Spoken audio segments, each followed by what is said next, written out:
Chapter 1 Full Level System. Zhongqing First People's Hospital. VIP Ward. Lying in a handsome youth. Just a little pale. I'm afraid it is a long time not see the sun caused. Suddenly, his eyelashes fluttered slightly, and a moment later, his eyes opened, and within them was an uncontrollable rage. Qin Xuan Yue, Zhao Nantian, you pair of dogs, deserve to die. This youth's real name was Ye Chen. He was the young head of the Morning Star Group in Zhongchang, and a month ago, the Ye family and the Qin family concluded a marriage contract, which was supposed to be a good story, but no one ever thought, the original is a conspiracy, that the Qin family Miss Qin Xuan Yue, has long been secretly collusion with the Zhao family's youngest, the two families, Qin Xuan Yue to steal the Morning Star Group important secrets, and the Zhao family is the Ye family's biggest competitor. Under the influence of the Zhao family, Morning Star Group suffered heavy losses and had a huge financial crisis. When Ye Chen was about to get married to Qin Xuan Yue, the news of the other party's secret meeting with the Zhao family's eldest son suddenly broke out, and Ye's father suffered a cerebral hemorrhage and was lying in the hospital room, not knowing whether he was alive or dead. Ye Chen,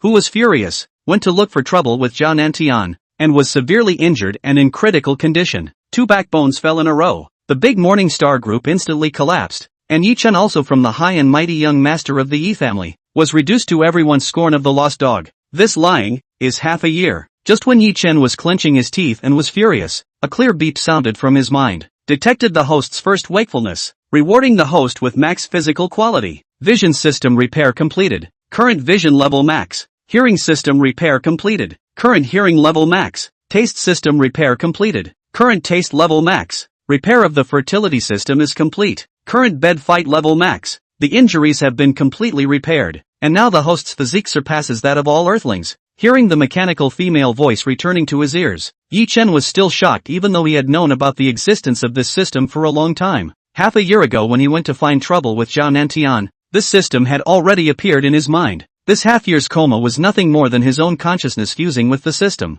But Ye Chen really did not expect that this first full-level system would be so powerful. Now he only felt that his entire body was like a rebirth. Not only his five senses, but even every cell of his own body. Ye Chen felt that it was filled with endless vigor. Noticing that Ye Chen had woken up, the young girl lying on the side of the hospital bed, opened her eyes in a daze. Seeing that Ye Chen had really woken up, she rubbed her eyes in disbelief, confirming that she hadn't seen anything wrong, and only then did she excitedly shout, "Brother, you really woke up." Looking at the stunningly beautiful young girl in front of him, Ye Chen couldn't help but feel a trace of pity in the bottom of his eyes. This girl was named Ye Xin, was his half-sister, with a naive and innocent character. With such a big change in the family, this little crybaby didn't know how many tears she had dropped. Little Xin, brother really came back. Brother, promise, we'll never let you be bullied again, Ye Chen said tenderly. If there are still a few people in this world who can let him show his tenderness, this young girl in front of him definitely counts as one. Ding! Detected the host comforting others for the first time. Comforting skill maxed.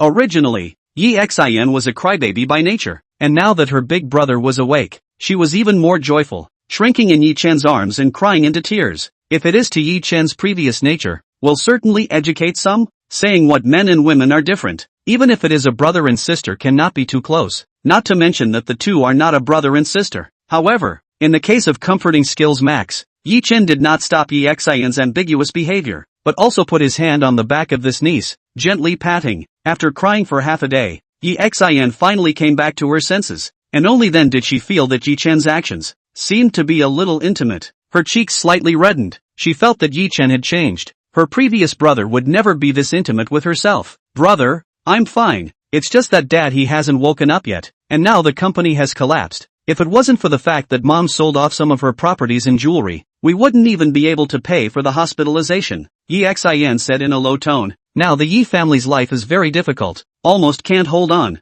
Don't worry, didn't you see that your brother I came back? I will make those who bullied us pay in blood, Ye Xin. However, didn't hear the grim killing intent in Ye Chen's words. She hurriedly hugged Ye Chen tightly, and said with some fear, "Brother, can we not take revenge anymore? You really can't have any more accidents." Ye Chen dotingly touched this niece's little head and smiled. "Don't worry, brother won't do anything stupid." And just at the beautiful moment when the siblings were reunited after a long time, Ye Xin's phone suddenly rang, and after glancing at the caller, Ye Xin's eyes obviously had a few dodges. If it was the Ye Chen of the past, he might not have been able to notice these small details, but nowadays, he had long since stopped being his naive self. Chapter 2, The Magic Love Bar. Xiao Xin, is someone bullying you? Not realizing that his small mind was recognized by Ye Chen at a glance, Ye Xin was a little nervous. No, nothing, it's just an ordinary phone call. Ye Chen didn't believe it at all. He knew the shamelessness of Zhao Nanshan's gang. In the past half a year, his little sister must have been bullied a lot.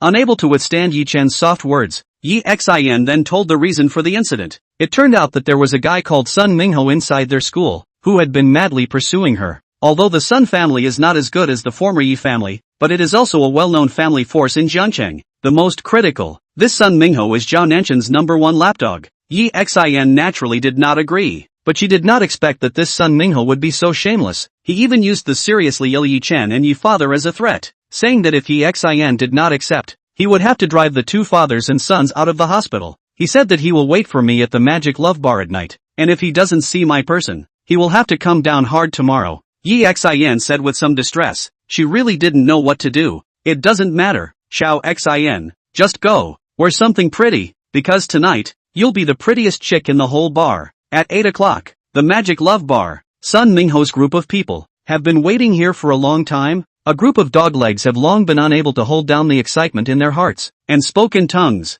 Congratulations to brother Sun, this night will definitely be able to hold a beauty. That Ye Xin is one of the 4 school flowers of Jiangcheng First High School. If we can take this very good. Brother Sun is afraid that he won't want to get out of bed for 3 days and 3 nights. Isn't that so? That Ye Xin has been pampered since childhood. I heard that she takes baths with milk, and her skin is so tender and smooth. Alas, it's a pity that we don't have Sun this kind of luck. The so-called beauty with hero, only Sun is worthy of enjoying with this Ye big school flower. By the crowd so much boasting, Sun Mingho are some forgetful. He chased Ye Xin half a year. Tonight the other party finally agreed to come to this bar to meet, looking to hold the beauty. This makes him how not excited? Humph, on the basis of my Sun Mingho this 3 words? What woman I cannot get? That is, this Ye Xin do not know how to appreciate. In exchange for other women, would have been eager to come up to kneel and lick. However, this Sun Mingho's words have not even fallen. The bar's door was suddenly kicked away, only to see a tall and handsome figure suddenly appeared in the doorway. His mouth yelled, "Let me see.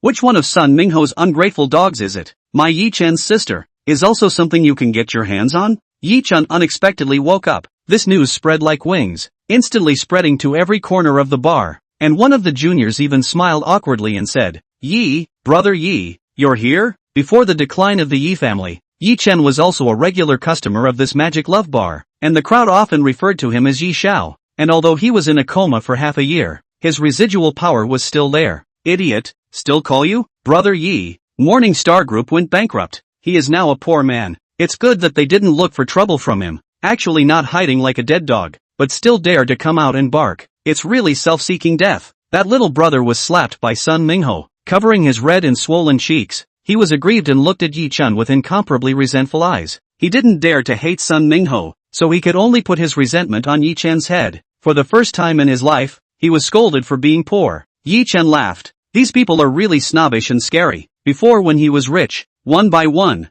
brother Yi Yes, shouting can be affectionate. Now his eyes are dodging, fearing that he will not be able to avoid it. Detected that the host was called poor for the first time, rewarded with financial power level max. And just at this time, Ye Chen's ears once again clearly rang the system tone, which made him a little curious. The original this being scolded, there will also be a reward? Fiscal power level max. What kind of concept is that? Ye Chen does not know. He also does not want to know. Today, he came here in order to help his sister get back her honor. How could he do that without the rightful owner appearing? In Ye Chen's expectant gaze, Ye Xin slowly stepped into the middle of the bar. Today's her, specially changed into a pure white evening dress, neck slender, posture stunning, the whole person is just like a noble white swan, instantly surprised the eyes of the whole scene. Beautiful, really beautiful. Some people looked mesmerized and couldn't help but murmur, but didn't pay attention to the fact that their mouths were watering. Sun Mingho also looked mesmerized, but his eyes were filled with greed and lust. He only wanted to strip Ye Xin naked and ravage her ruthlessly at this moment. Ye Xin,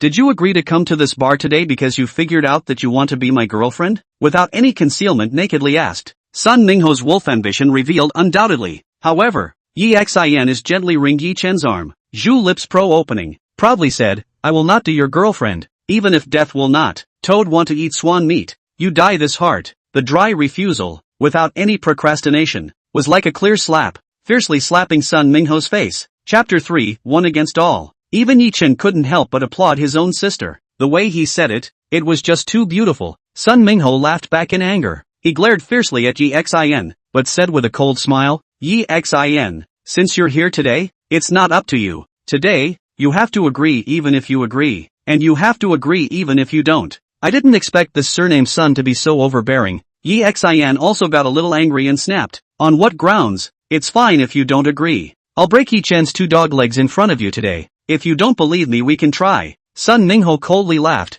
At the same time a look greeted. A few thugs behind him were dumbfounded. Oh, someone actually wants to break my legs? Very much looking forward to it. Ye Chen said confidently with a faint smile on his face. After his body had been strengthened, now he felt like he had inexhaustible strength all over his body. One punch felt like it could kill a cow. Yo, this waste surname G has been lying down for half a year. This skill hasn't grown much, but his mouth is much more powerful. Laughing to death. Last time he gave brother Zhao such a bad beating. This is forgotten? At least this kid was once the young master of the Yi family. The skin is tender. A few brothers will be careful. Don't really kill. Sun Mingho's junior brothers laughed in disgust, as if Ye Chen was already a fish on the chopping board, letting them slaughter him. Counting the number of people was quite a lot. There were 10 or so, but Ye Chen wasn't panicked at all. On the contrary, if there were fewer people, he still didn't feel happy. Ye Chen was naturally very worried, but Ye Chen gently dragged her behind him. He didn't want to hurt his sister by mistake. At this time, the leader of the opposite side of the minion had already rushed up. He met a punch ruthlessly towards Ye Chen's face. However, what he did not expect was that Ye Chen's reaction was even faster, and before his punch could hit his face, he had already stepped out and pinched his fist. Although Ye Chen's reaction surprised him a bit, however, this minion was not panicked at all. He did not think that Ye Chen, a weakling who had been pampered in bed for most of the year, could have much strength. However, the truth was that Ye Chen's fist was like an iron clamp that pinched his hand dead center, and he couldn't break free at all. Damn, his strength, how could it be so great? Just as the other party was shocked, Ye Chen still had a bland smile on his face and said, Are you done fighting? It's my turn to make a move. In fact, as early as the moment when they exchanged blows just now, a system prompt had already been transmitted in Ye Chen's mind. Detected the host's first fight. Combat Skill Max. The types of combat skills currently available for the host to pick from are Taekwondo, Jeet Kune Do, Karate, Muay Thai, Military Body Killing Number, Wing Chun, Brazilian Jiu-Jitsu. Countless kinds of fighting moves were reflected in Ye Chen's mind as if it was a movie, and the other party did not realize this at all, still launching attacks towards Ye Chen from front to back. Just when the crowd thought that Ye Chen was going to suffer a big loss this time, what happened next completely exceeded their cognition, only to see Ye Chen suddenly rise up and attack, rising up with a kick, fiercely kicking away the minion who was fighting at the head, only to see the latter flying out 7 or 8 meters horizontally, and along the way, knocking over 3 or 4 minions who were trailing behind him. Just this kick alone has been able to reflect the power of both sides is not a level. However, the other party did not realize this is still fearless pounced up. Ye Chen clasped his hands on his chest, didn't even bother to throw a punch, and just by virtue of his incredibly fast leg technique, he kicked these 10 or so people to a pulp. A minute later, there wasn't a single junior around Sun Mingho who could still stand. Didn't you want to break my legs? Is that all you've got? Lightly patting the dust on his body, Ye Chen asked with a cold smile. Sun Mingho had already scared his legs and feet. Not only him, even the other people in the bar had their mouths wide open at the moment, with a look of disbelief. Was this still Ye Chen, that trashy broad? Ye Chen, I beg you not to hurt me. I have money, a lot of money. I know your Yi family is very short of money right now. I'll give it all to you. All of it. Sun Mingho's entire body had been scared silly. If not in front of so many people, I'm afraid that he would be able to kneel down for Ye Chen. However, the latter smiled contemptuously and said coldly, You have a lot of money? I'm sorry, in my Ye Chen's eyes, how much money or how little money is of no significance to me at all. No matter how much money you have, you can never be richer than me. Ye Chen really wasn't joking. He believed in the system's ability, since the system had already rewarded him with a financial value of max. Then at this moment on this earth, there was absolutely no one richer than him, although he didn't know in what way. However, other people didn't know this. They still thought that Ye Chen was swollen face, couldn't pull this face. Humph, pretend what big tail wolf. I thought after the last blow Ye Chen learned smart. What is the situation of their Yi family now? He does not know himself. This Sun Mingho rushed up to send money do not want. Really a big stupid then.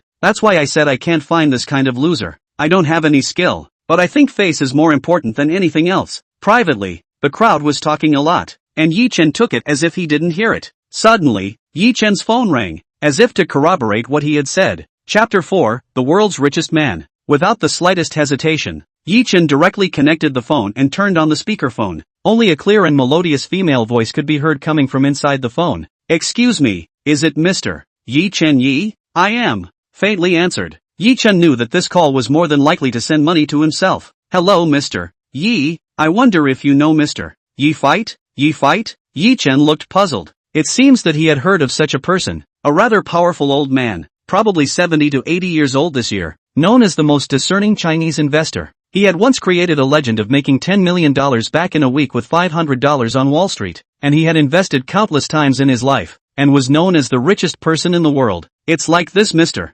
Yi. 3 hours ago, Mr. Yifet was transferred to the intensive care unit due to ill health, and his previously prepared will was made public. Mr. Yi Shenghua, that is, your father, is father and son with old Mr. Yi Fight in terms of blood, because the two of them were not on the same terms when they were young. So Mr. Yi Shenghua took the initiative to sever the father and son relationship with old Mr. Yi Fight, and did not accept any funding from him, and it is written in the will that Mr. Yi Fet Sr. left his entire inheritance to his grandson, that is, you, Mr. Ye Chen, and the specific assets under the banner of Ye Fet Angel Investment include 10% of the individual shares of the Sydney Group in Country M, 12% of the individual shares of the Beaver Baba Group in Country H, 8% of the individual shares of the Tingshuan Group Company in Country H, and the individual shares of the Wanda Group. That is to say, so far, Mr. Yi, your personal assets have exceeded 1 trillion. Deservedly the world's richest man.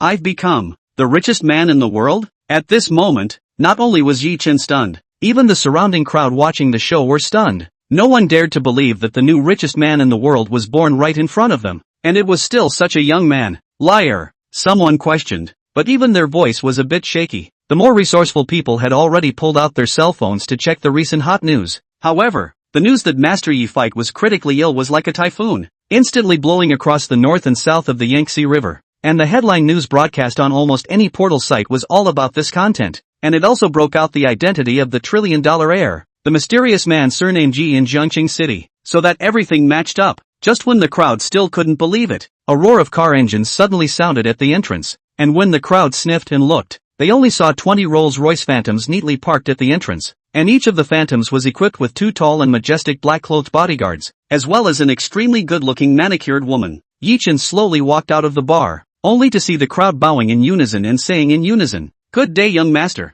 For this effect, Ye Chen was very satisfied, and only after inquiring did he realize that Master Yi had already started making preparations when he was finalizing his will. In the country, a team of well-equipped housekeepers was carefully prepared for Ye Chen to ensure that Ye Chen could inherit his lifelong wealth safely and securely, lest there were people who would miss it. "Very well, I'm very satisfied with your performance, but Uncle Yi, I'm after all a young man in my early 20s. A car like a Rolls-Royce is too old-fashioned for me." The person named Uncle Yi was the butler that Elder Yi Fight had carefully prepared for Ye Chen to ensure absolute loyalty to the Yi clan. "Don't worry, young master. Master has long anticipated this. As early as half a year ago, he has already booked in advance all the channels of luxury cars that can be purchased in the country. As long as young master wants to drive, he can go and pick them up at any time. Porsche, Ferrari, Bugatti Veyron, Pagani, as long as it's a numbered sports car. Young master has almost everything." Uncle Yi introduced seriously, while Ye Chen's eyes were warm, although he had never met that rich grandfather. But the other party's concern for himself was really deeply felt by Ye Chen.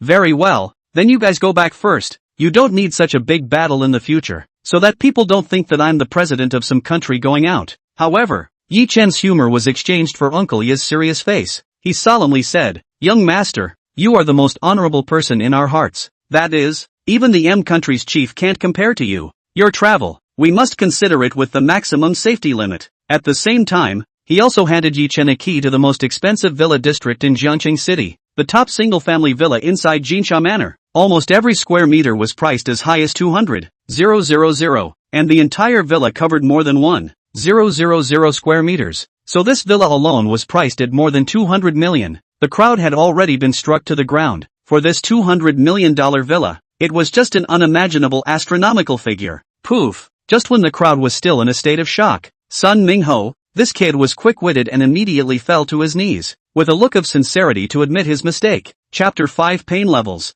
Brother Chen. No, Master Chen. It's my dog's eyes. It's my eyes that don't recognize MT. Tai. Please let me go. Just let me go like a fart. I promise that I will never hit Ye Chen again. I will avoid her when I see her in school from now on. Just like a dog. As far away as I can. Looking at Sun Ningho's appearance of crying in pain, Ye Chen laughed, kneeling down to beg for forgiveness when he saw that the situation was not right. If the other party was a bit hardened, Ye Chen would still recognize him as a man, but this kind of soft bones, he really did not look down on them at all. Thinking of this, Ye Chen smiled contemptuously and slowly stretched out his right index finger, pointing flatly at the entire bar. Eyeing this familiar gesture that couldn't be more familiar, the bar crowd couldn't help but get a little excited. After half a year, it finally appeared once again. I won't say any more nonsense. Break this trash's dog's legs. Drag him out of here. Don't let me see him in the magic love bar again in the future. By the way, don't worry about any Sun family background issues. After tonight, there will be no more Sun family in Zhangchang. So, give me as much beating as you want. Revenge for revenge. Revenge for revenge. I want to make Sun Ningho regret coming to Earth. After saying these words, Ye Chen took Ye Chen on his arm, and the two of them rode into the Rolls Royce together and left the bar, while a mountainous cheering came from behind. This gesture was simple, but anyone who had seen it once could never forget it, because what it represented was, all the spending in the bar tonight will be paid for by Mr. Yi. The DJ shouted fervently, while the crowd under the stage boiled to the extreme. On the way home, Ye Chen lay on the Rolls Royce, which was known as the most comfortable seat in the world, and felt a lot of feelings. Indeed, this world only has the strength is the most important. Once those people are how high above, but now can only like a dead dog prostrate at their feet. Beside him sits his favorite sister, while on the other side, there is an excellent maid whose face value is perfect to impeccable, for the 82-year-old Lafite that he personally delivers to his mouth. Gonzi, Chief, he asked you if you want to pick up the car first, or go to the villa first? The extremely talented maid said daintily, her voice more melodious than any voice actress in the world. What's your name? Your voice is quite nice, Ye Chen asked with a smile. Just now, the other party's voice of Gongzi made his heart crisp up. Gongzi, just call me Xiao Rou. Being complimented by Ye Chen, Xiao Rou seemed to be a bit shy and bit her lip as she replied. Ye Chen was slightly jealous and secretly pinched Ye Chen's waist, causing him to grimace in pain. Detected that the host felt pain for the first time, rewarding the host with a pain paralysis level max. Pain paralysis system host can choose their own degree of paralysis. Minimum 1% pain, the highest 100% real pain. I didn't expect to give my little sister a pinch and this new function to open. This little ninja can really be her own blessing.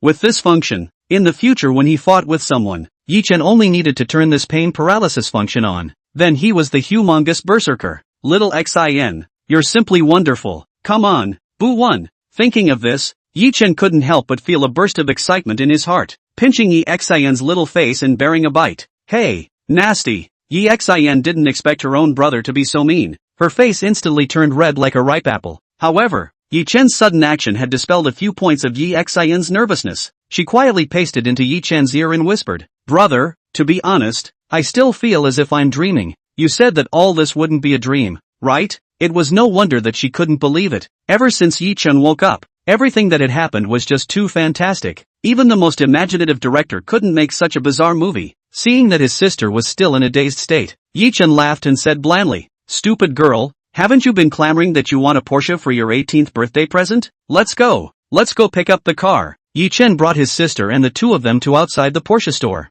There seemed to be someone arguing inside. At the doorway Ye Chen heard roars of anger coming from inside. You have a current car, why don't you let us buy it? Could it be that my Zhao Nanchen's name is not loud enough? It was true that it wasn't an enemy that didn't get together. Ye Chen didn't expect that he could actually run into Zhao Nantian here. Not enough since Zhao Nantian, this dog is here. Then the one who was following Zhao Nantian around. Could it be that damn woman? Thinking of this, Ye Chen's eyes were instantly cold to the extreme. He admitted that he could not be considered a good man, but at least once he was attentive to Qin Xuan Yue. That woman's betrayal was the most unbearable injury in Ye Chen's heart. Since the moment he came to his senses, he had already sworn that he would make sure to make this pair of dogs pay back tenfold. Thinking of this, Ye Chen walked into the Porsche store with big strides, while the clerk was still explaining sweetly, I'm sorry Mr. Zhao, you really can't drive away this car, because there's already a guest who has booked it in advance. And it's not just this 911, as long as it's the top of the line model that's currently in stock inside our store. It's all been booked in advance by this guest. Chapter 6 rounding up. However, Zhao Nantian didn't listen to his explanation at all. He was still arrogant to the extreme. I don't care who ordered it. In any case, In this Jiangcheng, my Zhao Nanshan's words are the holy decree. No matter who it is, this car I want to drive away. If not, you let him come to me. And just at this time, Ye Chen had already walked into the store. But what made him a little surprised was that the one standing beside Zhao Nantian was actually not Qin Shuanyue, but her best girlfriend Chen Xior. Although it was not as dusty and stunning as Qin Shuanyue, Chen Xior was also one of the top beauties in Jiangcheng, and was known as the sexy goddess that men in Jiangcheng wanted to conquer the most. Once when the Yi family was still strong, this Chen Xior had also seduced Ye Chen many times, only to be ruthlessly rejected by him many times. But what he didn't expect was that after a while, this Chen Xior actually got involved with this dog Zhao Nantian. Yo, who did I think it was? Isn't this Mr. Yi? Why do you have the leisure to come here to shop today? It's hard to believe that it's to look at cars? As soon as she saw Ye Chen, Chen Xior immediately put on an extremely pretentious stance and covered her mouth and laughed lightly. However, before Ye Chen could answer, she immediately said, Sorry, I forgot. The Yi family is finished. So Mr. Yi shouldn't be here to buy a car. Is it hard to be? Is he here to work here? That would be too pathetic. After all, people who can afford to come to this kind of place to buy a car, how many of them don't know Duke Yi? The feeling of being called out by acquaintances every day must be very unpleasant, right? Ye Chen was literally covered in black lines at the moment. Who did he invite and who did he piss off? Why did this woman suddenly have an orgasm all by herself? It wasn't just Chen Xior. At this time Zhao Nantian also saw Ye Chen, who had just walked through the door. But he first placed his eyes on Ye Chen and Xiao Rou beside Ye Chen, his eyes full of desire with a hint of doubt, because he was very clear. His little brother's son Mingho for Ye Chen that is coveted for a long time, today also called himself, swore that he would definitely take Ye Chen. But look at Ye Chen, this all-right appearance. Not at all like being bullied. Son Mingho, this waist, that's just it, gave you the chance, but you are useless yourself. Ye Chen's sister should still be enjoyed by me. Spitting secretly in his heart, Zhao Nantian never put Ye Chen in his eyes at all. He laughed coldly and said condescendingly, What? The beating you received half a year ago is not enough to teach you a lesson? When you see this young man, why don't you go around? I didn't expect that after half a year, this Zhao was actually still so disgusting. It really was a dog that couldn't change its ways, lazy to take care of this kind of garbage. A person was bitten by a dog. It is hard not to want to bite back? He smiled directly at the shopping guide girl and said, May I ask if I can test drive the latest Porsche 911 Targa? However, before the other party answered, Zhao Nantian interjected, Silly fork, what are you pretending? With trash like you, can you afford a 911? Moreover, I'm afraid you still don't know, right? The cars in this store have all been reserved by a mysterious customer. Even my Zhao Nanshan's face is not sold. What qualifications do you have to test drive? However, Zhao Nanshan's words have not yet fallen, but heard the shopping guide girl with a sweet smile said, No problem Mr. Yi, you want to test drive any car can be. Chow, why he can try, but I cannot? Zhao Nantian asked in annoyance. I'm sorry, this Mr. Zhao, because the person who booked all the current cars in our store is this Mr. Yi. Zhao Nantian was confused. He couldn't figure out no matter what, the trash he despised the most, Ye Chen, could actually afford to book the current vans inside the Porsche. To know, this type of luxury car stores, there has always been an unwritten rule, that is placed in the store can spot lift, generally are the top of the current model type. That is, the transaction price than the booking will basically be a few $100,000 higher. Otherwise it is impossible to be called spot. However, this entire store inside the Porsche has been booked by Ye Chen. This is also a matter of $10 to $20 million. Where did he come from so much money? Obviously the Yi family has collapsed. This Ye Chen would not be robbing the bank? Chen Xior was even more skeptical. She frowned and said, Ye Chen, is it interesting for you to be a swollen face? Deliberately colluding with the Porsche people to put on a show to fool us? For this kind of chesty woman, Ye Chen had a headache. He wasn't going to explain anything. He directly rushed to the shopping guide girl and said, Attendant, help me calculate the current trucks that can be directly withdrawn from your store right now. How much is the total amount of money? Xiao Rou, swipe the card. Mr. Yi, the total is 24,446,000. Since you are the VIP customer of this store, the zero is directly erased. The total is 24 million. The shopping guide girl suppressed the excitement in her heart and hurriedly said, No, Ye Chen, never take advantage of others. Don't erase the zero, just round it up directly. 30 million, swipe the card. Ye Chen said coldly, his eyes released a forced cold aura. Chapter 7 Supercar Fleet. Originally, Chen Xior and Zhao Nantian, the pair of dogs and men were holding their chests,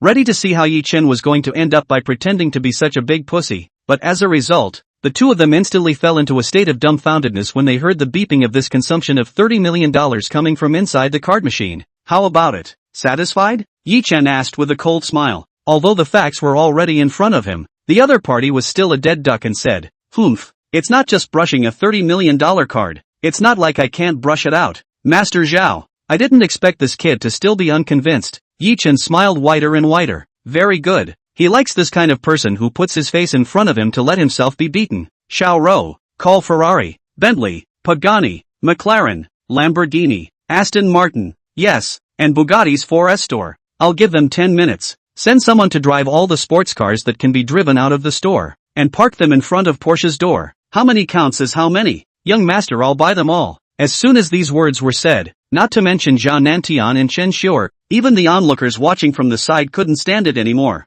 This kid is simply dreaming, right? These are the world's top sports car brands, not to mention other things. Just say a Bugatti, which is the world's top supercar brand. Even the cheapest models is at least 20 million to start. And the most critical thing is that many of these models are not available in the domestic stores. So what makes Ye Chen pretend to have this? Blow, keep blowing. If you don't see these cars in 10 minutes, you're just waiting to be hit in the face. Time passed by 1 minute. However, these people couldn't possibly think that originally this was impossible. But Ye Chen had the help of the system. In the moment Ye Chen pretended this pussy, the prompts had clearly come from inside his head. Detected the host's first purchase of a supercar with a total price of over $1 billion or more. Rewarding the host with max purchasing power. As long as it's something the host wants to purchase, it will inevitably be delivered in front of them within 10 minutes. The short 10 minutes quickly arrived, and just as the crowd was about to punch their faces in the face, they could only hear the roar of engine after engine coming from the street outside the gates of the Porsche 4S store. Many people cannot help the curiosity of the heart to run out to see the fun,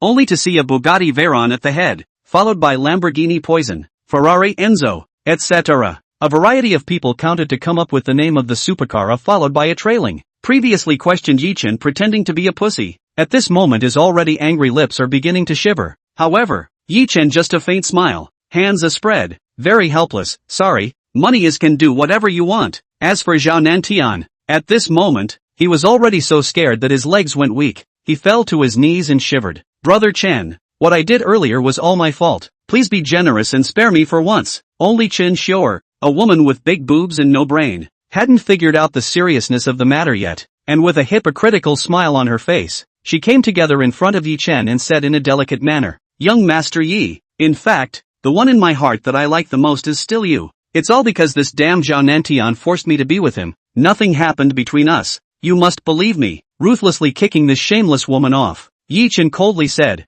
"Zhao Nantian, now you know you're scared? Weren't you quite arrogant before? I won't make things difficult for you either. How you humiliated me once, just give it back tenfold. I've been lying in the hospital for half a year. You won't die. Just spend the rest of your life in a hospital bed." As soon as Ye Chen's words fell, 10 to 20 tall black-clothed bodyguards drilled out from behind him. Seeing this horrifying formation, where could Zhao Nantian stand up? He panicked and stammered, Yi de Xiao, it really wasn't me who wanted to harm you. It's all because of Qin Shangyue. Everything was planned by that damn woman. I also fell for her trick. In fact, that was all just for show. She had already hooked up with a real big shot long before she spread those rumors with me. I'll tell you everything I know. Those big shots just had their eyes on the Yi family's property. That's why they teamed up with Qin Shangyue to secretly hatch this plot, just to hijack everything in the Yi family in its entirety. Zhao Nantian was really scared and said everything he knew in his head. However, the more Ye Chen listened, the more he was alarmed because he could tell that Zhao Nantian did not look like he was telling lies. Then it also meant that there was really some legendary big shot, and these people were really here to find trouble with the Yi family. Interesting, a big shot? I'd like to know, what kind of big shot is it that dares to call attention to my Ye Chen's head? Smiling coldly, Ye Chen's eyes were icy cold and somewhat appalling. He himself did not expect that there was actually such a layer of hidden secrets behind this. However, since what he wanted to know was already known, then Zhao Nanshan's dog was of no use to keep. Giving those black-clothed bodyguards a look, Ye Chen left the scene with his sister, and behind them, there was a mournful and extremely miserable scream. Chapter 8: The Mysterious Tea House. After half a year, Lord Yi announced to all those who had betrayed him in the strongest manner, he has returned. Zhao Nantian was abolished, the Zhao family was removed from Jiangcheng, and Ye Chen made a strong return. This news quickly swept through the entire Jiang city, leaving most of the clans with their jaws dropped. Zhao family in Jiangcheng is also the top of the big family, but did not expect to be removed from the name overnight. Simple as a crushed ant, did not turn up a ripple. At this time, the initiator, Ye Chen,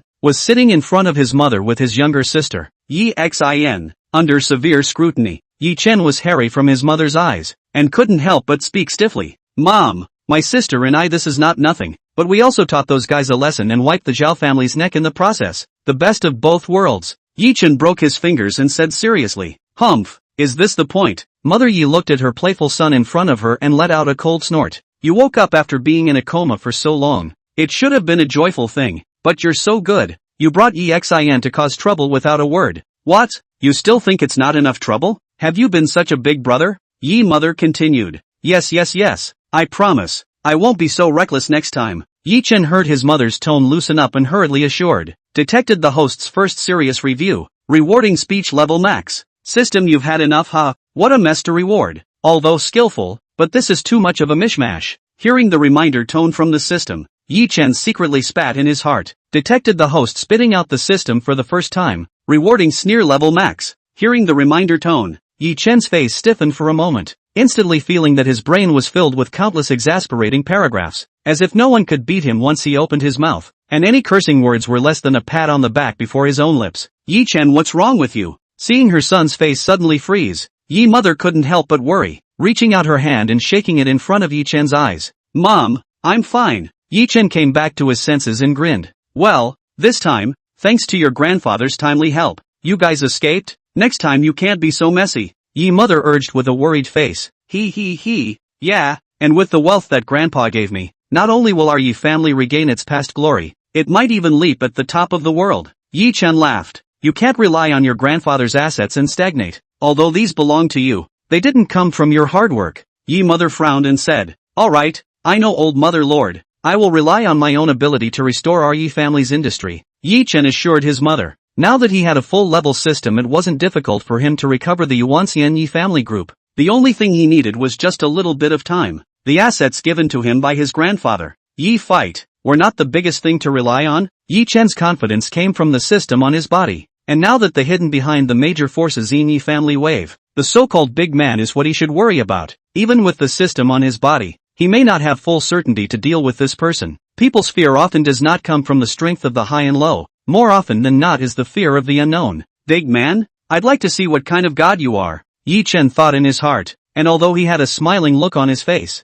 a hint of coldness flashed under his eyes. Mom, I've already taken back our family mansion from the Zhao family's hands earlier. Let's move back here. Ye Chen raised his head and said to his mother. Really? When Ye mother heard this, a flash of joy flashed across her face. When the family was down and out, they had no choice but to mortgage the house because they desperately needed money to pay for Ye father and Ye Chen's medical bills. The Zhao family, on the other hand, had long had their eyes on his family's mansion, so they took advantage of the situation and bought it at a low price. Ye's mother has always had a grudge against her, but for the sake of her husband and son, she swallowed her anger and sold the house. For a family, a residence is nothing, but for a woman, it's a home. It's where the good memories are, and its importance to Ye's mother is self-evident. For this reason, after Ye Chen removed the Zhao family from his name, he was also the first to take the mansion back to give Ye mother a surprise. After settling down his mother, Ye Chen came to a tea house. Strangely enough, this tea house was obviously in the lively part of the city center, but it did not open its doors to solicit customers. Ye Chen came to the tea house, stretched out his hand and gently knocked on the door 3 times,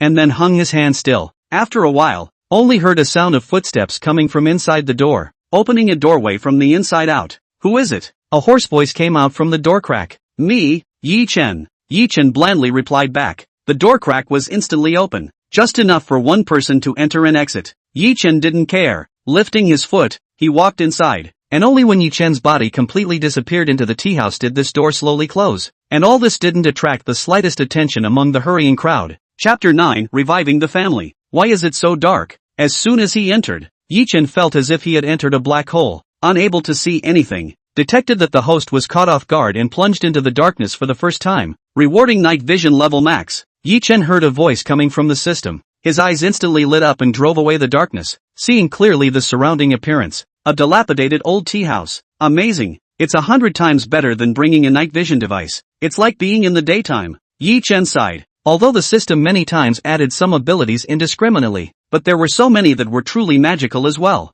Let young master see you laugh. Since the old master coma, our branch went bankrupt. This overhead is a bit big. Not long before even the electricity bill cannot afford to pay. Probably also have 3 or 4 months. As if to answer Ye Chen's question, the hoarse voice behind him came again. Then wouldn't you all become night owls? Ye Chen said. At this time behind Ye Chen turned out a black-robed man. Just now when Ye Chen entered the room because it was too dark did not see him. At this time in the powerful night vision ability in the tea house everything is in plain sight. And this black-robed man did not escape Ye Chen's eyes even if he used the darkness to hide. I didn't expect my Ye family's intelligence department to have fallen to this level. This young master of mine hasn't done his duty either. Ye Chen turned to look at the black-robed man and said, "This, young master, you can actually see me." At this moment, the black-robed man's body shook and said somewhat incredulously. He thought he was hidden in the darkness of the tea house. But what he didn't expect was that Ye Chen already knew his position like the back of his hand. It doesn't matter anymore. Sit down. Let's get down to business. Ye Chen waved his hand and said, "Yes, young master." The black-robed man responded and then respectfully sat down opposite Ye Chen, waiting for his orders. Now that the Ye family has grown once again, the first step in our return is revenge. I came this time to find out who exactly caused my Ye family to fall into such a state. After Ye Chen finished speaking, he slammed his fist on the table. The sound of shaking made the black-robed man even more solemn. "Young master, rest your anger. Our intelligence department has long since begun an investigation and found that the Qin family and the Zhao family are just a front, and that there is someone else behind the scenes." "Wow, who is it?" Surprisingly, they have such power to manipulate the Qin and Zhao families? Ye Chen was quite surprised and said, "My subordinate is incompetent, and there are no more clues at this stage of the investigation." The black-robed man said and bent down, waiting for Ye Chen's reprimand. "That's just it, such a strong character. The secrecy is naturally done without a drop of water." Ye Chen sighed and did not blame. "Perhaps master's old friend Uncle Qin can know something? Young master, you can try to contact him." "Uncle Qin? Yeah,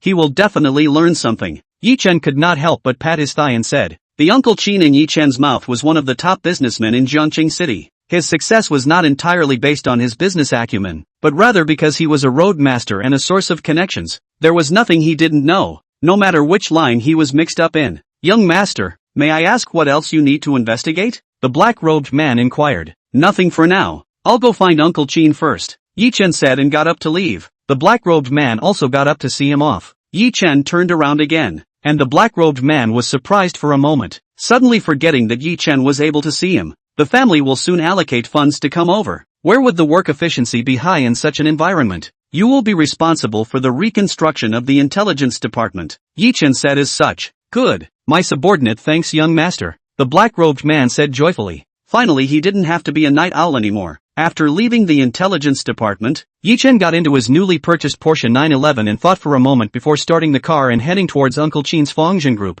I have to say, the speed of the sports car is extraordinary. Wind speed, in the blink of an eye to a luxury building before. After getting out of the car Ye Chen couldn't help but look twice more, compared to before he passed out. This Fongzhen group seemed to be a lot more luxurious, but he was also aware of the reason behind it. The hallowed Yi group had fallen down with a bang, and it was inevitable that the various fields of industry in Jiangqing City would get a piece of the cake, and Fongzhen group was no exception. But Ye Chen was clear that this was not Uncle Qin's intention. He only saw that he stepped into the building with big strides and went straight to the front desk. A sweet-looking front desk lady was busy. Ye Chen tapped twice towards the counter before she raised her head. "Hello, I'm here to find General Manager Qin," Ye Chen politely said. "Do you have an appointment, sir?" the receptionist asked mechanically. "I don't need an appointment, right?" The receptionist lady seemed to have heard something unbelievable and said nonchalantly, "Whoever you are, you have to make an appointment if you want to meet with General Manager Qin." Ye Chen had a bitter smile on his face. No one recognized him after only half a year in a coma. "Miss, please convey a message to General Manager Qin, saying that Ye Chen wants to see him." "What, Chen's never heard of him?" "Mr. Qin is in a meeting right now. Make an appointment first if you want to see him. We'll notify you when Mr. Qin is free to come back." The receptionist impatiently dismissed. She has not seen such a thick-skinned person really think of themselves as a green onion. The group boss which is the general public want to see. Ye Chen was still trying to say something when a familiar male voice came from behind him. Chapter 10, Fongzhen Enterprise. "Xiao Yi, you can finally come to see Uncle Qin." Ye Chen looked back in surprise. The person behind him was 6 feet tall and rigid, with a gold ring through his hand and a jade wrench circling his finger, showing all the luxury, but at this time, he had his suit on his shoulder, which was quite out of character. This person is exactly what he was looking for. Uncle Chin. The two ran into each other, slightly embraced and then separated. A burst of pleasantries. Uncle Chin, this group of yours is developing well. Ugh, don't organize these false. How is your father's condition? Has it improved? Uncle Chin was concerned. Thanks to your blessing, it's still stable. It just hasn't woken up yet. You have been in a coma for half a year. Your father must also be able to turn good luck into good fortune. A side of the receptionist looked at the two whispering, both embracing and hugging. Back has long been wet with sweat. Dare to say that they are touching a hard stubble. And now she to Ye Chen is more and more familiar. By the way, this time I have something important to find Uncle Chin you. Something directly on my office to find me is. In this front desk ink what? Uncle Chin atmospherically said. This is too reckless. I think it's better if I convey it to you in advance. As soon as the words fell, Uncle Chin immediately glared at the receptionist lady. Ye Chen waved his hand when he saw this. Let's go. Uncle Chin, let's talk about business. Uncle Chin heard this and ignored the receptionist lady, leaving her to look at Ye Chen's back with a grateful face. It was only then that she suddenly remembered that the character that had recently dominated all the major news headlines, wasn't it the young master of that Ye family, Ye Chen? On the topmost floor of Fongjin Group, in the president's office. Uncle Chin, you can also see that the people who made our Ye family go bankrupt weren't the Zhao and Qin families? Your father and I are on the same boat. I immediately launched an investigation after the Ye family's accident, and there is another big shot behind the Zhao and Qin families, so big that I don't have the means to know his name. Uncle Chin said with a frown on his face. Surprisingly, even Uncle Chin couldn't find out. Does this person have heavenly magical powers? Uncle Chin shook his head helplessly. I only know that he is closely related to the four major families in Jiangchang. I know nothing else. Am I going to let it go like this? Nowadays with their Ye family's intelligence department, even Uncle Chin didn't know the true nature of that big shot, let alone anyone else would know. Little Ye, I think your priority right now is to revitalize the Ye family. When your Ye family is strong, it won't be too late to settle these old scores slowly. Ye Chen nodded, very much agreeing with this. But Uncle Chin, what should I do? It's the first time I've shouldered such a heavy responsibility. Don't worry, I will help you. The next morning,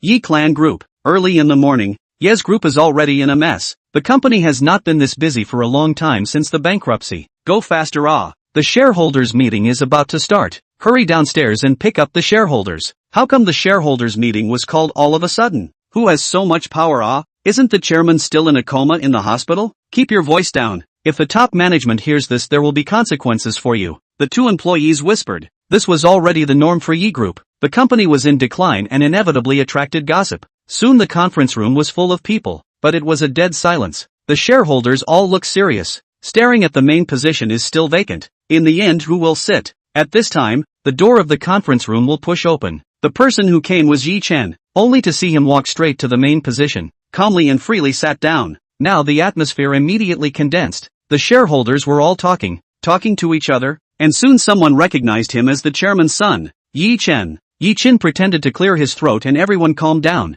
He opened the door and said, "Hello shareholders, I think you all know who I am. This time, I convened the shareholders meeting for one purpose only, which is to notify you of the matter that I am going to take up the post of general manager." As soon as the words fell, the crowd exploded. Ye Chen had long expected this. The position of general manager had long been eyed by all of you, and his sudden appearance to take over was obviously not convincing. Young Master Yi, we are not opposing you in this matter. It's just that according to the company's practice, the position of general manager is never for the capable. The one who spoke was the manager of Ye Group's real estate department, Li Dongqiang. It was worth mentioning that if there was no accident, the position of general manager would be his, and he was also the candidate that the shareholders all hoped for. Now that Ye Chen suddenly intervened, he was naturally the first to disagree. Ye Chen is naturally aware of such a person. He has long done enough homework in advance. Li Dongqiang is the Ye Group in recent years, the fastest rising figure. Is the group set foot in the field of real estate leader? For the company to bring a lot of profits. In terms of reputation,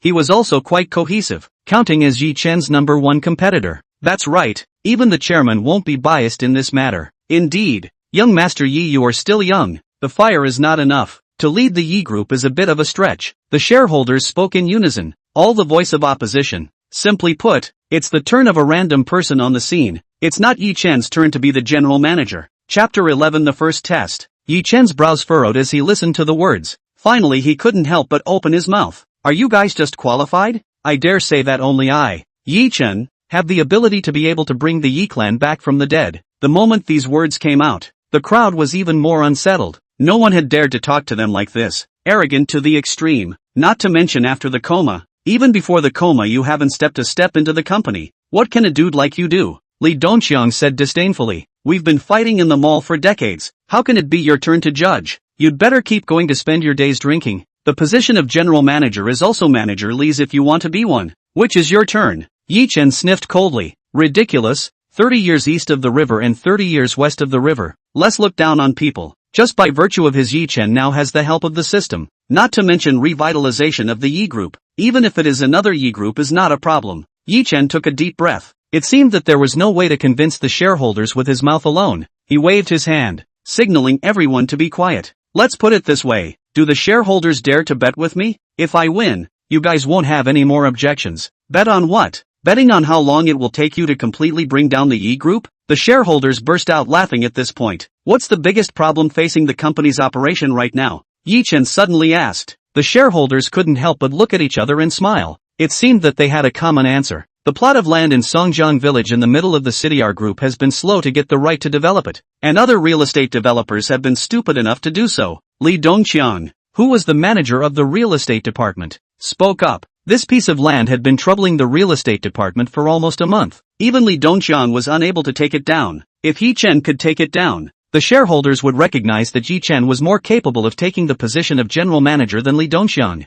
Indeed, if you can negotiate this piece of land down, the position of general manager will be yours. The shareholders all chimed in. The reason was simple, because they all felt that Ye Chen was bound to lose. Not to mention the fact that the owner of the land was an eccentric old man with an eccentric temper. All the major companies that went to the interviews had hit the nail on the head, and Ye Chen would be no exception. At this time, the system beep sounded once again. Detected the host dabbling in shopping malls. The level of business ability has been raised to max. Currently the host has investment ability, creative ability, management ability and has a long-term vision and big picture view. It's a deal. I'll take care of this, Ye Chen said cheerfully and left the conference room after speaking. After a moment of consternation, all the shareholders laughed out. They had already imagined Lin Chen's dilemma of hitting the wall, and even Li Doqian's supporters cheered. Early the next morning, Ye Chen went to the residence of the nail households, as the shareholders called them, knowing that this land is very hot. Every day there are real estate developers to send people to lobby. He cannot be a step behind.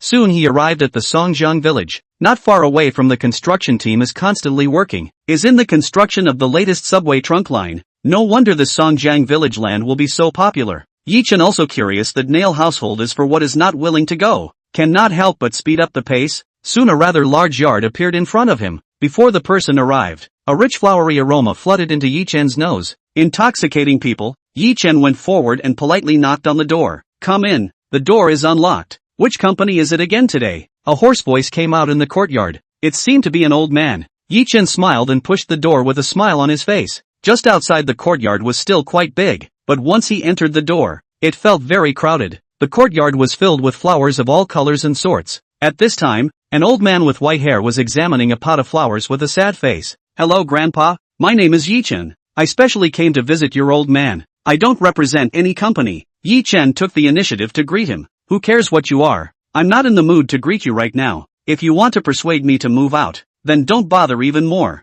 The old man directly made Ye Chen eat a closed door. Ye Chen was not discouraged. Instead, he took the initiative to chat with the old man. Grandpa, this pot in your hand is a violet? Why does it look like it's sick? Ye Chen inquired. As soon as he entered the door, he noticed the old man's sad face, and at a closer look, the flower turned out to be deflated. Wow, you also know about flowers? The old man was quite surprised. A little bit. The old man sniffed and immediately looked helpless. Violets are very water-friendly flowers. Yesterday a bunch of real estate agents annoyed me and forgot to water. Today it's like this. At this time Ye Chen's mind once again came a prompt. Detected that the host encountered a flower planting problem. The flower expertise skill level has been raised to max. The host has now mastered the planting skills and knowledge of all plants. Ye Chen couldn't help but rejoice at the words. It was really a big help. Soon his mind came up with a rescue plan for Violet. Unluckily, at this time, someone else pushed open the door. The leading man was dressed in a suit and had gold glasses on his nose. At a glance, he looked like a successful white-collar man. Behind him was another man carrying a box that looked like a toolbox. Chapter 12 Rising from the Dead.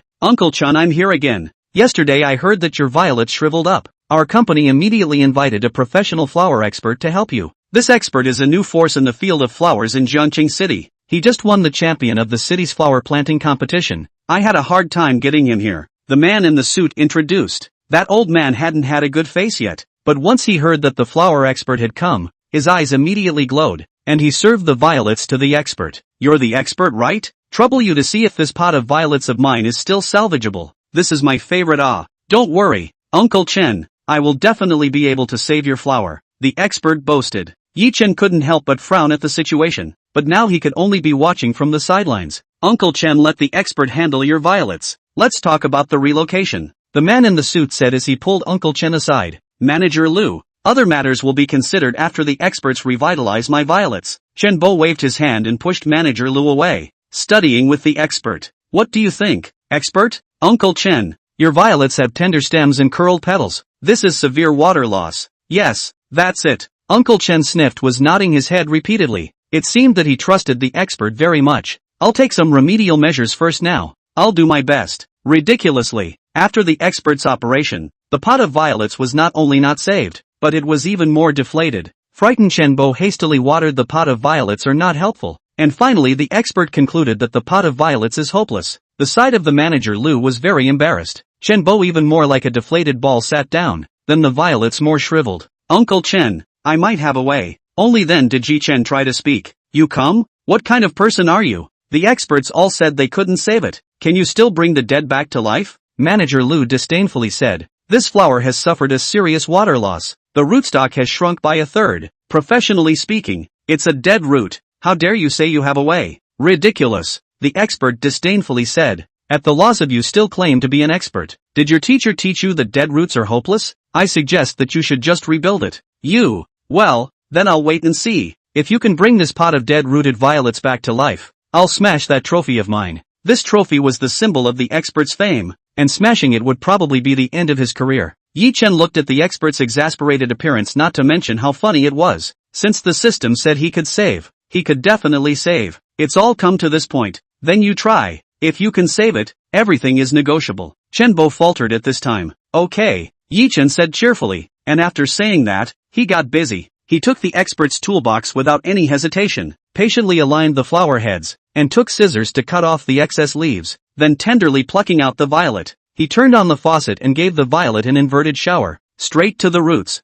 Humph, think watering the roots will help? The expert mocked in disbelief, and Ye Chen didn't pay any attention to it. After cleaning it, Ye Chen operated the scissors again and trimmed it. He cut 45 degrees diagonally at the root to renew the cut, and then he searched towards the surroundings, shook his head and asked, Uncle Chen, may I ask if you have a taller bottle at home? I want to place this violet temporarily. Uncle Chen looked at Ye Chen and raised an eyebrow, but still turned into the house to look for it, and soon came out with a knee-high glass bottle. Ye Chen inserted the pruned violets into the glass jar, and added water to the violets' necks, raising them. Finally, he used a spray bottle to spray water towards the flowers to bring them back to a state. Alright, Uncle Chen, after raising it for 10 minutes this violet will come to life. Are you telling the truth? It can really come alive? Uncle Chen said excitedly. Manager Lu immediately laughed. Uncle Chen, don't listen to his nonsense. If this can come to life, I will immediately leave and never come back. Ye Chen sniffed without being humble, slowly said, is it true or not? After 10 minutes you will know. 10 minutes is not long,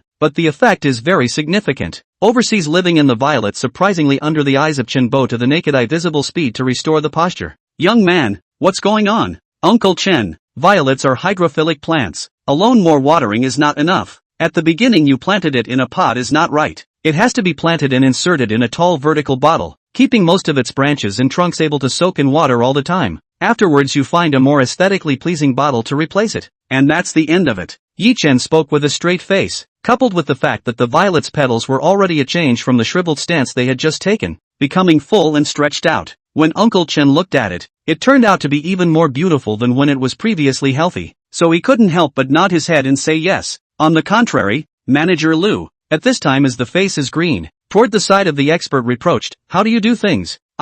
The so-called expert at this time was unable to say a word. Just now Ye Chen's operation was also an eye-opener for him. Ye Chen looked at the two with a raised eyebrow. Expert, what do you say? Chapter 13, skill is not as good as others. I'm not as skilled as a man, so I'm willing to bet. The expert gritted his teeth and said, smashing the trophy is not necessary, just leave right now. Ye Chen said indifferently, Soon both Manager Lu and the expert left the courtyard awkwardly, and Uncle Chen didn't bother to take care of them, but kept chatting tirelessly with Ye Chen. He asked Ye Chen many questions and techniques of flower planting, and Ye Chen answered them all very patiently, every word in the right place, and coaxed Uncle Chen into a good mood. The two men talked until noon. Chen Bo also Ye Chen stayed down for lunch. The progress of the matter has always been within Ye Chen's control. At the dinner table, the two clinked their glasses. Uncle Chen had a face of joy. Those real estate developers had overwhelmed him these days. He hadn't been this happy for a long time. Young man, actually I guessed it without you saying it. You also came here for this piece of land of mine,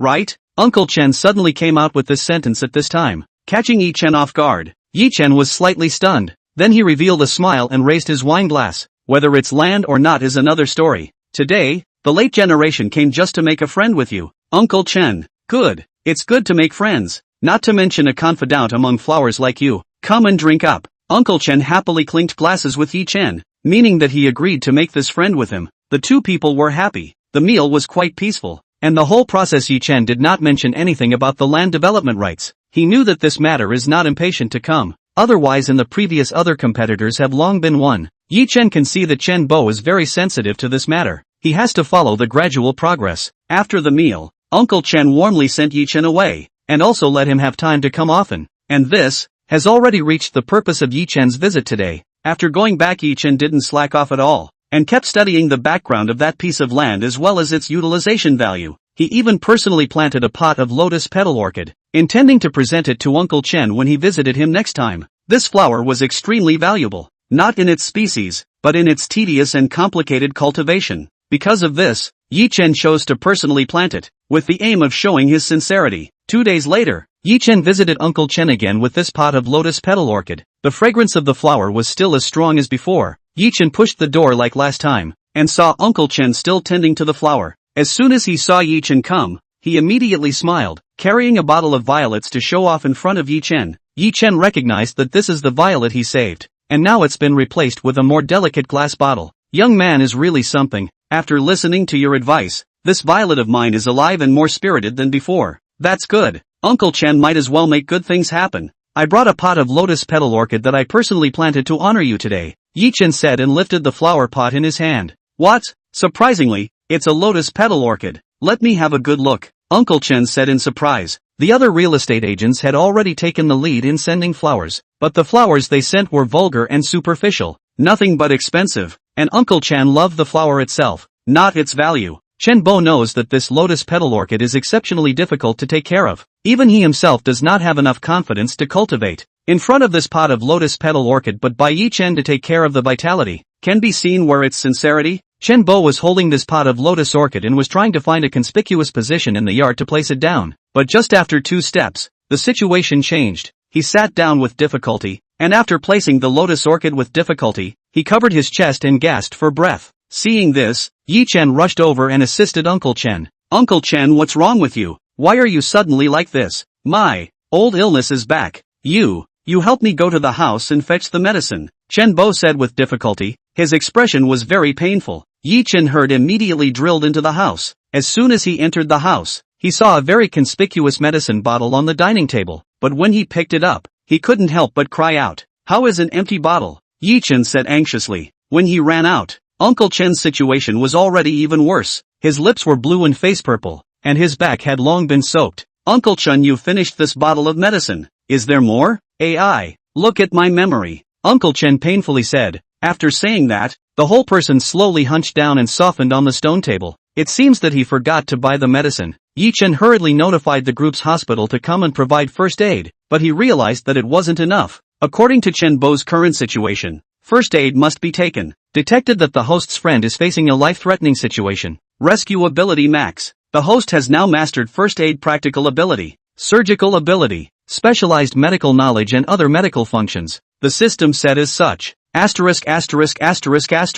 It came in time, Ye Chen exclaimed. Then the first aid instruction immediately surfaced in his mind, as if these specialized knowledge were the ones that had been burned into his mind. Ye Chen first uncovered Uncle Chen's eyelids, and with a glance, Uncle Chen's pupils were dilated at this moment, and his eyeballs were fixed. When he looked at Chen Bo's neck again, there was a blue vein protruding from his collarbone to his earlobe, as thick as a pinky finger, which was exceptionally horrifying. Coupled with Ye Chen's observation that Uncle Chen had been covering his chest, it was initially determined that he was having a heart attack. Chapter 14 Light of Mission. At this time, Ye Chen gently covered his hand on Chen Bo's chest and could not help but frown. Not good. Cardiac arrest. It seems to have been delayed for too long. Having determined the illness, Ye Chen immediately set about administering first aid. He first placed Chen Bo flat on the ground and adjusted Chen Bo's head so that it was tilted back to facilitate large breaths. Then he put his left palm over Chen Bo's precordial area, clenched his right hand into a fist, and continuously pounded the back of his left hand. The reason for not hammering directly was to convert the force conveyed into the heart into a soft force.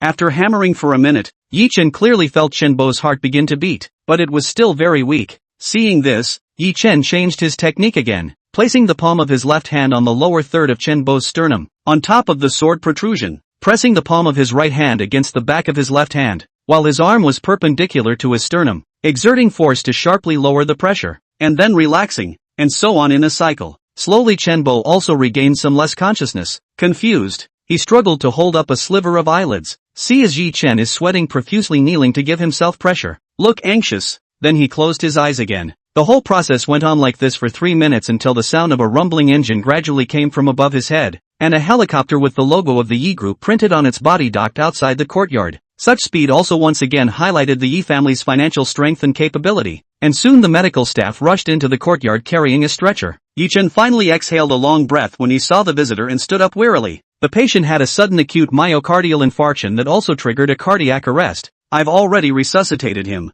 You will have to feed him aspirin right away so that blood flow is smooth. I've already percussed the precordial area for him. You guys have to continue doing chest thrusts for him until his heart rate is normalized. Ye Chen instructed in a cloudy manner. And unexpectedly, the entire medical team froze for a moment and looked at Dr. Zhang, who was leading the team. Dr. Zhang was obviously stunned as well. He had been practicing medicine for decades and it was the first time he was being directed by someone. And it was also young Master Yi who didn't know anything about medicine at all. What are you all waiting for? Hurry up and do what young Master Yi said. Dr. Zhang also agreed with Ye Chen's approach, and after observing Chen Bo's condition, he was also prepared to operate in this manner. He was just very surprised. When did the honorable young Master Ye Chen become so professional? He was practically a medical expert. The reason was naturally something he couldn't figure out even if he scratched his head. The medical team quickly withdrew from Songjiang village, and Ye Chen was also paralyzed with exhaustion. I couldn't talk about business today, but instead, I even gave someone a heart attack with joy, but the skills I harvested are quite useful. That night, Ye Chen's cell phone suddenly rang. The hospital side said that Uncle Chen had already woken up, and now he very much wanted to see Ye Chen. Ye Chen heard that and started up the sports car and rumbled off. Chen Bo's condition has been stabilized, and has now been transferred to the hospital's combined medical and nursing ward, which is the highest specification ward in the hospital, and is also Ye Chen's intention. Uncle Chen was lying against the hospital bed. His face had returned to normal, and his spirit was still good, but he glanced at the door from time to time, as if he was waiting for someone. At this time, the door of the room opened in response to the sound. The person who came was none other than Ye Chen. Uncle Chen was instantly excited at the sight of the person. Young man, you are here. Come sit next to me. Uncle Chen raised his hand and said. Ye Chen then moved a stool and sat beside the bed. Uncle Chen, you just woke up. Don't take a good rest looking for me. Is there something important? To say it's important is not important. Young man, are you approaching me just for my piece of land? Being asked this by Uncle Chen, Ye Chen felt a little embarrassed. It was indeed because of this. Why would you ask that, Uncle Chen?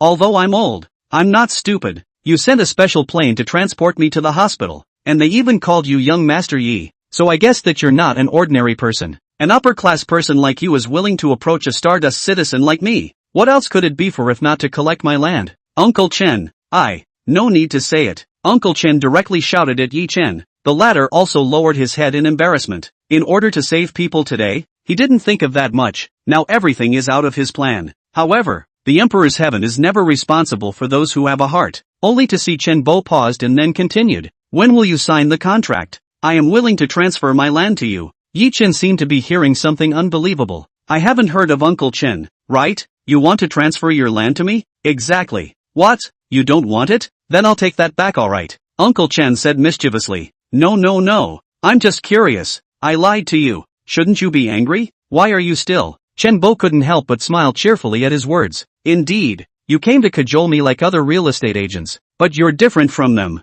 because I saved you? More than that, lad, I saw a light in your eyes. A light of mission. It came out when you saved me. And I guess it wasn't just me you were trying to save then, was it? Chapter 15 Introducing High Officials. Ye Chen's heart was suddenly poked by Uncle Chen's words. Yes, he wanted to save not only Uncle Chen's life at that time, but the whole Ye clan group. It was like 10,000 pounds of responsibility pressed on his shoulders. Uncle Chen, you are right. I have a mission that belongs to me that needs to be accomplished by me. Ye Chen couldn't help but clench his fists after he spoke. All the hatred and aggression surged into his heart. I saw that sincerity in your eyes. It's more precious than anything else. That's why I chose you. Because I know that you're not like other real estate developers who are out for profiteering. And that's why I don't sell the land to them. Uncle Chen confessed to Ye Chen. Uncle Chen, thank you. I will personally renegotiate with you about the transfer after you recover. I will definitely give you a satisfactory price. Uncle Chen waved his hand hastily at his words. I said transfer to you, not sell to you. How can this work? The market value of your piece of land has now been speculated to $500 million,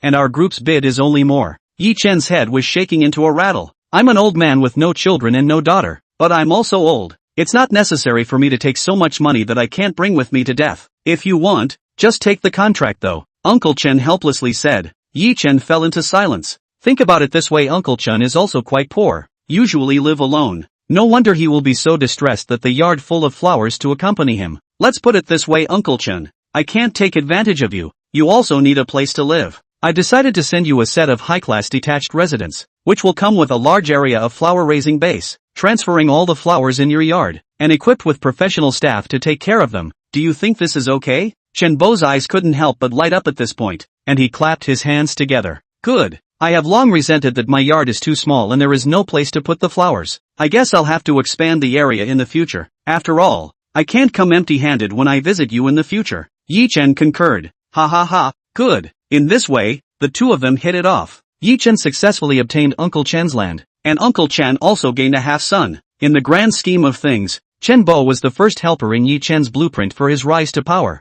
and Ye Chen must not forget it. Soon after, the news that Ye Chen had obtained the land in Songjiang village at a price 30% lower than the market value shocked the entire Ye group and even the entire Jiangqing real estate industry. Being able to take the Songjiang village land plot that all the major real estate developers were eyeing was already enough for the reporters to blow a pot. Ye Chen even managed to take it at a low price. The reporters didn't know how to blow it. Ye Chen was once again on the headlines of major newspapers. Real estate magazines and financial media were all scrambling to book interviews with Ye Chen, and it was all the rage. On the other hand, Ye Group's share price also rose sharply, and a large amount of capital moved in, providing a strong impetus for the group's development. Ye's Group was abuzz with talk. A new shareholders meeting was about to be held, and this time, the content of the meeting didn't need to be thought about. It would be the announcement of Ye Chen as the general manager. The conference room has long been filled with people. This day anyone would not dare to be late, compared to the last dead silence general atmosphere. This time the conference room is a laughter. Only Li Dongqiang is black face, not a word. At this time, Ye Chen pushed the door into the room. Full of spring, the crowd saw the situation immediately rang a crisp applause. Young Master Ye, congratulations. Surprisingly, he was able to take the land in Songjiang village at a low price. I've said long ago that young Master Ye is a talent that can be made. The position of general manager should rightfully be his. Those shareholders who were previously against Ye Chen now turned against him, and there were even some who directly called up general manager Ye. Although Li Dongqiang on the side didn't say a word, he still applauded with great reluctance. No matter how he thought about it, he couldn't imagine how Ye Chen did it. The general manager that was in his hands flew away just like that, but he wouldn't just let it go. Ye Chen smiled as he accepted everyone's congratulations and waved his hand to signal for quietness. Thank you for all the shareholders' support. In that case, there's no objection to me being the general manager, right? No. Young Master Ye, you are the obvious choice. Still calling young Master Ye? I'll call general manager Ye. Good for general manager Ye. Ye Chen nodded with satisfaction and continued. Thank you all. In terms of seniority and experience, everyone here is my senior. Although I have become the general manager, there are still many places that I need to learn from all of you seniors. In the future, I will also trouble all of you to give me more guidance, and we will work together to restore Ye Group's former glory. The people present all nodded their heads and said yes. Ye Chen's remarks collected people's hearts and minds, and the crowd was very flattered. It can be said that the general manager of this position, Ye Chen, is sitting firmly. Finally, Ye Chen paused and said, there is still one thing that Ye needs the shareholders to help. Manager Ye, why are you so polite? Just give us an order. We will do our best. The shareholders agreed. I just entered the company. I don't know everything about the company that well. In order to better connect with the company, I hope that all shareholders will introduce a senior executive to assist me. Chapter 16 Iceberg Supervisor. Ye Chen's approach was very wise, and it was also the system skill that reminded him to do so. Soon the shareholders discussed, and in the end, they all came up with the same candidate. All of them looked at the only woman in the conference room unanimously, but quickly withdrew their gazes. This person was Ye Group's senior executive, Xiao Qingyu. This person was responsible for stringing together the work between the various departments of the group, and it could be said that she was very familiar with the workings and functions of the various departments of the group. Therefore, she was the best candidate. But on the other hand, this woman was very cold and arrogant, and she only had a good face for one person before, and that was the chairman of the board, and this also determined her efficient work efficiency. Despite that, what was more noteworthy was her deadly beauty. Ye Chen followed the gazes of the crowd and couldn't help but reveal a playful smile. It's really her. I'm really resourceful. Ye Chen secretly laughed. Just now, he had guessed in advance as to who would come to assist him, and after combining the judgment of the system's functions, it was the person Autumn Qingyu. Supervisor Autumn, do you have an opinion? Ye Chen asked. From the beginning of the meeting, Xiao Qingyu sat quietly on the side, not saying a word, just like Li Dongxiang. The reason was different because the rumor was that Ye Chen was a playboy, and as a woman, she was quite contemptuous. At this moment, the fire had reached her for no apparent reason, so she had no choice but to stand up. At this stand, the rumored devilish figure of Autumn Qingyu was immediately outlined. Autumn Qingyu was wearing a tailored OL suit today, highlighting all the places on her body that should be shown, and a serious long black straight line rested on her shoulders, once again enriching her cold temperament. After standing up, Xiao Qingyu crossed her arms over her chest and said indifferently, "Could I say no?" Ye Chen couldn't help but shake his head. It was a pity that such beautiful red lips spat out such cold words. As soon as these words came out, the crowd immediately became nonchalant. This Autumn Qingyu was clearly hitting their faces in front of Ye Chen. Supervisor Autumn, what do you mean by this? Is it condescending to let you assist General Manager Yi? Being promoted from supervisor to assistant general manager, that's a good thing. Ye Chen also had a bitter smile on his face when he saw this. He had heard that Ye Group's supervisor Autumn had a strong personality and was icy cold, and it was true to her name. If the Autumn supervisor is not willing, then I won't force it. Ye Chen generously said, no matter how beautiful she is, it's useless. Working with such an ice-cold person is definitely torture. Besides, would the hallowed young Master Yi even care about a beautiful woman? The crowd couldn't help but breathe a sigh of relief. Since Ye Chen had put down his pedestal, it would be better to change to someone else.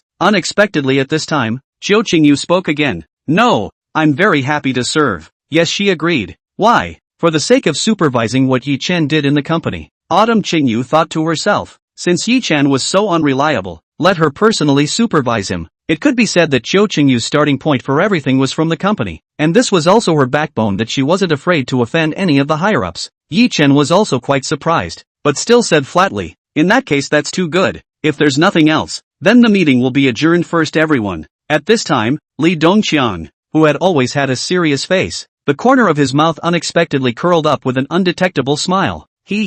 Bumping into this matter of Xiao Qingyu, I'll see how long you can sit in this position. We'll see, Li Dongxiang said secretly. Just like this, Ye Chen officially became the new general manager of Ye Group, and it was inevitable that he who had never worked before would feel uncomfortable. Previously, he was used to being called Mr. Yi, but now he had become General Manager Yi, which was strange and awkward. However, the next day, Ye Chen still arrived at the company on time like other employees and honestly punched his card. Knowing that all the company's executives did not need to punch their cards, this action of his made many of the grassroots employees could not help but add a hint of goodwill when they saw it, and soon he took the elevator straight up to the general manager's office on the top floor. Autumn Qingyu, as his assistant, had also moved her office outside the general manager's office, and Ye Chen made a point of greeting her as he passed by. He didn't expect that as soon as his ass touched the seat, a large stack of documents was dumped onto the desk in front of him, and when he looked up, it was none other than Xiao Qingyu, only to see her icy coldly say, Mr. Yi, this is a detailed introduction of the group's various industries and the development plan for the next few years. Please check it carefully. It was the first time for Ye Chen to hear someone say the most icy words in the most polite tone, and before this position was even warmed up, Xiao Qingyu gave him a downward spiral. I say, Autumn Beauty, do you have to be so serious? There's no need to collapse so tightly at work. Mr. Yi, please address me as Assistant Autumn so as not to cause a bad influence. Autumn Qingyu knitted her cold brows and reminded, okay, then can Assistant Autumn trouble you to explain it for me personally? I have a headache when I see this pile of documents. Ye Chen pinched his temples, showing a face of pain. The group's history and prospects he had long spent a night to understand through. Just no one was willing to believe that he had used so much effort. Qiu Qingyu was the first. Chapter 17 Cohesion. Since the other party came up to give a downward spiral, Ye Chen couldn't be overwhelmed by the other party, or else there would be no place for him to stand in the future. Autumn Qingyu has long heard that Ye Chen weekdays on the dangling. It seems to take the Songjiang village land thing, but it is a coincidence. The person in front of me is an uncompromising loser, rich second generation. Ye's group fell into his hands. Maybe one day we'll suffer a great disaster, but now she can only see walking steps. Thinking of this, she began to explain. The group's plan for the next 3 years is to stabilize the real estate industry, try to get involved in the jewelry industry, and will target some jewelry companies with good prospects for investment or even acquisition. Qiu Qingyu had just opened her mouth when Ye Chen couldn't help but interrupt. Jewelry industry? Why the jewelry industry? Is this the conclusion reached by the group's meeting? This is a plan that was negotiated by various departments of the group not too long ago, and it was only opposed by a few shareholders. Ye Chen couldn't help but snort coldly. No wonder Ye group collapsed at the first blow. These executives were really stupid. If his father was in power, he definitely wouldn't have made such a decision. It seems that there are still 1 or 2 people who understand. I also think that we shouldn't enter the jewelry industry in the next 3 years. Qiu Qingyu was quite surprised by what she heard, as she herself did not agree with this matter, but she was curious to hear why. Wow, what is your opinion, Mr. Yi? It's simple. The current jewelry industry in Jiangcheng City is close to saturation. It's hard for our Yi group to get a piece of the pie halfway through. It's not a matter of financial strength. The jewelry industry needs more prestige and seniority, which is why there are mostly old names in the jewelry industry. In addition, the world's largest source of minerals, the South Philippine mining district, recently suffered a major collapse, and it should be difficult to vigorously export gemstones in the next 3 years. Combining all the reasons, Yi Group is not suitable to enter the jewelry industry, and even if they want to, it shouldn't be in the next 3 years. Ye Chen finished in a single breath, words without stuttering. Straight to Qiu Qingyu froze. Ye Chen's analysis was almost the same as hers, and this is still an analysis that Ye Chen made immediately after hearing it. Qiu Qingyu didn't believe it and continued to ask, then what industry do you think should be developed in the next 3 years, Mr. Yi? This question also troubled Qiu Qingyu for a long time. She was looking forward to Ye Chen's answer. Well, transportation industry, I guess. Ye Chen uttered an answer that completely deviated from the pre-selected plan in Qiu Qingyu's mind. Transportation industry? Mr. Yi, there's no need to spout one if you can't think of one, right?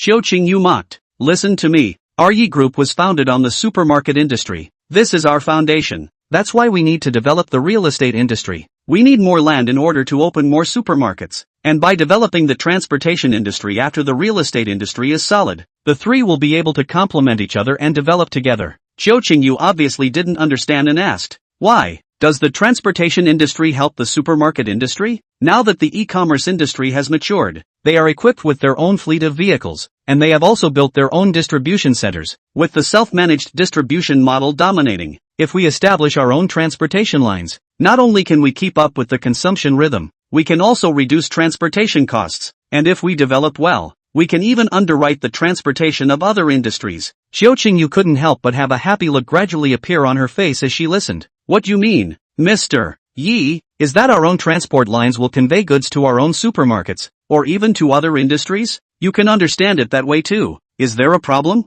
Ye Chen said in a cloudy voice. Generally I suggest to convene a group meeting immediately. This program of yours is really great. It must be put into practice. Autumn Qingyu said could not help but raise her tone by 2 degrees. What cold and arrogant beauty's image was gone.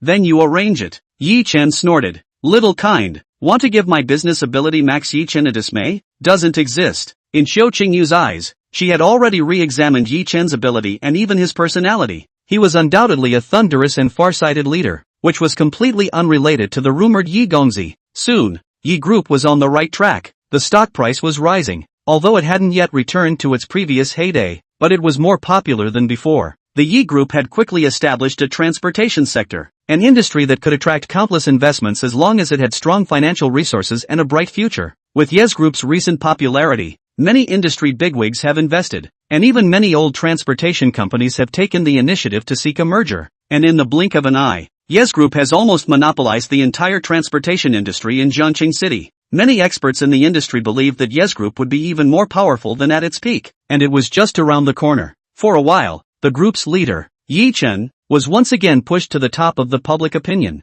For all of this, Ye Chen looked more normal than anyone else. Everything is within his control, and the future will be far more than that. Right now, Ye Group's meetings were a small one a day and a big one in 2 days. This meant that the company was running multiple projects and the overall development was at a high speed. The entire company was now almost completely beholden to Ye Chen, but Ye Chen knew that there was one person who did not obey him, and that was Li Dongqiang. Chapter 18, Sentence to the Face. Thinking of this, Ye Chen had his meeting seat arranged next to himself, which was the position of the left and right handles. It was another usual meeting. Everyone was ready. Li Dongqiang entered the meeting room and looked at his seat card. He couldn't help but be puzzled, but still sat down. Ye Chen was always the last one to enter the room, in order to see the crowd's private reaction outside, and on the other hand, to reiterate his position to everyone. Alright everyone, without further ado, all of you report on the project process individually. Ye Chen opened the door and asked. The crowd had long gotten used to his thunderous style. As of 0 hour yesterday, 60% of the market share of the transportation industry in Zhongqing City has been occupied by the group, and the fleet construction has been basically configured. The newly promoted Transportation Minister Chao Chu reported. This person was personally introduced by Zhou Qingyu, and was a stable and capable executive. Ye Chen did not reveal a satisfied look upon hearing this. 60%? That's not enough. At least 90 or more. Minister Chao, you should have forgotten about the water transportation. Chao Chu couldn't help but pat his head. Mr. Yi is brilliant. I will immediately start to get it done. The crowd also nodded in realization. How is the situation in the supermarket sector? Ye Chen continued to ask. Currently, the group's major supermarkets are operating normally, and the department's cooperation with foreign supermarket brands have all been negotiated. So as long as the real estate department releases it, it can be introduced immediately. Zhang Yu, the Minister of Supermarket Department, reported. After Zhang Yu said that, the crowd could not help but turn their attention to the Minister of Real Estate, Li Dongqiang. The land in Songjiang village had been in his hands for almost a month. Ye Chen turned his head to look at Li Dongqiang, who was on the side. The distance between the two was only half a meter close, but Ye Chen's gaze was mind-blowing. Minister Li, do you have any words you need to say? Li Dongqiang unconsciously averted his gaze. Ye Chen's gaze seemed to be stripping him of his clothes. There is no problem at all on the side of the real estate department. It's just that the group owns quite a lot of land. I don't know which piece of land Mr. Yi intends to use to build a foreign supermarket? Li Dongqiang suddenly threw a difficult question to Ye Chen. This matter was always suggested by the real estate department before the leaders made decisions. But Ye Chen did not mind this question. Songjiang village, Ye Chen succinctly said. Wow, our real estate department does not agree that Songjiang village should be used to build a supermarket. Instead, it should be a continuation of the former to build a high-grade residential district. Originally, Li Dongqiang's approach was inappropriate. This time, he even sang directly against Ye Chen, and some people had already started to curse Li Dongqiang secretly. Ye Chen always kept a smile on his face, letting people not see what he meant, which was the system that made his city so deep. If Minister Li has any insights, he may as well present them. Li Dongqiang wasn't mixed up for nothing, and confidently said, Songjiang village was originally a residential area, leaving many basic living facilities, and it deserves to be continued. Coupled with the fact that this place is in the center of the city, the transportation is convenient, and there is a new subway trunk line under construction. It can be considered a prime location. If the new subway is built in tandem with the property, this selling point will definitely make it the hottest property in Zhongqing City, and the profit will be doubled several times. Li Dongqiang's analysis was reasonable, and it was all from the company's interest. For a while the crowd's discussion was different again, but on the contrary, Ye Chen's face, at this time is serious down. Li Dongqiang look, already complacent. Unexpectedly, Ye Chen opened his mouth and said, what Minister Li said is not unreasonable, but if this is the decision of the real estate department, then it is inevitable that I am a little disappointed. Mr. Yi, if you have any opinions you can just put them forward. Willing to hear them. Li Dongqiang held his breath and said. At this time, Ye Chen snapped his fingers towards Zhou Qingyu in the corner, and the latter picked up a stack of documents and started distributing them down to the crowd. Everyone almost forgot that Zhou Qingyu was Ye Chen's assistant. And what was even more surprising was when did the cold mountain beauty become so submissive? Surprisingly, she even handed out papers? But when the crowd looked towards Zhou Qingyu, she was still as cold and appalling as ever, and was ignoring everyone. This is the investigation report that I asked Assistant Xiu to order people to collect. Those who participated in the investigation were all residents of Songjiang village and its neighborhood. What do you guys say it all shows? Ye Chen asked. Someone soon discovered the problem. Mr. Yi, The residents seem to think that Songjiang village is not suitable for living. The one who spoke was the head of the shopping mall department, Lu Tong. This person had co-founded the Ye Group with Ye's father back then, and could be said to be a senior figure of the Ye Group. Ye Chen smiled slightly and began to clear his throat. Uncle Lu summarized it well. Indeed, on the one hand, although Songjiang village is located in the center of the city with convenient transportation, it's not too busy. It is often mentioned in the investigation reports that the traffic in Songjiang village is too busy. The sound and noise disturb the people, and there are also multiple catering industries nearby, so the level of noise can be imagined. Moreover, next to the Pine River village has been built in the early years of a neighborhood, although backward, but the living area is already close to full. The downtown busy area to build too much residential area is not appropriate, and the most passionate response from residents is the issue of daily purchases. As Minister Li said, Pine River Village has many basic amenities, such as parks, basketball courts, and other sports venues. But, Pine River Village and neighboring communities and even the nearby restaurant industry have been plagued by a problem for a long time. There is not even a food market, let alone a supermarket, in the downtown area. As a result, all the residents have to go to the food market 10 kilometers away to buy other necessities. But isn't the supermarket industry Ye's old business? Chapter 19 The Four Great Families. At this moment, the ministers could not help but nod their heads so strongly that they were on the verge of breaking their necks, very much agreeing with Ye Chen's statement. After speaking for so long, Ye Chen also suddenly paused, followed by a change in tone. Speaking of which, I have to extend another issue of the group. When the crowd heard Ye Chen's tone change, they couldn't help but sit up straight and serious. I understand that Ye Group previously did not have a good image in the outside world, being said that it could do whatever it takes to make profit, and that it was profit-oriented, losing people's hearts. It's also the reason why the Ye Group was easily crushed, and since I, Ye Chen, want to save the group, I have to change that. Songjiang Village, a supermarket must be built. Building a building does make it possible to maximize profits, but we should do something for the residents. That's what a conscientious company does. Ye Chen took a long breath and finally finished spitting out what was on his mind, and as soon as his words fell, deafening applause rang out in the conference room. Autumn Qingyu also broke through and gently applauded at his words. With a faint smile, she thought to herself, if Ye Chen was born in ancient times, he would definitely be a bright ruler. Mr. Yi said it well. Earlier years, we were indeed overwhelmed by interests. There is General Manager Yi leading the Ye Group. The group's image will definitely change for the better. The supermarket department will definitely cooperate vigorously. Li Doqian's face was almost blackened. He had wanted to give Ye Chen a hard time, but he didn't expect that it would become an east wind for him to gather people's hearts. When he listened carefully, he realized that every point Ye Chen said was hitting him in the face. How could he not be embarrassed? Mr. Yi, I'm a bit uncomfortable. I'll leave first. After the words, Li Dongxian left his seat and pushed the door. Ye Chen didn't mind either. With one less person, Ye Group wouldn't collapse. But he knew that Li Dongxian would never forget it like this. In Xiao Qingyu's heart, Ye Chen and the image of the playboy had been completely disconnected. It is not an exaggeration to say that she already worshipped Ye Chen a little bit, but she still acted extraordinarily cold. Soon, Ye's Group made a big splash in Jiangqing City. The logo of Ye's Group could be seen in many corners of the city, and the matter of Songjiang Village was also greatly praised by the media. People could already see the signs of Ye's Group surpassing the previous year, and because of this, the four big families in Jiangqing began to be unable to sit still. Jianglu Manor, Jiang City's eastern suburb. This is a private manor under the name of one of the four big families, the Su family, usually not for commercial purposes, only used for family meetings, but today the four big families are gathered here. At this moment, a mediocre appearance, age-old AE-86 drove towards the manor. The security guard at the entrance saw it and quickly stopped it. Go go go. This place is not for you to come casually. Don't block the luxury cars behind. The security guard expelled. Today all the people who came were characters from the four big families, driving expensive luxury cars. This AE-86 was clearly here to cause trouble. Open your dog's eyes wide and see clearly who I am. At this moment, the window of the AE-86 was rolled down, and the owner's face was revealed. The security guard took a closer look and was close to kneeling down. Zhao Dishao, how could it be you? Inside please, inside please. It's the little one who has no eyes. Then you don't have to come to work tomorrow either. The owner of the AE-86 said that and drove himself into the manor. That's right, this person was the eldest young master of the Yi family's biggest rival, the Zhao family,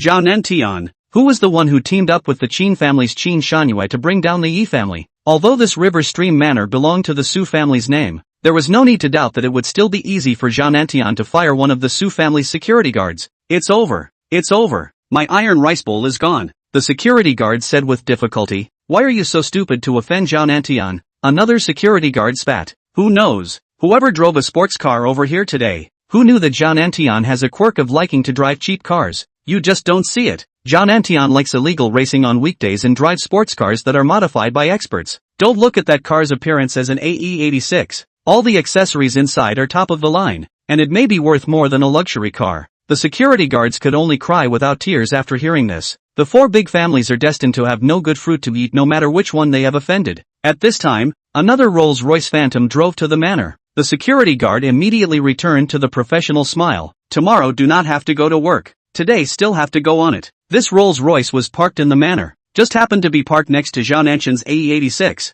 Zhao Nanshan's eyesight was full. As soon as he got out of the car, he realized that this was the Lin family's car, and hurriedly smiled and walked over. The driver opened the door for the Rolls-Royce, and a magnificent lady got out of the car with the driver's support, and brought out a mature flavor that mesmerized young people. This person was none other than the representative of one of the four great families, the Lin family, Mu Yanhua. She was the mother of the Lin family's eldest son and the most capable figure in the Lin family. Auntie Mu, why are you the only one here? Where is young Master Lin? Zhao Nantian asked politely. Yo, it's little Zhao Ah, don't mention that kid. He only cared about playing with such an important matter today, so I had to be the one to come. Mu Yanhua said in a bewitching yet seductive voice that made people fall deeper. Chapter 20, Secretly Doing Things in the Dark. Zhao Nantian only smiled perfunctorily when he heard this. The other three big families knew that the real power of the Lin family had long been in Mu Yanhua's hands, and the people had already defaulted to her as the Lin family's head. The fact that a woman who had married into a wealthy family could achieve such a level of power was evident of her terror. Ha ha,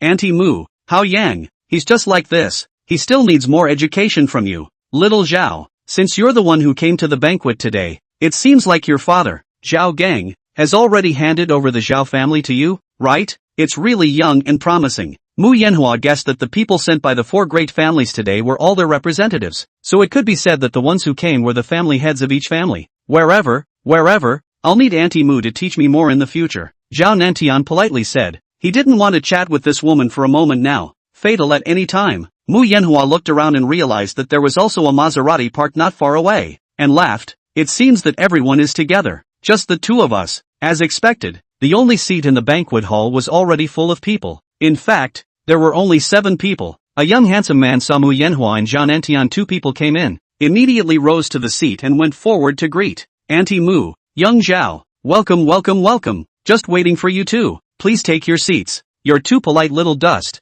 What virtue do I, Mu Yanhua, have to allow the Su family's young master to personally greet you? Mu Yanhua said with words that made the corners of the handsome man's mouth twitch. I should have. This is my father's teaching. This man was the eldest son of one of the 4 great families, the Su family, Su Duan, but he was not yet qualified to be the Su family's family head. The entire Jiangqing city knew that the Su family's eldest son was a talented man full of bookishness and bent on learning, but that was not a good thing. Dusty, come and sit down. Serve the food. At this moment, a middle-aged man who was already in the middle of the seat gestured. This person was meticulously dressed. His temples were gray but not old. His eyes were transmitting and penetrating straight into the heart of the people, giving off an aura of a superior person. That's right, this was the current head of the Su family, Su Duan's father, Su Chongqing. I hadn't seen you around if family head Su didn't speak. What, is it father and son together today? Mu Yanhua joked. With these words, everyone present was embarrassed. Mu Yanhua was known to be a person with an unforgiving mouth, and it was true. Miss Mu, you really know how to joke. Xiao Dust isn't steady enough yet. I purposely brought him here to learn just to learn. I still hope that you can teach him a bit. Su Changqing hardened a smile in response.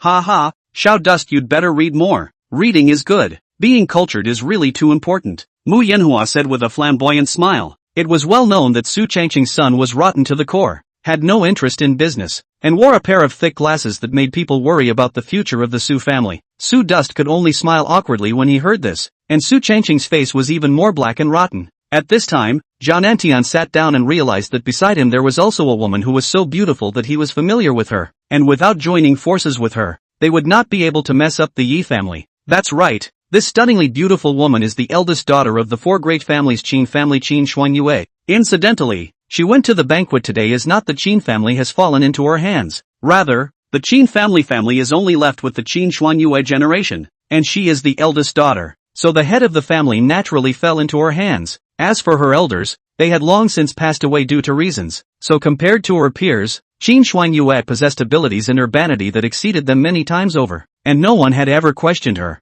Shuangyu, how have you been lately? Zhao Nantian greeted. Qin Shuangyue twisted her head impatiently at the words and said indifferently, fine, thanks, aha. Zhao Nantian scratched his head awkwardly. Although the Qin and Zhao families had once joined forces, in Qin Shuangyue's eyes this was just a collaboration and nothing more. Alright, since everyone is now together, let's talk about it while eating. The purpose of gathering the four great families today is clear to everyone, right? It's not just that dead dog of the Yi family trying to make a comeback. He's thinking beautifully, Zhao Nantian disdainfully said. This is not the point. The point is the Yi family head is still in a coma? Ye Chen, this person you guys are also clear, is a typical playboy. But he's the one who injected huge sums of money into the already bankrupt Yi clan group and operated it with great success. Isn't this something to be skeptical about? Su Chengqing raised his doubts. At this time, Mu Yanhua was also good and proper. With a straight face, it seemed that she also attached great importance to this matter. The Yi family has stood in Jiangqing City for so many years. Never heard of Yi fight having a relationship with the Yi family until something happened to the Yi family brought it up. In addition, Ye Chen's ability has skyrocketed.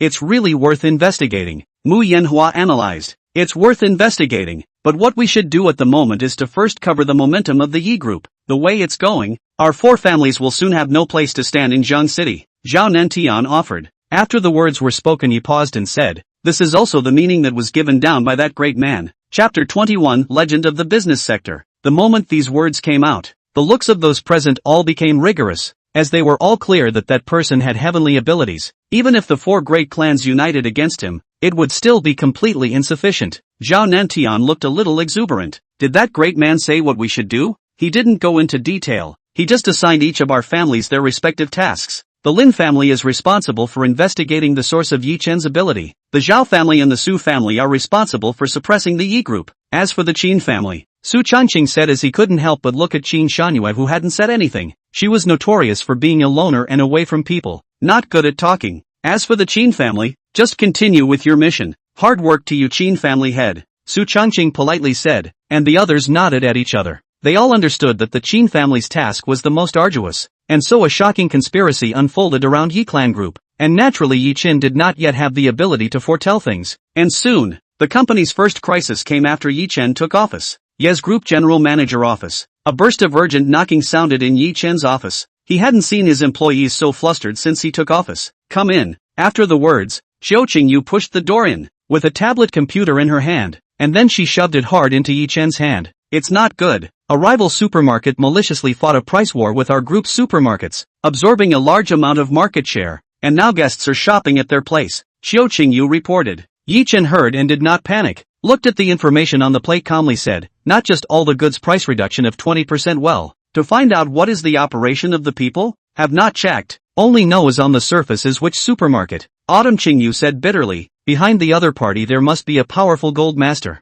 otherwise it would not be unable to find out. Then keep checking. As for the price war, it's nothing more than burning money. In that case we'll reduce the price to the cost price. Autumn Qingyu simply did not believe her ears. Is this Ye Chen crazy? Dropped a cost price? Counting the transportation fees and other operating expenses, we are actually making a serious loss. No way. Don't worry. Trust me. We'll earn it back soon. And Ye's group has made the public a lot of money over the years. A big reward, Ye Chen said in a cloudy manner. But, Ye Chen waved his hand, stopping Xiao Qingyu. Alright, do as I say. I'll be responsible for any problems. Humph. Xiao Qingyu left the office with a cold snort, and sent down the instructions to reduce prices to its major supermarkets. Soon consumers once again flooded into Yi Group's supermarkets, frantically shopping and besieging the place. On the other end, the Su and Zhao families who were directing behind the scenes also had a headache. Really arrogant, daring to fight with our two great families for money? I think he's tired of living, Zhao Nantian said disdainfully. In that case, never mind if we don't show mercy, Su Changqing said.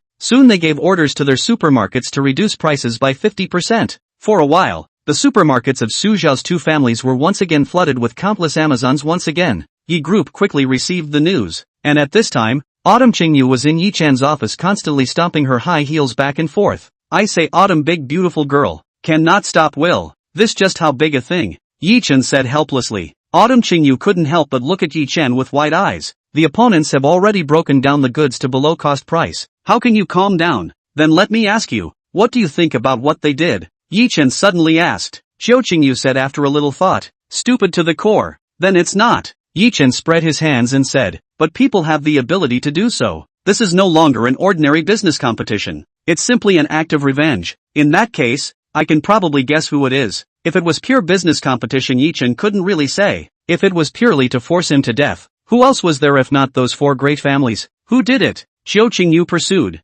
This you don't need to know.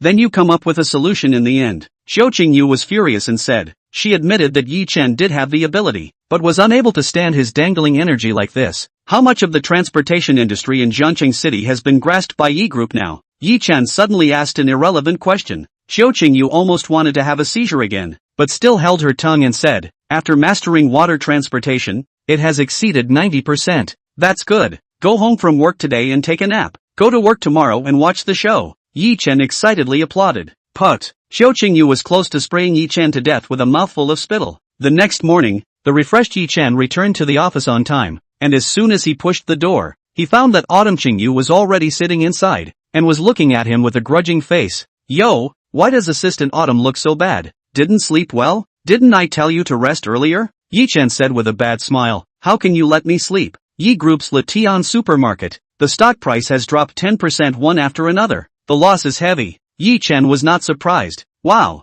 it fell less than I thought. Ye Chen, what exactly do you want? If you put the group in deep water, don't blame me for impeaching you. Xiao Qingyu finally couldn't help herself and called Ye Chen by his name. Fine. I won't buy into it. Pass on my order. Notify all of its transportation industries that they are not allowed to deliver goods to the other supermarket. In addition, notify the supermarket sector to go to the opponent's supermarket to sweep the goods, accelerate the emptying of the opponent's stock, and ask for as much as you can get. Let the other party have no goods to sell. The moment Ye Chen's two orders came out, it immediately woke up Xiao Qingyu. Right. I'll go do it right away. Xiao Qingyu excitedly ran out, instantly refreshed. For a while, the supermarkets of Su Zhao's two families were all empty, not to mention that they didn't know that this was a supermarket, and the nearby residents who wanted to buy vegetables for cooking could only run a long way to Lutian supermarket to buy them. Su Changqing, who received the news, punched the table. Furious. Bastard, how could such a large supermarket run out of stock to sell? Family Master Su, I just received the news. The stock would have lasted for 3 days, but Ye Group cleared out a large amount of our low-priced goods. Zhao Nantian said angrily. That's not a problem. The problem is how there are no goods to replenish the stock. Su Changqing said helplessly. When a phone call came through, and it almost didn't make him dizzy when he connected, he only saw him looking at Zhao Nantian in dismay, and said mechanically, when did Ye Group control 90% of the transportation industry in Jiangqing City? The plight of Su and Zhao's supermarkets facing no goods to sell quickly attracted criticism, and for a while, the stock price of Lutian supermarket rose wildly, even bouncing back to an even higher price than the original. This battle, Su Zhao two family's complete defeat. As Ye Group celebrated with the company, Xiao Qingyu rushed into Ye Chen's office and reported the happy news. General Manager Yi, what's going on here? Xiao Qingyu said incredulously. Yo, why are you calling me Mr. Yi again at this time? Ye Chen snickered. Mr. Yi is sorry, just tell me why. Autumn Qingyu eagerly said, surprisingly revealing a small woman's expression. Then you've learned, since the other side wants to fight a price war, then the weapons are naturally commodities. If the side of the war doesn't have that, it's bound to lose. That's why I'm asking you about the transportation industry. Then why didn't you order a ban on the transportation of goods to the opponent yesterday? Xiao Qingyu pursued. If that was the case, there would be no need to drop the stock price. Taking action yesterday would only scare the snakes, and the opponent would adjust the price back to the original price in order to minimize their losses. Then our citizens wouldn't be able to purchase goods that are both high quality and cheap, right? Ye Chen couldn't help but be happy even when he said this. He could imagine the other party's expression like they had eaten. And then you can also gain time to go to the other party's supermarket to acquire a large amount of cheap goods for our supermarket to sell at the original price, right? Xiao Qingyu said in surprise. Clever. Exactly. Ye Chen snapped his fingers and said, then why didn't you tell me earlier? Do you know that I lost sleep all night? Xiao Qingyu gritted her teeth and said, who told you to put on a face for me all day? The hell would want to talk to you? You. Autumn Qingyu was just about to have a fit when she was pressed down by Ye Chen. Actually, you were quite cute when you just smiled. Why are you cold? Ye Chen said indifferently. It's up to you, said Xiao Qingyu and ran out of the office. Ye Chen observed that her face had long been red.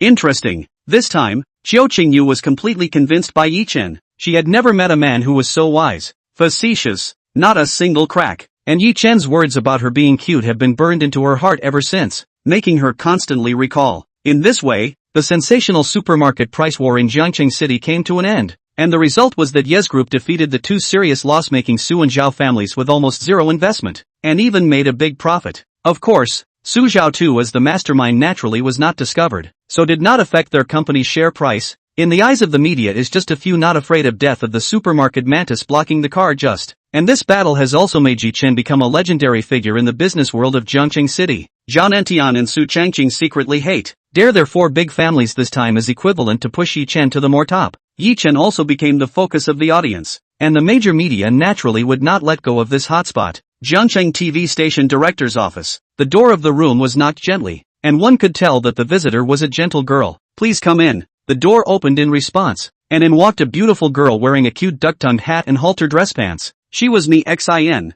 the beautiful reporter who was a household name for the people of Jiangqing City. Director of the station, are you looking for me for something? Ye Chen asked, her voice as pleasant as a bell. Chapter 22, Grievance. I'm going to ask you to interview a character. This must not be messed up. Who is it? So serious? It's Mr. Ye of the Ye group who has been in the limelight lately. Please make sure you get a chance to interview him. What?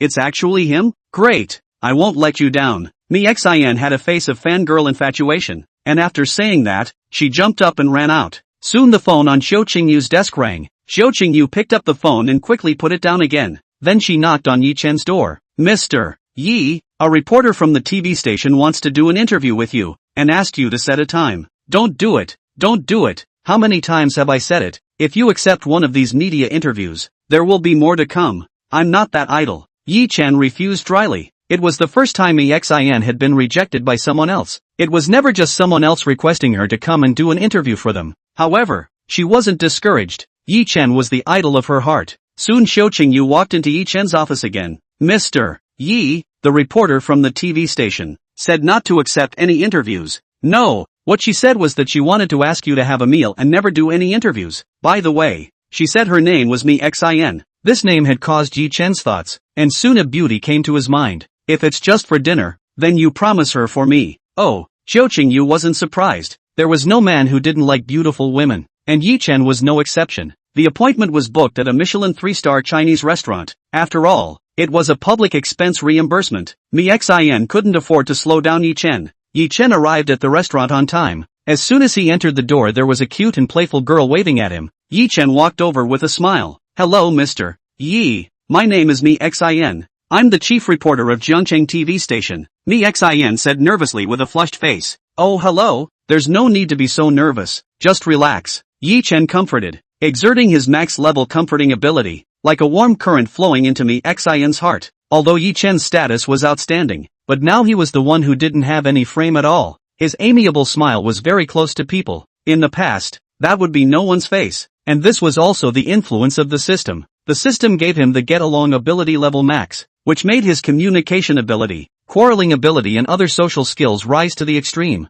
Mr. Ye, you order the food. Feel free to order. There's no need to be polite with me. Ye Chen was still nervous and she was very embarrassed as soon as the words left her mouth. Ye Chen was in control of the flourishing Ye group, and owned unimaginable wealth. It was inevitable that Ye Chen said this a little. Ha ha, thank you. Ye Chen smiled amiably, easing Ye Chen's embarrassment, and Ye Chen felt more and more the charm of this man. Mr. Ye, I promised you not to do an interview, so can I ask you some questions? If I can be allowed to report as a transcript, that would be great. Little girl, you're getting ahead of yourself. Ye Chen pretended to be serious. Ye Chen immediately panicked when she saw this. Mr. Ye, sorry, I didn't say anything. Haha, just kidding you. Just ask. Don't point the camera at me. Ye Chen said. Ye Chen instantly had another smile on her face. Just then a familiar AE-86 stopped at the restaurant, ending its run with a raging engine sound, and the entire street couldn't help but look here. The restaurant has a clear-eyed people immediately went out to meet, or restaurant manager personally greeted. Just Ye Chen entered the door did not have this treatment. It seems to be in a coma for half a year, no one recognized. Have to go out more to shop before line. The person who took in Ye Chen is also familiar with, is to harm his Zhao Nantian, and Ye Chen looked at him also acted very uncomfortable. It seems that the two know each other. Zhao Nantian quickly noticed Ye Chen's presence and walked over with a smile. Ye Chen, how so coincidental? Great, today casually eat? I Zhao Nantian bought the bill. You still have friends in I see. Zhao Nantian turned his head to look, and then his eyes widened in anger. Surprisingly, it's you. Ye Chen couldn't help but clench his fists when he met Zhao Nantian's gaze, but he quickly suppressed it. Young Zhao, do you guys know each other? Xin said doubtfully. Recognize, isn't this Prince Yi? What? Surprisingly, he even picked up my girl? A sound of Yi Gongzi made Ye Chen feel not a trace of long lost. Instead, it was extraordinarily harsh to the ears. Zhao Shao, I didn't even promise you, Xin said in embarrassment. Zhao Nantian was courting her, but she simply had no good feelings towards this kind of rich second generation. Ye Chen didn't say anything when he heard this. He could have used rank max force to avenge his hatred right now, but reason told him that he mustn't do that. Sooner or later, Zhao Nantian, will get the person I have my eyes on. At least it's not the turn of this Yi family dead dog. There's still an old dog lying half dead on a hospital bed. Zhao Nantian, keep your mouth clean. Otherwise, don't blame me for being impolite. Ye Chen finally couldn't help but threaten. Zhao Nantian insulted to his father. He absolutely couldn't endure it. Zhao Nantian seemed to have heard some joke and poked Ye Chen's chest, saying, "What can you do to me? Do you still want to hit me with your hands? I'm telling you, Ye Chen, don't be too complacent. I can bring down your Yi family once and I can do it a second time. I'll see how long you can be majestic." Xin completely did not expect such a situation to happen, and anxiously said, "You guys have something to say? Don't be like this." Xin, don't worry. I'll immediately have someone throw this guy out. It won't affect your appetite. Zhao Nantian said, "I think the one who should roll is you." Ye Chen said disdainfully. He only saw him waving to the manager, and that manager ran over on his ass. He recognized Ye Chen only a moment ago, and was mortified. With Ye Chen's current value, if the news that he had come to this restaurant was released, it would definitely attract a lot of customers. "Mr. Yi, please tell me what you want," the manager asked respectfully. "Immediately give me an inventory of the value of this restaurant. I want to buy it." Ye Chen firmly said. "Yo-ho, more than money? Who doesn't have it yet?" "Manager, listen. Immediately go and take an inventory. I'll see how much financial power Ye Chen has," Zhao Nantian disdainfully said. Both of them opened their mouths, so the manager could only do as he was told, and the entire restaurant immediately stopped functioning and fell into a complicated estimation. 5 minutes passed. Ye Chen was also too lazy to wait and called the manager over. "No need to forget about it. I'm offering $100 million. It's more than enough to buy this Michelin 3-star restaurant of yours. Pay immediately, then throw this person out." Ye Chen pointed at Zhao Nantian and said, "Humph, who doesn't have a mere 100 million? I'll offer 150 million, 200 million, $250 million, 500 million. Ye Chen calmly said, as if money was just a number in his eyes. "You're crazy. This restaurant is worth $60 million at most, and you're offering 500 million? Are you sick in the head?" Zhao Nantian said breathlessly. It wasn't that he couldn't afford to offer 500 million, but money wasn't spent like this. He wouldn't be stupid. But for Ye Chen, it was only equivalent to a piece of hair. "Sorry, I'm happy to. If you don't have any comments, then please go out. This is my restaurant." Ye Chen dismissed. "I'm a consumer. Who are you to kick me out?" "Manager, order food." Zhao Nantian directly played a rogue. "You're not welcome in my restaurant. You're not leaving, are you? Then don't blame me for not being polite." "What?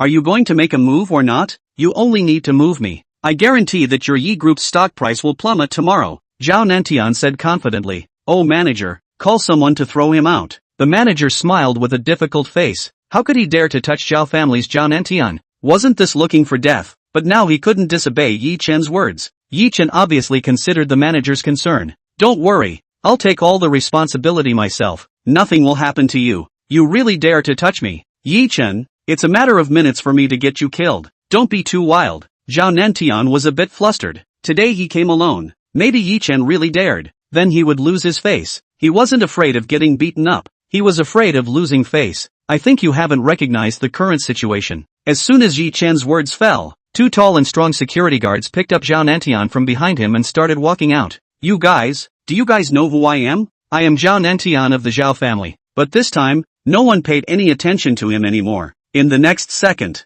Zhao Nantian was kicked out, and almost fell on his face. At this time a shudder sounded, and Zhao Nantian immediately became furious. Asterisk asterisk asterisk asterisk, "I'll give you $10,000. You immediately smash your cell phone in front of me." The man obviously knew that he was Zhao Nantian, so he hastily recruited the office, but in reality, he had made a lot of money. Still, Zhao Nantian didn't lose his temper, only to see him get into the car and dial a phone. "I demand the next step immediately." The restaurant was already back to normal operation, and Ye Chen had already transferred $500 million to buy the restaurant. But Me Xin was not happy. Reporter Me, don't you have an appetite? Ye Chen greeted. Mr. Yi, I caused you to break the bank. I'm sorry. Me Xin apologized. If she hadn't asked Ye Chen to come here, she wouldn't have met Zhao Nantian. You think too much. The conflict between the two of us has existed for a long time. Instead, I should apologize to you for disturbing your pleasure. No, I can have an appetite. Miss In said and took a big, adorable bite. Make an appointment.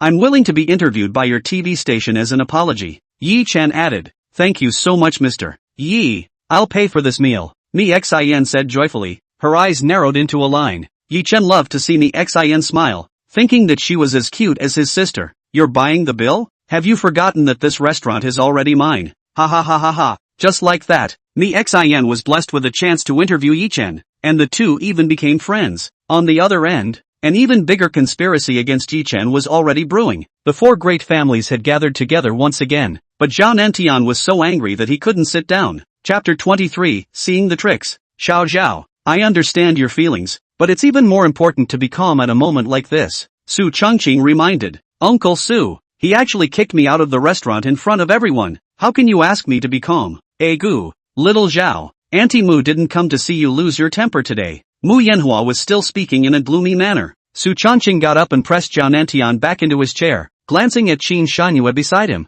still as cold and uncaring as ever. Today is about wanting to discuss how to target the Yi group. The first battle Su and Zhao were defeated. Now I want to hear everyone's opinions. Since we can't do it openly, let's play dirty. Mu Yanhua hinted. Auntie Mu, what's your brilliant idea? Zhao Nantian eagerly said. High tricks, but I can't talk about it. But it's already enough to deal with that Ye Chen kid. Mu Yanhua's implication was to taunt Zhao Nantian for not being able to even think of a small trick. Ms. Mu, please speak. Your opinion is important to us. Su Chongqing asked. Anyone understood the terror of Mu Yanhua? Since she could swallow the entire Lin family's industry, the Yi group was naturally no less important. Know your enemy and know yourself. First, send commercial spies to Yi group. Make sure to pick the elites and enter the company as soon as possible to enter the top level. Su Chongqing couldn't help but nod his head. Even the strongest and hardy warriors were afraid of poison through their guts. He should have done this a long time ago. On the other hand, go to Yi group's development project to mess up and slow down their progress. If they can't finish on the delivery date, it will definitely cause a bad influence. And Mu,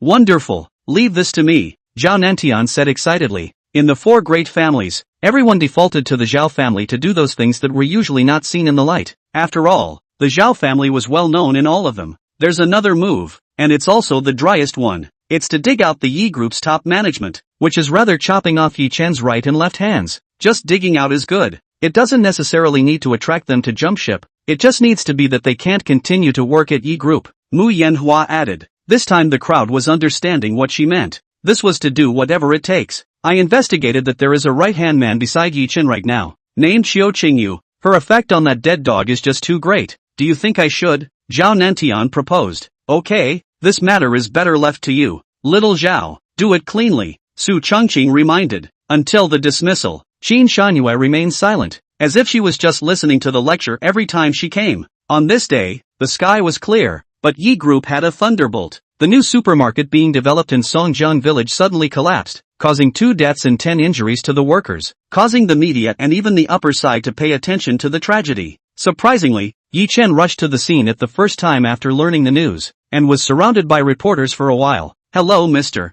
Yi, what do you think caused this incident? May I ask if the rumor circulating in the outside world that Yi group stole cheap building materials and caused the accident is true? Will the Pine River Village project be put on hold after the accident? Will the project still be restarted? The reporters spoke one sentence at a time, and no matter how much Ye Chen could talk, he couldn't win. But as a leader, he rushed to the scene in the first place just to solve the problem. Usually when this kind of accident happened, the organizer behind it that was as far away as possible to hide. Ye Chen still made a good example. At this time a fist-sized stone was thrown fiercely towards Ye Chen. Ye Chen felt bad, sensing that the host has encountered a threat. Evasion ability level max. The system said as such. The next second Ye Chen turned his head sideways and dodged away in a cloudy manner. Looking back, the person who had backstabbed him had already been controlled by the security guards, and was still cursing under his breath. A big mom, dog old boss, return my son's life you caused my family to die. The big mom cried out in grief. Ye Chen frowned. It seemed that this was the family member of the deceased, But unfortunately,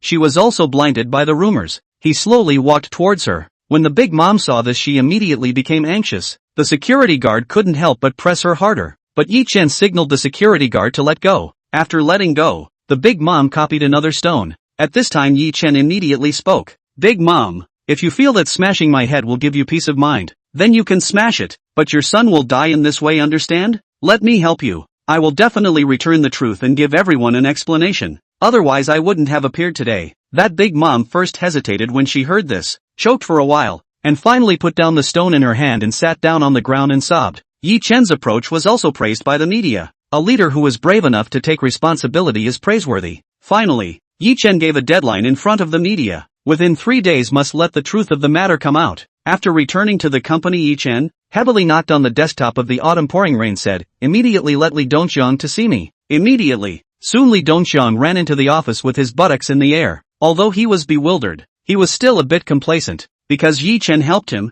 the party in question, to take a stab at the media, not to mention how beautiful it was. Li Dongxiang, I'm asking you, what's going on here? Why did the building materials collapse? Ye Chen angrily rebuked. Ye total this I also do not know. Building materials are in the procurement from the old source. The procurement list is also you personally approved. Li Dongxiang's implication was that Ye Chen himself had to be blamed for this. Since the building materials are top quality materials and there will still be an accident, then I should suspect that it's an operational error by the employees under you, right, Mr. Yi? The engineering team under me can be considered a first-class team in Jiangqing City. It would never make the operational errors you're talking about. Enough. I don't care who it is. Please make sure you investigate the situation at the scene and don't let go of a single trace. Ye Chen ordered. Li Dongxiang also held his breath when he heard this and left, leaving Ye Chen with a bitter face. It was the first time he was so bitter. How come the system didn't give him any ability to improve something at this time? He couldn't help but start combing up. Since there is no problem with the source of goods and the team is also his own, then the external factors should be taken into account. Thinking of this, he pressed through to the Autumn Qingyu short number. Assistant Autumn, organize the surveillance video of the construction site in the past 2 days for me. Ye Chen ordered. He didn't trust the efficiency of outsiders. This was something he had to do personally. So for the past 2 days, he had locked himself in his office, observing the footage almost frame by frame, and had also gained the observation ability level max by accident. But this was always a physical job. He hadn't slept for a day and a night, and the public opinion in the outside world was festering more and more intensely, getting closer and closer to Ye Chen's deadline. Just when his eyelids were about to close, a silhouette drilled into his line of sight. This person was wearing the same uniform as the other workers but walked into the site without a construction hat, which was very dangerous, unless he wasn't here for construction. Seeing this, Ye Chen hurriedly called Chou Qingyu in. Didn't sleep well? Autumn Qingyu indifferently said. How can I sleep? Quick, help me edit out this video clip. Ye Chen cried and laughed. Dare this! Autumn Qingyu still remembered the revenge from last time. Soon Chou Qingyu cut it out, and Ye Chen began to carpet the clip. Take a pen and paper. Prepare to make a record. Ye Chen said without looking away. His fiery eyes had already grasped the suspect's characteristics. Male, about 25 to 27 years old.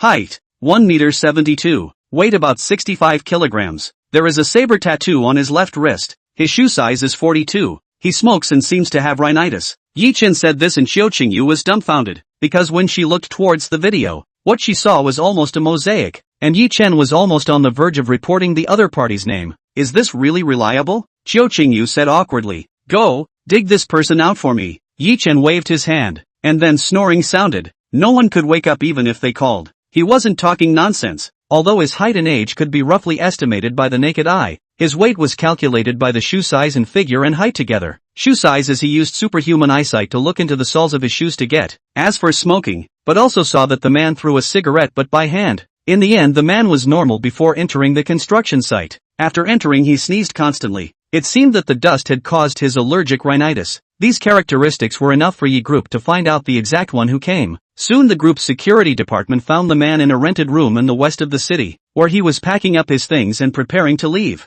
Finally, the security pressed him to his knees before Ye Chen woke up with great difficulty, and after a closer look, he matched the personal characteristics in the video perfectly, and Chou Qingyu was stunned. Ye Chen instantly became furious when he saw this person. He directly bounced up and stood in front of the man. Lifting his hand was an iron fist, hitting the man's whole body. Tendons and bones were even rattled. Scum! You are simply heartless. Say, who instructed you to do this? Ye Chen said angrily. The security personnel next to him immediately reared him up. Mr. Yi, there's no need for you to take action. Let us teach a lesson. He said that he was about to make a move, but was shouted by Ye Chen. Alright, we are not hooligans. Stop it when it's appropriate. Let the authorities dispose of him. But this man oil and salt. From beginning to end a word is not said. At this time the system beeps and once again sounded. Detected that the host is interrogating. Interrogation ability level max. The host has now mastered interrogation techniques, mind control and basic lie detection abilities. Thus, Ye Chen asked the man again, the one who instructed you, is it the competing company or the four big families? The man still didn't say anything, but Ye Chen observed that when he said the four big families, the man's pupils had an undetectable dilation, so it seemed to be the four big families. At this time, Ye Chen asked again, is it the Su family, Qin family, Zhao family, or Lin family of the four great families? Unsurprisingly, the man rolled his eyes when he said the Zhao family. Ye Chen already had the answer in his mind, but he didn't need to tell anyone. Chapter 24 Assistant Kidnapped. Now that the evidence was conclusive, Ye Chen handed the man over to the relevant authorities, and the truth of the matter came out. And although the masterminds behind the scene were not publicized, Ye Chen would naturally make them pay the price. Money war Ye Chen can always be accompanied, but the four big families this time played out human life. Ye Chen absolutely cannot hold back. However, one wave has not yet subsided and another wave has arisen. This end of the Yi clan group has surprisingly rumored another confidential leakage incident. The design blueprints of the new supermarket were stolen, and the other party has taken advantage of the time when the Songjiang village program was shelved to speed up the development. The progress is already faster than the Yi group. There were even people saying that Yi group had copied the other party's design ideas, and Yi group was once again in hot water. Excessive. It seems that there is a chain of tricks, Ye Chen said with a headache. What should Mr. Yi do now? There is already a force that has started to take advantage of the fire and is secretly poaching some of our employees. Xiao Qingyu inquired. Ye Chen was already in a state of extreme exhaustion, only to see him rubbing his temples and spoke. Impossible. The employees won't leave easily. It seems like it's another conspiracy from the other side, so why don't I just use it as a trick? Ye Chen pondered. How is it a trick? You go to the company and find a few absolutely loyal and reliable elites to come over. I have a task for him. Ye Chen instructed. Ye Chen decided to play a game of infernal path. Since you want to poach people, why don't I send a few spies over there, and they can also work together inside and outside. However, at present, there are people from the other side in the Yi group. The theft of the blueprints is definitely the work of the mole. What Ye Chen wants to do now is to pull him out. He let Xiao Qingyu called all the new employees who had joined the company only after the accident in Songjiang village, and as soon as he interrogated them, he uncovered the mole, and in the end, he also came up with an answer. The Su family. And later on, the people sent by Ye Chen also took back the blueprints, making the other party's progress paralyzed. And in the end, one of Yi group's people on the other side did not dare to use it. This time, the serial scheme is also the four big families' complete defeat, and even they also help Yi group to come to a big blood change, help them to get rid of all the employees who are not loyal to Yi group. Speaking of which, Ye Chen really had to thank them. Zhao family mansion. A crisp shattering sound fell towards the floor, and the strong smell of vodka alcohol hit his face. Paired with Zhao Nanshan's fierce expression, it really couldn't be more gloomy. Ye Chen, then don't blame me for leaving no room for error. At this time, not surprisingly, Xiao Qingyu had already rushed into Ye Chen's office to report her good news. Puzzled that Ye Chen hadn't seen her for almost a day today, walking to her office to take a look, it was empty and deserted. Ye Chen thought to himself, maybe he was too tired recently, so he took today as a day off for her. But on the second day, Ye's group was in trouble again. Ye Chen went downstairs and saw some grandparents pulling up banners. Man-eating company, return my daughter, unscrupulous adulterer, give me a statement. Ye Chen watched as his head exploded. Could he stop for a while? Grandpa and Mom, what are you people? What return your daughter mess? Ye Chen inquired. You are the boss of this company? Came just in time. Let me ask you, where was my daughter Qingyu hidden by you? Ye Chen was instantly confused. Assistant Xiao? Isn't she resting at home? She hasn't come to work for a day already. Bull ********. My Qingyu hasn't returned home since she worked overtime the night before last. She didn't answer her phone calls, and now she has disappeared. It's all your fault. The big mom shouted and scolded, saying that she even hammered up Ye Chen's chest. Ye Chen cried and laughed. All of a sudden he could see that this group of people were here to cause trouble. His daughter had disappeared and didn't go to report it. Instead he came to him to mess around. It was obvious that they were messing things up. But what was more urgent now was that the disappearance of Xiao Qingyu must also be the work of the four great families. Thinking of this, Ye Chen immediately became serious. He was not in the mood to take care of these playwrights anymore, and hurriedly rushed to the security department to check the surveillance video, and found that Ye Chen had left the night before and got into a black Lincoln saloon car. Ye Chen took a closer look. The car did not even have a license plate. In the city of Zhangcheng cannot be on the license plate of the characters. Who else can there be? This time Ye Chen was more sure who the black hand behind the scene was, but he had no way to pull them out. The clues were thus broken, and just as Ye Chen was at a loss, the system prompted again. Detected that the host is searching for someone. Search ability level max. The host has now mastered the superhuman sense of smell ability, tracking ability as well as big data guide.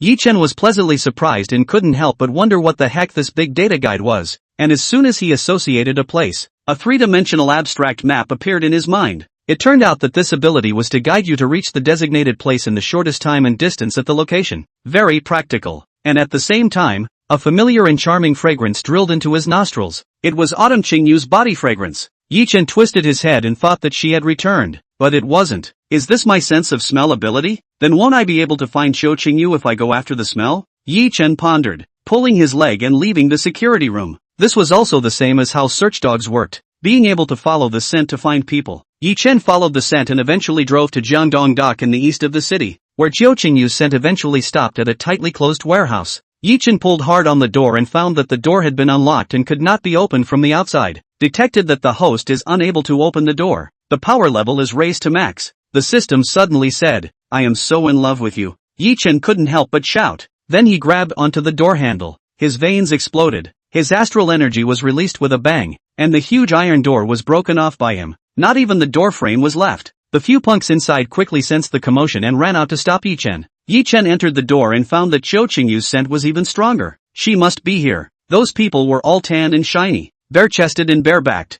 They seemed to be the porters of the docks. It was just a pity that they were on the wrong team. What kind of people? Rushing in to mess with us. Hurry up and go. The gangsters yelled. I'm your grandpa Yi. Get lost. Don't stop me. Ye Chen said and took a big step forward. He was now having a lot of power with nowhere to release it. Chao Nima, go! The gangsters instantly surrounded Ye Chen. All muscular, on the surface, any one of them could crush Ye Chen. But Ye Chen's fighting ability level had long been max. Against these few big old men who didn't know kung fu, it wasn't a problem at all. Just a few arrow steps and Ye Chen arrived beside them more quickly than the gangsters. The gangster was momentarily out of breath, and haphazardly manipulated the iron rod in his hand and swung it violently at Ling Chen's temple. This stick, if it went down, would definitely cause Ye Chen to pass out without dying, but in his eyes, the punk's movements were just too slow. He dodged the stick with a slight sideways movement of his head, and with a backward glance at the moon, he probed at the punk, his strength coalescing on top of his hand claws, and violently drilled into the punk's elbow socket. A bone marrow drilling power directly crushed his elbow joint. The punk immediately cried out,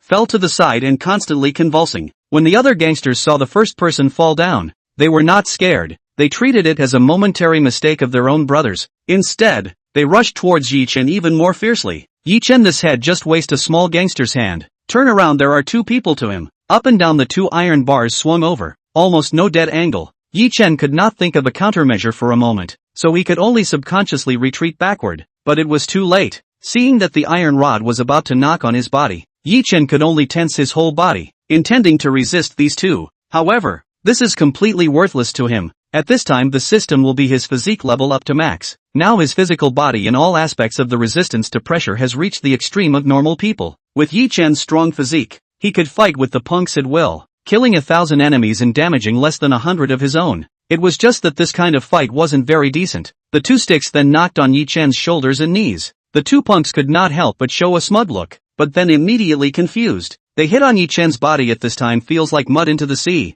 The force is all swallowed. Ye Chen was also very surprised. The punks so violently knocked to his body, but only the feeling of being pressed. Clueless, right? Didn't eat? Ye Chen scoffed. Then, he stood firmly on his feet and violently turned back to make a return punch, and the two-handed nested fist directly gouged at the chests of the two men. This was not a simple punch. If the insiders were present at this time, they could see that Ye Chen's hand movement was clenching his hand into a fist, but the whole arm was drilling towards the enemy's heart in a spiral shape. This kind of fighting style not only can cause impact damage to the enemy, but also the astral energy formed by the spiral in his fist will penetrate deep into the enemy's body and cause serious injuries internally. Outsiders only saw the two punks flying out backwards, but people with clear eyes already knew that the ribs inside their chests had been crushed twice. and they directly spat out a large mouthful of thick blood. The remaining 4 people finally wimped out when they saw this, but the one leading the way was quite bold. "Brothers, let's go together. He's just one person. Can't he still fly?" the gangster leader said.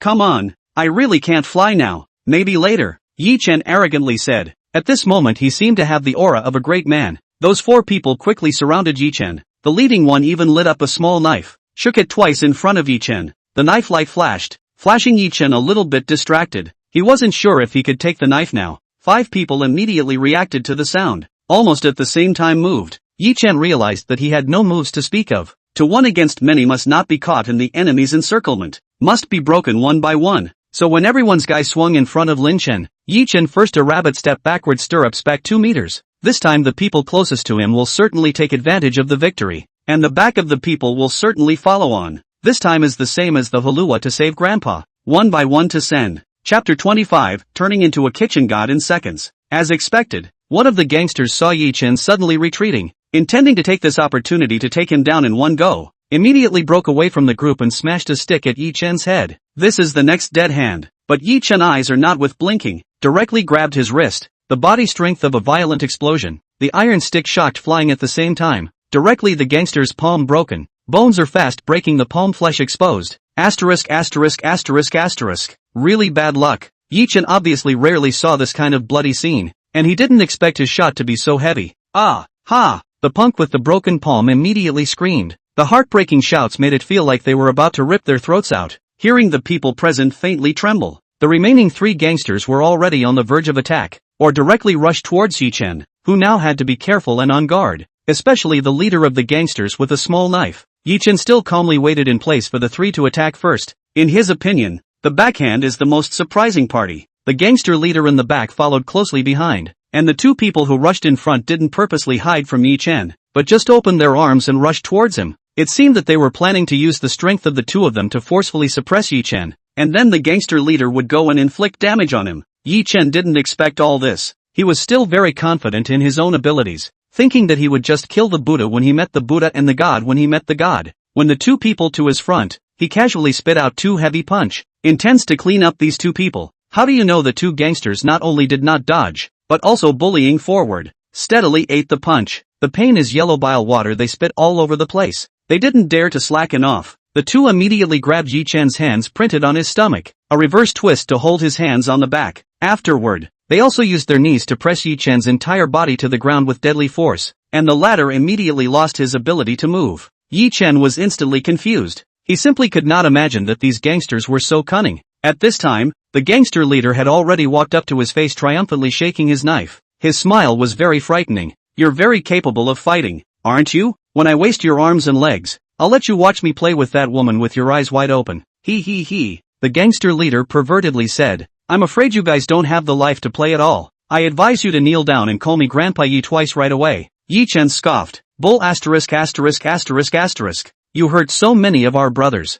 Playing with her 10,000 times is not enough to pay for it. I will definitely want your hands and legs today." The leader of the gangsters put down harsh words. "Oh, if you want to do it, hurry up, don't be so slow." Ye Chen suddenly spat out this sentence, as if the person he wanted to waste was not him. Those few punks listening to thought they had hallucinations. Dare to say that this Lin Chen has not seen the status quo? You're scared silly, aren't you? It's okay, I'll let you come to your senses soon. Jia. The gangster leader scoffed. When he squatted down beside Ye Chen and picked up his hand with the intention of picking off his hamstring, the 2 gangsters looked at their eyes in anticipation. Soon they would be able to see the tragic state of Lin Chen. But the next second the 2 of them were instantly confused. A muffled sound rang out, immediately changing the situation. "Big brother, what are you doing? I'm Lao San." After Lao San spat out these words with difficulty, he covered the small knife on his chest and reluctantly fell to the ground. "Big brother, why did you do old 3 ah? The enemy is this one on the ground ah," another gangster anxiously said. Just now, he watched the gang leader suddenly and inexplicably stabbed a knife into the old 3 chest,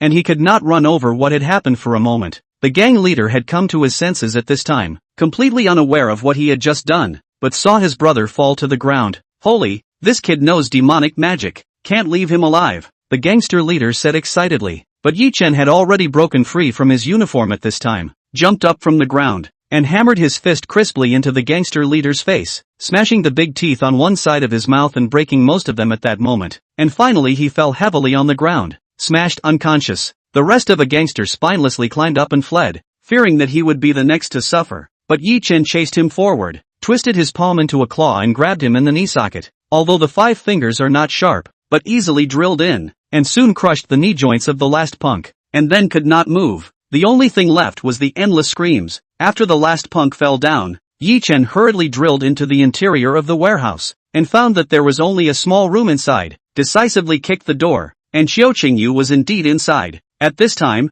Xiao Qingyu was still in good spirits. It seemed that the punks didn't make things difficult for her, and she even maintained her usual icy coldness. The door broke at the sound. Xiao Qingyu couldn't help but raise her head. Seeing Ye Chen couldn't help but be a fluttering inside. But Ye Chen's current appearance that was like that of a blood man, hardened her to hold down this fluttering. Mr. Yi, how did you? You're alright? Xiao Qingyu said anxiously. Before seeing Ye Chen, Xiao Qingyu had imagined countless times that she was rescued, but the only one she never thought that the one who saved her was actually Ye Chen. Not to mention whether Ye Chen had the ability to do so or not. Qingyu felt that she was just one of his assistants, and it wasn't even worth it for Ye Chen to risk his life to come here. And yet he really came. The one who was tied up was himself. But looking at Ye Chen, it seemed like he was the victim. Ye Chen sniffed and hastily wiped the blood off his face. I'm fine. None of this is my blood. Those punks were all killed by you. Finished off? Qingyu said incredulously. I don't think so. I don't know. Ye Chen said in a confused manner, loosening Xiao Qingyu's ties as he spoke. It was still Ye Chen's first time to show off his skills in a big way, but he didn't have any experience at all, and he didn't know the extent of his hand, and he didn't want to kill those punks. General Manager Yi, who was usually polite and courteous, pointing the way in the office, had actually saved himself by drying out a group of punks all by himself. Qingyu was completely speechless this time, and then unexpectedly zipped into Ye Chen's arms powerlessly, looking as if she was extremely tired. Assistant Autumn, what's wrong with you? Did they torture you? Ye Chen said anxiously. There wasn't. Instead those people just kept threatening Xiao Qingyu, forcing her to leave Yi group or else they would be rude to her. Although she didn't eat for a day and a night, but Xiao Qingyu always maintained a sober state and refused. Her attitude was resolute. Even her body was always straight, and now she was finally overwhelmed with fatigue. No, I'm just tired. Qingyu weakly responded, and then became disoriented. Ye Chen saw this and hurriedly picked her up and ran outside. Those few punks were still crying and howling. Each one of them had either a broken hand or a broken foot. It was hard to imagine that this was caused by Ye Chen's bare hands. Ye Chen walked to their side and stopped again. I'm asking you guys, who instructed you to do this? Warrior, spare your life. No one instructed us. We just saw that this chick is quite rich and wanted to ask her family for some money. A punk begged for mercy. Ye Chen sniffed without any nonsense. Another foot stepped on this punk's broken bones. A sound of killing pigs immediately stirred up, startling Xiao Qingyu to drill into Ye Chen's arms again. You guys take me for a little cutie. She told me everything. Who instructed you guys to force her to leave Yi group? Say it. We can't say it, or they will definitely not let us go. The other punk couldn't help it. Then will I. Ye Chen, spare you guys. A few punks couldn't help but look at each other when they heard this, and in their eyes was the same look of fear. What? He's Ye Chen of the Yi group? What to do, boss? If we don't say it, I guess we won't survive today. Manage him to report or not to retaliate. If we don't say, we can't live today. Which still cares about the 4 great families? Ye Chen's ears twitched and was sensitive enough to hear those 4 words. It's them again. Then don't blame me for not leaving any room for maneuver. After Ye Chen said that, he hugged Xiao Qingyu and left, not bothering to care about this group of rabble. Baguio district, where Xiao Qingyu lived. Ye Chen asked several times before he got her place from the confused Xiao Qingyu. If he brought it back to the Yi family, his mother would have grabbed him and asked him about it. Not to mention his naughty sister. This neighborhood is located in the western part of the city's prime location, although not the city center, but also expensive. As an executive of the Yi group, Xiao Qingyu could naturally afford it. Ye Chen drove Xiao Qingyu to her home. At this time, Xiao Qingyu had already completely fallen into a deep sleep. After Ye Chen placed her smoothly on the bed, he turned around to rinse up the blood all over his body, and suddenly realized that Xiao Qingyu was actually living alone. There were only Xiao Qingyu's clothes on the balcony. And when Ye Chen saw the purple internal clothes hanging on the balcony, he revealed a playful smile. I can't imagine that the iceberg beauty still has this side. Ha ha. Seeing that Xiao Qingyu was not in any serious trouble, Ye Chen was ready to leave. And when he came out from the bathroom after washing up, he suddenly heard a grunt. And when he turned around, it was from Xiao Qingyu's stomach. At this time, the system but insensitively rang. Detected that the host's friend is in a state of hunger. The cooking skill level is raised to max. The host has now mastered the cooking skills of the 8 major cuisines of Cantonese, Sichuan and the 3 major cuisines of the world. Holy, who said I'm going to cook for her? It's useless even if you give me a full level. Ye Chen spat. He was dying of exhaustion today, and now that Xiao Qingyu was fine, he couldn't wait to leave earlier. Just as Ye Chen was about to leave, his stomach rumbled indisputably. Thinking about it, he himself had been busy all day and hadn't eaten anything. Looking back at the sleeping Xiao Qingyu, Ye Chen shook his head and said, all right, then I'll consider it a send-off. Ye Chen came to Xiao Qingyu's kitchen and opened her family's refrigerator. Rather surprisingly, he saw that the refrigerator was stuffed with all kinds of high-quality ingredients, which were enough for the two of them to eat for several meals. Chapter 26 Unexpected Call. The iceberg beauty actually likes cooking so much? Ye Chen had always thought that workaholics like Autumn Qingyu either ate outside or ordered takeout. Ye Chen didn't think much about it. Subconsciously he had already thought about what to cook. He even subconsciously felt that he was an old-fashioned gold medal chef. Cooking was his natural skill. After a bout of chopping melons and cutting vegetables, frying and steaming and stir-frying, a table of colorful and fragrant feast was placed on the dining table. 5 dishes and 1 soup, meat and vegetables, balanced nutrition. Digging in? Is this really what I did? Looking at the dishes on the table, Ye Chen scratched the back of his head in embarrassment. He had never even soaked an instant noodle in his life, and now this table had caught up to the level of a full banquet. In the room, Xiao Qingyu was also awakened by a tantalizing aroma of dishes, and she ran out in dismay. When she saw the titular General Yi, who was wearing her cute pink apron and cooking, she began to believe that Mars colliding with Earth might be possible. You're awake? The apron is quite cute. Ye Chen laughed nervously. Autumn Qingyu couldn't help but blush at his words and tried. Did you make all these dishes? Otherwise is there anyone else in this house? Ye Chen said and pretended to look around. Xiao Qingyu couldn't help but suck in a breath of cool air, when she suddenly realized something and immediately darted towards the balcony, hastily hiding her dainty underwear. Xiao Qingyu glared at Ye Chen, who pretended not to see. I'll start first, Ye Chen said helplessly. Then he ate, and once he did, he opened the door to a new world. He swore that this was the best meal he had ever eaten in his life. He had been to Michelin restaurants all over the world and seen countless international celebrity chefs, but he had never tasted such a perfect meal. The funny thing was that this meal was also made by him. Autumn Qingyu couldn't help but join the queue when she saw Ye Chen wolfing down his food. Her feelings were even more exaggerated than Ye Chen's, experiencing the ultimate deliciousness along with the accompanying feeling of shock towards Ye Chen. Assistant Autumn, is there any wine? Ye Chen couldn't help but open his mouth as he ate. He wanted to drink too much in this situation. Autumn Qingyu nodded and took out her bottle of Spanish Lozano Extra Aged Dry Red, which was already the most expensive wine in her house. She didn't dare to slow down Ye Chen, especially after tasting the meal he made with his own hands, but this wine was still inferior to the famous wines Ye Chen used to drink. Unexpectedly, Ye Chen drank 1 cup after another, drinking with a cheerful smile, all because he was in a good mood. During this meal, both of them just focused on eating and drinking, not having the time to say a word, while Ye Chen enjoyed the most relaxing moment in recent times. In the end, Ye Chen ripped off his tie, his face flushed, and sat paralyzed on the sofa, unfulfilled. Xiao Qingyu was also too full to stand up and went limp holding her stomach, but after satiating her stomach, she was a little bitter. In order to maintain her figure, it seems she has to add 2 weeks of fitness. Mr. Yi, didn't expect you to cook so delicious, I thought. Surprisingly, Ye Chen raised his eyebrows. Could it be that I'm a delicious, lazy, profligate waste in your eyes? At least it used to be. Xiao Qingyu gently said. Cough. Since you've had your fill, let's talk about what's going on here. Dryly coughing, Ye Chen awkwardly hastily changed the topic. Although he was really wasted in the past, but this little ninny, she was really direct in her speech, not giving him any face at all. But now that he thought back, he also looked down on his previous self. Autumn Qingyu gave a truthful account after recalling it, and things were pretty much the same as Ye Chen had imagined.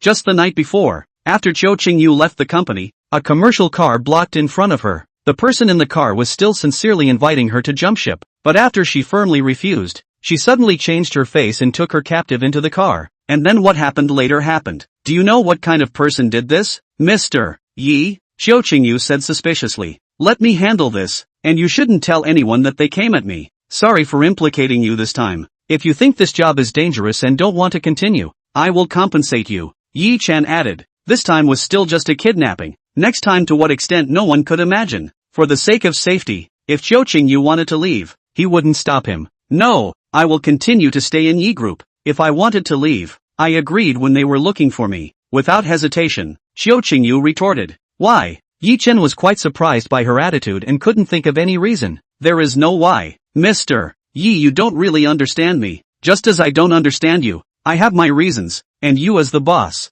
will protect your own employees, isn't it? Indeed. Xiao Qingyu simply can't imagine that the rumored playboy will be a business legend in the media's mouth, a god of cooking in his own eyes, and even a hero who saved himself from the sky. Ye Chen was quite touched by what he heard. At this moment, he actually felt that Xiao Qingyu was actually quite cute, and flirted. I really don't understand you. You actually like to wear purple, haha. Scram. After this incident, Autumn Qingyu's feelings towards Ye Chen gradually changed. That day, she asked Ye Chen with fantasy, asking why he would come to save himself. Ye Chen just replied in a cloudy manner. If Ye Clan can't even protect their own employees, how can they revive? Besides, he was still a good boss, wasn't he? To Xiao Qingyu, this should have been unimportant, but at that time, she actually felt a trace of loss after hearing this, and she began to doubt her own long-deserted heart. This is also an afterthought, and after this incident, Ye Group also ushered in a long-lost peace. The four great families did not move for some reason. Ye Chen is also too lazy to investigate. To come, he does not care to be on guard. After all, there is a powerful full-level system behind him. He has confidence. This day is again as usual generally calm, cloudless, the year twilight day cold. Do not know is already the end of the year. A call dialed Autumn Qingyu's private cell phone, and after connecting she unexpectedly broke into a smile. Qingyu, busy? A gentle and kind voice rang out. Mom, not busy. What's wrong? What day is the day after tomorrow, do you remember? I remember. It's Dad's birthday. Don't worry, I'll go buy a gift after work. Hey, your dad doesn't care. You think he likes antiques so you give them to him every year? But what does your dad want that you don't know? Autumn Qingyu couldn't help but knit up her two moon brows at the words. How could she not be clear about it? Mom, didn't I say this can't be forced? I don't care. How many times have you fooled us? This time you must bring your boyfriend home to meet us. Otherwise you'll stay in Jiangcheng and don't go home. Autumn Qingyu put down her cell phone and spat out a stream of sulkiness. In the workplace she can be said to be at ease, but the love life is. But the gift still needs to be bought. The boyfriend thing, for the time being, it's better to put it aside. Helplessly busy all day. After work, Xiao Qingyu went to the famous Chaoguang Market in Jiangcheng City. Chaoguang Market is a famous antique street inside and outside the city. Many antique lovers come from all over the world. Even if they do not buy, can also open their eyes. Autumn Qingyu used to come here to buy birthday gifts for her father, but she was not an expert in antiques, so she could only buy some expensive goods. When she arrived at the Chaoguang Market, Xiao Qingyu blindly wandered around as usual, and when she passed by an antique store that she had never seen before, she saw that the front of this antique store was very new and clean, and it seemed to be newly opened, and an alabaster pot in the store attracted her attention. Dad likes to make tea. Why don't we buy an alabaster pot? Autumn Qingyu mumbled, and walked into the store. As soon as she entered, she saw a few greasy-headed young men looking at the store, all wearing expensive-looking gold glasses and wearing the same series of suits, giving the first impression that they were quite educated-looking. However, after Xiao Qingyu carefully scrutinized them, she felt the slightest hint of lewdness, and when those few young men saw Xiao Qingyu enter, they immediately glared, all wanting to go forward to entertain her. But in the end, they were preempted by a man who looked like the leader. Hey, hello miss, welcome, I'm the owner of this antique store, how can I help you? A young man in a black suit playfully said. This person's name was Chen too. This store was newly opened by him. Autumn Qingyu unconsciously frowned. In the antique industry, every boss was older, and only such people would be experienced and have a sharp eye. A young man like Chen too, saying the way he did, couldn't help but remind people of a punk in a suit. I'll just take a look myself. I won't bother you, Xiao Qingyu said icily, and with that, she looked around on her own. Chen Tu's face froze at his words, so he could only return to the clerk with a compensatory smile. How's brother Chen? This chick is so hot. Office OLA. Did you get her cell phone number? This chick doesn't even sell her face, so don't blame me for being impolite. Let's go to work. Chen Eraer made a wink towards a few sales clerks, and they all nodded and walked behind the counter, touching their hands underneath the counter. Autumn Qingyu walked to the side of the purple clay pot that she had just chosen, and was about to take it down to admire it, but before her hand touched it, the purple clay pot unexpectedly fell down by itself in a strange way. With a bang, Chen Eraer seemed to be prepared and immediately appeared beside Xiao Qingyu, when the alabaster pot had already shattered into pieces. Miss, why aren't you careful? This is the treasure of my store. It was broken by you just like this. Chen Eraer pretended to be heartbroken. Autumn Qingyu couldn't help but widen her eyes. This alabaster pot fell by itself. I didn't touch it at all. Do you believe this yourself? Fell by itself? I watched you get close to it before it fell. I'm telling you, this isn't over. It's just an alabaster pot. How much is it? Autumn Qingyu is also too lazy to tangle with him. The alabaster pot she is also a little bit of understanding. Generally speaking, it's 1 or 2 million. Hey, this is the first batch of alabaster pots produced in Dingshu town during the Zhengde period of the Ming dynasty. There is no market for them. I see that it's destined to be with you, so I'll pay out $1 million and be done with it. Qian Tu clapped his hands and said, Chapter 27, Sky High Teapot. 1 million? You don't think so? Autumn Qingyu now understands. This antique store is clearly a pit, and the antique store's commotion also attracted a lot of passers-by and antique bosses. For a while people ran to the antique store to see what was going on. Now it was hard for Qiu Qingyu to leave, and Chen Er was still biting at her. Miss, hurry up and give the money. This pile of fragments you bring back to repair can still sell a couple hundred. At this time, Qiu Qingyu was really flustered. 1 million, where could she easily take it? Besides, she couldn't lose money even if she knew it was a pit. She needs help. But when she picked up her cell phone and could not help but put it down, she suddenly thought, in Jiangcheng City, she has a friend who does not have. But soon she thought of someone. Yes, it was the boss who promised to protect his employees. Ye Chen on this end had just gotten off work and was about to drive his Porsche 911 home to drink the soup that his mother had personally made, when the phone rang unknowingly. Mr. Yi, can you come over here? I've encountered some trouble. Autumn Qingyu said as gently as she could, putting away her usual icy coldness. Assistant Autumn? I almost didn't recognize you when you spoke like that. What's wrong? Ye Chen inquired. I can't say clearly. Can I please ask you to make a trip to Chaobuang Market? I need you, Qiu Qingyu requested.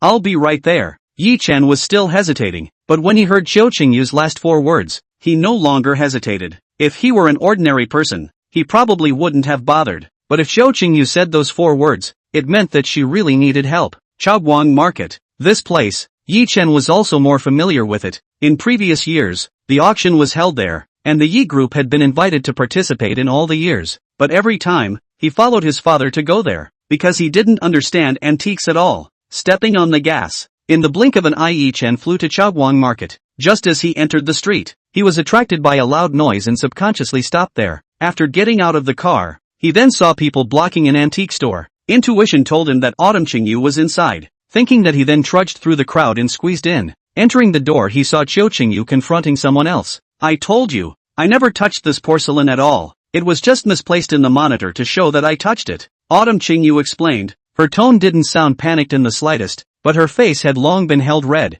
as if she was holding back strongly. Is it hard to believe that the wind blew my Zisha pot over? It's fine if you don't pay for it. Just stay and have a meal with our brothers. Beauty. Qian Tu laughed badly. After eating with them, they naturally have to sleep with them. What's the difference between this and forcing a good man into prostitution in broad daylight? The people outside quickly agreed. They all saw the surveillance video provided by Qian Tu. The video did show that Qiu Qingyu touched the porcelain, so they felt that at this time Qiu Qingyu was in a sophistry. The crowd attacked Qiu Qingyu with your words and my words, and she, a girl, isolated and unable to find evidence for a moment, suddenly red-eyed. Who says it can't be the wind that blows it down? At this moment, a displeased word traveled into the antique store. The crowd looked in search of the sound, only to see a person woefully squeezing through the crowd for a while before he struggled to squeeze into the antique store and stood next to the icy beauty, confronting the antique store clerk. What's going on? I heard them say that you blew over the alabaster pot? In order to make Qiu Qingyu relax a bit, Ye Chen made a joke.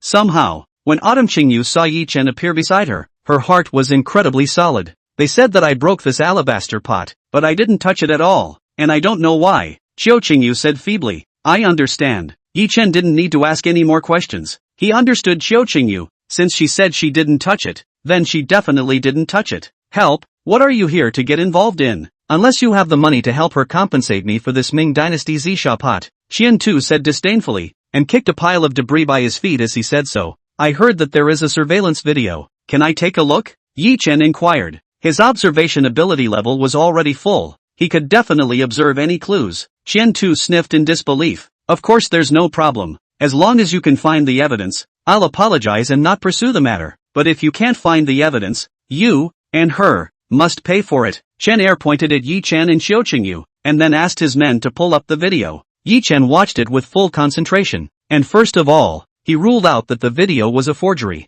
In the video, Ye Chen could clearly see that Qiu Qingyu did reach her hand towards the alabaster pot, but did not see Qiu Qingyu touching the alabaster pot. However, this was enough to show that the alabaster pot was touched down by Qiu Qingyu, and it was no wonder that the crowd blamed her. However, he believed in Xiao Qingyu. After repeating the look a few more times, Ye Chen quickly realized that the direction in which the alabaster pot fell was a bit off. Logically speaking, if Xiao Qingyu reached out and touched the alabaster pot, if she touched the alabaster pot should have fallen backwards, but the alabaster pot in the video was falling towards Xiao Qingyu's direction. Can't it be that Xiao Qingyu used her hand to block it, but the alabaster pot still fell down? No, this was not in line with common sense. Ye Chen pondered for a moment and looked around the antique store again. The more he looked, the more wrong it was. Qian Tu looked at Ye Chen so seriously. Inspect. Cannot help but be a little empty inside. May really see something, but now so many people watching. He cannot stop. It didn't take long for Ye Chen to realize that the wiring boxes on the antique store were arranged in a very unreasonable way. Simply put, they were too redundant. The antique store did not have many electrical appliances, but the number of wiring was connected more than twice. Following the redundant lines from the beginning to the end, he found a pattern. These lines are from the cashier's counter to the various antique shelves. These antique racks didn't need electricity at all, so he concluded that this was where the cat was out of the bag, and then he walked over to the counter. Qian Tu was immediately a bit flustered, and with a single movement of his body, he stopped in front of Ye Chen. Idle people are not allowed to approach the cashier's counter. Ye Chen raised his eyes and looked at the person in front of him who was blocking the front. He couldn't help but smile and pulled out a business card and handed it to Qian Tu. I'm Ye Chen, the general manager of Ye Group. I don't need to steal, right? If you're still unsure, you can search me when you leave later, Ye Chen said, and then turned to face the onlookers. Trouble all of you friends to testify for me. I just want to return this young lady's innocence. If it's really this young lady's fault, I, Ye Chen, will surely compensate 10 times the price. The moment this statement came out, the people were talking. Even if they couldn't trust Xiao Qingyu, they still had to believe in Ye Group. Soon, people opened their mouths to ask Shen Er to get out of the way, and Shen Er eventually couldn't resist the pressure and got out of the way of the aisle. Ye Chen walked to the counter and carefully looked at it, and soon an undetectable smile curled up at the corner of his mouth. And Shen Er had already prepared for the worst. He really didn't expect Ye Chen to be able to see it. But the next moment, Ye Chen shook his head and walked out. Shen Er's eyes flashed and he smiled. It seemed that he had still overestimated Ye Chen, and with disdain in his tone, he spoke. How is it, Mr. Yi? See any clues? Ye Chen pretended to be embarrassed and said, I maintain my claim that the Zisha pot was blown over by the wind. Autumn Qingyu was also very embarrassed when she heard this. She pulled Ye Chen's sleeve. I'm sorry, Mr. Yi, I've dragged you into this. You go, I'll take care of things. Ye Chen didn't say anything, just patted Xiao Qingyu's shoulder, signaling her to rest assured. Ha ha ha, Mr. Yi, you are really humorous. Shen Er finally couldn't help but laugh. It seemed that Ye Chen indeed didn't see anything, and now he started to play the rogue. The people outside also spat. In vain, they had just chosen to believe Ye Chen, and now the hallowed general manager was playing a scoundrel for this measly $1 million.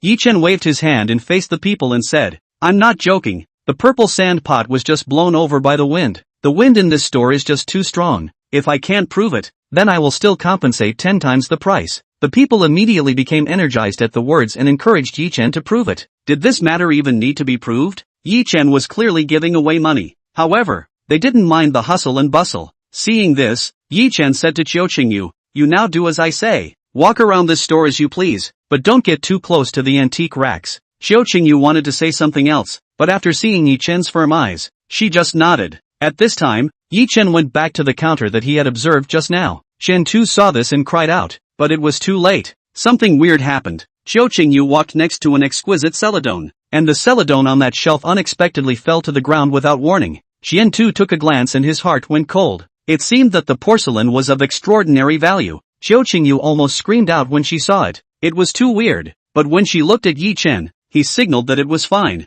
Everyone see clearly? This young lady didn't touch the porcelain just now, Ye Chen said smugly. The crowd nodded at his words. They could see it clearly. Without waiting for the crowd to react, when Xiao Qingyu passed by another Tang San Kai, the wind blew it to pieces again. Xian Tu naturally knew what was going on, and he hurriedly ran to Ye Chen's ear and whispered, Mr. Yi, don't pull it, I admit it. You take her away. Go, I haven't played enough. At this time, Xiao Qingyu passed by another row of shelves, and as expected, all the curios on the shelves were blown down, and it seemed that the wind really blew them down. Too evil. I have to go back to the store and close the doors and windows. It's really windy lately. Yeah, it seems to be this boss's bad luck, to let such a beautiful beauty take the blame. This boss is really unkind. At once the crowd's discussion went upside down. In the face of this situation, no one could explain it clearly, but what could be determined was that the antique that had fallen before was not an exceptional case. As long as not stupid, a person can see what is going on. The people who originally wanted to join in the fun were extremely disdainful of Qian'er's approach, and their words did not hide their ridicule at all.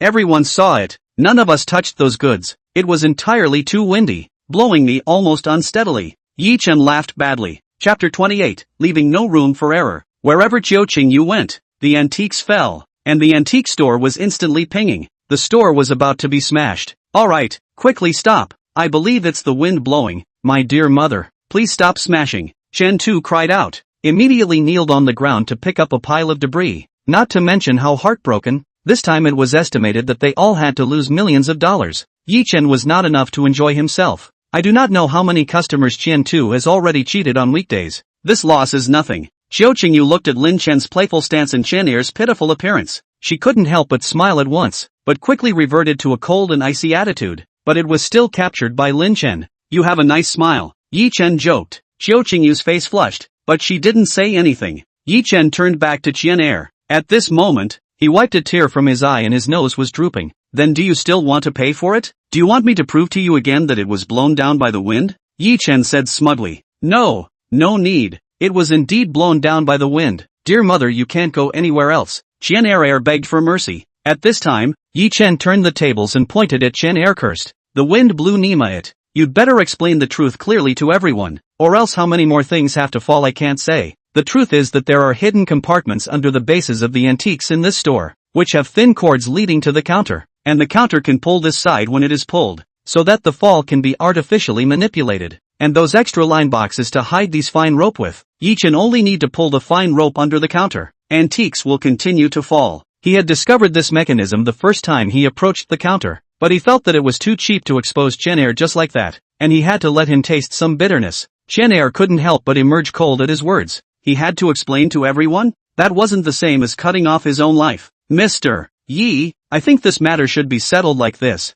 I don't want you guys to pay for it. Can you spare us? Qian Tu leaned in Ye Chen's ear for the sake of it. Spare you guys? I'll never let my employees suffer. I definitely won't let my staff suffer. Also, the antiques in your store are all what kind of goods you know in your own heart. This point I didn't say out is already to give you a way out. Ye Chen added another sentence. Qian'er's eyes immediately widened, not expecting Ye Chen to see it. Ye Chen had thought that Qian'er's store relied on secretly laying mechanisms and planting customers so that they could sell and buy by force. But things were not that simple. Right when Ye Chen had just entered the antique store, the system had already upgraded his treasure appreciation ability level to max for him. He could tell that many of the antiques were fakes with just a casual glance. Qian Tu not only forced the sale, but also framed the customer for breaking the fakes, forcing the customer to compensate according to the price of the treasures. For this kind of treacherous businessman, Ye Chen despised it the most. Ye Chen despised this kind of traitor the most. Because of the involvement of Qiu Qingyu, Ye Chen could not swallow this breath, and directly fooled Qian Tu,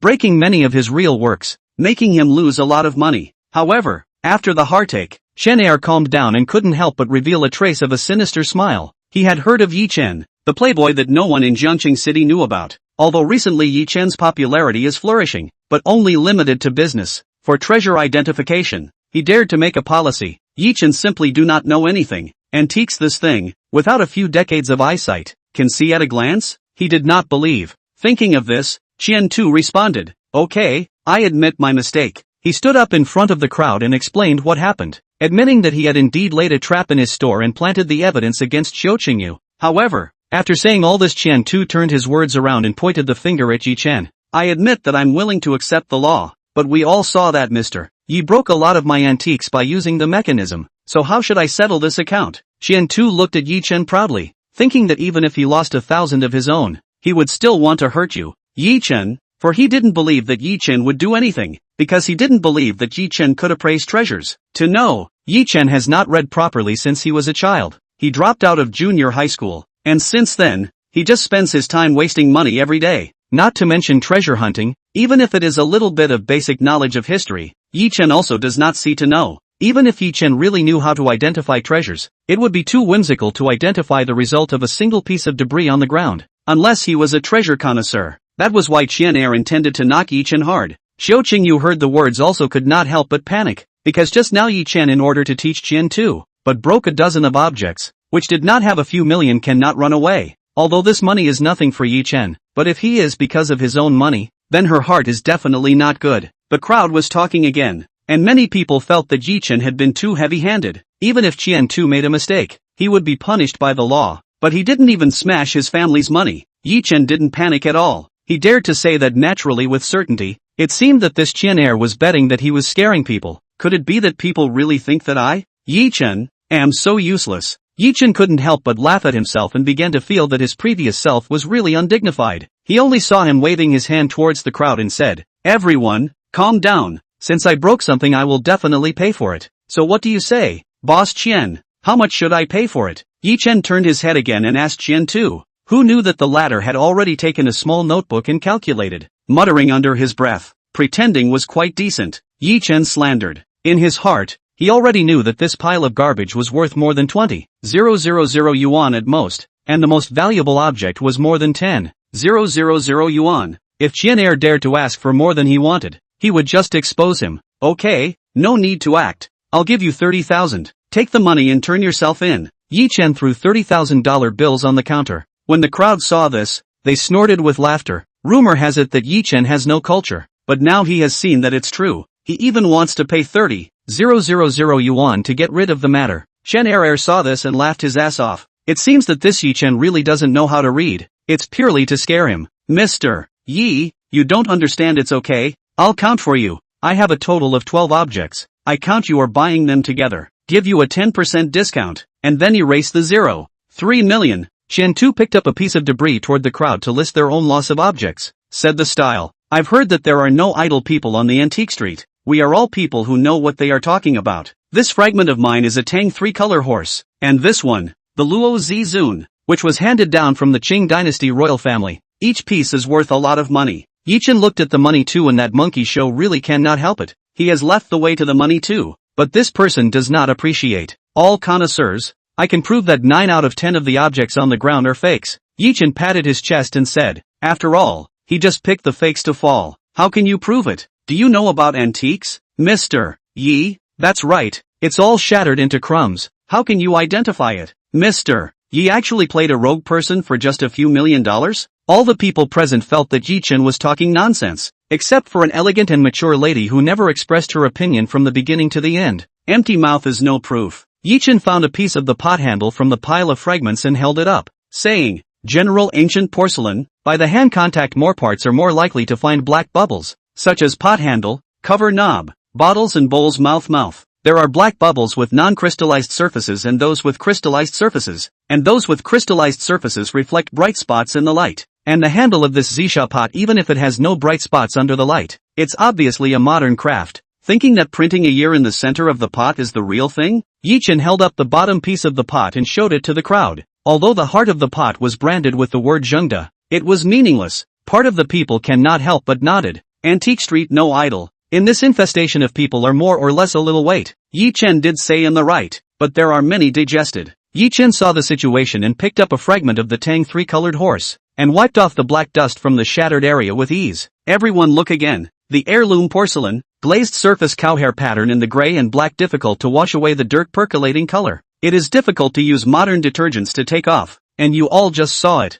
I simply wiped it down with my hand. It's clearly artificial coloring. This Tang 3-colored horse is simply bottled garbage." Ye Chen criticized nonchalantly, casually throwing away the pieces. "Mr. Yi is right. The dirt deeply seeps into the glaze body, and after years of precipitation will cause the ox hair pattern to form strips of color stained with gray, which can't be removed. I really can't think of it if Mr. Yi doesn't say anything about it." At this time, a connoisseur also agreed with Ye Chen's view, and at once people were once again on one side. "Mr. Ye's observation is subtle. I personally really admire it. Since Mr. Yi has such an eye, it seems that the other objects are also fake. I can't imagine that Mr. Yi could identify the authenticity of the pieces based on the fragments. This is something that not many people on the antique street can do." The crowd praised one after another, and even the silent lady revealed a smile, seemingly admiring Ye Chen very much. On the other hand, Qian at this moment, was already unsteady on his feet. It seemed that his store would not be able to open,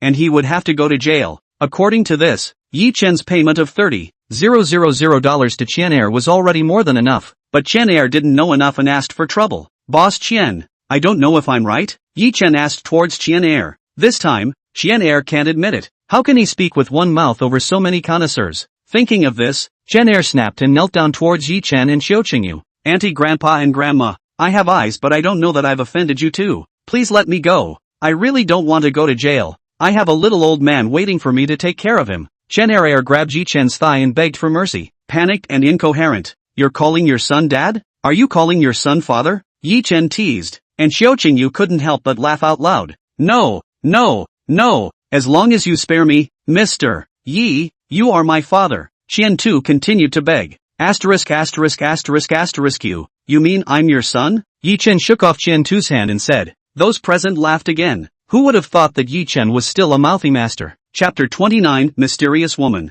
Chen Er would be crying and laughing as he turned his target back to Xiuqingyu. Mrs. Really sorry. I really know it's wrong. I definitely won't dare to cheat again in the future. Can you give me a chance? Xiuqingyu had an indifferent face and paid no attention. She threw the baggage to Ye Chen, letting him make the decision. Ye Chen was also not good at deciding. He knew the truth of leaving a thread of truth in everything. After all, this Qian Tu was just cheating money. How could it be compared to the 4 great families that killed people like that? What do you all think should be done with him? Ye Chen asked towards the crowd. This kind of person should be sent to the jail for a good introspection. Holy, I dropped a porcelain bowl in his store before and lost $50,000. I can't swallow this breath. He doesn't deserve to be in our antique street. Kick him out. Ye Chen turned back to look at the kneeling on the ground with a handful of tears and snot Qian Tu. In the past, may bring him unimaginable retaliation, but now he is a compassionate heart. I can settle this matter privately, but you have to do what I say. Ye Chen slowly spoke. Chen Er instantly became excited. Mr. Yi, just open your mouth.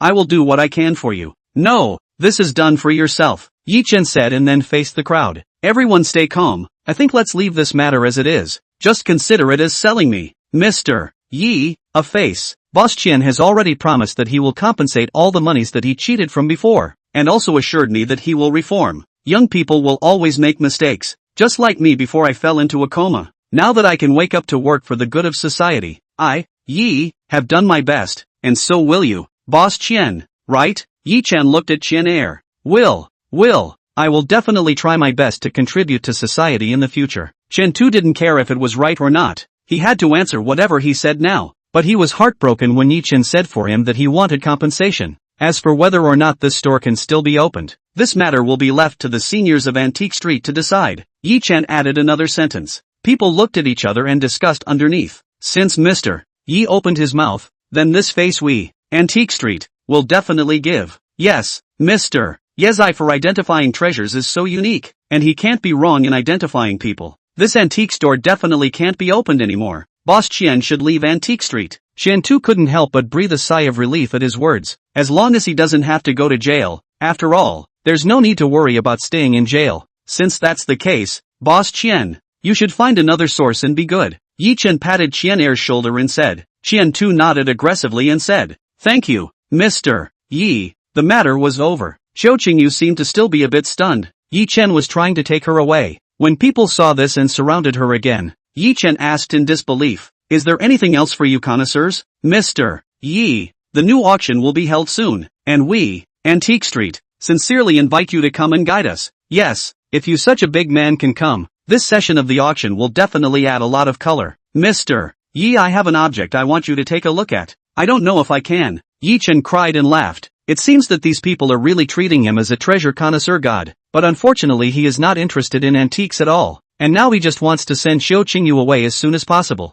Fellow connoisseurs, in the past years, the auction conference was attended by my father. My father has not woken up yet. I, Yi, really do not dare to be competent. Let's talk about this. Ye Chen waved his hand towards the crowd and pulled Xiuqingyu away. She didn't resist. She wasn't even a bit uncomfortable. After Ye Chen left, the crowd dispersed. Only the silent lady from the party was still gazing at Ye Chen's back. It was then that her appearance was fully revealed. At first glance, she was surprisingly a plump and flavorful young woman, but her noble and elegant temperament was even more fascinating, giving people a feeling that she could only be viewed from afar, but not played with. What an interesting man. I declare that you have piqued my curiosity. On the way back, the two didn't speak. The car was going so fast that it was already close to keeping up with Xiuqingyu's heartbeat. Sorry Mr. Yi, for troubling you again. Xiuqingyu lowered her head and said, even when she was apologizing, She was as shy as gold. It's fine. The last time was because I got you involved. This time it's as compensation.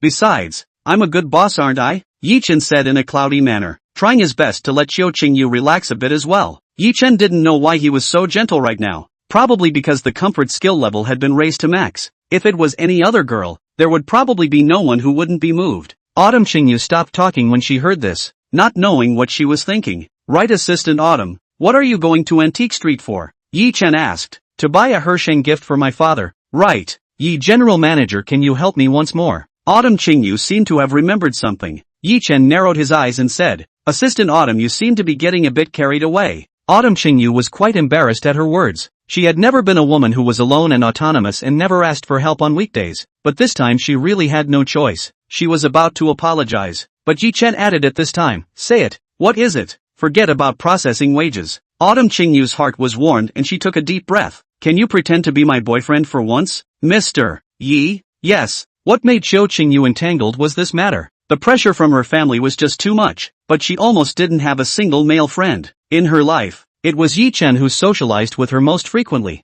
and she also felt that it was easier to talk to Ye Chen, especially such a gentle Ye Chen. After Xiao Qingyu said that, Ye Chen fell into silence. The atmosphere in the car suddenly dropped to zero. Autumn Qingyu's pride was extraordinarily strong. She immediately regretted opening her mouth. It was just too shameful for her. Pipe meal? Ye Chen suddenly spat out a sentence. What? Xiao Qingyu didn't seem to quite believe her ears. When I say manage the food, I can't help you for nothing, right? Ye Chen said indifferently. Pipe. Xiao Qingyu's father's birthday was in the spring festival, and now it was the end of the year. There was still a small period of time. The market was calm during this period of time, and the smooth environment made Ye Group's performance rise steadily. Ye's Group jumped to the leading position in Jiangcheng City. Ye Chen also won the title of Jiangcheng City Outstanding Entrepreneur of the Year. Things are good, but Ye Chen felt a little idle. He has a head of knowledge, nowhere to play it. This day Ye Chen was lazily sitting in his office when Xiao Qingyu walked in with an invitation. Mr. Yi, Tian Xin Auction House has sent an invitation letter, saying that they are inviting you to attend their annual auction meeting. Ye Chen took it and casually glanced at it,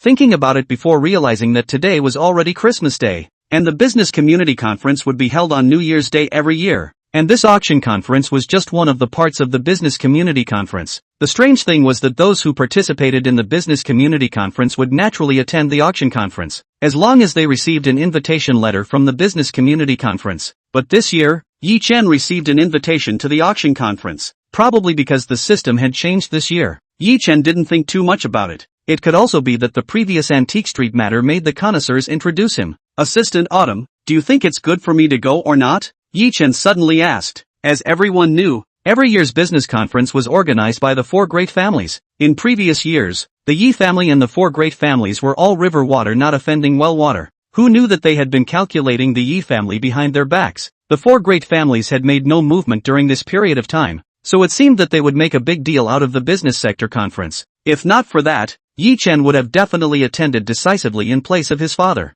Xiao Qingyu said offhandedly upon hearing this. In previous years, the chairman has been a special guest at the business community conference, highlighting the Yi family's status in Jiangcheng City. If he doesn't go this year, outsiders will inevitably think that Yi clan group is in decline. That's what I think too. So will you support me to go, Assistant Xiao? Ye Chen asked. Xiao Qingyu felt a hint of puzzlement. What does Ye Chen need her support to go to the business conference for? Standing for the interests of the group. Of course I support you to go, Mr. Yi, Xiao Qingyu decisively said. Ye Chen clapped his hands and laughed. That's great. I'm lacking a female companion. I'll leave this heavy responsibility to you. Xiao Qingyu was instantly confused. In previous years, the chairman has always attended with his wife, and I'm just your assistant. This is not a good influence on you. Wouldn't it be a bad influence if you let me pretend to be your boyfriend? You be my lady friend and I'll pretend to be your boyfriend. So we'll be even. Ye Chen proposed, and Xiao Qingyu could only agree. She had no reason to refuse. On the morning of the day of the business conference, Ye Chen seemed to have realized something and dialed his housekeeping team.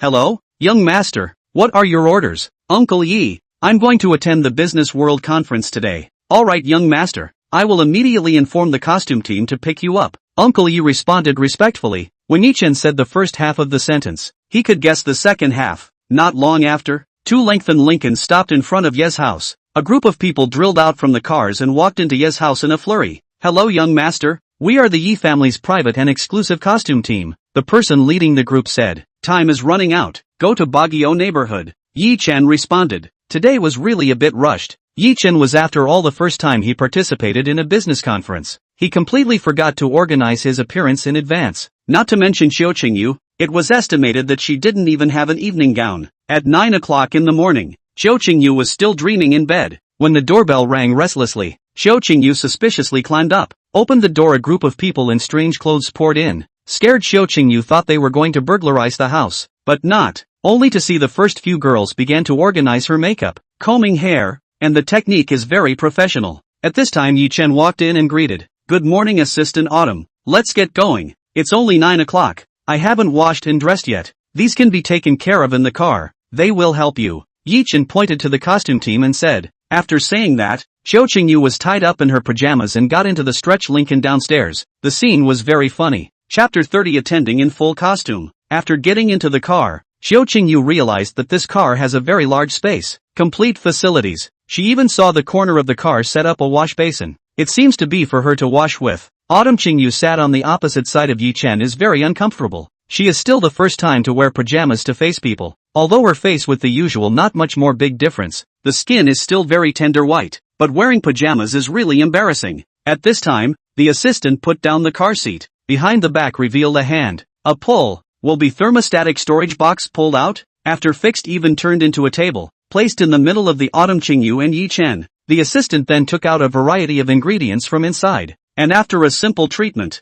a sumptuous breakfast was ready. You wash up first and eat breakfast when you're ready, Ye Chen reminded. And Xiao Qingyu nodded in dismay, feeling that she was still dreaming. Ye Chen and his group were not rushing to the Business World Conference right now. Instead, they had first dressed up their appearance for themselves and were setting off to their various clothing stores. After a long time, the car stopped in front of the flagship store of a famous Italian clothing brand under Ye's group. The store had cleared out in advance. The service staff had already waited in front of the door. As soon as the car arrived, Ye Chen and Autumn Qingyu were welcomed in. As soon as they entered the door, they began to work. First there were professionals to measure the body for the two people, to get the exact size. Then the dresser asked Ye Chen about his dressing habits, thus seeking the most suitable and decent match in the store. During this process, Ye Chen and Autumn Qingyu also needed to have their hair styled and makeup applied. Everything was arranged in an orderly and very professional manner. Xiao Qingyu was obviously very unaccustomed to this. She hadn't been touched so intimately by anyone yet. Thank you,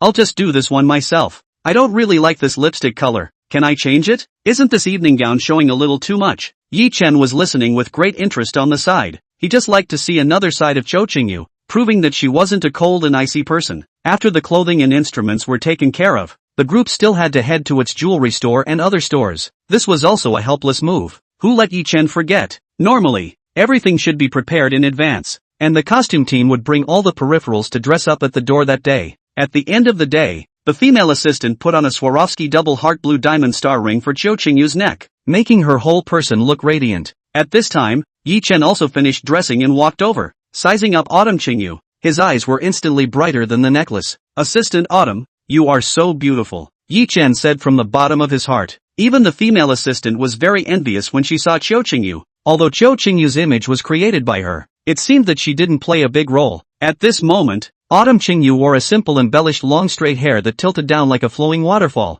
appropriately draped over her slightly chiseled shoulders. An open silk wrap-around hip-length skirt, embellished with grainy rhinestones all over the body. The hem of the skirt swinging with the elegant steps, revealing tender white calves with every step, and the pair of dark silver fine high-heeled shoes on her feet. It makes her whole person look shiny and eye-catching. It seemed that the OL outfit was really unsuitable for Xiao Qingyu, because then Ye Chen didn't find her to be so beautiful at all, able to make people overlook her icy coldness. Autumn Qingyu blushed and uncomfortably tugged at her body. It wasn't that the clothes didn't fit, but her heart was fidgeting. Mrs. Yi is really flawless, the female assistant couldn't help but say. Don't get me wrong, Mr. Yi and I are just colleagues, Autumn Qingyu subconsciously explained. The female assistant immediately covered her mouth in embarrassment. Ye Chen pretended to cough. Cough, it's time to go. Saying that Ye Chen walked to Xiao Qingyu's side and stretched out his arm, but Xiao Qingyu saw it and didn't seem to understand it. You are my female companion. You have to hold my hand, Ye Chen reminded.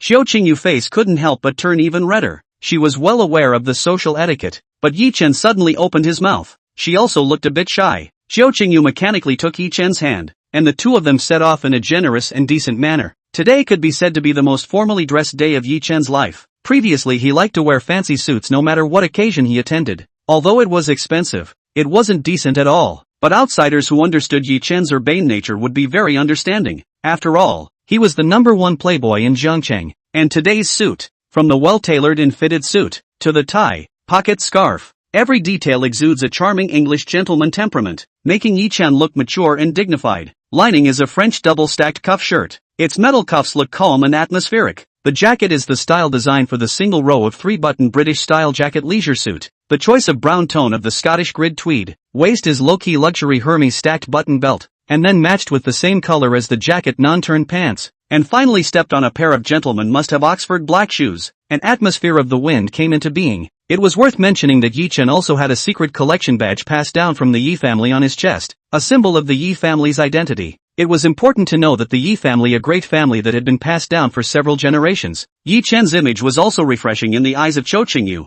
Although on weekdays Ye Chen also wore a normal suit to work, but today's Ye Chen really had a kind of indescribable charm. His 1.87 m frame was close to her body, giving her an extraordinarily trusting sense of security in her heart, and for a moment she wanted to keep relying on him. The two of them got into the stretch Lincoln and began to head to Chaoguang Market. As the largest auction house in Jiangcheng City and even Jianhai Province, Tianjin Auction House was located here. Every year, the business conference would be held here, and every year, Ye father would bring the dangling Ye Chen to the conference, and even one year, he almost messed up the auction conference. Ye Chen in the car cannot help but think of this matter. Thought he smiled blandly. He secretly resolved, today must let the entire Jiangcheng City once again know, he Ye Chen, no longer a waste. Lincoln slowly drove into the Antique Street. The end of the Antique Street is the Tianjin Auction House. During this journey Ye Chen also purposely glanced towards the outside and saw that Xian2 store had already closed down. And even if it hadn't, it wouldn't have any more customers. A luxury car had parked at the entrance of the conference, and the people coming were all the famous families and rich merchants and giant corporations of Jiangcheng City. Ye Chen saw quite a few people who looked familiar, but they almost had one common characteristic, which was that they all had a history with Ye Chen. It wasn't an exaggeration to say that Ye Chen was the only person who had offended almost the entire Jiangcheng City. However, when a soldier is separated for 3 days, Ye Chen didn't take that bit of matter to heart at all. The car slowly stopped at the entrance, and immediately a receptionist pulled open the door and invited Ye Chen to get off. Ye Chen smiled and tried to hold Xiao Qingyu's hand, but found that it was a bit of an effort. Looking back, Xiao Qingyu's forehead corner was already showing 2 drops of sweat. Assistant Autumn, don't be nervous, I'll take you in for a nice meal, Ye Chen joked, and Xiao Qingyu gave him a blank look. As soon as the two of them got off the bus, the media reporters deployed near the entrance immediately stirred. The news of Ye Chen representing E Group for the first time to attend the business conference was already explosive enough, but he even brought a female companion who looked like a heavenly fairy, and the media was very curious about the identity of Cho Qingyu. Mr. Yi, can you say something about Chairman Yi? Mr. Yi, may I ask which family celebrity this beautiful lady beside you is? Mr. Yi, do you have any favorite objects for today's auction? The reporters were talking one by one. Ye Chen didn't know which question to answer even if he wanted to make a perfunctory remark, so he simply waved his hand and ignored it. The flashbulbs were flashing frame after frame, making it very difficult for Qiu Qingyu's eyes. On the contrary, Ye Chen was light-hearted, but he also considerately quickened his pace. The entrance of the venue was set up for the relevant personnel to carry out the work of checking the letters, but this was just a passing phase. After all, who could not recognize the guests invited by the business community conference? Ye Chen naturally pulled out the invitation letter he received for the auction conference. The staff took a look, but stopped them both. I'm very sorry, this is not the invitation letter for the business community conference. Are you mistaken? The staff member respectfully said. Ye Chen narrowed his eyes, thinking that today would indeed not be calm. This is the only invitation I received. Am I the only one in this situation? Ye Chen said calmly. The company notice didn't mention that there would be an invitation to the auction conference, and there hasn't been this situation over the years, so it seems that you're really mistaken. The staff member still smiled, although he was talking about Ye Chen being mistaken. He was clearly saying that Ye Chen had forged an invitation that didn't even exist. As soon as the remark was made, the reporters who had just been sent away immediately leaned over again. Mr. Yi, may I ask if you have been invited to this business conference? May I ask where you got this invitation from? Why is it that we've never seen this kind of invitation before? The two were once again surrounded by reporters, and Xiao Qingyu's hand gripping Ye Chen had long since broken out in sweat, but she still maintained her posture with great vigor and held her head high. Ye Chen ignored the reporters and continued to ask, Please take a look at the invitation list to see if there is any of my name on it. The staff sniffed but turned over the list unhurriedly, not respecting Ye Chen at all. Ye Chen began to realize that this might be the person arranged by the 4 big families. I'm very sorry, there is no your name on the list, Mr. Yi, the staff member said rather smugly. Capitalized embarrassment. The hallowed general manager Yi of the Yi Group, the giant of the business world. The Ye Chen who had led the group to become a leading company in one fell swoop had not been invited, and had come uninvited, which booked the headlines of tomorrow's news. Ye Chen laughed, smiling extraordinarily sunny. It seemed that the 4 great families hadn't made much effort to make him lose back. Assistant Autumn, sorry, I'll take you away, Ye Chen said gently. Autumn Qingyu nodded and didn't say anything. Ye Chen was about to leave when a mesmerizing voice that could make a man go soft called them both to a halt. Wait, Mr. Yi, please stay. Chapter 31, Jumping Clown. Ye Chen looked at the sound, and in front of him stood a young woman he had never met before. However, it was undeniable that this young woman was too charming, and it was clear at a glance that this person was not an idle person. I'm very sorry, it's me who didn't handle it well and embarrassed you, Mr. Yi, the young woman said softly. Ye Chen hard couldn't think of who the person in front of him was, and couldn't help but ask, are you? Without waiting for the young woman to answer, the reporters were already nonplussed, and those with good eyesight had already recognized it. Heavens, isn't this Shani Rong, the female boss of Tianjin Auction House? I've heard that boss Shen doesn't like to show her face, but it's really quite an honor to see her today. It's really too charming.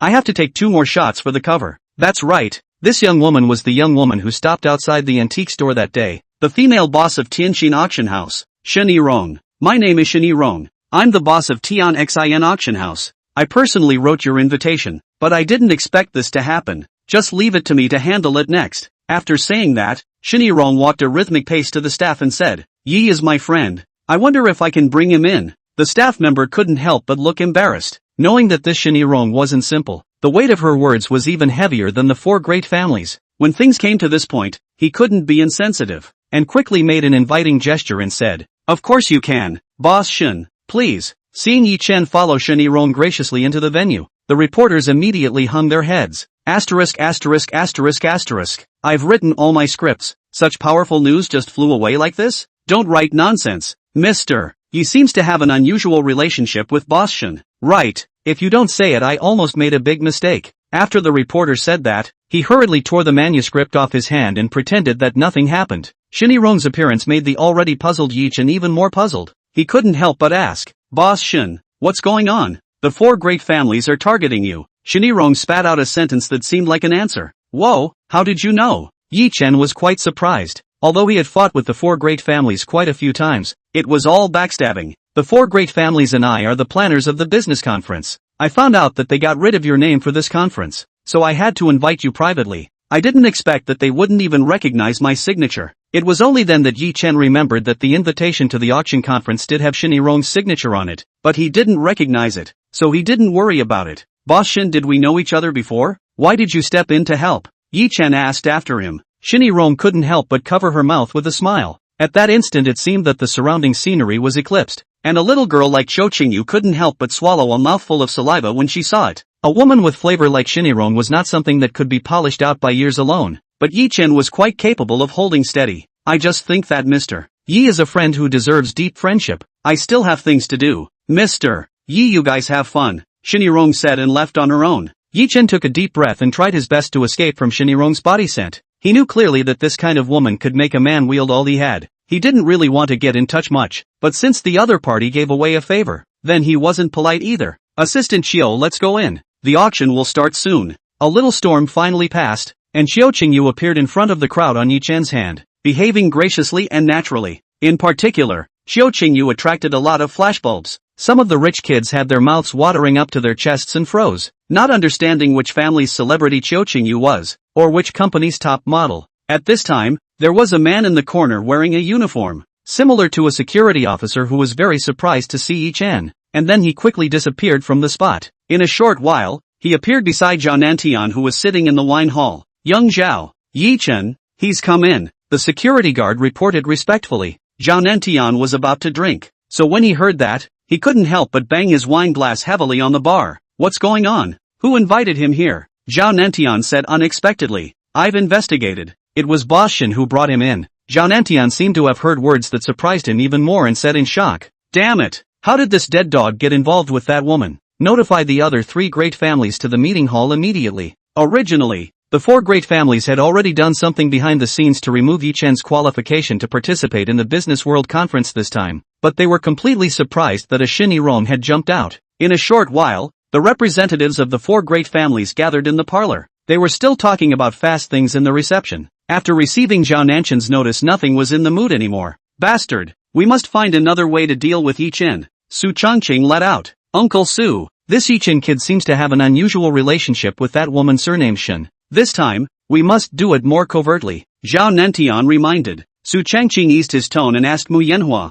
Mu family head, do you have any good countermeasures? During these calm days, it was actually not peaceful. It was just that Ye Chen was not allowed to know about it. At this time, Mu Yanhua was already sitting in the position of the Lin family's family head in name only, and there was still the push and pull of the 3 big families behind this. This time, the other 3 big families also saw the terror of Mu Yanhua again. Even in front of outsiders, the old master of the Lin family was so angry that he spat out blood and died on the spot, and did not have to bear the name. Of course, this matter is not detailed here first, and then detailed later. Mu Yanhua was dressed in a graceful and noble manner today, as she straightened her hair and said, it is rumored that the Yi family's eldest young master is uneducated, and even his words are only barely recognized. Since he is here, why not let him perform in the auction assembly? The crowd quickly realized Mu Yanhua's meaning after hearing this. This was to let Ye Chen make a fool of himself in the auction assembly. In previous years, there was still Father Yi protecting Ye Chen, but this year, Ye Chen had broken into the dragon's den alone,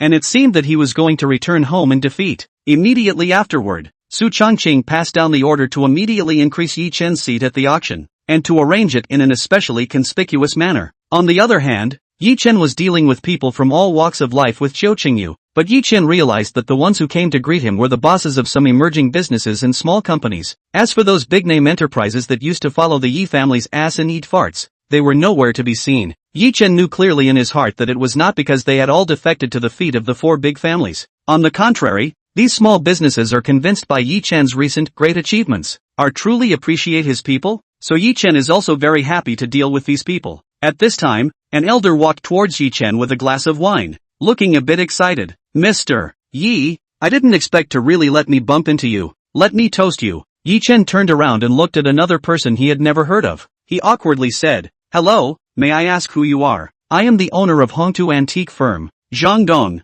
specializing in trading some antiques. I was able to see your unique vision at the Chaoguang market that day. When the other party said so, Ye Chen understood what was going on. It was hard to believe that the incident back there really made people think that he was an antique master. Boss Zhang, you're overstating it. That's just a little bit of my hobby. Ye Chen said modestly. A hobby is right. The auction conference is about to start. Before it starts there will be a treasure appraisal session. Why don't Mr. Yi join me to have some fun? This is not good. I can't leave my female companion behind. Ye Chen said and also raised Qiu Qingyu's hand. Haha, it's fine. In previous years Chairman Yi would leave Mrs. Yi hanging out to dry and run to identify treasures, and his vision is also very unique. Yi General, you can't lose Chairman Yi's face.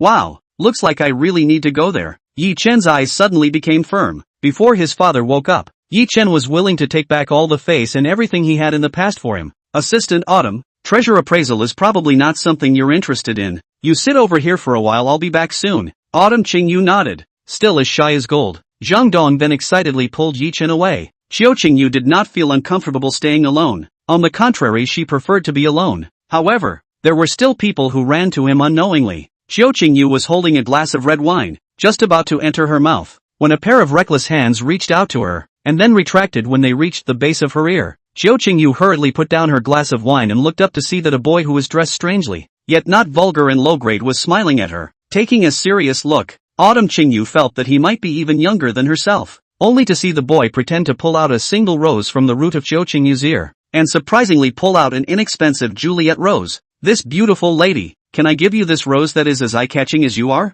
The boy seemed to say with forced gentleness, making Qiu Qingyu sound especially awkward. You'd better keep it for yourself. Autumn Qingyu said icily, this kind of trick is okay to fool a little girl. In front of her it's like playing with mud. The boy was not discouraged by what he heard and continued. Don't like flowers? Then I guess you'll definitely like this, the boy said, showing his empty hands to Autumn Qingyu, followed by a quick flip of his hand. A young white rabbit appeared in the boy's hand. Very cute. The boy handed it to Qiu Qingyu and was expecting a surprised expression on her face. Who knew that Xiao Qingyu's face became darker? Do you know that this kind of magic will make the little animal suffer? Boring. Autumn Qingyu said and then huffed and wanted to leave. The boy wanted to say something but was pressed in place by a big strong hand. Young man, you like playing magic a lot, don't you? Xiao Qingyu turned around to see that Ye Chen was looking down at the boy talking at an angle a head higher. The smell of gunpowder was thick. Chapter 32 Mouth Magic. She hurriedly walked to Ye Chen's side and said, Mr. Yi, I'm fine. Don't be like this. Why don't you?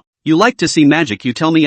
What are you ignoring him for? As soon as Ye Chen's words fell, the system immediately prompted. Detected host's interest in magic. Magic performance level raised to max. The host has now mastered close-up magic, distant magic, classical juggling and other magic performance techniques. Xiao Qingyu realized that Ye Chen was misunderstanding. She quickly explained, it's not like that. Wow, looks like you know magic too. How about a sparring session? The boy interrupted Xiao Qingyu and provoked Ye Chen. Ye Chen looked like he heard some kind of joke and asked, how to cut a deal? How about the two of us compete to see who can make this ice-cold beauty laugh first with their magic tricks? He, then you're bound to lose. As soon as Ye Chen's words fell, Xiao Qingyu secretly tugged on his coat corner. Mr. Yi, can you do magic tricks? Xiao Qingyu asked in a low voice. She didn't want to lose face again. Ye Chen waved his hand and said, who knows? Let's see. Between this conversation between the two, many guests nearby had already smelled the sound. They had all only heard that Ye Chen could do business, but they had never seen Ye Chen doing magic. Soon the boy and Ye Chen held up a stall. Ye Chen generously said, you go first, then I'll make a fool of myself. Can this lady trouble you to cooperate with me? The boy requested. Xiao Qingyu could not help but look at Ye Chen, who nodded graciously. Please hurry up, Xiao Qingyu said helplessly. The boy smiled faintly and took out a deck of playing cards and asked, this beautiful lady, do you know which 4 cards in a playing card are the most beautiful? No idea. Autumn Qingyu continued to pour cold water on the boys. That's okay, the most beautiful ones are the 4 queens, because they are all queens, said the boy as he drew 4 queens from the playing cards. He then said, please help me check if my 4 queens are normal playing cards. Xiao Qingyu begrudgingly looked through them twice and nodded. They were indeed normal playing cards. The boy then covered the 4 playing cards and divided them into 2 stacks for Xiao Qingyu to pick from, and she chose one of the stacks. The boy then asked her to choose one from that stack, and Xiao Qingyu did so. Finally the boy covered that card and asked, beautiful young lady, now I want to ask you, which queen do you think is the most beautiful? The Queen of Hearts. Autumn Qingyu blurted out. She had already imagined that the one the boy was holding was the Queen of Hearts. It was quite intriguing but it didn't make her happy. The boy smiled slightly and said, no, I think the most beautiful one is this one. Only to see the boy turn over the playing card in his hand that Xiao Qingyu personally chose. The crowd came over to take a look and couldn't help but let out a burst of gasps. Some girls even shouted, wow, this is too romantic, right? The boys couldn't help but laugh triumphantly, but Xiao Qingyu couldn't laugh at all. She felt like her intelligence was being insulted. Ye Chen laughed out loud when he saw this. It turned out that the boy just replaced the queen card in his hand with a mirror, implying that Xiao Qingyu was the most beautiful. Although it was quite creative, it was really very embarrassing for Ye Chen and Autumn Qingyu. When the boy saw that Xiao Qingyu didn't smile, he also awkwardly put away his smile. Your turn, he signaled Ye Chen and said. Ye Chen pretended to loosen his muscles and said, I don't need to go through so much trouble. I'll just use my mouth to do a magic trick to show everyone. The crowd immediately became curious. Magic was never done with hands, but it was the first time they had seen it done with their mouths. Everyone listen up. All I have to do is say that I will make this lady more beautiful, and she will immediately be more beautiful than she is now. Do you believe me? The crowd shook their heads. This was clearly a fool's errand. Only Ye Chen calmly shouted, this lady, please become more beautiful immediately. After saying that, Xiao Qingyu did not change at all. The only change was that her expression changed from icy cold to helpless. Did everyone see that? Has this lady become even more beautiful? Ye Chen reached out to show it. That boy immediately burst out laughing. Dare I say that this Ye Chen is a sizable cutie, right? Xiao Qingyu was completely speechless. She felt that Ye Chen's demeanor was even more retarded than that boy. Ye should either forget about it. Autumn Qingyu said in a low voice. It seems that my magic trick won't work on this prettiest lady, so I'll just change another one. Ye Chen said towards everyone. The crowd agreed. The old boss of the Hallowed Yi group pretending to be a cutie in a business conference. Who wouldn't want to see it? Ye Chen then pointed at the boys. When I say he's a pig, he's a pig. Do you guys believe me? The crowd also acted very bored. This Ye Chen seems to be really playing a little cute. Whoever matches him, who is the little cutie? He is the one who cooperates with him. Ye Chen saw the situation is not panicked. Said to the boys, your ID card is in your jacket left hidden compartment wallet in the 4th seam? Boys heard also do not mind. in the body touched up, and indeed in the left dark compartment pulled out the wallet. Open a look. ID card is indeed in the fourth seam. This is a bit evil, but the boy did not panic, thinking that Ye Chen was just blindly confused. Ye Chen then continued, would you mind handing your ID card to any of your friends around you for a look? The boy cocked the corner of his mouth and generously handed it to a man wearing glasses beside him, who knew that the latter immediately burst out laughing when he took a look at it. The man with the glasses exclaimed loudly, name, pig, gender, female, address, yes, agricultural farm no, 105 pig pen, ahaha, laughing me to death. The person next to him didn't believe it, and rushed to bring the ID card over to have a look. It was really so. Where is this still an ID card? It is clearly a pig certificate. Boys will ID card snatched back. A look at almost moved. Also do not know when Ye Chen is moving. Friends, don't be anxious first. A pig ID card doesn't show that he is a pig. The key is that he is still wearing pig underwear. Ye Chen said and stretched out his finger towards the boy's pants pocket and waved it through the air. The boy's pants immediately slid down and a pair of underwear full of piggy patterns entered the crowd's eyes. Bursts of laughter once again resounded. Xiao Qingyu took one look and hastily twisted her head away in shame. But Ye Chen hadn't fooled around enough yet, only to see him quickly ask towards the boy, are you a pig? The boy answered without hesitation, yes. Good. Ye Chen smiled, and those present were already laughing until their stomachs hurt. Even Xiao Qingyu couldn't help but cover her mouth and laughed out. The boy couldn't help but slap his own mouth, not knowing why he naturally answered yes. It felt like he was being manipulated in his thoughts. Everyone heard it. I really turned him into a pig. Who else wants to try? Ye Chen asked towards everyone. Everyone took a step back. Now they really believed in Ye Chen's mouth magic. At this time, Zhang Dong hurriedly ran to Ye Chen's side and said,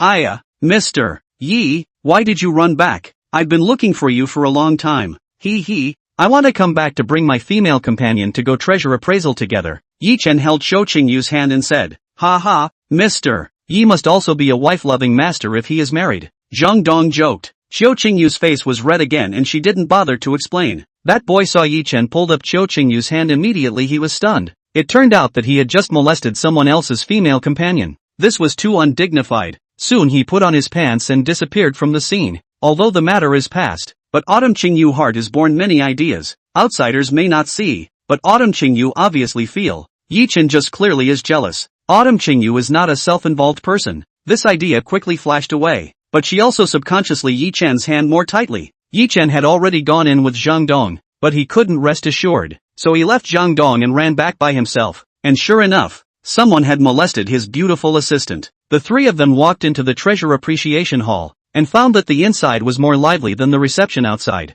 Because here, no matter whether it is an insider or an outsider, all of them can reap their fun and even make a big profit. Treasure appraisal. This link is very important for the auction conference, because this auction conference is different from other places. It is a live appraisal, live auction. Whether it is worth it or not are said by the guests and the big names. Quite interesting. Many guests have brought their own daily collection of antiques, so that other guests and friends for their own appraisal, and then put on the shelf auction. This link is such a play. The most exciting part of this session is that the person who appraises the treasure can choose to remain silent after observing it and not say the value of the antique, so that he or she may be able to win the item at a low price in the auction. Although the people who can be invited here are not lack of money, but the face earned with that poisonous eyesight is much more meaningful than money. Zhang Dong was also very detailed with Ye Chen. Two people introduced the treasure appraisal session of the game. Ye Chen soon understood why his father would be so obsessed. He also began to jump to try. There were so many antiques in the treasure appraisal hall that Ye Chen couldn't look over them at all, so he had to turn his head to look at Xiao Qingyu. Assistant Xiao, didn't you fail to buy your father's congratulatory gift? Can you see if there are any objects here that you like? Thank you, Mr. Yi. It's better not to bother you with breaking the bank, Xiao Qingyu said in embarrassment. What's the point of being polite with me? Just have some fun. It's like giving you a bonus. Ye Chen laughed. Autumn Pouring Rain smiled and couldn't push it any further. She tried her best to pick objects that didn't look too expensive, and then she looked left and right. Soon a jade trigger finger appeared in front of her eyes. Xiao Qingyu also has a little understanding of the jade trigger finger, produced in the Qing dynasty, so generally speaking the value is not as high as other antiques. The grade is slightly higher as long as 2 or 3 million only. Ye Chen noticed Xiao Qingyu's gaze and walked over to pick up the jade trigger finger to watch. Chapter 33, Treasure Appraisal. Yo, Mr. Yi is really coincidental. Come, see how this treasure of mine is. The owner of the jade trigger finger laughed. Ye Chen looked up and recognized that this was the boss of an electrical appliance company who had just greeted him quite politely. Oh, I don't know much, just playing around. Ye Chen said modestly. Said are false. Just together with the hand he found this jade trigger finger is not general. Outsiders may not be able to see. But by virtue of Ye Chen max level of observation ability and treasure appreciation ability, this jade trigger finger is just short of the producer did not see who it is. Ye Chen found that this jade trigger finger also revealed a trace of golden light, which is not visible to the general public and has to rely on instruments. However, in order to ensure that the treasure appreciation session is interesting, the conference stipulates that it can only be observed by the naked eye. At the end of the auction, the General Assembly will send experts for each piece of antique identification of its true value. That is, someone happy and someone sad link. This phenomenon was not common in jade trigger fingers, and only one possibility flashed through Ye Chen's mind, that of the aristocrat of jade trigger fingers, the golden jade. He lifted up the jade trigger finger towards the angle where the bright light came from and looked through it, observing the lines inside the jade trigger finger, and after looking at it for a while, his eyes gradually became serious. Ye Chen found that the jade trigger finger was covered with scratches, which confirmed the guess in his heart. Mr. Yi, what do you say? Zhang Dong curiously said. I don't have enough eyesight. Would you like to take a look, Boss Zhang? Ye Chen smiled. Zhang Dong picked up the jade trigger finger and also noticed that there were a lot of scuff marks on the jade trigger finger, which made the jade trigger finger drop in value by a lot, and Zhang Dong was too lazy to take a look at it more than once. However, he naturally couldn't say it out. This was the rule of the conference, and also to avoid embarrassing the owner. Zhang Dong shook his head towards Ye Chen, signaling him not to lay his hands on it. Ye Chen also understood his good intentions. He was only afraid that Zhang Dong did not have enough eyesight. Boss, how much do you intend to set the starting price for this jade trigger finger? Ye Chen asked. The boss thought for a while and said, Mr. Yi, I'm not afraid to tell you. This jade trigger finger is a thing I picked up from a custom store when I was on a trip. Also didn't think to sell much. Just waiting for a kindred spirit who likes it to pay a high price. My starting bidding price should be about 5,000. What? Mr. Yi, do you have an idea? Ye Chen sniffed and still kept his trademark smile. Others couldn't see what he was thinking. Still no ha. This jade trigger finger of yours has too many scratches on it. It's not worth the money. I advise you to drop a little more. Ye Chen persuaded. Heroes see the same thing. Mr. Yi, I think the same way. Zhang Dong said smugly. Ye Chen smiled and said nothing, so he held Xiao Qingyu and continued to look elsewhere. Xiao Qingyu didn't know anything about antiques either, but after experiencing what happened on Antique Street, she felt that Ye Chen was definitely an insider, and since Ye Chen said it wasn't worth taking a shot at, it was naturally justified. Walking along, there was a sudden bustle of activity in front of them, and Ye Chen and his party responded by getting together. When they got close enough to listen, the discussion was extraordinarily intense, and Ye Chen soon noticed a bottle of bronze being surrounded by the crowd, and couldn't help but observe it. I say, boss, who? The color and shape of this bottle of rust-patterned square tripod are enough to show that it is from the Shang dynasty, so don't hold out. This is clearly from the Warring States period. The patterns and inscriptions on it have never appeared before the Warring States period. Did it cross over? I say you all stop arguing. This looks like it's from the Xia dynasty. I've already translated the ancient writing on it. Ye Chen listened to the crowd's words and already guessed that they were discussing the year of that bottle of square tripod. But unfortunately, none of them were right. Boss Zhang, you are an expert. What age do you think this square tripod is? Ye Chen inquired. Zhang Dong couldn't help but lean forward when he heard this, picking up the bottle of square tripod and looking at it carefully, and couldn't come up with an explanation even after a long time. Mr. Yi, this square tripod is too strange. I can't tell you exactly what's strange about it. Zhang Dong awkwardly said. Doesn't it feel like this square tripod looks like a mixture of several dynasties? Ye Chen reminded. Zhang Dong could not help but pat his bald head and said excitedly. Right, that's the feeling. Mr. Yi, you are so right. What dynasty is this? Ye Chen leaned close to Zhang Dong's ear and said. This thing is modern. Even though Ye Chen lowered his voice, there were still people with sharp ears who heard it and were instantly displeased. Mr. Yi, don't talk nonsense if you don't understand. This bronze seems to be less than 1,000 years old purely from the mossy color, and you're now saying that it's modern. It's really ludicrous. Ye Chen looked back in displeasure, and recognized the other party at a glance as the boss of a company under the Su family. No wonder his speech was so inappropriate. Just take it that I am talking nonsense. I won't disturb your discussion, Ye Chen said, pulling Xiao Qingyu to leave. But people didn't agree. Those people who were discussing just now shouted at Ye Chen. The answers they just said were all different, but at least they were all in ancient times. Ye Chen now said it is modern. This is not equal to hit a bunch of people's face? This time it seemed Ye Chen couldn't leave without making it clear. Mr. Yi, can you say where you can tell that this square tripod is modern? I see that, Mr. Ye is deliberately saying that this square tripod is worthless in order to empty his pockets at the auction. I see, Mr. Ye, you just want to hoodwink people. You also hoodwink reliably, right? Ye Chen couldn't help but shake his head. It was often said that people are stupid without medicine. It seems to be just like that. Zhang Dong was also speechless when he heard Ye Chen's statement, but for the sake of face, he couldn't say anything. Maybe he would have to compete himself later on. Forgive my ignorance and short-sightedness, Mr. Yi. Since everyone thinks that this square tripod is worth a lot of money, then let's fight to compete. Excuse me,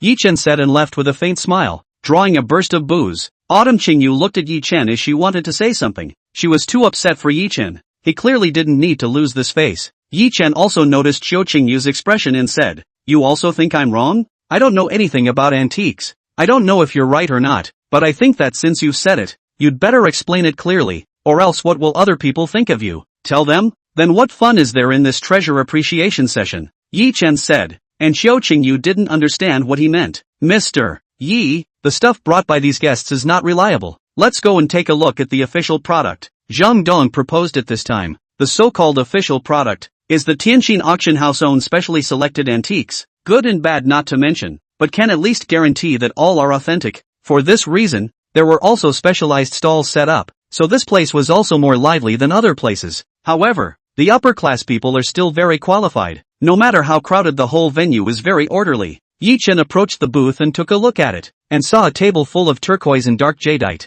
Next to Zhang Dong immediately became excited. Mr. Yi, this year's auction house even has a stone gambling session. Don't miss it. He, what does gambling on stones mean? I still hope that Boss Zhang will teach me something. Ye Chen said modestly. Zhang Dong became energized at his words, finally being able to show off in front of Ye Chen. He slowly said, "Gambling on stone, as the name suggests, is to gamble on the stone. But the stone here is not an ordinary stone, but the jadeite's raw stone, jadeite in the mining out. There is a layer of weathered outer skin wrapped, cannot know the internal good or bad. The existing machine also did not do to judge the situation inside. Need to be experienced stone gambling master through the original stone weathering performance to judge whether there is jadeite inside." Ye Chen naturally has the knowledge of stone gambling in his head, but the rules of the auction conference are not different from the outside. He also saves himself from embarrassment, and also allows Zhang Dong to pat himself on the back. "Boss Zhang, you mean to say, gambling on things like stones, people are more reliable than machines?" Ye Chen asked. "That's what it means.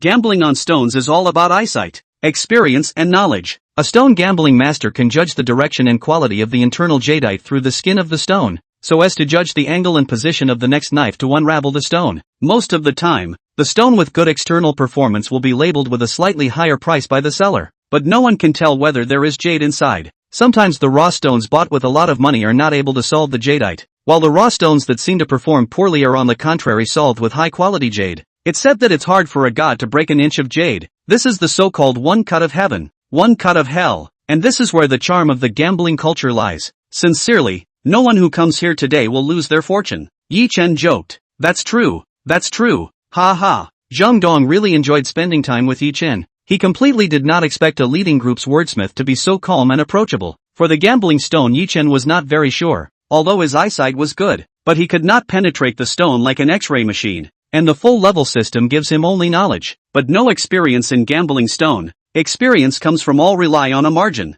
This point the system cannot do anything. "Does Mr. You want to play?" Zhang Dong egged on. "Oh, I'm not too much of an expert. Boss Zhang, you go first," Ye Chen said modestly. Saying this, Boss Zhang casually picked up a stone as big as a basketball. The outer skin of this stone was smooth. There was no feeling of sand when you touched it with your hands. It was a very delicate water stone skin. This kind of skin is very thin. Strong light can pass through. Easier to judge the situation inside. Zhang Dong lifted the stone towards the light, and at a glance, it did transmit a lot of green light, but he was not exuberant. This kind of green light is mostly a trace of green through the internal refraction constantly overlap out. There may be a large piece of jadeite, may only a little. He took a look at the price. Such a large stone will cost $50,000. Zhang Dong felt that the chances of winning were not great, so he picked up another piece and looked at it. This piece of stone is more special. The surface distribution of a mass of white fog, general red fog and yellow fog, is due to the high iron content caused by the white fog indicates that the iron content is not high, is a more pure jadeite rock, maybe out of the green high emerald. Chapter 34, Meeting Again. The quality of this piece of raw stone was a little better than the one just now, but Zhang Dong was also a very cautious person. "Mr. Yi, what do you think of this stone? Zhang Dong handed the stone to Ye Chen. Ye Chen looked at it twice and found that none of the clusters of white mist overlapped and were evenly dispersed, meaning that the iron content of the entire stone was low, and it was very likely that it was all dry inside. But this is textbook knowledge. It cannot be so simple. Then Ye Chen saw a raised zigzagging vein-like green band distributed on the surface of the weathered shell, like a python coiled. Insiders called as python band. This python belt will stone around a circle, but Ye Chen with the naked eye to see. This python belt even in the middle of a fork drilled into the interior of the original stone. This phenomenon could not be seen by ordinary people, and Ye Chen had a rough answer in his mind at this point. Boss Zhang, if you trust me, you can shoot this stone down later, and if you really open the jade, you don't have to say that I saw it. Ye Chen proposed. Zhang Dong looked at the starting price and smiled. That's good. It's only $70,000. Mr. Yi has a unique vision. There is no mistake. Ye Chen didn't continue to look any further. He already had a goal in mind, and he didn't want to make too much of a fuss today. The auction was about to start, and Ye Chen and his group all started to move towards the auction hall. It had to be said that this Tian Xin auction house, as the largest auction house in the province, was decorated in a very luxurious manner, with ancient charm everywhere. Ye Chen was walking, but there was someone he didn't expect who came face to face. When he looked at him, it was as if there were needles sticking in his eyes. The visitor also saw him and was not the least bit shy. Instead, he glared at him fiercely. Xin Shuanyue. Ye Chen couldn't help but shout out. Don't shout my name. I'll feel sick. Xin Shuanyue said icily, the kind of coldness that even Xiao Qingyu found hard to bear. With the slightest hint of desperation mixed in, Ye Chen suddenly realized the occasion and said in a deep voice, I will come to settle the score with you soon. You take care of yourself first today. Xin Shuanyue laughed, and the rare time she laughed wasn't out of happiness, but ridicule. After saying that, Xin Shuanyue twisted her body and left. Ye Chen also sensed the gaze of the unintentional, looked up to see all the young talents and officials and rich second generation. It seems that should be Xin Shuanyue's suitors. After Xin Shuanyue left, Ye Chen organized his mood, and reappeared with a smile. A group of people continued to walk to the auction hall. Zhang Dong had a we don't dare to ask look on his face, so he pretended that nothing had happened. Xiao Qingyu, on the other hand, had a nagging feeling, as if it was like a current boyfriend meeting his ex-girlfriend. Soon she realized that she was imagining things. Where does this kind of thing belong to her? A group of people entered the auction hall. Xiao Qingyu soon realized that Ye Chen's seat card was placed in the front row, and was about to pull Ye Chen over, but was stopped. Assistant Autumn, we're not sitting there, Ye Chen said in a fine voice. Autumn Qingyu was confused and asked, the officials have set up a seat for you. It's bad for you if you don't sit there. They didn't invite me in the first place, and now they suddenly added my seat. They definitely don't have good intentions. Ye Chen explained. They then found a remote corner and sat down. Ye Chen wasn't a good face. Being able to bend and stretch was the style of a great man. The seats of those niche enterprises were also arranged at the back. It seemed that Ye Chen was also very happy to sit beside them, and everyone chatted very harmoniously. At this time, a gorgeous shadow landed in front of Zhang Dong, and without waiting for him to come back to his senses, he said in a fluffy manner, may I be next to Mr. Yi? That voice seemed as if it had given Zhang Dong a Thai massage all over his body, but when he looked up he immediately got serious. Boss Shen. Of course. Zhang Dong was a bit flustered, turning his head to see where there was a seat next to him, so he had to give way to Shenirong, and dusted himself off to sit behind Ye Chen. How could Boss Shen have such pleasure to sit in the back row? Ye Chen said blandly, Shenirong as one of the planners should sit on an equal footing with the four big families. Doesn't Mr. Yi also have the pleasure? The two couldn't help but smile at each other, quite a tacit understanding. While Xiao Qingyu still intentionally or unintentionally peeked at Shenirong, the subtle complexity of the woman's inner emotions were suddenly obvious. Soon the auction meeting officially started. The people of the four great families also sat in the front row one after another. Zhan Antian and the others couldn't help but froze when they saw Ye Chen's seat was empty. Uncle Su. Su Changqing was very proud to see this. I told you that kid doesn't know anything about antiques. He chose not to attend. He is still considered to be a bit self-aware. Zhan Antian heard the words then suddenly realized. The mood is not to mention how good. Su Changqing arranged Ye Chen's position is to let everyone see that he is a shrinking violet. Lost all the face of his father back then. Next, a beautiful woman in a high-waisted cheongsam announced the start of the auction, and one piece of antiques was brought up by the staff. According to past practice, the beginning of the auction objects are lower starting price. That is, some no one see on the thing. This period of time is quite calm and harmonious, and even some objects simply no one called the price, only to let the people grade to take down. But also does not exclude the case of grass cover pearl, but this is not common. Ye always have a favorite object? Shinirong suddenly asked. Ye Chen laughed. Yes, I guess I can take it up soon. Wow, could it be small objects? Shinirong also meant those trinkets with low starting prices. Oh, wait and see. Shinirong smiled if she had a deep meaning. No one would sell out in front of her yet. Other people had never been able to answer any questions to her, not to be slowed down, but she could not produce a trace of antipathy towards Ye Chen, and seemed to appreciate this attitude of his. The time ahead was really very boring, and Zhao Nantian was about to fall asleep. At this time, the host continued to announce, the next item to be displayed is a jade trigger finger brought by General Manager Zhang of Xin Rong Enterprise, with a starting price of $5,000. Only $5,000? I guess no one will pick it up even if it's thrown away for this amount of money, right? Even if this thing is good, it's still a shame to buy it. Looks like it's going to be taken down again. How embarrassing can Manager Zhang be? Ye Chen was also hearing the fine words beside him, but to everyone's surprise, he raised his number plate, and this jade trigger finger was the same one he had seen. Zhang Dong, who was sitting at the back, was instantly nonplussed. Mr. Yi, didn't you say that this jade trigger finger is covered with flaws? How? Ye Chen twisted his head and laughed. Hey boss Zhang, the rules of this auction conference is not to look at the broken, not to say broken? Zhang Dong heard only to understand that Ye Chen this is to steal the tower but he still does not believe that the jade trigger finger has any special value. The beautiful host originally thought that no one bid, ready to take the jade trigger finger down, then saw the back of the hall actually raise the number plate. She quickly according to the number on the list to find the owner of the number plate. This time, she immediately panicked. She looked at Su Changqing for help, but Su Changqing did not understand what she wanted to express. The hostess had no choice but to speak. Mr. Yi of the Yi group has bid 5,000. May I ask if anyone has bid higher? The four great families immediately turned their heads to look at the words, but the auction hall was too big to see anything. But what was certain was that Ye Chen had indeed come. The four great families couldn't afford to have a fit at this time, and Su Changqing also still kept his composure and said, come as you are. Since he wants to come here to auction garbage, it's better to let him disgrace himself. Zhao Nantian also calmed down after hearing this, while Qin Shangyue remained as cold as ever.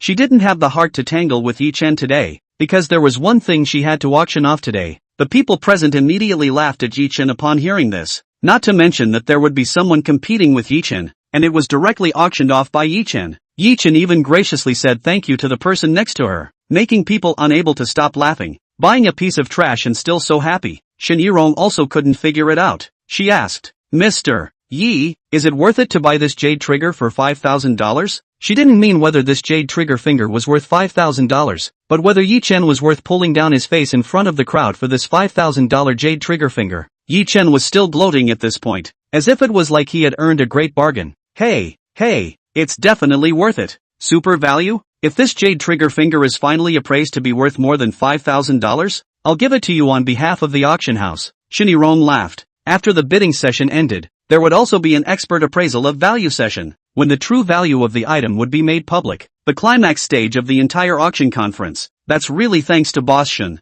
Ye Chen said and then turned to Chiu Qingyu next to him. Assistant Chiu, this jade trigger finger will be taken as a gift for your father. Autumn Qingyu couldn't help but have a black line on her head when she heard this, thinking that Hall General Manager Yi was also too stingy. The one she usually gave away had to be tens of thousands of dollars, but she is not a snob, or very sincerely thanked Ye Chen, and went back to the antique street to buy another one. The auction continued. The objects presented gradually became more expensive, and soon entered the most exciting part of the gambling session. Gambling session will be photographed by the buyer on the spot, on-site payment, and then let the expert on-site cut stone. A 1-2 punch, very enjoyable. Although it is unknown whether there is jadeite in the inside of the original stone, but its starting price is also quite considerable. The first piece of stone presented up about a hanging air conditioner so big, opening to 600,000, but also caused many people's coaxing. Ye Chen has not seen this stone, cannot see from a distance, it is not good to make comments. Finally this piece of raw stone to 4,200,000 price was a businessman shot. The price doubled 7 times. The money also have to drill into Shinirong's wallet.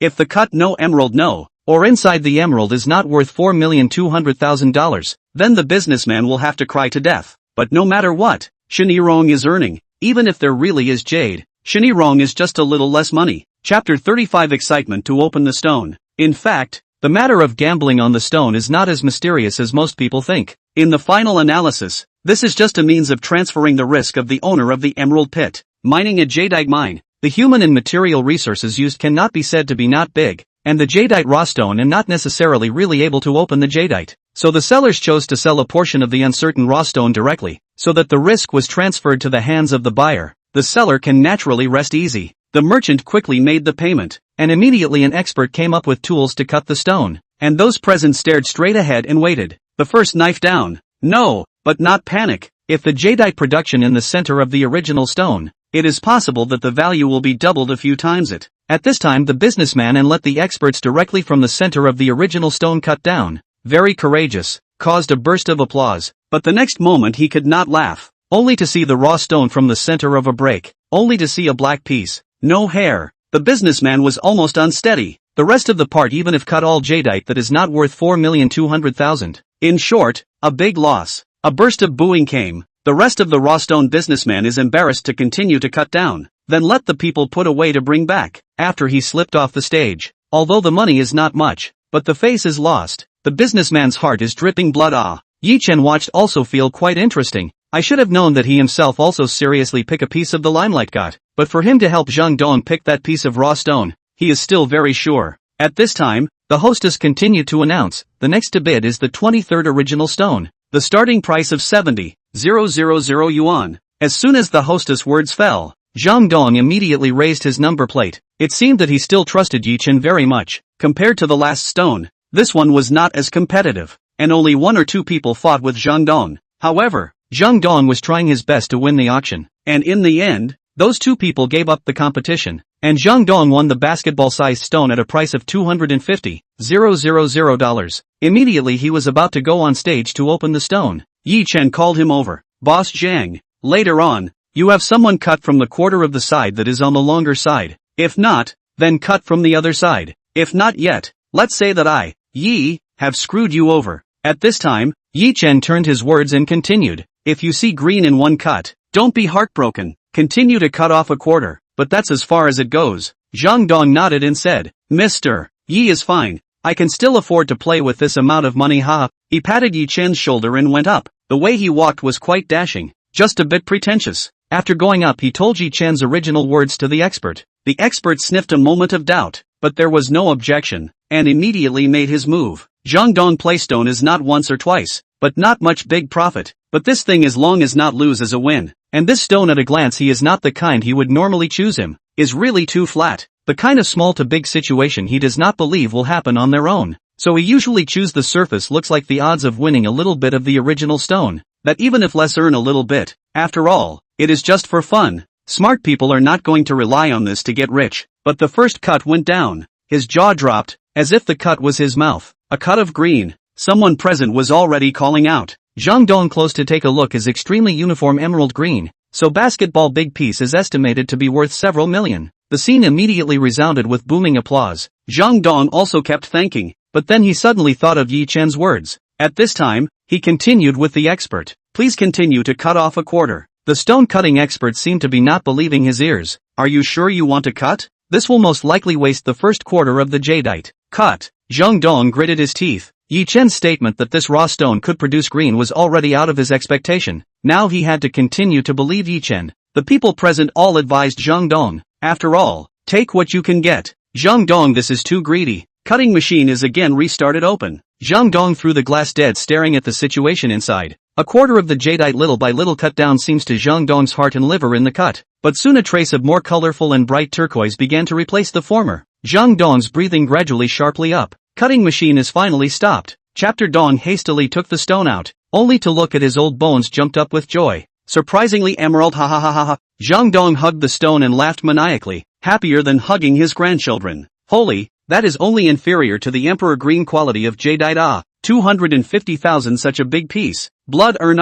Cut another knife. Chapter boss. Maybe inside or emperor green it. People are also very excited to see the situation. Can witness this spectacle is also quite worthy of happiness. Zhang Dong lifted up the stone to show off in front of Ye Chen. He grew so old. The last time he was so happy or when his grandson was born. Ye Chen also cried and laughed, and said, alright, sit down boss Zhang. Thank you Mr. Yi, you are really great. You see the stone as clearly as if you made it yourself. Zhang Dong joked. Shinirong also couldn't help but think highly of Ye Chen for a few points. Especially his boldness to make another cut was really admirable, and he didn't take credit for it. making everyone think that it was Zhang Dong's unique eyesight that made him earn face. At this time, Xiao Qingyu also began to wonder if the jade trigger that Ye Chen had given to her father was also a hidden treasure. The gambling session was over, and the final bidding was for objects with a starting price of $10 million, and this session was generally very quiet. After all, very few people in Jiangcheng City would have the financial resources to do so, although the objects presented are very expensive.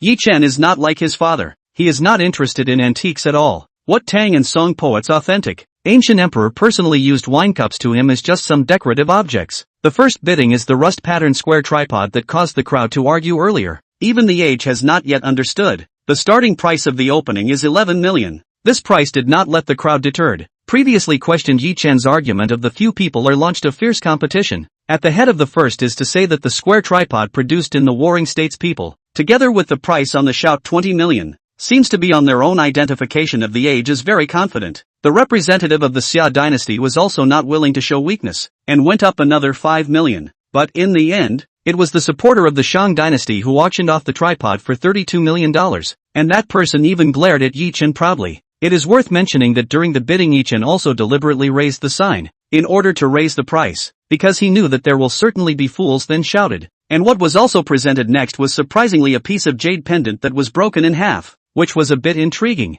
This jade pendant is donated by Jiang Dongyang, the president of the Jiangcheng Charity Foundation, and the proceeds from the auction will all be donated to the Jiangcheng Children's Welfare Institution, with a starting bid of $15 million. The female support announced,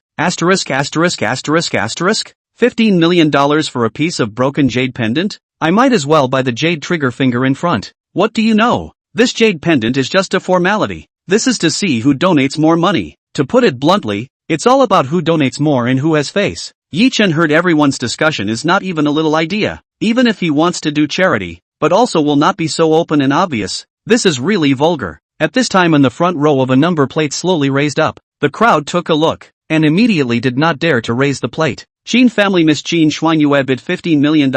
May I ask if there is a higher price? The scene was still silent. The Qin family's eldest miss raised her card. Who would have the nerve to grab it from her? Not only that, as long as someone from the four great families raised their cards, generally speaking there was nothing for anyone else to do. Only in the past, there was still Chairman Yi who would fight against them. The hostess continued to shout after looking around for a week. 10,500,000 once, 10,500,000 twice, 20 million dollars. At this time a man suddenly shouted. The crowd excitedly looked for the sound, but it was actually Ye Chen who had just bought a broken jade trigger finger, and they all secretly said that they had a good show to watch. Qin Shuanyue didn't need to look to hear that it was Ye Chen's voice. She shouted unhappily, $25 million, $50 million.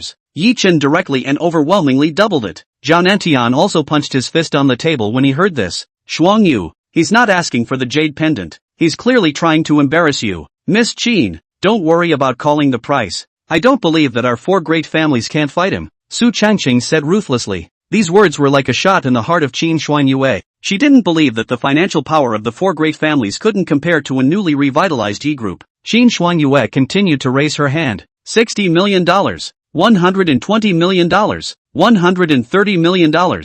At this time, Ye Chen suddenly stood up and said, shouting makes my throat dry. Let's do it this way, no matter how much MS Qin offers, I'll offer twice the price. The moment these words came out, the scene was in an uproar. Qin Shuanyue's face was even darker at this moment. She couldn't wait to go up and swallow Ye Chen alive right now, but that jade pendant she had to auction first, and after that, the auction site turned into Qin Shuanyue calling the price with the hostess. 300 million. Qin Shuanyue gritted her teeth and said. The hostess awkwardly said, 600 million. After saying this she had to glance at Ye Chen to make sure there was no objection, but Ye Chen didn't even blink. She was sandwiched in the middle of the two parties. It was really very difficult. Duck Pear Mountain $611 million. Qin Shuanyue continued to shout, 1,200 million. The bidding after that had been rising to close to $5 billion.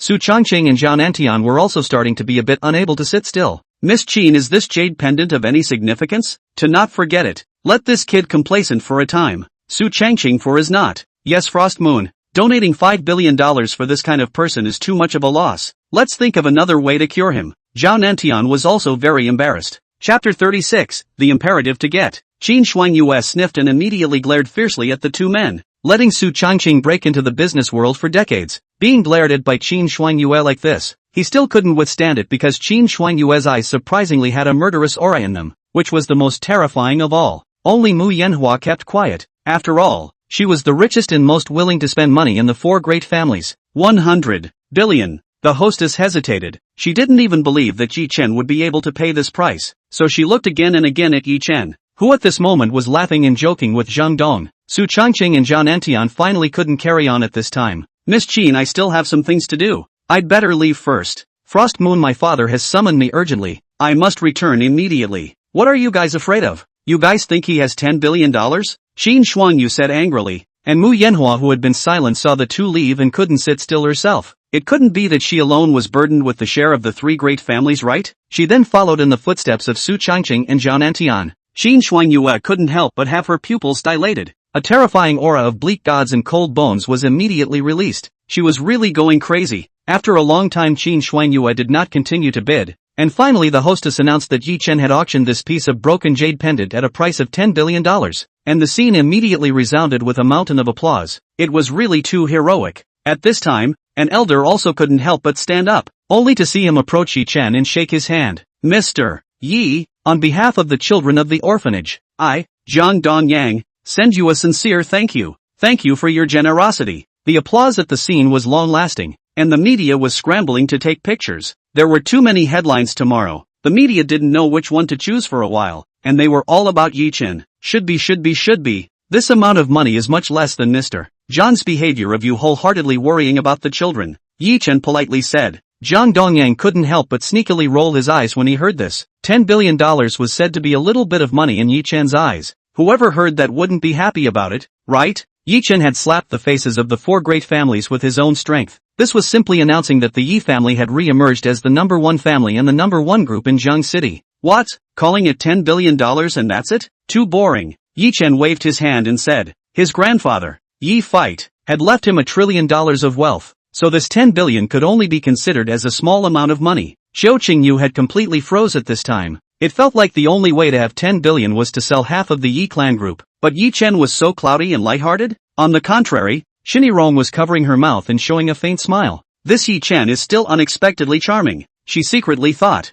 At this time, Ye Chen pulled out the Swiss bank black gold imperial card left to him by his grandfather and handed it to Shinirong. I can't trust the people in your auction house, so I'm still bothering Boss Shin to personally swipe the payment for me. Shinirong smiled faintly and took over the imperial card. In the process, she also used her tender and elastic slender hand to steal a wipe of Ye Chen's palm, and her eyes were also extremely suggestive. Ye Chen immediately broke into a sweat. It should be Mr. Yi, you're the biggest customer since the establishment of our Tian Xin auction house, Shinirong said gently, then walked away. This woman is really a poison. The female companion is sitting right next to her and she is so blatantly flirting, Ye Chen secretly thought. Ye Chen then looked towards the front again. Where were the four great families? They had long since run away without a single one left. Want to design my Ye Chen? No way. Now that the four great families had left the banquet in advance, Ye Chen could start enjoying the event with ease. What he was most looking forward to was the final expert valuation session, and soon the bidding session was over. Many merchants had won their favorite objects at low prices. This was because there was no competition from the four great families. Speaking of which, they still had to thank Ye Chen.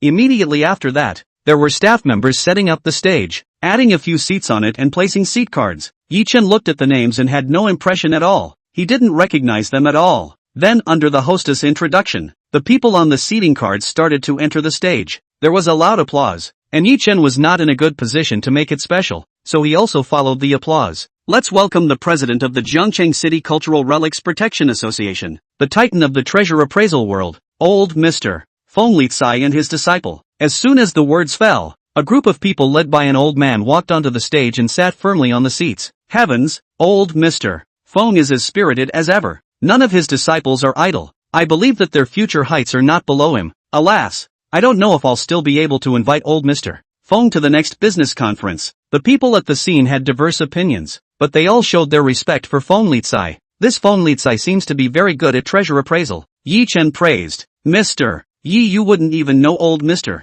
Feng, right? Zhang Dong asked incredulously. When Zhang Dong said this, Ye Chen was even more puzzled. Why did he have to know Feng Litsai? At this time, Shinirong returned to her seat and ambiguously stretched the imperial card onto Ye Chen's chest pocket. Old Mr. Foam is the earliest batch and the only official appraiser still alive in the country, even though he is quite old. Every time there is a cultural relic unearthed he will be the first to rush to the scene, and is very respected. Shinirong explained. Zhang Dong couldn't help but respect him as well. Foam Litsai was simply their faith in the antique world. It was not an exaggeration to say that his eyesight was more precise than a machine. Ye Chen nodded at his words and did not say anything. Let's just see how sharp his eyes are. But unfortunately, Foam Litsai announced a news that made everyone lose their heads slightly. Hello business friends, thank you very much for your enthusiasm. I, Foam, am getting a bit old and it's time to train the future rising stars of cultural relics. So for today's valuation session I will leave it to my 2 apprentices to be the gatekeepers. Thank you all. This was indeed a regrettable thing. It wasn't that everyone didn't have confidence in Foam Litsai's disciples, but everyone still wanted to see Foam Litsai's treasure appraisal with their own eyes again. Ye Chen sniffed and couldn't help but look at the 2 disciples Foam Litsai had brought with him. Both of them were gentle, wearing gold-rimmed glasses, and at a glance one would think that they were very cultured high school students. At least the foundation of historical knowledge was solid, but treasure appreciation, this kind of thing, not have culture is enough. Must have a broad view of the big picture and historical perspective, and meticulous observation and incomparable solid patience. To have these advantages at the same time people are very rare, and this also makes the current treasure appreciation talent is very short of. Otherwise Foam Litsai and more than 2 disciples? Soon a piece in the previous was auctioned under the curio was presented up, by the 2 disciples one by one valuation. They said the price is the standard market price of this object, very authoritative. Foam Litsai is also timely to sit on the stage. Consider his 2 disciples too. This object is a Tang Dynasty condensed ink inkstone. Thick and thick ink. Inkstone surface is round and smooth. Very collectible. Estimated at $520,000. One of Foam Litsai's disciples named Zhou Long informed. The buyer of the inkstone jumped at the words. He had just auctioned off the inkstone for a mere $200,000, and those present gave him a thumbs up. This object's tire is fine white and firm. The body is thick. The glaze is also thick. White and green like a goose egg. Moist like heap of fat. For the Yuan Dynasty Yinlong white glazed porcelain, valued at 86 million. Another apprentice named Deng Tai continued. One ancient bronze mirror with a ferocious beast running the prime of the Warring States period. The corner of the mirror is chipped and the bronze color is lacking, valued at 2,100,000. The 2 men took turns to report the valuation. Some people were happy and some people were sad, but most of the people got a valuation that was lower than the price they auctioned off. This was the unknown and risky nature of antiques. On the contrary, Foam Litsai, nodding slightly on the stage, seemed to be very satisfied with his disciple. So far he didn't find any mistakes. For some small objects, they quickly quoted the price. The more complex objects they also just looked twice. The price quoted are adhering to Foam Litsai's leniency of thought. Only more and not less. The antique market needs this kind of stimulation to add vitality. But this much is also a degree. And all the antiques will be treated equally. The child and the old man,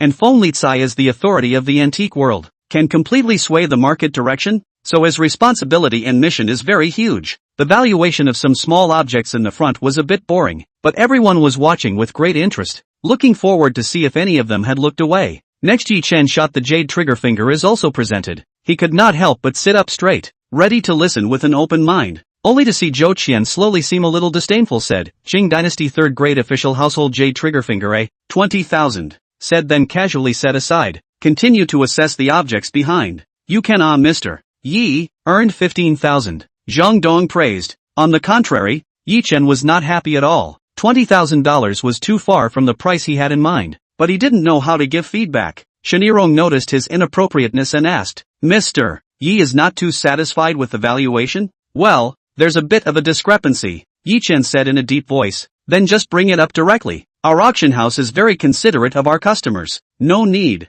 It's not a big deal. Ye Chen waved his hand and said. Shinirong, however, was not sold on the idea. She stood up with a bad smile, and the people on the stage stopped at once when they saw her. Boss Shin, do you have any questions? The hostess said respectfully. My friend, the buyer of this jade trigger finger, has a problem with the valuation of his jade trigger finger. Can Mr. Zhou explain it to everyone? Ye Chen was instantly speechless. This Shinirong was messing things up for him. Zhou Qian also stood up very respectfully at his words and placed the jade trigger finger on the projector. Only then did Shinirong sit down and smile towards Ye Chen. This mess is left for you to clean up yourself. That's really thanks to Boss Shin, Ye Chen said helplessly. Chapter 37, Learning the Art is Not Good. Then Zhou Qian began to explain. He said confidently, in ancient times, the trigger finger was a tool to protect the finger, and it could also reduce the amount of finger movement. The Qing dynasty relied heavily on military power and valued the trigger finger so much that soldiers almost had one in their hands. The jade trigger finger is only qualified to be worn by officials who have reached the 4th rank or above. So it can be said that the price of the jade trigger finger is affected by the official position of the wearer.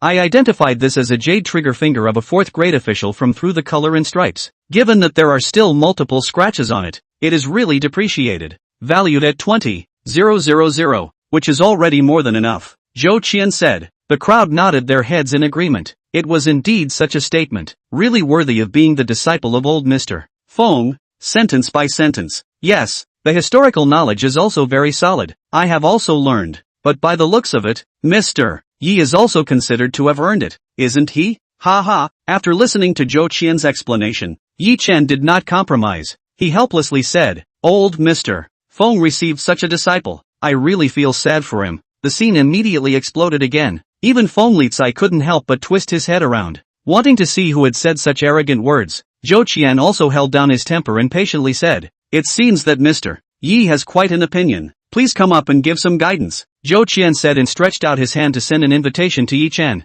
He wanted to make Ye Chen lose face in front of the crowd. Ye Chen was not a wimp. Since the matter was picked apart, he would consider it as educating his disciple for Feng Litsai. He only saw that he went up to the stage and grabbed the jade trigger, picked up the polarized mirror that Ye Chen was using and shone it towards the jade trigger, projecting the scene in the mirror onto the projector for everyone to see. May I ask if Mr. Zhou has noticed a faint golden light shining through the interior of this jade trigger finger? Ye Chen asked. Of course I found it. It's hard to believe that Mr. Yi that you want to say that this jade trigger finger is the legendary gold inlaid jade? This is also too impossible. The reason for generating the golden light is because this jade trigger finger is made of golden silk jade produced in the Altai region, which is also known as Lulan jade in weekdays, and it is not encrusted with gold inside. Needless to say, Ye Chen made a perfect comeback. Besides, the gold inlaid jade type of jade trigger finger has been almost lost in the market, and is definitely priced out of the market. If it was really gold and jade, would its owner still sell it for only 5,000? Ye Chen was not flustered when he heard this and continued.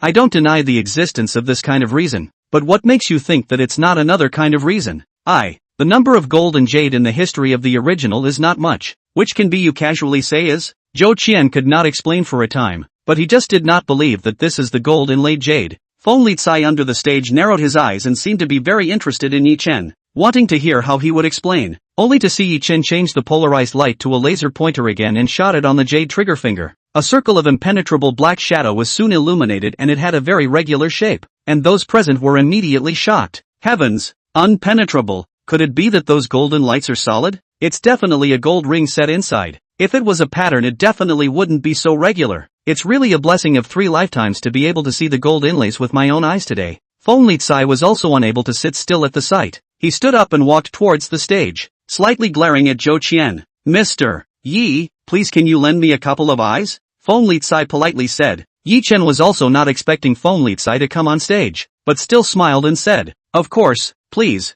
Feng Litsai carefully received the jade trigger, put it on his thumb, and took it off after a few slight movements and returned it to Ye Chen. In a muffled voice, he said to Ye Chen, apologize to Mr. Yi. Feng Litsai's words clearly meant that he had personally admitted that this jade trigger finger was a gold inlaid jade. The scene immediately exploded, and some people even quoted a very substantial price to Ye Chen wanting to buy it. Ye Chen couldn't help but sniff a terse, but he didn't dare to disobey Feng Litsai, so he said to Ye Chen, Mr. Yi, I'm very sorry, I'm not very good at my craft, so please teach me. It's fine, anyone can look away at times. Ye Chen was quite funny at this point when he got a bargain. Mr. Yi, next please teach my disciple a lesson. Feng Litsai narrowed his eyes and said. He was eager to hear Ye Chen's thoughts. Just now when Feng Litsai showed his hand slightly in front of Ye Chen felt that this person was not simple. He still needed to rely on instruments to prove the jade trigger, but Feng Litsai only needed to rely on human hands. Feng Litsai personally put on the jade trigger finger is to weigh the jade trigger finger by feel.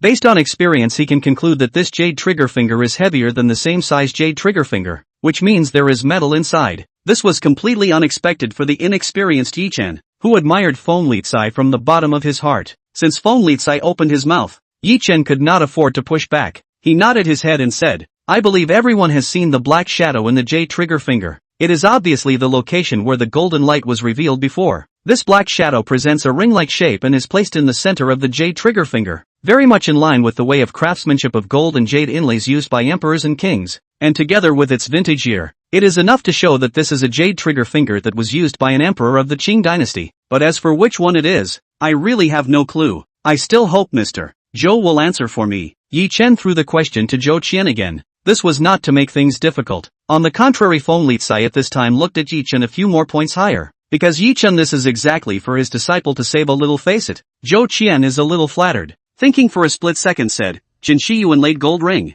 This is the Qianlong master used the gold and jade Minglong ring. Zhou Qian said the answer that Ye Chen and Feng Lizai had in mind, which was not too embarrassing. Ye Chen took over again, pretending to say, I see, then in that case, the scratches on it are even more valuable. Now the crowd didn't understand. They had never heard that the more imperfections on an antique the more valuable it was, and asked Ye Chen why. The scratches were caused by shooting arrows. For a normal jade trigger finger, it's true that the more scratches it has, the more it depreciates in value. But this is a gold inlaid jade. To know that in the Qing dynasty people who can afford to use a gold inlaid jade trigger finger, and can still be so bold as to practice archery with it, looking at the world, only emperors can do it. Unlike ordinary soldiers, the more scratches this has, the more it proves that Master Qianlong used it for a longer period of time, and this is definitely worth more. Feng Lizai also nodded his head with great satisfaction. This kind of cold knowledge he didn't expect a group's boss would know so much about it. Mr. Yi said it well. It's really a deep hiding. I never thought that Mr. Yi would have such attainments in antiques. It seems that I was the one who looked away before. Are you still selling this golden jade Ming Dragon Circle, Mr. Yi? Everyone present felt that Ye Chen was the biggest winner of this auction, using $5,000 to win a golden jade Ming Dragon Circle, which would become a good story. However, the price of this golden jade Ming Dragon Circle had not been estimated yet, and Ye Chen was not in a good position to play a big sword in front of the Guangong. Old Mr.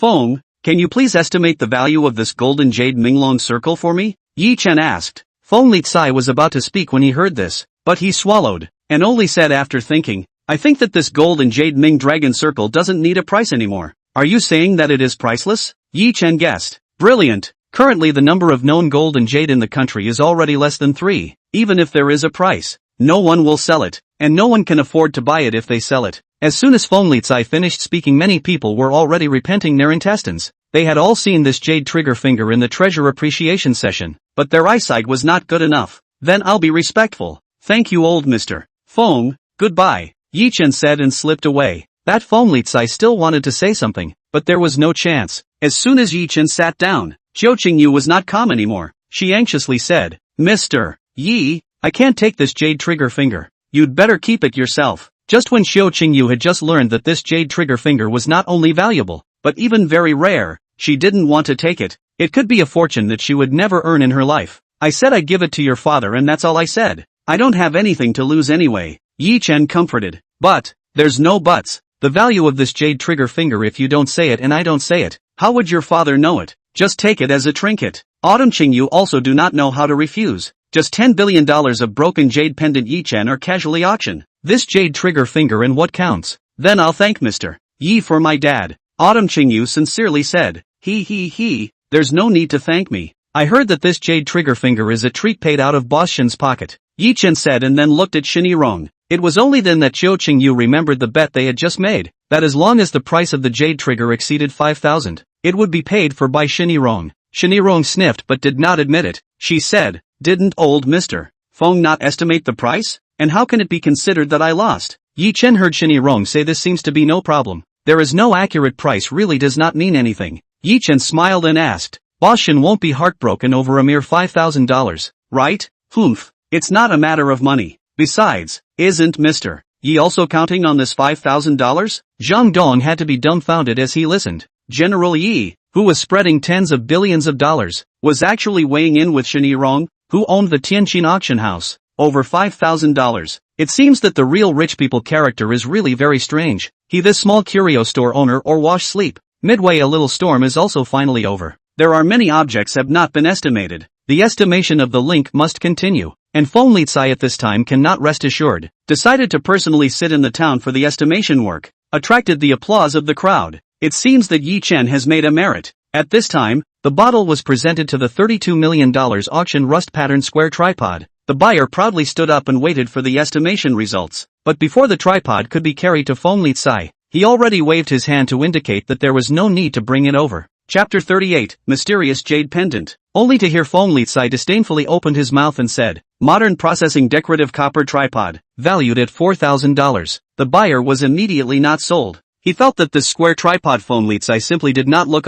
This is not fooling him. He was not happy with the big thick gold chain on his collar and walked up to the stage, questioning Feng Litsai. Ye Chen knew at a glance that this kind of person is a typical thug, no quality at all. Only to see that person unpleasantly asked, I say expert, what makes you say that this square tripod of mine is only $4,000? Have you seen it or not? Feng Litsai raised his head nonchalantly. He had seen this kind of person a lot, saying a lower price and playing a scoundrel in front of him. I saw it clearly. It's worth $4,000, but it's possible to say too much. Feng Litsai added more fire. That big old man slapped his palm on the table and cursed. What bull asterisk expert. I'm clearly a rust pattern square tripod from the Shang dynasty. You don't want to run away if you don't make it clear to me today. Feng Litsai raised an eyebrow and said to his disciple, Oh, Deng Tai, you tell him what's going on. Deng Tai walked over to the side of the square tripod at this time and pointed to the texture on it and said, There are only two types of textures on Shang dynasty heirloom bronzes. One is the bird pattern and the other is the animal face pattern.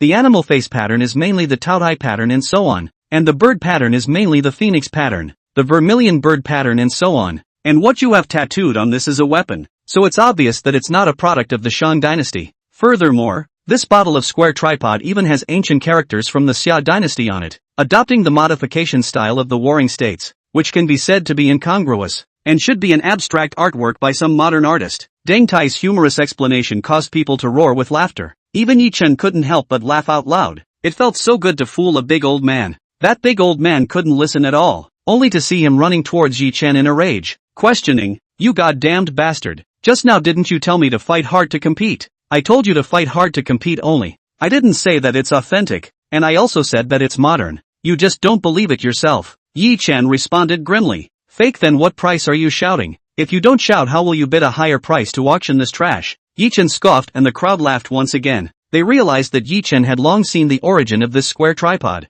but just saw through it and didn't say anything. And incidentally blood pitted this big old man. In the end, this big old man, because of disturbing the order of the venue, by the security personnel along with his huge amount of money shot artifacts, please out. This person is estimated to have no face in the future to participate in the business community conference again. And in the last thing is to let Ye Chen hang on. Is that piece of Qin Shuang Yue insisted to auction broken jade pendant? She even for this piece of no value at all half of the jade pendant bid 5 billion. Ye Chen hadn't observed the jade pendant and didn't know if it was worth anything, but as long as it could embarrass Qin Shuang Yue, it was nothing. That piece of jade pendant, as the current auction conference king, is also arranged to the final estimate. Ye Chen waited for eyelids cannot open. The sky is also gradually darkened. After a long time before Autumn Qingyu woke up Ye Chen, signaling him to look forward. The projector shows, is the broken jade pendant he shot, only to see Feng Litsai up there and his two disciples constantly inspecting and discussing the broken jade pendant. The most Ye Chen could see them doing was scratching the back of their heads. Is this broken jade pendant that mysterious?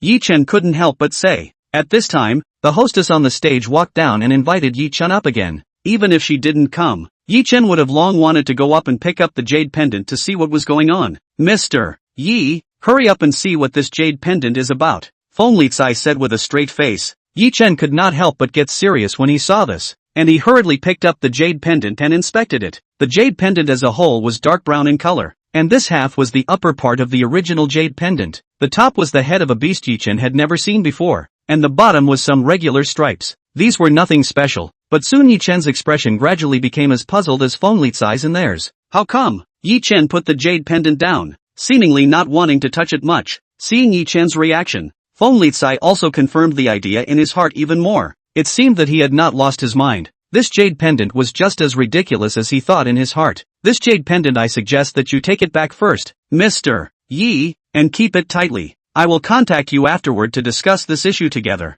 It's just too fishy for me to understand for a while, Feng Litsai proposed. Ye Chen nodded without any objection, but the guest of honor was now not sold. What is this? Even if the jade trigger finger is not valued, this broken jade pendant is also not valued? Is it hard to believe that this broken jade pendant is also priceless? Old Mr. Feng and Ye Chen can't both estimate the price of this broken jade pendant, right? I think it's worth just 50 cents. Ye Chen didn't pay any attention to these idle words. Things were far from being as simple as they thought. and it was necessary for him to explain it to everyone. After this, the auction ended successfully, and Feng Lizai also exchanged contact information with Ye Chen and said goodbye. When he turned his head, Shen Yirong was smiling at him wistfully. I heard that Mr. Yi is exchanging contact information with someone. I wonder if I, Shen Yirong, can have this honor? Ye Chen waved his hand and said, my contact information is not something that ordinary people can get. Shen Yirong couldn't help but frown at what she said, daring Ye Chen to say that she was an ordinary person.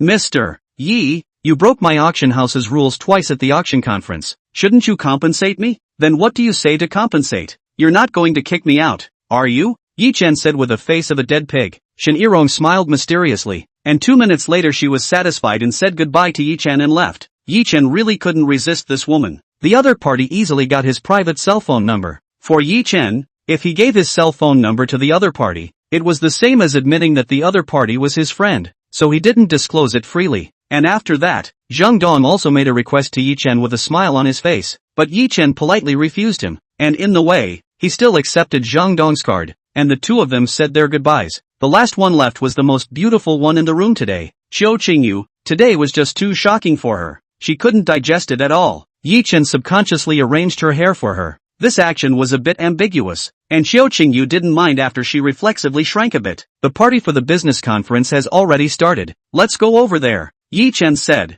Autumn Qingyu nodded, still showing her obedience with her icy attitude. Ye Chen didn't react back to why he went to fix her hair for her. It seemed like he had always been that kind of person. It seemed like the influence of the system was quite strong on him. Thinking about it, Ye Chen couldn't help but think back to the last time Qiu Qingyu was kidnapped. When he faced a few punks with his bare hands, the system also saved him again. However, Ye Chen did not even intend to strike so heavily, and his technique at that time was extremely ferocious and violent, not like subduing for the sake of resistance, but even more for the sake of abusing the living fun. At that time, he didn't have any hesitation, but now that he thought about it so much, Ye Chen suddenly felt horrible. Why did he become like that? A horrible thought flashed through Ye Chen's mind. He thought if one day the system would turn against him and take over his subjective thoughts, hijacking his body, and from then on Ye Chen would be a walking corpse? Ye Chen couldn't help but shiver when he thought of this, and Qiu Qingyu also looked puzzled when she saw this. Mr. Yi, what's wrong? Qiu Qingyu's voice pulled him back. Ye Chen realized if he was a bit of a worrywart and couldn't help but smile nervously.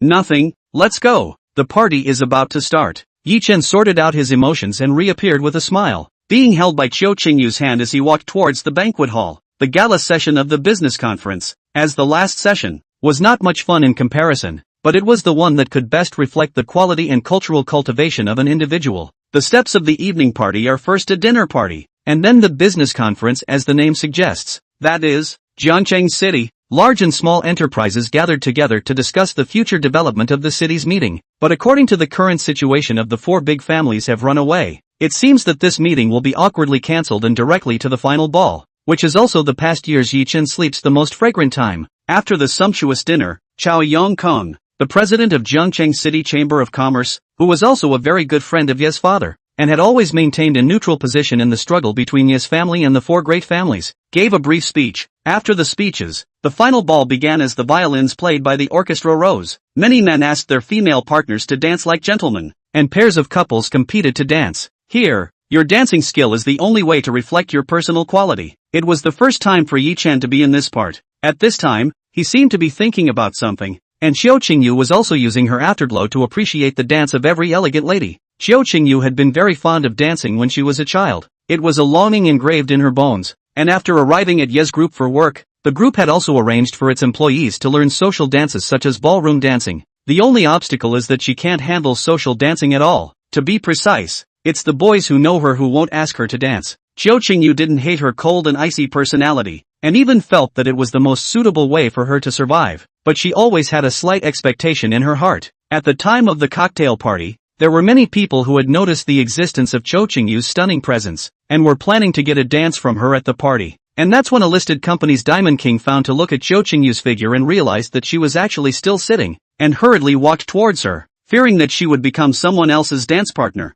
This beautiful lady, may I ask if I can? The king's bachelor bowed his waist and was inviting, when he suddenly found out that the one sitting next to Qiu Qingyu was none other than Ye Chen, who had made a big splash at the auction conference, and he instantly retracted his hand. Chapter 39, Full Focus. Sorry Mr. Yi, you guys have fun. After saying that, he left quickly. Inviting someone else's dance partner was already embarrassing, and that person was still Ye Chen. How could this be? Until that person left, Ye Chen hadn't even reacted yet. Autumn Qingyu didn't know how Ye Chen had started to freeze, and it was better to hide that expectation. Ye Chen didn't think of anything else. He was just being reminiscent, thinking of the past years when he was here. After thinking about it, he suddenly stood up and stooped down to reach out his hand to Cho Qingyu. "My dear assistant, may I ask if I can invite you for a dance?" Ye Chen tenderly said. His brain was constantly encouraging him to do so. At the same time, the system also raised his dancing skills to full level for him at the right time, and he immediately felt that he had become the king of dance, surprisingly instantly mastering almost all the dance styles, and his body was instantly filled with an energy that could not be dispersed. Cho Qingyu was also stunned. She never thought that Ye Chen would ask her to dance. To be more accurate, it was she who didn't think Ye Chen could dance at all. "Are you serious?" Cho Qingyu asked in a low voice. "Otherwise, what do I need you as a female companion for?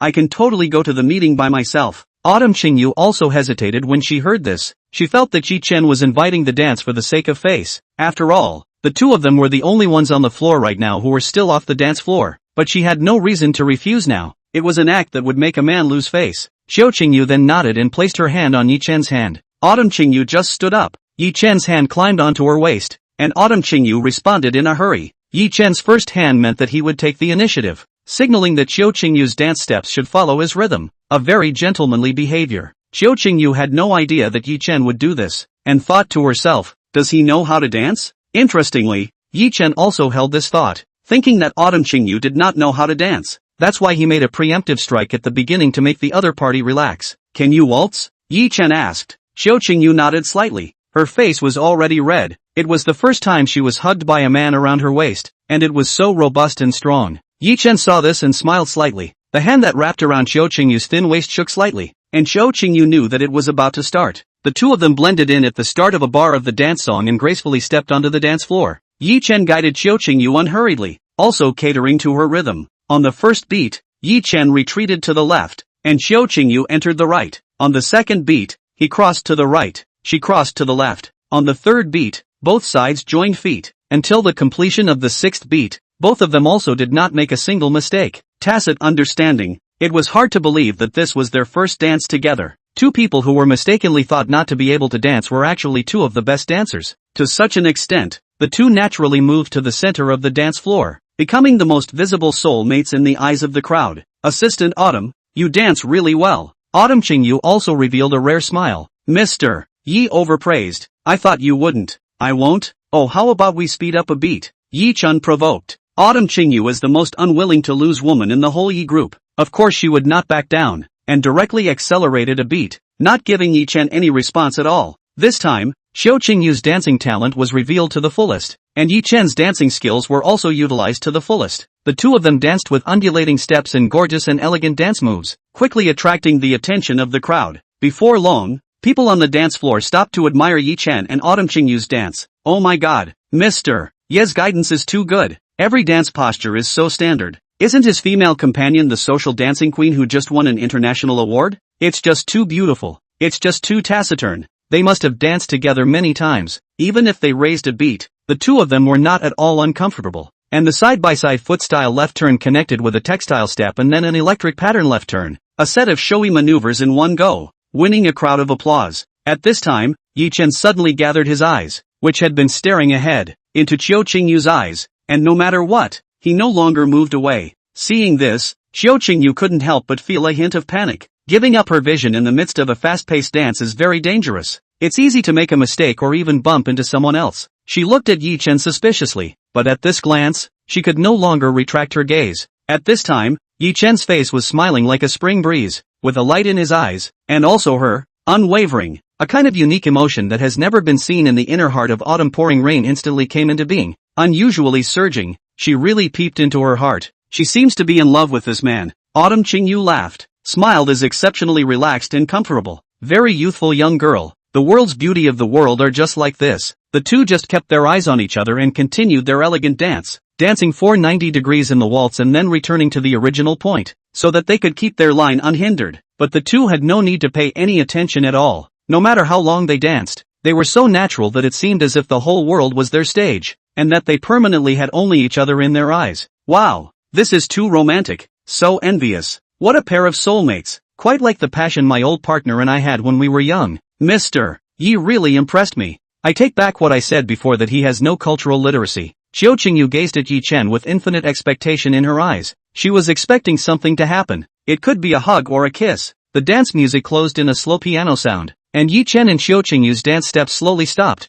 Xiao Qingyu's fantasy did not happen. The applause once again resounded warmly. Ye Chen then realized that he and Xiao Qingyu were the only two people on the dance floor at this time, and he also suddenly understood something. Ye Chen put his hand to his chest and thanked the guests in different directions for being so appreciative. Autumn Qingyu, who was detached from Ye Chen's gaze, also took a while to slow down. Then another dance song slowly played, and everyone got into the dance floor, wanting to try and dance to the effect of Ye Chen's two men. Ye Chen twisted his head to look at Xiao Qingyu and found that she was a bit disoriented, so he pulled her to the terrace. What's wrong with you, Assistant Autumn? Uncomfortable? Ye Chen asked. Autumn Qingyu shook her head rather excitedly and smiled. No, it's just that the time just now was a bit marvelous. Marvelous? You wouldn't be dancing with a boy for the first time, right? Ye Chen probed. Xiao Qingyu nodded again, but this time she was coy. Ye Chen couldn't help but be even more confused. Tonight's Xiao Qingyu seemed to be a different person. Her usual icy aura was gone. It's actually my first time dancing with a girl. It feels wonderful. Autumn Qingyu was quite surprised. She completely couldn't imagine that Ye Chen had danced such standard steps on his first try. Why does it feel marvelous? Ye Chen smiled and gestured for Xiao Qingyu to sit down. Then he brought 2 cups of red wine and began to reminisce after taking a sip. Since the time I understood, the chairman of the board, as you call him, that is, my father, would attend the business community conference with my mother and me every year. But the old me found such gatherings not at all interesting and extremely boring. Almost every time I came, I would fall asleep, and I would wake up just as the dance music was playing. Every time I opened my eyes wide, I would see my parents dancing on the dance floor, always occupying the center, the most visible position, with no one failing to praise and applaud them. Back then I didn't understand why or what the point of such an event was, but just now I realized that the original soul communication between two people is something I can't imagine or experience alone. Until just after I shared a dance with you, I realized that it turned out that my parents were two people who loved each other very much, and this was their way of expressing their love to each other, and even to everyone else, and I felt a bit touched and happy. Speaking of this, Ye Chen also revealed a rather embarrassing smile, as he was not the type of person to be melodramatic. It was really a bit shameful. Xiao Qingyu had been listening quietly. She also longed for that kind of sincere emotion within her heart, but no one had been able to touch her heart. You have neglected too many people around you in the past, and missed out on too many beautiful things, but don't regret it. The best moment is always now. Xiao Qingyu also spoke rare words of comfort. Ye Chen was a bit hesitant inside at this time. A trace of emotion also welled up inside him, but he wasn't sure. Although two dancers who had a tacit understanding and an emotional exchange in their eyes might indicate that they were a good fit. However, Ye Chen knew that his dancing skills were given by the system, and it might just be the system communicating with Xiao Qingyu, not himself. If he really wanted to detect this trace of emotion, Ye Chen did not want it to be through such a way, but in his own way. Ye Chen hastily pressed down the emotions that suddenly surged out of him just now. Almost he was impulsive. Xiao Qingyu was again slightly lost inside. She had already noticed that Ye Chen's lips were not self-initiated, but in the end, nothing happened. Perhaps he was also anxious inside. Xiao Qingyu knew that she was also a slow woman, so it was better to leave everything to time. Mr. Yi, you are a very charming man. Xiao Qingyu finally spat out this sentence. Ye Chen also smiled smugly when he heard this. You're also a very beautiful woman. Assistant Autumn, the most beautiful of all the women I've seen. Humph, you've coaxed quite a few women down like this before, right? Don't forget how the people of Jiangqing City call you. Xiao Qingyu suddenly resumed her usual icy coldness, twisted her head and walked away, but with her back to Ye Chen, she was all smiles filled with joy. Hey, my assistant's temper is also too eccentric. Right, Assistant Autumn, you wait for me. With the gradual rise and fall of a dance song, today's night was also coming to a successful conclusion. Except for the 4 big families leaving the meeting in the middle, this business conference was still very smooth. Importantly, now the celebrities and aristocrats of the entire Jiangqing city had seen Ye Chen's uniqueness, and Ye Chen had also met quite a few friends from the business sector in this conference, which was richly rewarding. Chapter 40, $10 billion Jade Pendant. Stepping into the late night, Ye Chen sent Xiao Qingyu downstairs of her house safely. As she was saying goodbye, Xiao Qingyu was still expecting Ye Chen to say something. At this time, Ye Chen was about to open his mouth, and Autumn Qingyu couldn't help but hold her breath. Chapter 44, Getting to Work on Time. You still have to go to work on time tomorrow, or else your salary will be deducted. Oh, Xiao Qingyu responded with a speechless face and went upstairs without looking back. Ye Chen shook his head helplessly and left with a spring in his step, as he was in a really good mood. The Rolls-Royce drove into Ye's manor in a short while inside the mansion there was an anxious woman pacing back and forth. Hearing the sound of the car directly ran out of the doorway to wait. Ye Chen was just about to enter when he saw her with an anxious face. Mom, what are you doing here? Ye Chen, how did the business conference go today? You didn't mess up for people, did you? Ye Chen was helpless for a while. It seemed like he was really too naughty in the past. It was also a helpless move for Ye mother to allow him to attend on behalf of the Ye family this time. After all, Ye father was still in a coma today. Why do you think of me like this? Come, I brought you a gift. Ye Chen said and then shoved the broken jade pendant that he had auctioned at a sky-high price into his mother's hand. Ye mother took one look and became angry, saying, "Where did you pick up half a jade pendant? You are not saying to be angry with me. This is what I spent $10 billion to snatch from the mouth of that woman surnamed Chen. It's too bad you didn't see her expression at that time." Ye mother sniffed was even more excited. You actually spent $10 billion just to fight for a breath? Ye Chen just remembered that his mother was a frugal person and quickly pacified. Mom, I danced today, quite like you and Dad back then. I hope Dad wakes up in a hurry. I still have to watch you guys dance. Ye Chen said and hugged his mother fiercely before escaping, leaving Ye mother in a daze. She originally thought that Ye Chen was trying to change the subject, but after recalling Ye Chen's words, she smiled contentedly. The night was a success for Ye Chen and the others, but on the other side, the media reporters were busy because there were too many things to say tomorrow. By the next day, the headlines of the newspapers were all over the place, and it was both exciting and anxious to see Ye mother. Ye Chen just woke up and went downstairs. Ye mother grabbed him over, pointing to the headlines in today's gossip magazines. The headline was Ye Group's boss is acquainted with Shinirong and has a close relationship.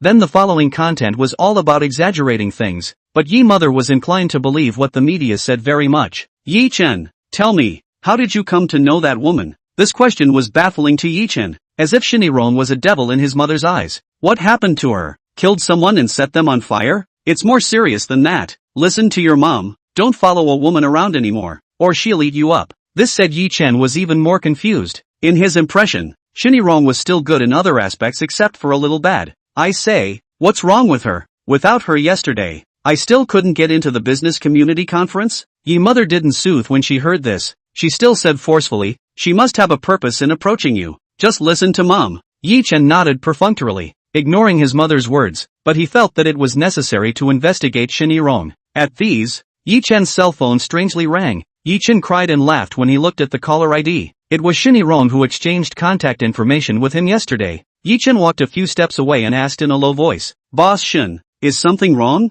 Mr. Yi, there is an antique on my side that I would like to ask you to help identify. Can you come over to my house? You have such a big auction house and still worry about not having an appraiser? Ye Chen was puzzled. The head of the cell phone paused, and then said, no one can appraise it. I think you must be able to, and my side is more anxious. Please. Shinirong's voice was so calm and flavorful even when she was in a hurry. It could be said that talking was better than singing, making people feel unusually pleasant and intoxicated. So anxious? Fine. I'll consider it as returning a favor to you. Afterwards Shinirong told Ye Chen the address. Ye Chen realized that she lived not far from herself. Both live in Jiangcheng City's richest piece of rich area, Hidden Dragon Mountain City. It was not an exaggeration to say that half of the people at the business conference lived in this luxurious residential area, and the Yi family was naturally no exception. What was different was that the Yi family lived in the area with the highest elevation, and their status was placed here. Shinirong's home in the mountain city halfway up the mountainside at the lot, but it is also already worth a lot of money a set of landscape garden sets of houses. Ye Chen see and not far, simply wearing big pants, stepping slippers walking over, to Shinirong said the address. Ye Chen looked at the same thing out of place here. He saw a battery car parked outside Shinirong's mansion. Really intriguing. Ye Chen pressed the doorbell. The door immediately opened. Opened the door is precisely Shinirong. But when she saw Ye Chen, not embarrassed by covering her mouth. Only yesterday she saw the prince like Ye Chen. Only a day later the prince turned into a bad old man with slippers dangling from his feet. Mr. Yi, you really have character, Shinirong said awkwardly. If the other party was not Ye Chen, he would have kicked her out long ago. Ye Chen looked at himself and laughed. Boss Shin, you also have character. The battery car at the door is exquisite. What battery car? Amused. Please come in, Shinirong asked doubtfully, but quickly thought of something and laughed as more embarrassed. Ye Chen just entered the door, smelled a strong smell of alcohol, and could not help but frown, but he could not smell it on Shinirong, so there was someone else in the house. As expected, When he arrived at the living room, Ye Chen saw a man with a red face, but fell still sober was drinking red wine. When he saw Ye Chen come in, he immediately stood up. "Shinny Rong, what do you mean by this? Finding a third-rate person to appraise a treasure?" the man questioned. As soon as he opened his mouth, the smell of wine almost intoxicated Ye Chen. As soon as the man opened his mouth, Ye Chen felt that this was not a simple matter. No wonder Shinny Rong was in such a hurry. It turned out that there was a drunkard messing around in her house. "Hu Han Rong, you less dog-eyed. This is Ye Chen, the general manager of Ye Group. I specially asked him to come over for appraisal. Show me some respect," Shinny Rong angrily rebuked. "Ye's Group? Which group? Never heard of it. Please, you hook up with a man, also pick a decent point. Look at this thing dressed like a hooligan,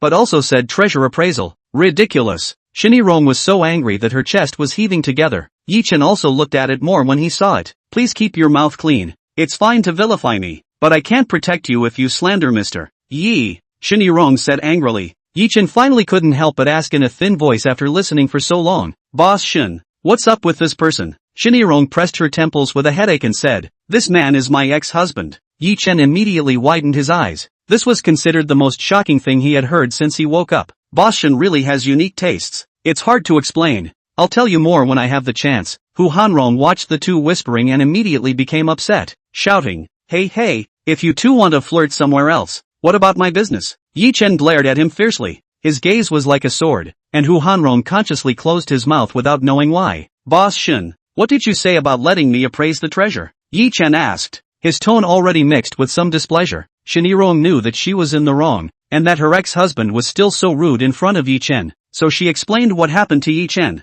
"My ex-husband and I counted our property when we divorced. At that time I kept a large porcelain vase and gave him compensation, while he later said that this vase was very valuable, and asked me to make up the difference in the price of this vase. I refused to do so he came here every day to make trouble." "Making you laugh, Mr. Yi," Shin Yirong said awkwardly. Ye Chen was a bit surprised. It was unexpected that Shin Yirong surfaced scenery, but privately these family matters happened, and that ex-husband of hers was also pressed not to look like someone who would drink Shin Yirong involved in the relationship. "This bottle is very valuable? Why would Boss Shin not be willing to part with it? Besides, with your financial strength, wouldn't it be better to compensate him?" Ye Chen raised his question. "It's not a treasure. It's just that this porcelain vase was left to me by my grandfather. I can't let it go to him. Moreover, it's not a matter of money, but a matter of principle. I won't pay for the bottle if it's not worth that price, and if I pay for it, he'll do the same thing next time." Ye Chen couldn't help but nod. Shin Yirong's explanation was still quite understandable to him, and now he was just very curious. What exactly is a porcelain vase would make a huge piece of auction house? People just can't identify it. "Can I take a look at the object?" Ye Chen proposed. "Of course, I'll bring it out for you," Shin Yirong responded and left the living room. After saying that, only Ye Chen and Hu Hanrong were left facing each other in the living room, and the latter's sharp gaze hadn't eased up at all. "Hey, white boy, how much did that woman pay you to act?" Hu Hanrong provoked. Ye Chen didn't get angry when he heard that. It would be too irrational to get serious with a drunkard. Then he found himself a chair and sat down, as if he was in his own home, so angry that both of Hu Hanrong's nostrils couldn't breathe. At this time Shin Yirong holding a half-meter high porcelain bottle came out. Hu Hanrong's attention immediately transferred to the bottle. Shin Yirong said, "Mr. Yi, this is the porcelain bottle. You take a closer look." Hu Hanrong was unimpressed and laughed. Keep acting. I'd like to see what cause you can tell by inviting this little white boy." Saying that, he collapsed on the sofa and continued to fill himself with mesmerizing soup. Ye Chen received the porcelain bottle. The first-hand feeling is heavy. This porcelain bottle is heavier than he imagined. Professionally speaking, it is that it is heavier than the same type of porcelain vase, and the reason for this heavy is not because of its size and material, but on the craftsmanship problem. But it is certain that this porcelain vase will not be top quality. Chapter 41, 3-Match Rendezvous. Appraisal of porcelain. Must look at the tire. Ye Chen found that there is a circle of swirls above the tire, which indicates that it is hand-drawn billet, and its glaze is powdered green, ground blue and white, which can also indicate its age. Ye Chen also from the bottom of the bottle can be seen there are many traces of natural wear and tear. The mouth of the bottle also has some bumps. These are traces that cannot be caused by human hands. It can be seen that this is an old thing. At this time Ye Chen asked, "Boss Shin, how much did he ask you for this bottle?" "I compensated him $20,000 for the divorce before, but he now wants me to give another $300,000, so it seems like it was you, Boss Shin, who brought up the divorce, right? How much of the property were you adjudged to share with him?" Shin Yirong said without hesitation. "Half." Ye Chen smiled at his words. He turned to Hu Hanrong and said, "Mr. Why do you think that this porcelain vase is worth 640,000? Hu Hanrong waved his hand and fought his way up from the sofa and said, I don't understand this, but my friend said it's worth this price. He is a professional appraiser. Ye Chen couldn't help but smile bitterly. He seemed to understand a bit why Fenglitzi only had 2 disciples, because there were just too many third-rate people who were muddling through in the treasure appraisal world. Then what did your friend say? Ye Chen pursued. Hu Hanrong hiccuped again and recalled. He said that the decoration on it could prove that it was a common decoration in a large family in the Qing dynasty, and that the craftsmanship was unique to the Qing dynasty. Mr. Yi, is he right? Shinirong looked at Ye Chen and asked, but at this time, Ye Chen nodded. Shinirong was confused. Is it possible that this porcelain vase is really that valuable? Hu Hanrong saw the situation, immediately sobered up,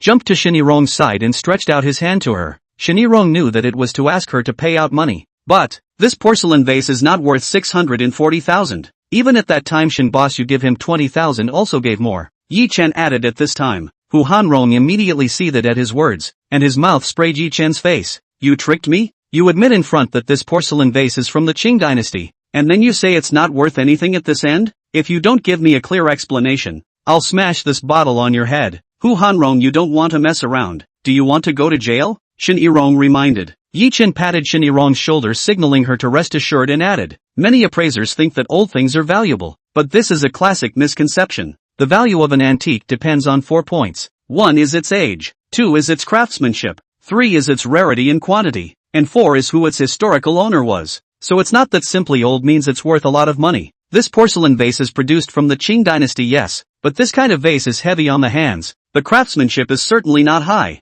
It should be a common container in the home of people at that time. That is to say, this kind of porcelain vase has a very large number. So this porcelain vase is not worth much, at least for that matter. It is not worth $20,000, not to mention the $640,000 that you proposed. Ye Chen patiently explained to Hu Hanrong word by word. Hu Hanrong listened and pressed on. He cursed, you're a bull expert,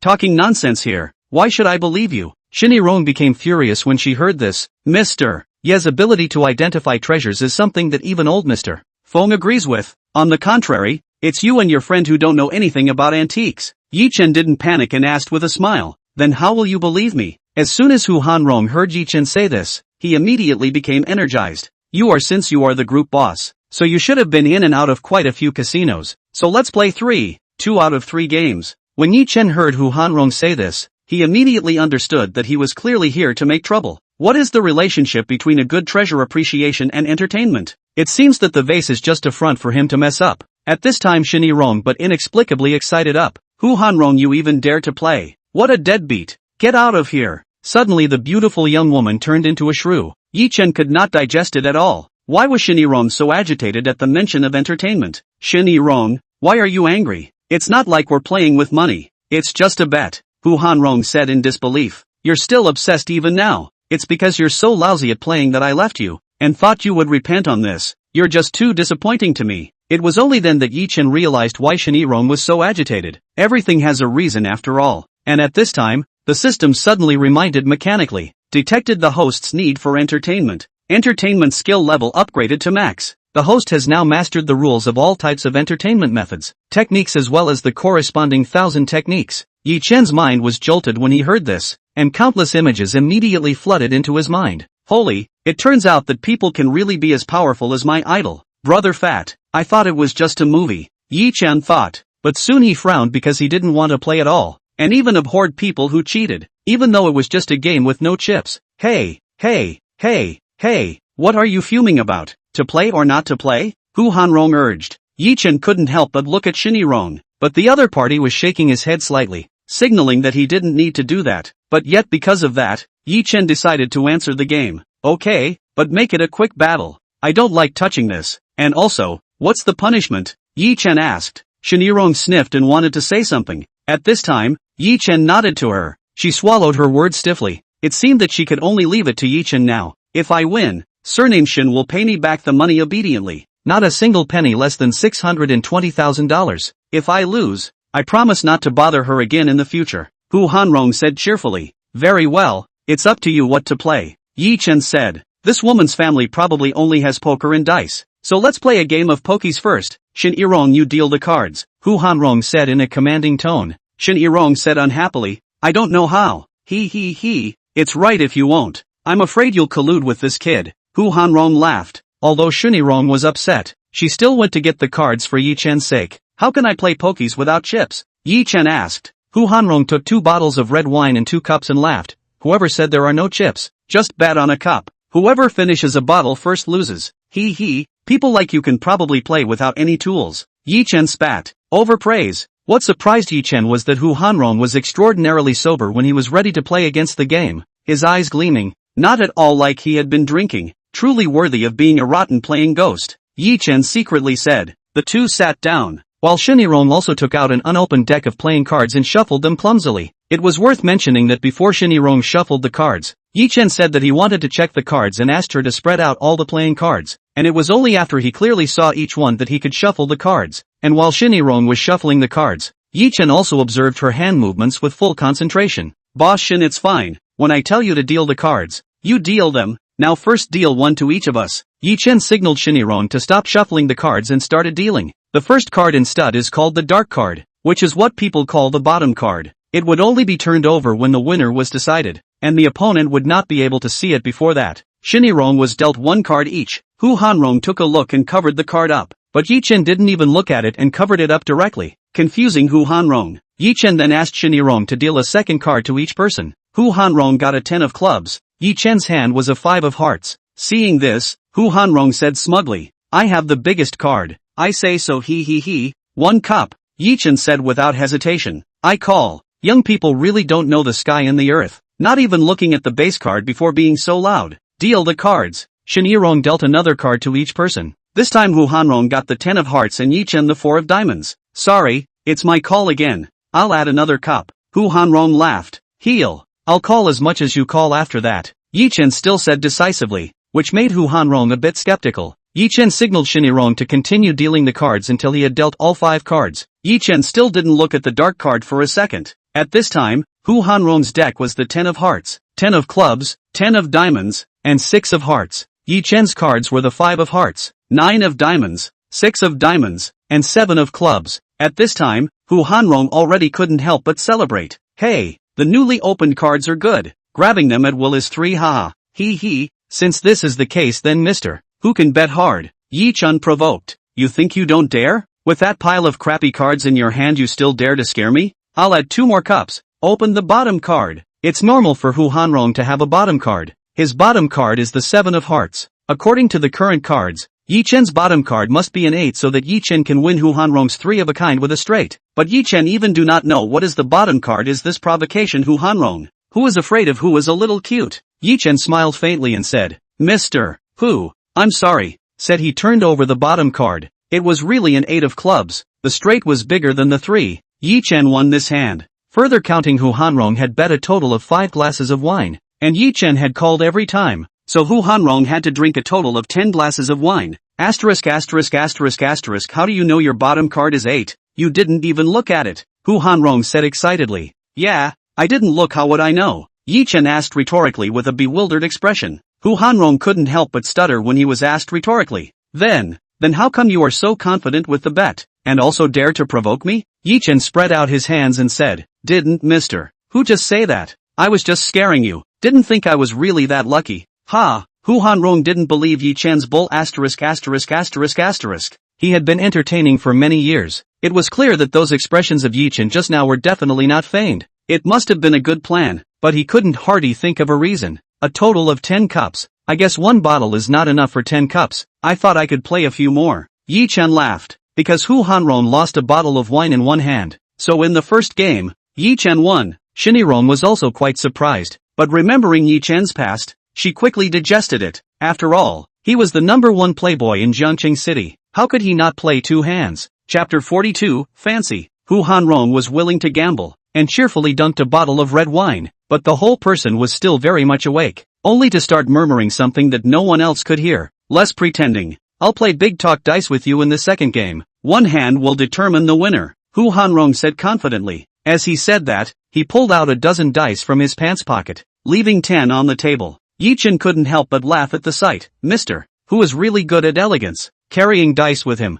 I will only bring dice, not anything else. You know what I mean, right? Hu Hanrong said in a mysterious manner. It seems that Big Talk Dice is Mr. Who's best form of entertainment. Ye Chen said. Shinirong, go get 2 opaque cups over here, Hu Hanrong ordered. Ye Chen frowned slightly at his words. He didn't know why. He just couldn't get used to hearing Hu Hanrong talking to Shinirong like that. But his relationship with Shinirong was just average. Boss Shin, please. As long as it's not too big of a sealed container, Ye Chen added gently, completely opposite to Hu Hanrong's tone. Shinirong smiled and nodded with him before walking away. Hu Hanrong snorted disdainfully at the sight, feeling more and more that Ye Chen and Shinirong had an ulterior secret. Soon Shinirong brought out 2 brand new mouthwash cups. Hu Hanrong put 5 dice in one of the cups and then threw it to Ye Chen. Ye Chen picked it up and took a look at the number of points in the cups before retracting his gaze, reaching out to indicate that Hu Hanrong could start first. Hu Hanrong raised his sword eyebrows, his eyes snapped up with determination. The hand that grasped the cup rose to scoop up the 5 dice on the table, and the cup instantly went crazy, and Hu Hanrong also thus left a crack. Is shaking the dice before the dice are displayed on the table. Hu Hanrong skillfully shook the cup, simply to play out the flowers. Suddenly the cup came to around the hand 360 degrees rotation, and then threw the cup to the table, then even turned up by itself. Finally, Hu Hanrong grabbed the cup to the table and blasted a cover. Bang sound, the momentum immediately out. Anyone who has played this game knows that this last move is very important, not only to show the momentum but also to determine the number of points of the dice. Your turn, Hu Hanrong signaled. He wanted to see what else Ye Chen was capable of. To his disappointment, Ye Chen didn't have any fancy maneuvers at all. He just simply covered the cup over. Hu Hanrong immediately became angry. What do you mean by this? Looking down on me? How can I have the skillful techniques like you, Mr. Hu? I hope you understand. Ye Chen pretended to be penitent. Hu Hanrong couldn't help but feel smug at his words. He glanced at his points and said, humph. I'll call first. 3 2s. After that, Ye Chen blurted out, 3 5s. Hu Hanrong couldn't help himself at this point, and slammed his hand on the table, cursing, Chao Nima, are you fooling me? Playing stud without looking at the bottom card, and now without looking at the dice? Who stipulates that you must look at the dice when playing pokies? Besides, isn't it more favorable for you? Ye Chen said blandly. You, very well, since you're asking for death then I'll be rude. If you're capable, don't look all the time. Hu Hanrong gritted his teeth and said. Ye Chen spread his hands, signaling that it didn't matter. Hu Hanrong continued to shout, 3 2s, lent. In Big Talk Dice, point 1 was the default replacement for any point, and if someone called out lent, then point 1 could not replace any other point. Ye Chen raised an eyebrow at his words and shouted, 3 5s, lent. As soon as the words fell, Hu Hanrong opened the gargle cup, in which lay 3 2s, and 2 4s. Open. If you're capable, open 3 5s and come see me, Hu Hanrong said triumphantly. Ye Chen laughed bitterly. Maybe there really is? There is your ass. You didn't even look at the points, and you dare to call 3 5 lent. If you have, I'll drink your bottle of wine too. Ye Chen shook his head and opened the gargle cup nonchalantly. There were really 3 5 points lying inside, a 3 point and a 1 point. It's really there. Sorry, Mr. Hu. 2 out of 3, I win. Hu Hanrong brought his eyes to the dice, and after making sure he wasn't blinking he sat down on his butt on the stool, very demoralized. Then he suddenly stood up again and pointed at Ye Chen and cursed. I'm not convinced. You cheated. Right, definitely. Mr. Hu, you brought this dice yourself. I didn't even check it. I didn't even shake it. I didn't even look at it. May I ask how I cheated? Ye Chen asked rhetorically. I don't care. You must have cheated. Hu Hanrong played a scoundrel, and could not tell where Ye Chen went wrong. Then what does Mr. Hu say to do? Ye Chen wasn't afraid to suffer and took another step back. Let's play another game. One game to decide the winner. If I lose again this time, I'll have no more complaints. Hu Hanrong patted his chest and said. Shinirong refused at this time. Hu Hanrong, don't you feel ashamed? Being willing to gamble is the most basic quality. How can a person with no quality win? Ye Chen waved his hand and said. I've already given face by agreeing to play 2 games. Please, Mr. Hu, don't force me to do something I don't like. Since you don't want to entertain, let's have a horse race. That's always fine, right? Hu Hanrong really felt that Ye Chen was too evil, but it would be different if it was a horse race. Ye Chen had no way to control the horse race even with his superior skills and 1,000 tricks, but it was the same for Hu Hanrong. But as things stood, Hu Hanrong could only let go and compare his luck with Ye Chen. Horse racing? I haven't heard of this kind of game. How is it a race? Ye Chen asked. At this time, Hu Hanrong turned on the TV. The horse race will start in 10 minutes. The TV screen has appeared on the names of the 8 horses participating in the race today. Hu Hanrong pointed at the TV and said, there are 8 horses' names on it. Let's choose one of them. and whoever's horse has the best name in the next race will win. Interesting. Ye Chen chimed in again. Shinirong sniffed and became unconvinced again. That's not fair. Mr. Yi has never raced a horse at all, so how would he know the horse's strength? On the contrary, you know everything. Hu Hanrong didn't feel ashamed at his words. You're wrong, although I do roughly know the weekday records of these horses, but races are unpredictable. Who knows which horse will poop today? You. Shinirong was so angry that she stomped her feet. Mister, who is right? Who knows which horse will strain today? Ye Chen said intriguingly. It's good that you agree, and I won't bully you, so you'll choose first. Hu Hanrong pretended to be generous and said, Mister, who you are polite. I don't know anything at all. Just let you help me choose a random horse. Hu Hanrong almost jumped up in joy when he heard that, so that he just had to pick the slowest running horse for Ye Chen. Wouldn't it be a sure win? He verbalized that the race was just fickle, but the strength of each horse was relatively stable, and people could largely guess the approximate ranking. Then respectfully, Mr. Yi, I will definitely pick a steed for you. Hu Hanrong smiled wickedly. Shinirong reluctantly glanced at Ye Chen. If he wouldn't be able to let himself pick it, why did he have to let Hu Hanrong pick it? Wasn't it obvious that he was giving away the victory? Ye Chen saw the situation is still maintaining a light smile to Shinirong nodded. Also do not know why. Shinirong C also had to calm down. Soon after, Hu Hanrong chose a horse called Jedi Flying Man for Ye Chen, while he himself chose a horse called Riding Dust. Just by looking at the names, Ye Chen's horse was much inferior. Mr. Yi, the race is about to start. Let's drink while watching and enjoying the race. Hu Hanrong said cozily. Ye Chen nodded casually and took a small sip of red wine. In Shinirong's eyes, Ye Chen had behaved in a very generous and decent manner since he entered the door, and he was still smiling in a cloudy manner after fulfilling all the unreasonable demands of Hu Hanrong. It was rare for such a young youth to have such a mindset. Mister, Yi let you come over so early to trouble you. You haven't eaten breakfast yet, right? I'll go make it for you, Shinirong said. Don't bother Boss Shun. Before Ye Chen could finish, Shinirong drilled into the kitchen. Hu Hanrong saw this and poured down another mouthful of mulled wine. It was really too much for him to harbor. He now thought that the two people must have that relationship. By the time Shinirong came out with a sandwich she had personally made, the horse race had also officially begun.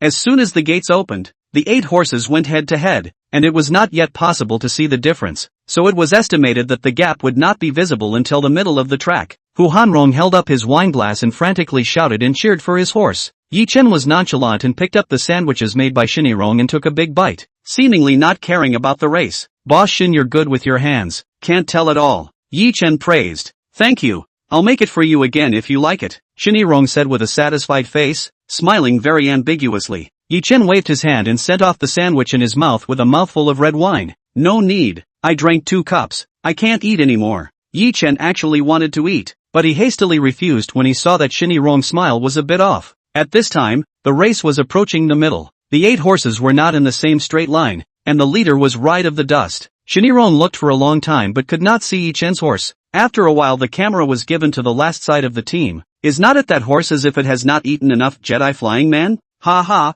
Mr. Yi, you're too unlucky. Mr. Yi, you're so unlucky. In the past, your horse is always running in the top 5, but I didn't expect it to be diluted today. Hu Hanrong said triumphantly. Really? Surprisingly diluted today? Ye Chen echoed. Soon the race was coming to an end. Riding Dusty was already too far ahead of the other horses, and if there was no accident, this race would be won by it. Shinirong, you can write me a check now. $620,000. Hu Hanrong laughed. Shinirong's pink fists tightened slightly. Her heart was very unconvinced, because this race was not fair at all, and she didn't know why Ye Chen was still so confident. Chapter 43 really stretched. Hu Hanrong, you cut the crap. The match isn't over yet. The outcome is anyone's guess. Shinirong said. Alright, then I'll accompany Mr. Yi to drink 2 more cups. Now Ride of the Dust was only 100 meters away from the finish line. Jedi Flying Warrior was also quite competitive, catching up with the penultimate position, but it didn't help.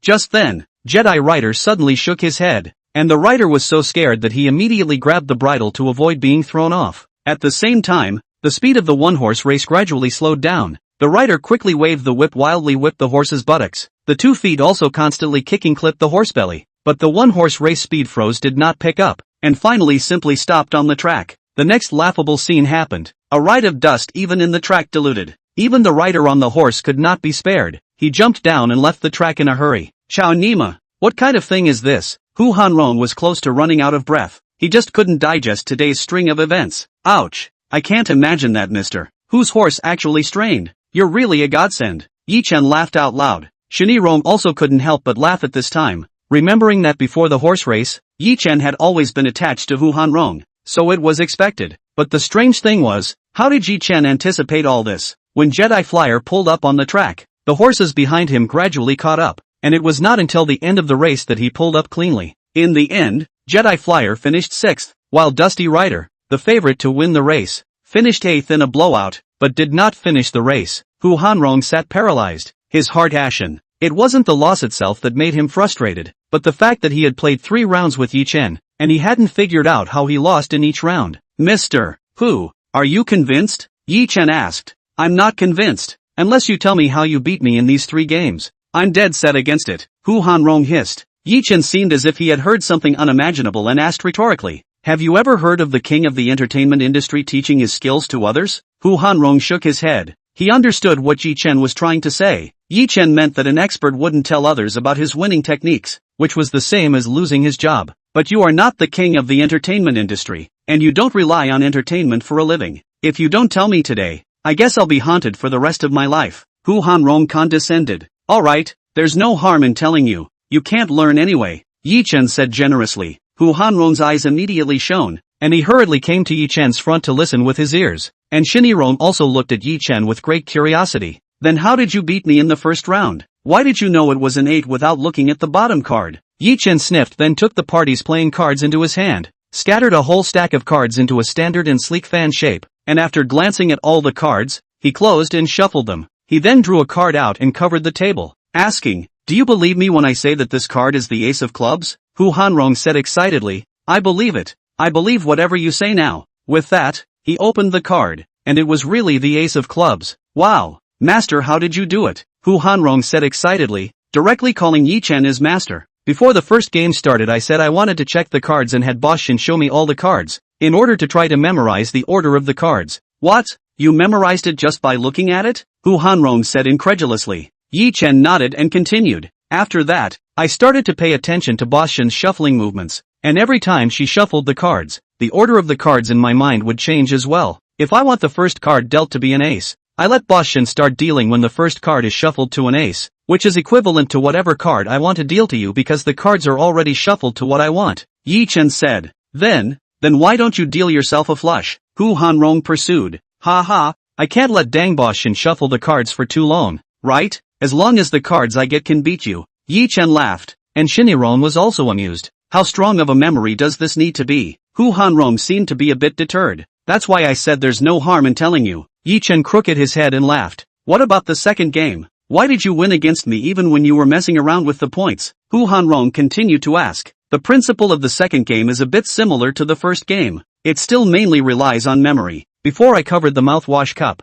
I had already looked at the points inside. As long as I apply some special techniques when I cover it, making the 5 dice turn over smoothly and without bouncing along with the cup during the covering process. At this point Hu Hanrong excitedly interjected, then the points in the cup will become the other side of the points you saw beforehand? Yes, if what I saw beforehand was 1 point, then flipping it over would be 6 points, so I don't need to open the cup to see it. Ye Chen responded, awesome, Master, can you teach me this technique? Hu Hanrong was now completely acting like a child. No, you can't learn it, but, although you know your own points, you don't know mine. Why do you still? Hu Hanrong raised another point of doubt. This is also thanks to those fancy techniques of yours, displaying the 5 dice on the table beforehand. And when you put your hands together, I can recognize from the sound what kind of dice are turned inside. Ye Chen laughed. Now Hu Hanrong really couldn't believe it. The ear could hear it? I don't believe it. You think your brother fat? Ye Chen originally didn't believe it himself, but the system never let him down. All you have to do is show me the dice once before you start shaking it. I can guess what the point is as many times as you shake it. Ye Chen said confidently. Good. Hu Hanrong was instantly excited, only to see that he immediately shook the dice after showing Ye Chen one side. This time he put away those exaggerated maneuvers, only to shake the cup faster. He felt that if he shook it faster, Ye Chen wouldn't be able to hear it. He then covered the cup and Ye Chen spoke. 4, 4, 3, 6, 1. Hu Hanrong opened the cup skeptically and almost didn't kneel down when he took a look. Shinirong couldn't help but cover her mouth when she saw this. The points of the 5 dice inside matched exactly what Ye Chen had said. Whoa, brother fat honestly didn't deceive me, Hu Hanrong shouted. In the second game, Hu Hanrong was also convinced that he lost. In the big talk dice, if he could know each other's points, it would definitely be a sure win. What made Hu Hanrong most unable to figure out was the third game. Ye Chen couldn't have calculated that today's horse would be diluted. Could he? Master Yi, did you make the horse dilute through supernatural power in the third round? As long as you say yes, I'll definitely believe it, Hu Hanrong said reverently. Ye Chen couldn't help but laugh at his words and said, it's indeed a banknote ability, only it's a banknote's banknote. Ye Chen said and even made a gesture of counting money with his hand. But Hu Hanrong still could not understand. When you were drinking yourself into a stupor, I privately used my cell phone to inform my assistant to buy all the 8 horses for today's race. And the horse's dilution was also due to the fact that I asked the horse master to feed it Batu in advance. I purposely made your horse dilute just before the finish line. That's a good script, isn't it? Ye Chen added another stab. Hu Hanrong covered his chest and opened his eyes to crack. It was unthinkable that the horse race he had watched with such excitement was only a play written and directed by Ye Chen. And when he thought of the way he was watching it and still pleased with himself, Hu Hanrong felt too ashamed. But suddenly he seemed to realize something and hurriedly asked, bought them all? Could it be that you're really Ye Chen of the Yi group? I've never said I'm not, Ye Chen inexplicably said. Then why are you dressed so roguishly? Hu Hanrong directly said, my family lives on the top of the mountain. Just take 2 steps and come down. It's hard not to have to wear formal clothes. Both Hu Hanrong and Shinirong couldn't help but come to a sudden realization upon hearing this. At which point Hu Hanrong was even more afraid to utter an atmosphere. Hidden Dragon Mountain City Peak District. Master Yi just had more offenses, but also hoped to bear with Hu Hanrong guiltily said. See connotation even if it's not, but also please Mr. Hu keep his promise. At this time, Hu Hanrong again tried, Ye masters I will definitely keep the promise. Just I also have an unkind request. Can you? I'd made an exception and told you the principle. And you still want an inch? No. I really admire you too much Master Yi. Please do give me a chance. If you don't want to take on an apprentice just point me a few moves. I promise to leave right after hearing this and disappear from here on out. Hu Hanrong begged. This. Ye Chen couldn't help but look at Shinirong. He wasn't good at coming up with ideas. He still had to respect her opinion. Shinirong said at this time, it's almost noon. I'll go make lunch. Then she turned her head and drilled into the kitchen. Hu Hanrong knew at a glance that there was a show. I knew that Yirong would be soft-hearted. I really wasn't a human being before. Said he began to slap himself. Slapping without false. No need to act. I won't promise you. Ye Chen said helplessly. Hu Hanrong's face immediately darkened. Why? Can't you teach me if you're so good? You lost all 3 games. Aren't you still sober? I'm sober. I'm not drunk at all. Hu Hanrong said confidently. This kind of game isn't fair from the start. There are people like me in all the casinos. So I didn't want to play in the first place. Even if you learn it, it won't end well. So I advise you to quit. After an hour had passed, the tantalizing aroma of rice had snuck into the living room, making people salivate. Shinirong came out holding a plate of steamed Eastern Star Spot and heard Ye Chen say, call this cell phone number to find someone called Uncle Yi. He will arrange a job for you. Hu Hanrong nodded helplessly and seeing the fish in Shinirong's hand couldn't help but quip. Hiss, what a fresh fish. Saying that, he twisted his head and met Ye Chen, who rolled his eyes twice if he meant it, and Hu Hanrong immediately understood. Chapter 44 Waste Ex-Husband. Hey, I have to go beforehand.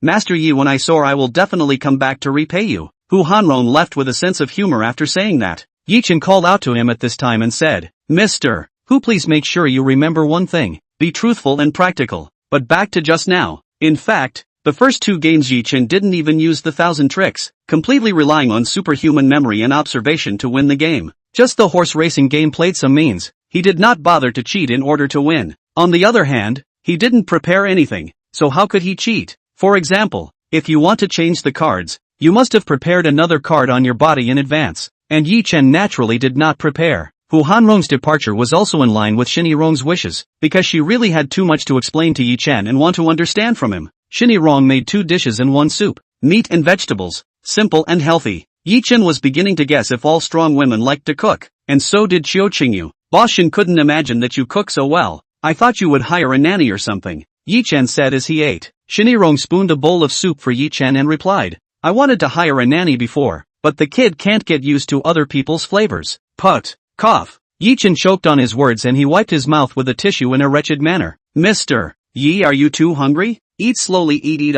Shinirong helped Ye Chen pat his back and said, Boss Shin you actually have a child? Ye Chen said incredulously. Shinirong reluctantly nodded. It's the child that Hu Hanrong and I had. She's already 4 years old and is now living at her grandmother's house. Ye Chen couldn't help but feel a little lost at the words. The thought that Shinirong, such a heavenly man poison, already had a child with someone else, he was psychologically unbalanced. And it was still Hu Hanrong, such a lousy person. Even though he didn't have feelings for Shinirong, he didn't know why, he was just upset. That said, how did Boss Shin get with that person? Ye Chen raised his biggest doubt, and it was also the one thing that Shinirong wanted to explain the most. Shinirong put down her chopsticks and sat up. Mr. Ye, have you never seen this person before? Boss Shin means this person. I should have seen this person? Then he should have been very honorable in the past, right? Mr. Ye, you're so smart. He's the second youngest master of the Hu family in Jianghai province in the past. Hearing Shinirong say this, Ye Chen seemed to start having some impression. The Hu family 2 years ago was the number one in Pingchuan City and the third largest family in Jianghai province. The industries that its family was involved in almost covered 360 lines, and its financial power was amazing. But the most famous point was that the Hu family's old man was very strict with his offspring.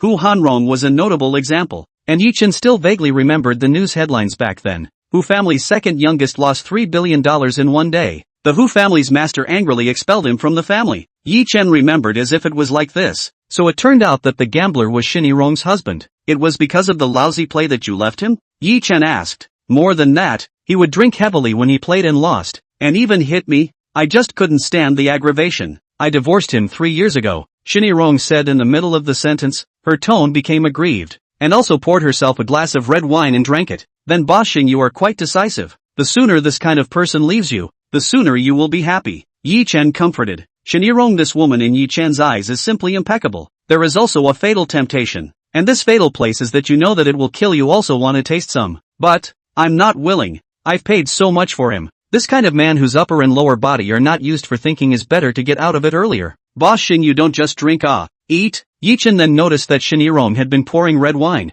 Her face had blossomed into a blush that was delicious. Shinirong at this time turned the conversation and said, Mr. Ye, you are too good. I really appreciate you. Can you drink with me? Shinirong said, and a cup of red wine down. Ye Chen said, Shin boss, you overpraise. You a woman's generation to hold up such a large auction house. I appreciate you, right? Then I will accompany you to drink a little. I don't know if Ye Chen said the wrong flower. Shinirong suddenly slapped the table, and drank a mouthful of red wine and said, who wants to master such a big auction house? It's all because my father forced me to do it. I don't like this job at all. You give me a drink. Estimated that this is still Ye Chen can understand, for others would have scolded Shinirong in pretending. Ye Chen also realized at this time that Shinirong was a bit drunk, but he still had to give face, and then drank another cup. I know, otherwise you wouldn't not sit in your own seat even in the auction conference, and those media seldom see you. It seems that you don't often attend the activities of the auction house, Ye Chen said. Shinirong couldn't help but warm her gaze towards Ye Chen when she heard this,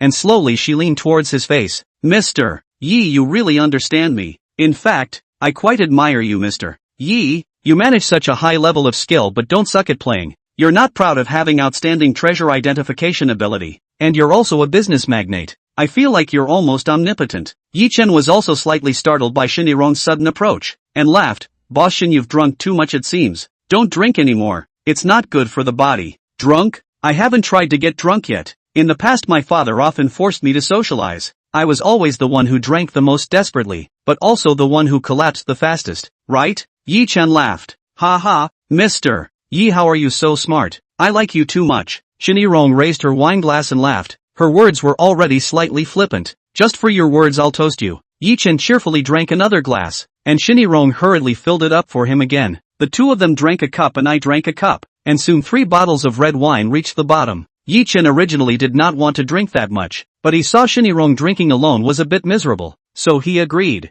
Later on, both of them drank their heads off, and Shinirong had already had to use her hands to support her head in order to sit down. Mr. Ye, you say, is there anything you can't? Ye Chen said confidently with confused eyes. There shouldn't be, at least I haven't encountered it. Every time Ye Chen encountered a difficult problem, the system would help him see it through, and it was not an exaggeration for Ye Chen to say so. Shinirong excitedly applauded. Wow, Mr. Ye, you're so great. I wonder if you can it in your room. Ye Chen wondered if he heard wrong, shook his head violently and said, what did you just say, Boss Shin? Ha ha, I said that you are omnipotent as a man, and you still don't know if you can do it in the room? Shinirong said in confusion.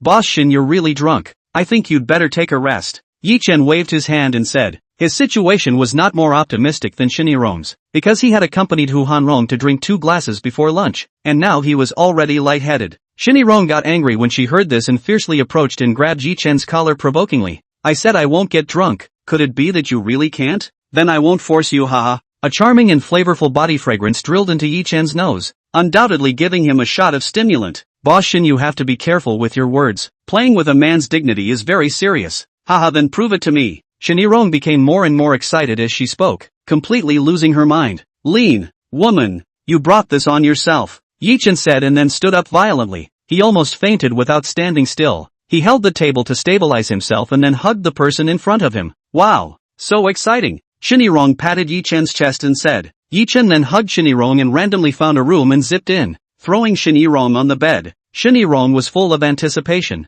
but who would have thought that Ye Chen would say, Boss Shin, you have a good rest. I'll leave first. After saying that, he was about to leave, but he was pulled onto the bed by Shinirong and entangled, spitting out fragrant lotus and constantly challenging Ye Chen's sobriety. Suddenly a bolt of lightning exploded inside Ye Chen. His eyes were firm. A brute force propped up his waist and popped up. Boss Shin, you're really drunk. I won't bother, Ye Chen said seriously, then quickly left Shinirong's home. After Ye Chen left, Shinirong on the bed revealed sober eyes, full of displeasure. Interesting, surprisingly didn't fall for it. Could it be that I'm old? At this time, Ye Chen ran all the way as if he had seen a ghost, stepped on his flip-flops and flew straight up the mountain, rushed back to his homeroom and locked the door, frantically organizing his thoughts. Mom, this thing absolutely cannot be spread out. I heard that Shinirong's dad is not an ordinary person. Will not assassinate me? Ye Chen was afraid. As a rule, Ye Chen shouldn't be afraid, but under the influence of the system, he could now feel a strong sense of guilt and shame.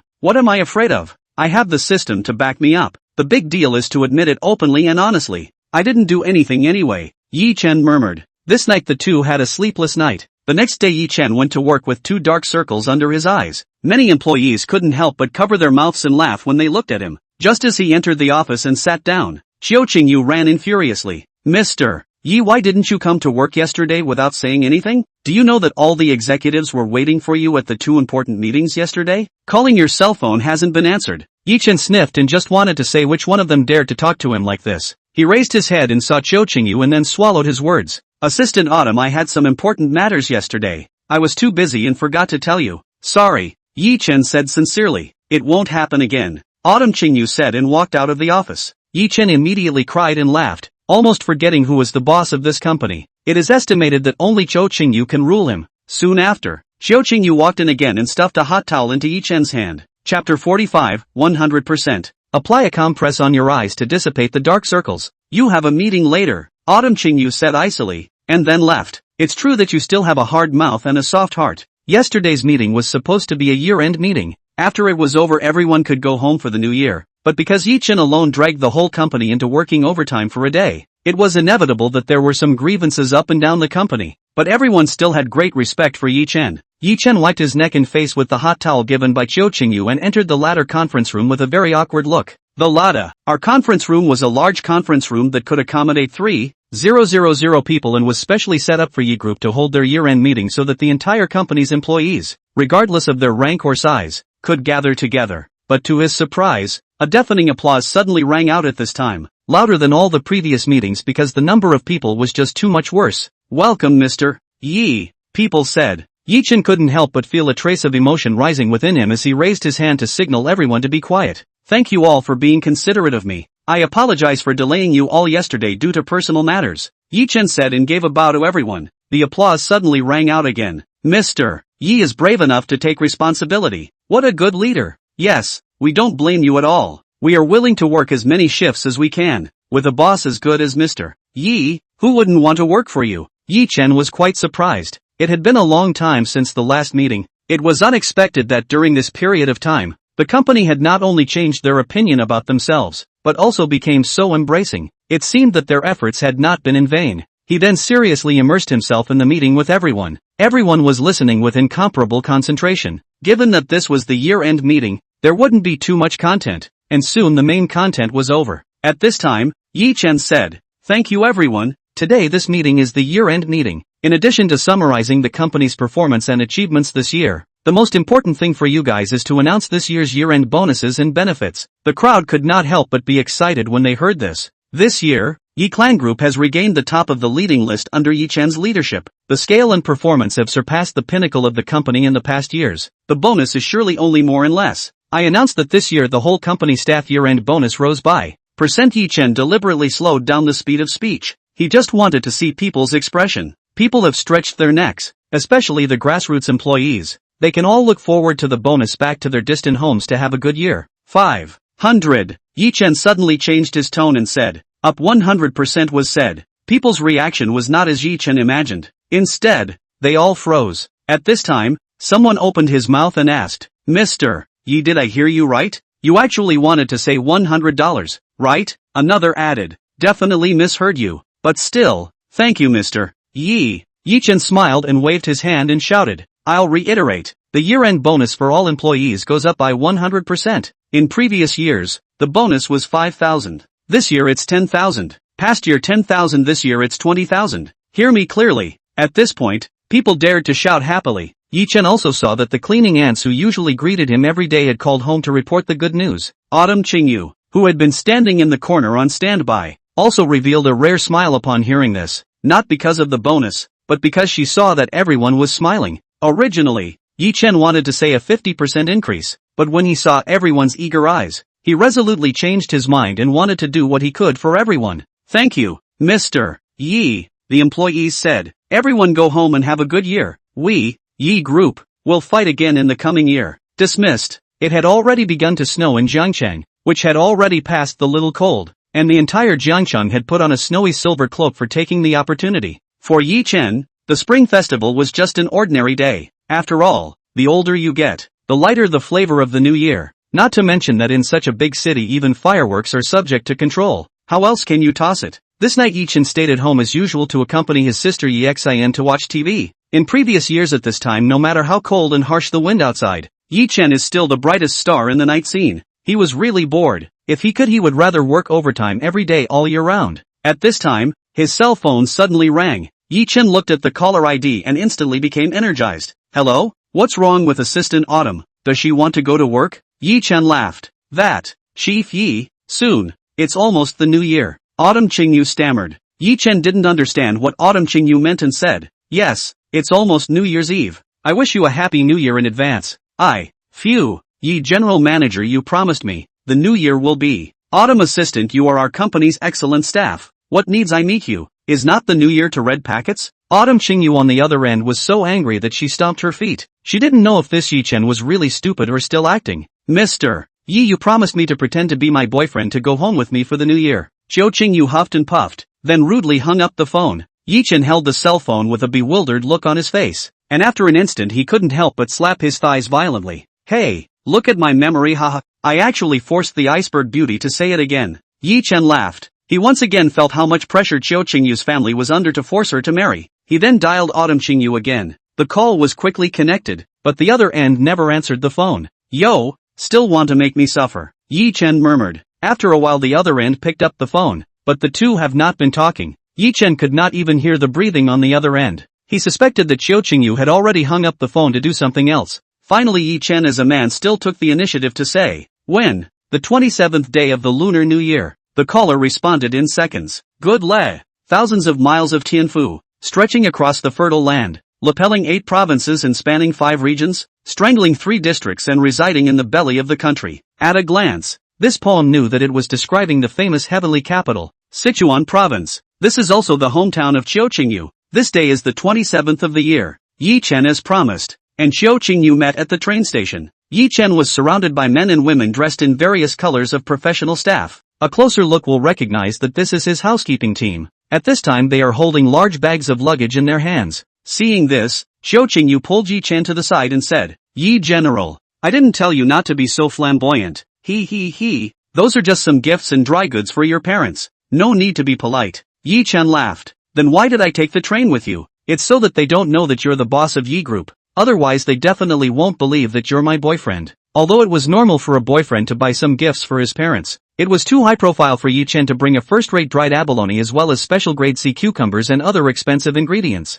That's what Ye Chen heard uncomfortably. "Who says the old boss can't like you? Besides, only a man as good as me is worthy of assistant Autumn, isn't it? Although the words are like this, but my parents will definitely not believe it. So Ye general manager, you still, please, Autumn Qingyu pleaded. Ye Chen shook his head and turned around to say a few words to his team of housekeepers. Ah, young master, you won't let us accompany you to Sichuan province? Uncle Yi, the butler, said unexpectedly. Not only that, you guys even bring back these dried goods and seafood. Then young master, you must be more careful. Our Yi family doesn't have any power in Sichuan province yet. If anything happens, you should look for Mr. Zhuang, Uncle Yi instructed. Ye Chen nodded. The name of the Mr. Zhuang that Uncle Yi said was Zhuang Jiguan. He was also a somewhat famous entrepreneur in Sichuan province. He had already had many years of cooperation with the Yi group, and Chairman Yi had also been deeply acquainted with him for a long time, and he had also taken a plane over to visit the comatose father of Yi earlier. The butler team then left one after another, leaving behind only a suitcase containing Ye Chen's clothes in a very simple manner. I'm sorry, Mr. Yi, this trip is going to be aggravating for you, Xiao Qingyu said guiltily. She didn't know where she got the guts to dare to request the hallowed chief Yi to take the train. The key was that Ye Chen even agreed to it with alacrity. Assistant Autumn, you should not be burdened. I only agreed to you in order to experience a little bit of life, and I also ask you to arrange it. Ye Chen laughed, and Xiao Qingyu's heart felt a lot more comfortable after hearing this. Zhangcheng City was located on the east coast of the country, and Sichuan province was located in the southwest. The distance between the two was close to 2,000 kilometers, which meant that the two would have to spend a day and a night on the train. This is commonplace for Xiao Qingyu. While Ye Chen is still the first time to try not to take a plane to go out of town, he does not mind, but rather quite looking forward to it. This time Ye Chen had his own little reason for being so quick. He wanted to experience the life he had never tasted. He knew that his previous pettiness was because his family had spoiled him since he was a child. Now that the system has given him the opportunity,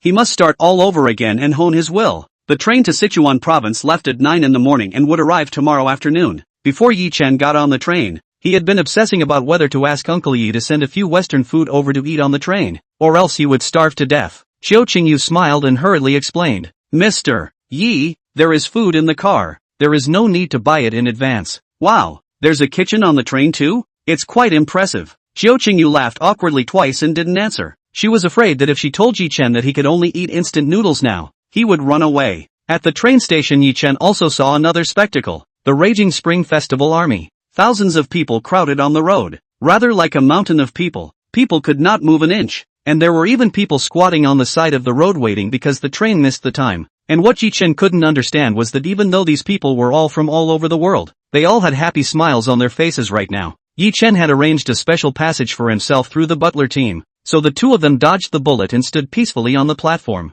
At this time, a strong man in a big green cotton jacket walked past Ye Chen, and the two of them were a bit close, so the big cotton jacket brushed against Ye Chen's customized suit. Chapter 46: The Journey of 1,000 Miles. Ye Chen also did not get angry, just silently patted his clothes. This scene let Autumn Qingyu look in the eyes. At 9 o'clock in the morning, the classic green train started. The two people's position is also deliberately arranged in the highest price one car, but you have to realize that this is in the Spring Festival. No matter how expensive, the tickets will be looted, because if you don't buy it, you may not be able to go home. So car number 1 was still as lively and crowded as the other car festivals. Ye Chen just sat for a while and couldn't sit anymore. Not that the chair was uncomfortable, but he was just too bored. I say, Assistant Autumn, what would you do at this time of the year in previous years? Autumn Qingyu glanced at Ye Chen and pulled out 2 books from her luggage, handing one of them, Gone with the Wind, to Ye Chen. As soon as Ye Chen took a look at the title of the book, the system unexpectedly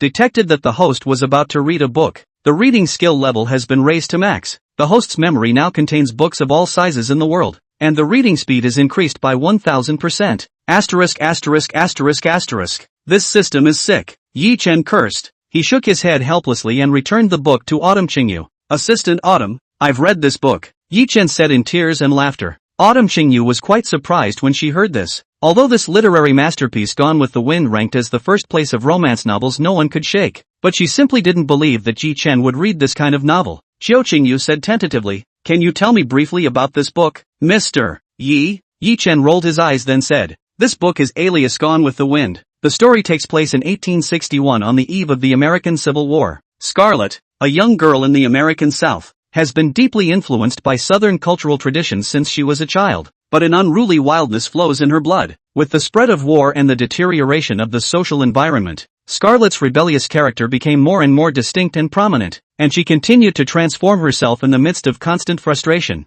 and even changed her family's destiny, creating the image of a new woman in the new era. As Ye Chen spoke, he suddenly realized that what the heroine was going to do was exactly what he wanted to do, only that he was a male. Autumn Qingyu nodded her head in satisfaction. She thought that Ye Chen had simply read it, but she didn't expect him to summarize it in such depth. At least he would have to have read it several times like her to be able to do so. Assistant Autumn, can I walk around the carriage for a bit? Ye Chen asked. Autumn Qingyu looked at the aisle twice and said, it's best not to if there's nothing going on. It will disturb others. Disturb? I see that End is screaming very lively. I want to go and take a look. Ye Chen said and left his seat on his own. Autumn Qingyu had to keep an eye on him from behind. Ye Chen followed the clamor and walked to the end of car number 1, and found that there were 3 people fighting the landlord. He was instantly restless like a gorilla that had been successfully mated. Hello friends, can you let me play a couple of tricks? Ye Chen asked with a smile. These 3 were college student-looking youngsters. 2 men and 1 woman were dressed quite trendy. They should also be the precious children of petty families. However,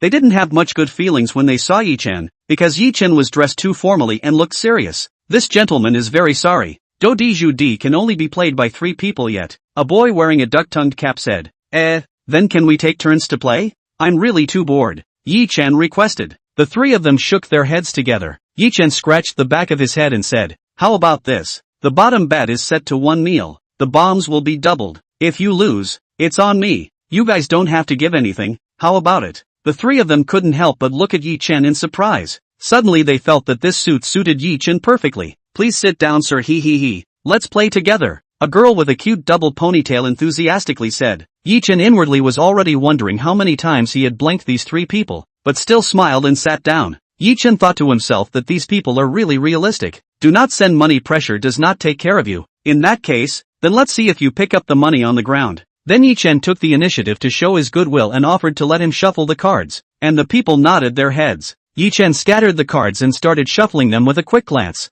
Not fancy at all. However, a closer look revealed that he folded the cards extremely quickly and without any mistakes. While shuffling, Ye Chen suddenly stopped and started dealing. He first drew out one of the cards and showed it to everyone. It was a 9 of clubs. This is the card that determines who holds the right to speak. After counting the 9s in order, the right to speak falls to Ye Chen himself. He inserted the 9 back into the pile and started handing out the cards. He finished in 15 seconds of other people's 30 seconds of work. The opposite 3 started to feel a bit of Ye Chen's intimidating pressure. You have the say. You can choose whether to be the landlord or not. The double ponytail girl reminded. Thanks. I'll just be a little impulsive on my first hand. After saying that, Ye Chen inserted 3 landlord cards into his hand. Then he violently collected and then unfolded the scattered 20 cards of his hand, as if it looked a bit different from before. Ye Chen first out of the card. Low profile single away a 4. The next duck-tongued cap man immediately topped AK. His partner double ponytail female simply threw out the 2. Oh, young people are really cranky. I'm not just out of 4. Well, over it. Ye Chen laughed bitterly. The double ponytail woman smiled smugly, and then threw out 56,789 straight. 3 with a 1. Even pairs, and finally took 2 cards. Xiao, you're awesome. The duck-tongued man licked. Oh, it's a bit of a shame. I also have a consecutive pair. Ye Chen smiled and played his cards out. The 2 men faintly said over, thinking that Ye Chen was just lingering on. Airplane. Pass. 3 with 1. Gone. Ye Chen displayed his empty hands. Not a single card left. Asterisk. Count yourself lucky. Again. 4 eyes, you're on. The duck-tongued man said breathlessly. Then the glasses man went on. This hand was even faster. Ye Chen got the landlord and directly took away 2 people. And after that, for 5 consecutive hands, Ye Chen even won many battles, deflating the sharpness of the 3 young men. Wow, how do I feel that he is weird, said the 4-eyed man secretly. Yeah, I also feel that, and I don't know what's wrong, the 2 ponytailed woman agreed. At this time, the duck-tongued cap man came over to the 2 men's ears and said, I have a way to win him a meal. The 2 hurriedly pursued. What way? Since it's okay for us to lose, let's just fight to be his partner and then madly pit him, won't it be okay? The duck-tongued man said. The 2 couldn't help but brighten up in unison at the words. Right. Ye Chen didn't know what the 3 were chatting about, but it surely couldn't be good, so he just smiled and watched. Good. Let's continue playing. You're also tired, so let's shuffle the cards. The duck-tongued man proposed. Ye Chen immediately showed a difficult expression at his words. That's fine. The 3 of them took a look at the real game and then shuffled the cards nimbly. After Ye Chen didn't shuffle the cards, the words really fell into their hands. The duck-tongued man decisively grabbed the landlord, and the four-eyed man became Ye Chen's partner. The duck-tongued man played his cards first. 3 5s, 3 7s, Ye Chen shouted. Big U. The four-eyed man decisively picked up. Ye Chen gave the four-eyed man a puzzled look, and the four-eyed man gave him a reassuring look, signaling that he was sure of the finish. The duck-tongued man shouted over, and Ye Chen also chose to believe in the four-eyed man and let him continue to play his cards. Who would have thought that he would have gone a single 3 at this point? And the duck-tongued man prettily picked up a 4. Oh, this kid wants to mess with me. Ye Chen secretly laughed. Ye Chen threw out the big king with bravado, and the other two stopped talking at once. 3 with 2. Ye Chen continued to play his cards. Pass. 4 with 2. Gone. Gone again? The duck-tongued man said incredulously. Asterisk asterisk asterisk asterisk. Don't play anymore. It's no fun. The four-eyed man said. Ye Chen instantly panicked. Don't keep playing. Losing all the time. Who wants to play? The duck-tongued man chimed in. Ye Chen thought for a moment and said after glancing at Qiuqingyu who was still reading a book not far away. How about this? I'll pull my friend over to play with me. She's pretty good. How about it? The four-eyed man thought about it and then said. It's still on you if you lose. Of course. He. Ye Chen said and went over to pull Qiuqingyu over. Mister. Ye, I said I don't know how to play poker. Why are you pulling me over? Qiuqingyu said helplessly. Before Qiuqingyu sat down, those two little young men's eyes were looking straight. Even the double ponytail girl also looked at Qiuqingyu very enviously. Beauty, it's okay. We can teach you if you don't know how to play. The duck-tongued man laughed. Yeah. It's right if you don't know how to play. The four-eyed man concurred. As long as Qiuqingyu lost, they were also fed. Ye Chen couldn't help but secretly laugh when he saw the reaction of the two boys. Sure enough, still too young. It's fine if you guys want to continue playing, but my assistant and I have to be on the field. You three take turns. Ye Chen said this in a strange way, and the duck-tongued man almost thought the wrong way. Okay, I'll go first. The duck-tongued man patted his chest and said. After saying that he excitedly shuffled and dealt the cards, the words fell to Qiuqingyu. How is this going to be played? Qingyu said in confusion. Just play the cards according to the size of the numbers, and play the cards with the bigger numbers of others. Ye Chen succinctly said. Beauty, do you want to be the landlord? The duck-tongued man smirked and Qiuqingyu looked at Ye Chen again. You think the numbers of your cards are all pretty big? Then grab the landlord. The landlord can play first. Ye Chen said. Qiuqingyu thought about it and took the 3 landlord cards into her hand. Then she walked away with a single 3. The duck-tongued male hat then played a 2. Ye Chen shook his head and shouted over. Qiuqingyu was puzzled at this time. Why isn't a 2 smaller than a 3? He beautiful girl, you're so cute. Do Diju D is 2 is bigger than A is bigger than Kate, so on and so forth. The duck-tongued man said. Qingyu couldn't help but feel a wave of nausea in the face of this man. It was just too lewd. Not even a word of it wanted to take care of him. She looked at her hand. There didn't seem to be any cards bigger than 2, so she shouted over as well. Chapter 47 Train Ordering. The duck-tongued man then played 3 with 1. Ye Chen didn't, and it was Qiuqingyu's turn again. Can you still play cards like this? Then I have. Qiuqingyu said and then threw out a 3 with 1 with bigger numbers. The duck-tongued man picked it up again,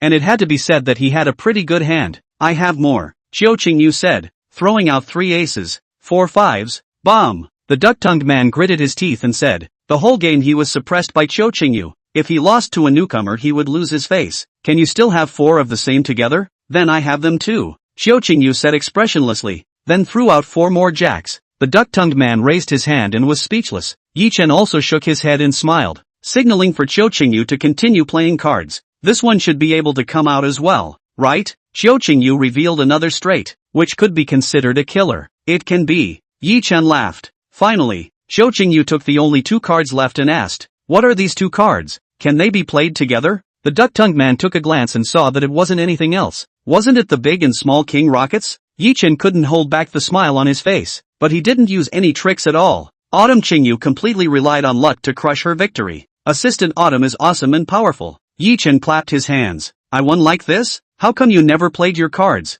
Qingyu was puzzled. Where are my cards as big as yours? Ha ha. After that, the four-eyed man and the 2 ponytailed woman came on, both of which were big wins for Qingyu as the landlord. The 3 young men hung their heads in shame, never wanting to touch poker again. Assistant Autumn, you really don't leave anything to chance at all. Ye Chen laughed. I don't know why you guys kept not playing your cards, and then I played and then I didn't have any. Qingyu said in disbelief. Asterisk asterisk asterisk asterisk. Such a beautiful woman is even more perverted than you. and you still pulled her over, the four-eyed man said speechlessly. Ye Chen also felt that the play was a bit unforgiving. At this time he said, "Come on, let's play again. This time I'll support you guys." The three of them immediately became energized again and asked, "What trick? Since my assistant is so powerful, then you guys can be her partner, so that if she wins, you guys will also have food to eat, right?" The three of them couldn't help but come to a realization and added, "Then you must grab the landlord. Don't worry, I'll shuffle the cards." Ye Chen laughed.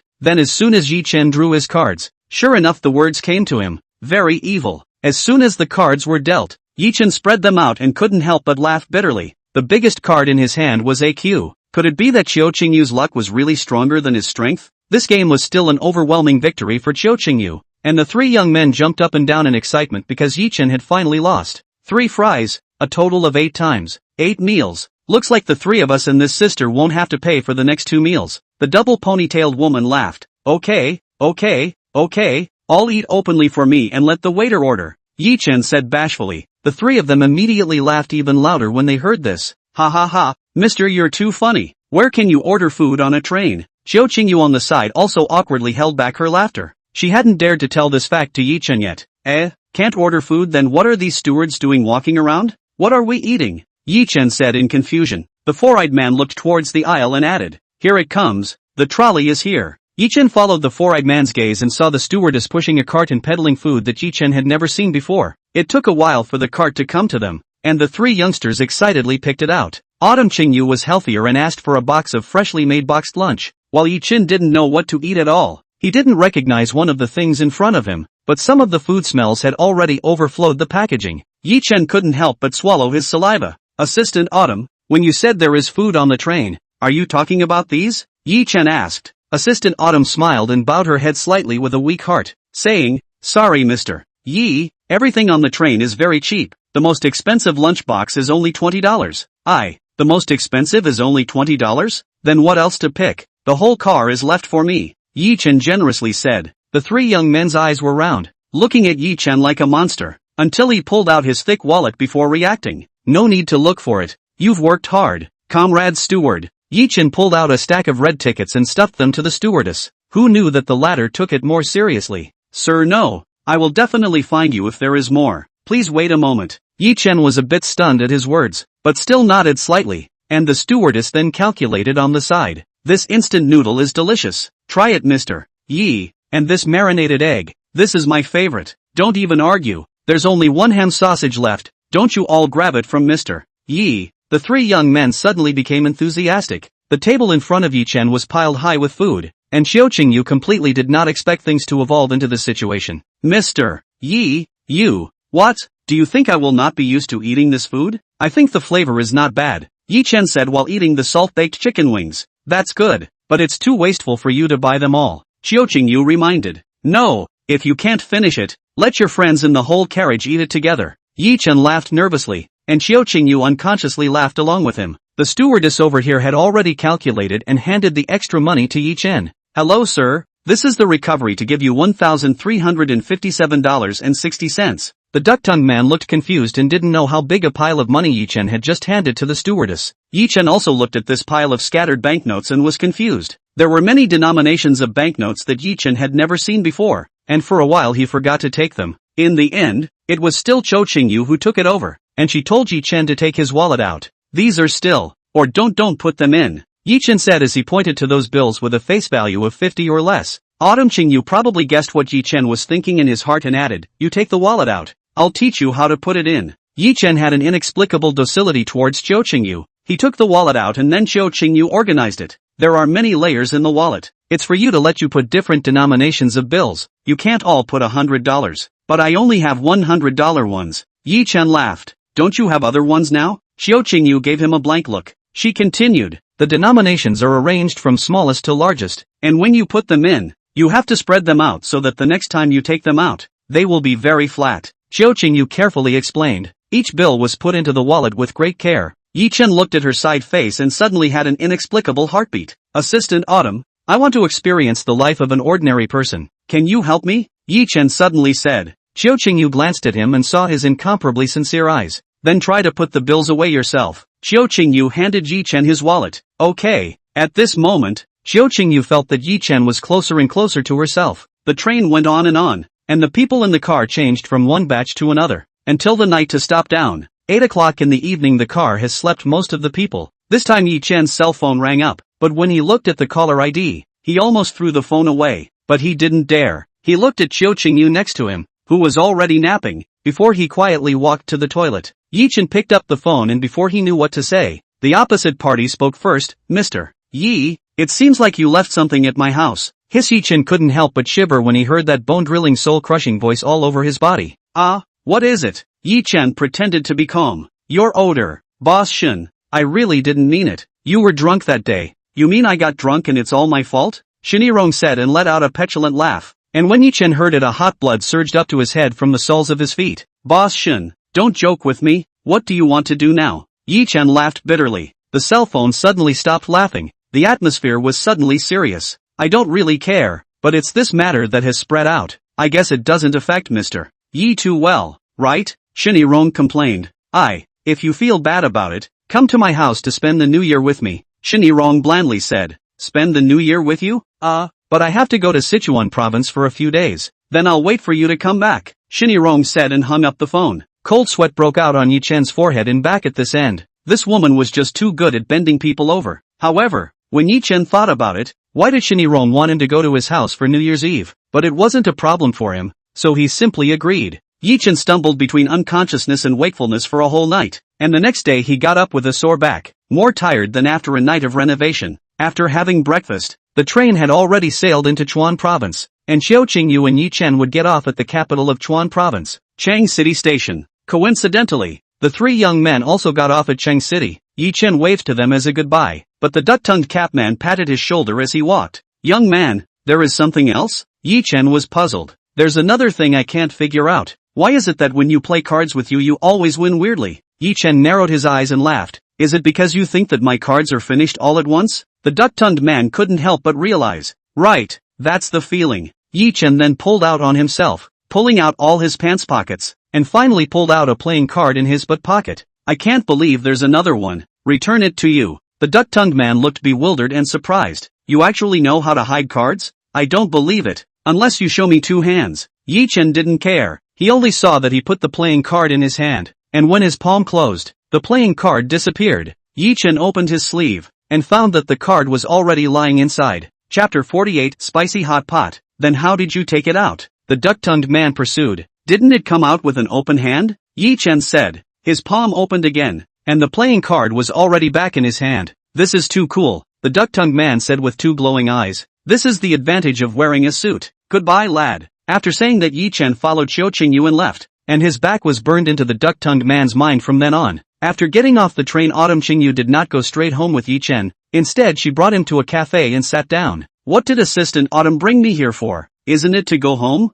Ye Chen was puzzled. If you go home without getting ready, it'll be easy to reveal yourself that way. Also, you have to call me Qingyu from now on. Don't call me Assistant Autumn anymore. It's my honor. He. Ye Chen laughed. Also, my mother is a teacher and my father is an old cadre, so my family's tutelage is very strict. You must not make a fool of yourself. This point, Xiao Qingyu was very confident in Ye Chen. After all, he was the young master of a famous family. His own education must be very high, not to mention Ye Chen's cultural level that had already exploded nowadays. There is another important thing. Your current name is Ye Chen. It's the director of a foreign company located in Zhangcheng City. Remember? Looks like I also have to thank you for keeping my ancestral name. Ye Chen laughed. Mr. Yi, I promise you that I will work twice as hard after this is over. Xiao Qingyu firmly said. Please call me Ye Chen. Put. Xiao Qingyu couldn't help but laugh out. She suddenly realized that Ye Chen was the man who made her laugh the most in this world, and she had been laughing almost constantly lately, but she didn't think it was a bad thing, and Xiao Qingyu didn't deliberately try to make herself icy. The two chatted about some other details and left.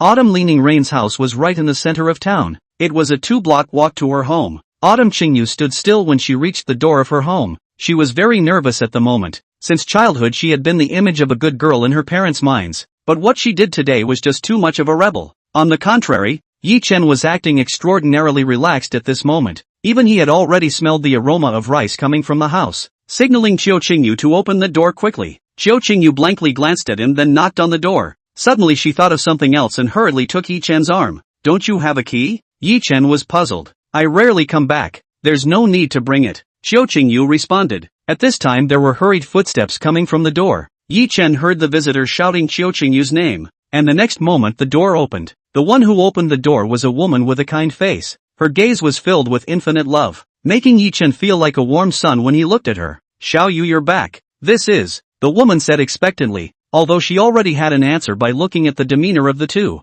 She still wanted to confirm. Mom, he is my boyfriend Ye Chen. Qiu Qingyu naturally said. The woman was Qiu Qingyu's mother, Lu Yan. Ye Chen also smiled nervously and nodded. Hello auntie, seeing you is like I'm seeing my own mother. Autumn Qingyu couldn't help but be embarrassed at his words. She didn't let Ye Chen add his own lines either. Unexpectedly, the smile on Lu Yan's face when she heard this was even more intense, and she hurriedly welcomed the two inside. Ye Chen entered the living room and found that there was a man sitting. No, standing inside, because Ye Chen felt like he was facing a big mountain of Xiongnu. The pressure was huge. The man sitting on the sofa was called Zhou Jingqi, the father of Qiu Qingyu. Ye Chen, this is my father. Autumn Qingyu introduced. Ye Chen looked at the man who was about 50 years old. His hair was already gray but was organized meticulously. The clothes were very plain. It was ordinary black suit pants accompanied by a polo shirt. This image Ye Chen could not think of anything for a while. Hello uncle, my name is Ye Chen. Ye Chen hastily nodded and raised his hand to shake the other party's hand.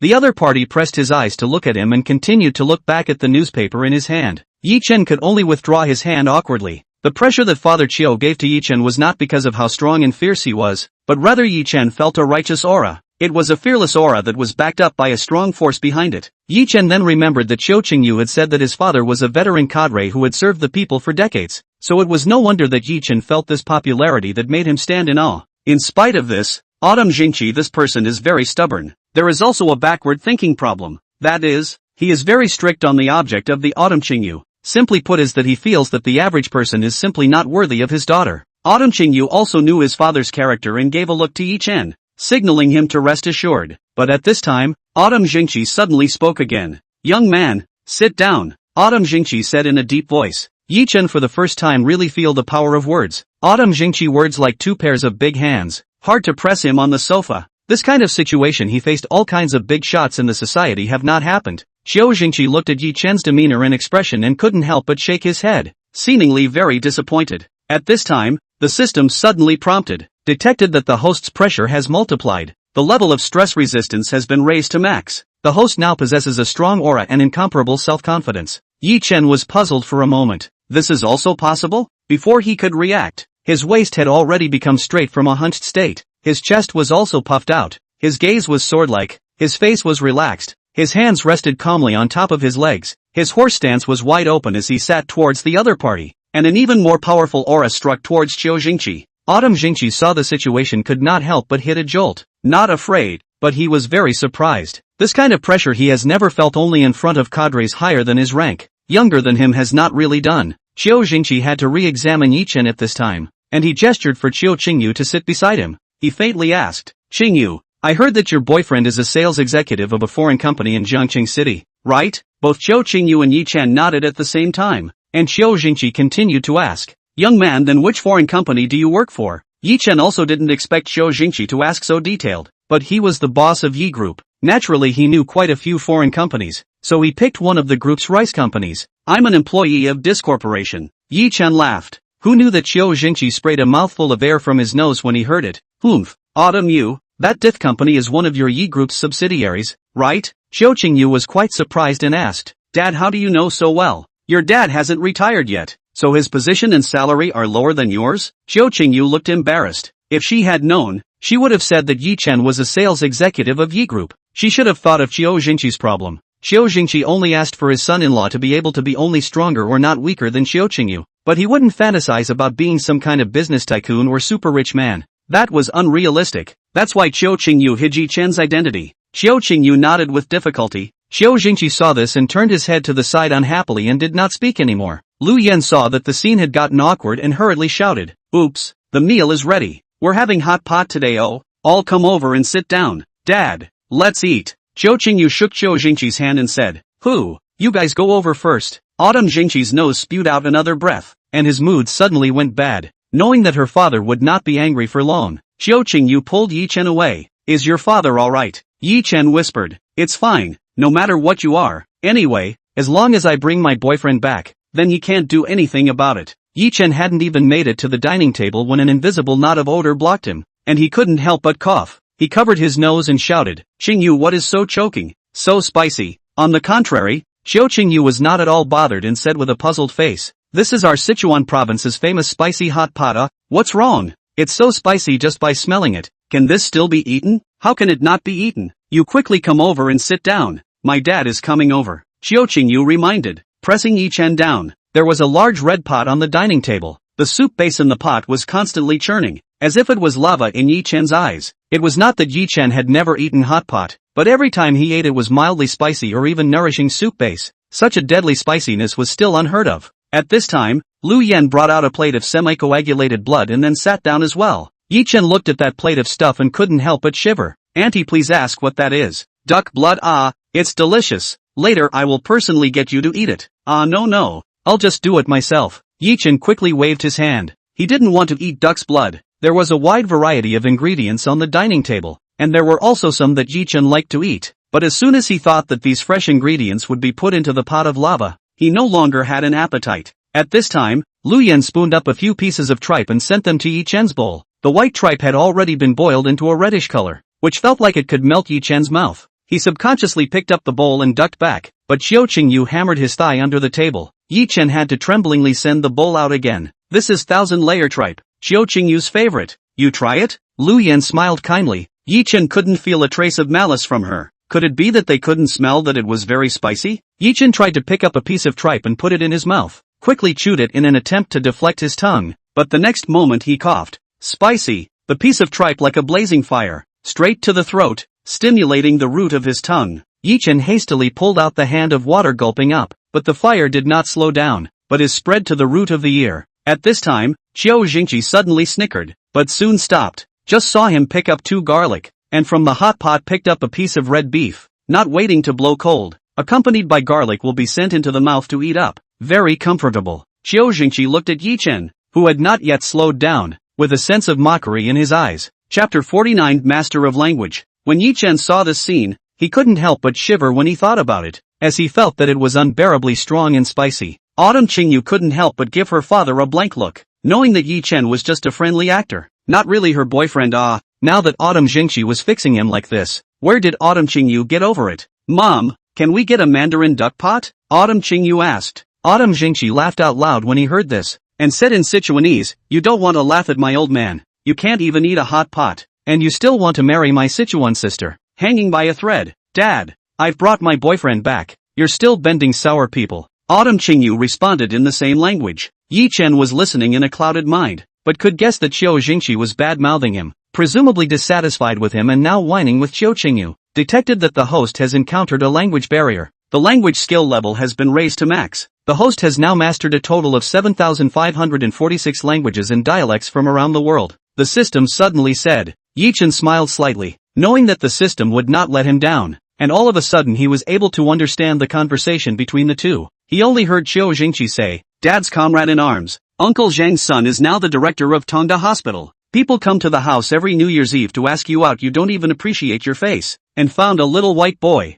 Dad, I already have a boyfriend. You don't want to say that in front of people. What are you afraid of? He doesn't understand. If you marry him, my old face will be disgraced." Ye Chen sniffed and felt very upset. "I am the leading company in Jiangqing City, the boss of Yi Group. Your daughter is not worthy of me." Thinking about it, he almost said it in Xuan language, but luckily he held it in. At this time, Lu Yan also joined the conversation, said, "The child's father, you do not picky. Yishan people look tall and handsome. People are well behaved. The key is Qingyu like you still toss what?" Qiu Jingqi glared and said, "At least it should be a good match. This is going to let this kid marry Qingyu. People will laugh. Bad old man, you think beautifully. Who wants to marry your daughter?" Ye Chen cursed. In the end, it was Qingyu who personally opened a mandarin duck pot for Ye Chen, and only then did he finish the meal with great difficulty, but the test that awaited Ye Chen was still far from over. After the meal, Lu Yan cleaned up the dishes with Qingyu, leaving the two men to stay in the living room. The atmosphere was suddenly tense again.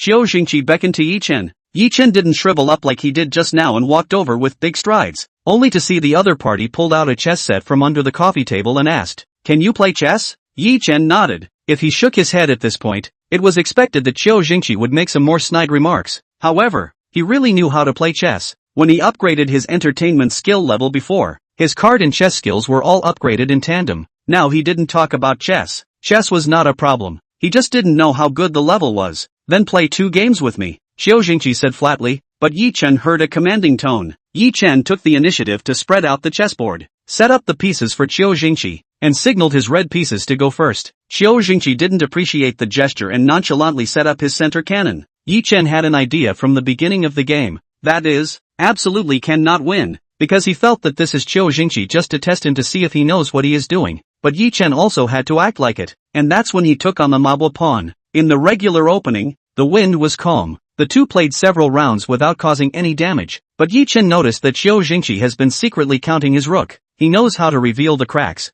Qiu Jingqi saw the situation, immediately ate his rook. His face is unable to restrain the feeling of satisfaction. Ye Chen had to put on a chagrined expression to match at this point, making Qiu Jingqi even more comfortable. "Young man, where is your car?" Qiu Jingqi suddenly asked. Ye Chen was confused for a while and said, "It was eaten by you, uncle. I mean, where is the car you drove?" Autumn Jingqi said unhappily. Ye Chen will only understand what he means. Autumn Jingqi is asking himself whether there is a car. That is not nonsense. His family's Bugatti, Ferrari and other world-famous cars a few garages can put down to tell you? Ye Chen thought for a moment and said, "I bought a Lexus." Autumn Jingqi heard on the unhappy, disdainful, "You are thinking of driving a Lexus? Wanna marry my daughter?" "Uncle, I will continue to work hard," Ye Chen said sincerely. And Qiu Jingqi snorted coldly and continued playing chess again. After a while, Qiu Jingqi ate up Ye Chen's cab again and asked, "Where's your cab?" "Taxi is the right and left hand of a general." Autumn Jingqi meant to ask Ye Chen if he had a secretary. Ye Chen looked at the back of the autumn pouring rain, replied,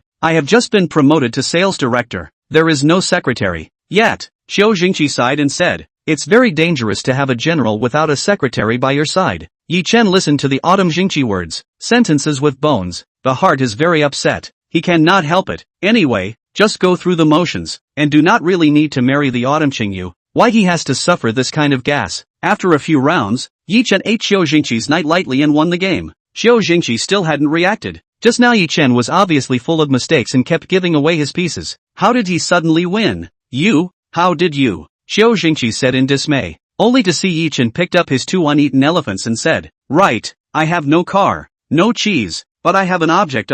Isn't that enough?" Qiu Jingqi got angry when he heard this. How could he not understand what Ye Chen meant? He was saying that even if he had nothing, but as long as Qiu Qingyu liked him, that would be enough. "You don't think about it. As long as I don't agree, then you won't be able to marry my daughter," Qiu Jingqi said angrily. The mother and daughter in the kitchen rushed out when they heard the noise outside, and Qiu Qingyu almost fainted when she saw that Ye Chen was confronting her father. "Ye Chen, what are you doing?" Autumn Qingyu said anxiously. "Nothing, just playing chess with uncle. I didn't expect to keep watering him down, he's still lost." Ye Chen added another stab. Autumn Jingqi couldn't help but get even more agitated at his words and shouted, You fart. You just got lucky for a moment. Playing chess is just playing chess. Why are you suddenly arguing?" Lu Yan said helplessly. "Yeah, Dad, tomorrow is your 50th birthday. Don't get so worked up." Qiu Qingyu comforted. Qiu Jingqi snorted coldly and said, "I don't want to see him tomorrow." After saying that, he drilled into the room. The remaining 3 people looked at each other in dismay. Lu Yan also had no intention of blaming Ye Chen and also drilled into the room.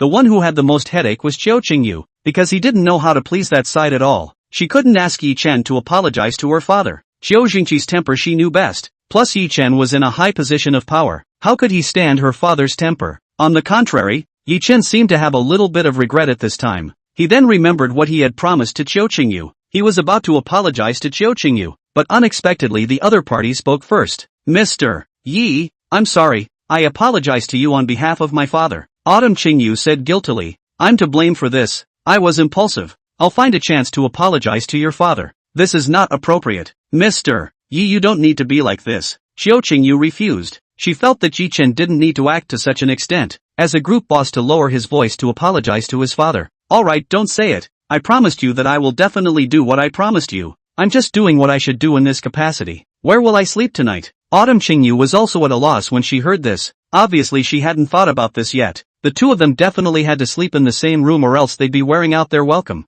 However, with their real relationship being inappropriate, Autumn Qingyu felt embarrassed. Ye Chen also felt Qiu Qingyu's difficulty and took the initiative to say, "Let's do it this way. I'll go into the room with you first, and then I'll come out to sleep in the living room when your parents go to bed, and then just get up earlier tomorrow. Xiao Qingyu immediately became unhappy and said, Ye General Manager, how can this be? You sleep in the room, I'll sleep in the living room. Please don't forget that I am Ye Chen. Late at night, Ye Chen sat on the bed of Xiao Qingyu's bedroom and waited for the lights in her parents' room to go out. At this time, the door of the room was pushed open, and Xiao Qingyu, who had just finished her bath, drilled in, bringing in a fresh scent, and Ye Chen instantly distinguished that it was a body scent rather than the smell of shower gel. He greedily stole 2 mouthfuls of it, simply finding the smell appealing and had no other evil thoughts. Are aunts and uncles asleep? Ye Chen asked. Autumn Qingyu rubbed her hair and said, It should be soon, my dad is already brushing his teeth. Ye Chen couldn't help but have a bitter laugh. He totally didn't expect that he would sneak around and do this kind of matronly thing with Autumn Qingyu. At this time, Xiao Qingyu sat on the bed. Ye Chen subconsciously stood up, but found that there was not a single stool in the room. Xiao Qingyu hurriedly said, It's fine, Chief Yi, you sit on the bed. He sat down tremblingly. His shame told him that a man and a woman sharing a room should keep a distance, so he did not feel comfortable. In other words, before the system appeared, he could not wait to get closer to Xiao Qingyu. After sitting down, the two did not say a word, and the atmosphere suddenly became awkward. Ye Chen thought about it and added, It's not a solution for you to go on like this. You can't ask me to act in a movie next spring festival, right? I don't know either, but I don't have any solution at all, and I won't just find a random man and live my life. Xiao Qingyu said helplessly, But your parents care about you quite a bit. I thought your parents were cold and icy people just like you. There was also a strange phenomenon that surprised Ye Chen. That is, after returning home, Autumn Qingyu didn't show a trace of her icy temperament. She was completely a girl who was more than normal, and even a bit approachable. Autumn Qingyu calmly said, Because they are one of the few people I can trust. It seems like you are wary of other people. Was there something that happened before? Ye Chen subconsciously asked. Xiao Qingyu took a deep breath and said, Can I not say anything? Mr. Yi, of course you can. Ye Chen said awkwardly, and the room fell into silence once again. Xiao Qingyu was lying on the bed, her eyes staring at the ceiling, not knowing what she was thinking. Ye Chen sat on the edge of the bed with his back to him, as if he was sitting on pins and needles. Chapter 50, The Wee Morning Scene. Both of them were very curious about each other, especially Xiao Qingyu. She felt that Ye Chen was too mysterious, almost an omnipotent being, and his personality and character were close to perfect. But wasn't he a playboy before? At this time, Xiao Qingyu suddenly said, Mr. Yi, can I ask you a question? Of course, Ye Chen said without hesitation. And this was the point that made Xiao Qingyu feel comfortable. Why did you change so much after you woke up from your coma? What kind of man are you in the end? Xiao Qingyu asked bluntly. Ye Chen didn't know how to answer this question for a while. Xiao Qingyu was afraid to be the first person to realize that Ye Chen was not right. Who knows? It could be that a great disaster will have a blessing later. And no one wants to be a man like I was before. Ye Chen said roundly. He couldn't tell her about the existence of the system. I'm glad to meet a superior like you. Autumn Qingyu smiled. Ye Chen looked at Autumn Qingyu's smile, could not help but be infatuated. And I do not know if it is a rare reason. Ye Chen felt that she is very beautiful at this moment. Very beautiful. I am also very happy to have a subordinate like you. Xiao Qingyu laughed. Well, it's time for Dang Yi to experience life. Let's start with sleeping on the sofa. It wasn't until the middle of the night that Ye Chen had the chance to drill out of his room, tiptoeing to the living room and picking the longest sofa to sleep on. He didn't have the pettiness of those rich kids, and the first thing he felt after lying down was that it was much more comfortable than a seat on a train, and felt very satisfied. This was only the first night. According to the original plan, Ye Chen would stay in Cheng City until the 4th day of the Chinese New Year and then go back. That is, he had to sleep on the sofa for a week. At 5 in the morning, Ye Chen got up from the sofa, because Xiao Qingyu had said that her father would get up very early to exercise. After washing and dressing, Ye Chen was really bored in the house. He suddenly realized that this seemed to be the earliest day that he had gotten up since he understood. He curiously looked outside. The sun was just showing a corner in the distance. The streets were still shrouded in darkness. At this time, Ye Chen was eager to go outside and see the world at 5 in the morning. In his opinion, at this time everyone should still be immersed in the warmth of the blanket. The streets are empty. 100 alleys are silent. But he was wrong. Only just downstairs he heard the sound of someone working not far away. Rustling. Ye Chen approached to see. Is wearing an environmental uniform of the ant in a meticulous sweeping the street. Beside him also lies an environmental protection car, which is full of foul-smelling garbage. Ye Chen cannot help but cover his nose. On the contrary, the ant but did not feel at all. He asked curiously, Auntie, why are you working so early? The big mom looked up at Ye Chen. The work on her hands didn't stop, and said, I have to avoid the rush hour traffic, otherwise it's inconvenient to work. But, isn't it possible to sweep after the evening rush hour passes? Ye Chen pursued. That point has to be swept again. Ye Chen sniffed his throat then stuck. It seems that he is smart. He asked again. Then how much is your monthly salary? 2007. Big Mom succinctly said, seemingly not wanting to say a word more. Ye Chen listened and waved his hand away. $2,700 could not even buy half a shoe on his foot. He was curious about how these grassroots people live in the place. He walked and suddenly smelled an aroma. He looked up and couldn't help but wonder, what's that? A breakfast store? Ye Chen's stomach was also grumbling at this time. He was actually hungry in the middle of the night because he couldn't get enough of last night's hot pot. When he quickly walked to the breakfast store, he saw a young man rolling out dough, and it looked particularly familiar. What a coincidence! Ye Chen laughed. The young man glanced at Ye Chen and instantly became excited. Why are you here, Mr. Yi? The person who spoke was none other than one of the three young men Ye Chen ran into on the train. The four-eyed man. I've landed in this neighborhood in the past few days. Is this your family's store? Yes. See what you want to eat. I'll make it for you right away. The four-eyed man enthusiastically said. Ye Chen looked around the entire breakfast store. All the food he had never seen before, but the flavor smelled quite tempting.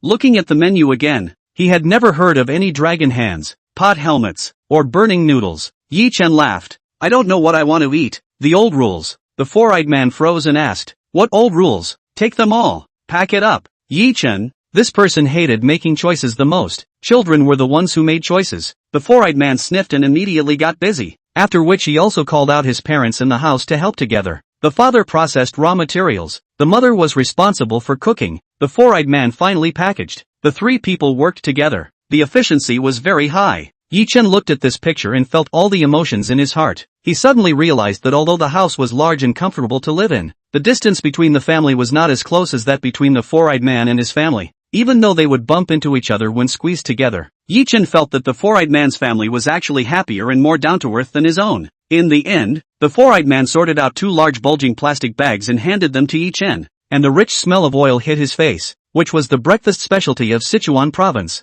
How much is it here? Ye Chen asked. A total of 304. Just charge you 300 whole well. The four-eyed man laughed. Ye Chen quickly waved his hand and smiled bitterly. No, I have more change. I must give you enough. The four-eyed man then offered to take it back for Ye Chen, which he politely refused. After all, he wanted to experience life. On the way back, Ye Chen took out a few breakfasts and gave them to the sanitation workers he met on the road, and they all revealed happy smiles. But what Ye Chen cared about was that they didn't stop working, but hung their breakfasts on the sanitation trucks to continue sweeping. Ye Chen turned back and looked at them for a couple more times. His heart was not in the right place. After returning to the door of Chiu Qingyu's house, Ye Chen realized that he didn't have a key at all. He was too embarrassed to ring the doorbell because he didn't know if Chiu Qingyu's parents were awake. Just when he was at a loss, the door suddenly opened, and a kind face drilled out. Ye Chen instantly relaxed. Good morning, auntie. I went out to buy breakfast for you guys, but I forgot that I don't have a key. Ye Chen said awkwardly. Ye Chen is really a good boy. I just wanted to go downstairs to buy breakfast. I didn't expect you to be so understanding. Come in, Lu Yan said happily. Ye Chen was very kind to Lu Yan, because he felt that Lu Yan was more kind to an outsider than his mother was to himself. Autumn Qingyu had also gotten up at this time and couldn't help but run out when she smelled the fragrance. Qingyu, I bought breakfast. Come and eat. Ye Chen said. Did you buy meat dumplings? How do you know I like to eat it? Autumn Qingyu covered her mouth after she spoke. How could Ye Chen not know that he was her boyfriend? Ye Chen scratched his head and said, I also don't know what aunt and uncle like to eat, so I bought every one of them. Autumn Qingyu couldn't help but roll her eyes when she heard this. Lu Yan also realized at this time that Ye Chen was carrying all the breakfast in his hand, and just now she thought that he went to buy some daily necessities on his own. You're wasting money, food, wasting national resources. Luckily you're still just a small supervisor. You're quite fastidious in spending money. Suddenly someone scolded. Ye Chen was shocked and quickly turned his head to look. Xiao Jingqi was staring at him as if he was looking at his enemy. Lu Yan quickly pacified. Hey, old man, why are you so serious? People, Ye Chen is also a good intention.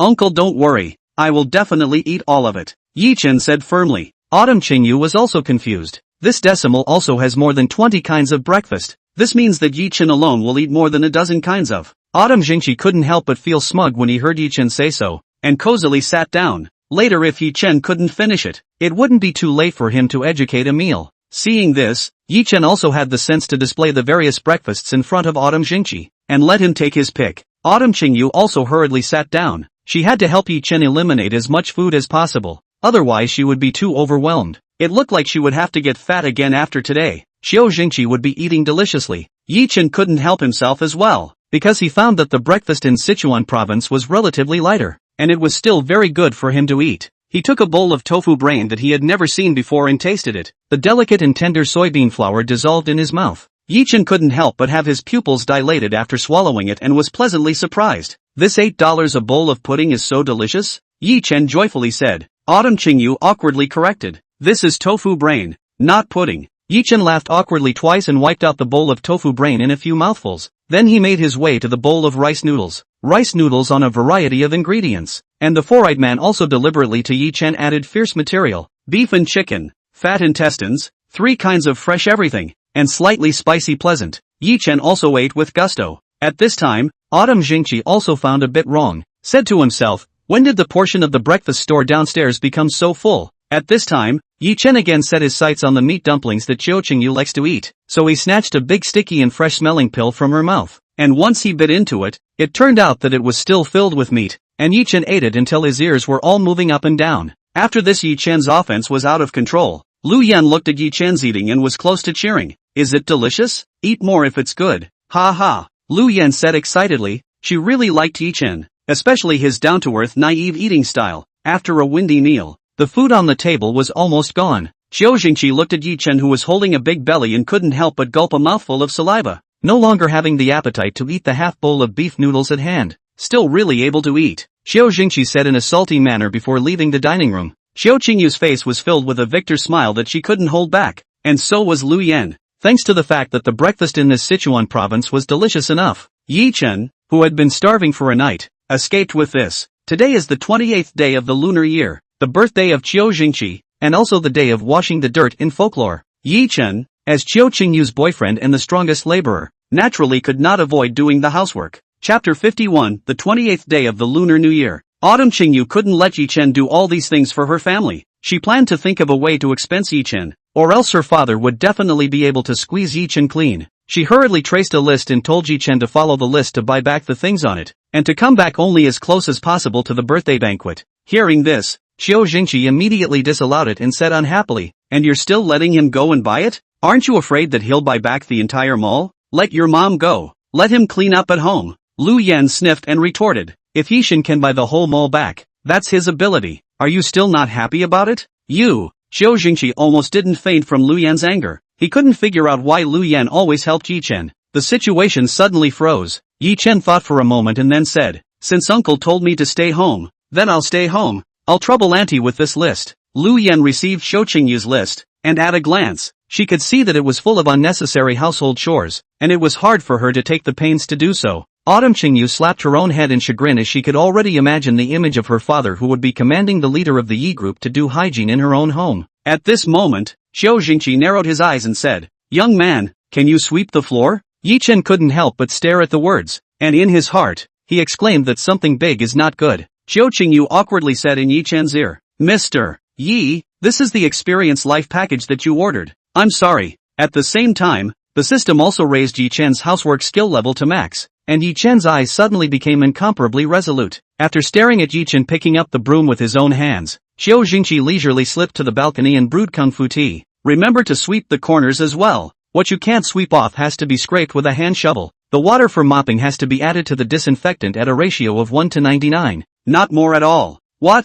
You've already done it all? Xiao Jingqi was so shocked that he immediately stood up. He was still directing just now, and Ye Chen told him on this end that he had already finished cleaning. He hurriedly put on his own presbyopic glasses and scanned his house, and froze. Not a single speck of dust could be found. Even the 3-meter-high ceiling had been wiped by Ye Chen. The clean floor had all been waxed, and at this time it was sparkling, fresher than when it was first laid. The furnishings of the entire house had also been tidied up, and Xiao Jingqi couldn't recognize that this was his home at first glance. Young man, what exactly do you do? Autumn Jingqi muttered. At this time, Lu Yan returned to the home also thought he went to the wrong door. After learning about what happened, he hugged Ye Chen appraise. Let him strange embarrassed. Xiao Jingqi's evening birthday banquet was set up in a 3-star hotel. Despite Xiao Qingyu's repeated proposals to go to a 4-star hotel, Xiao Jingqi firmly refused, on the grounds that there was no need to spread waste, and that he would not have been willing to go to even an ordinary hotel. Before going out, Xiao Qingyu's worried look caught Ye Chen's attention.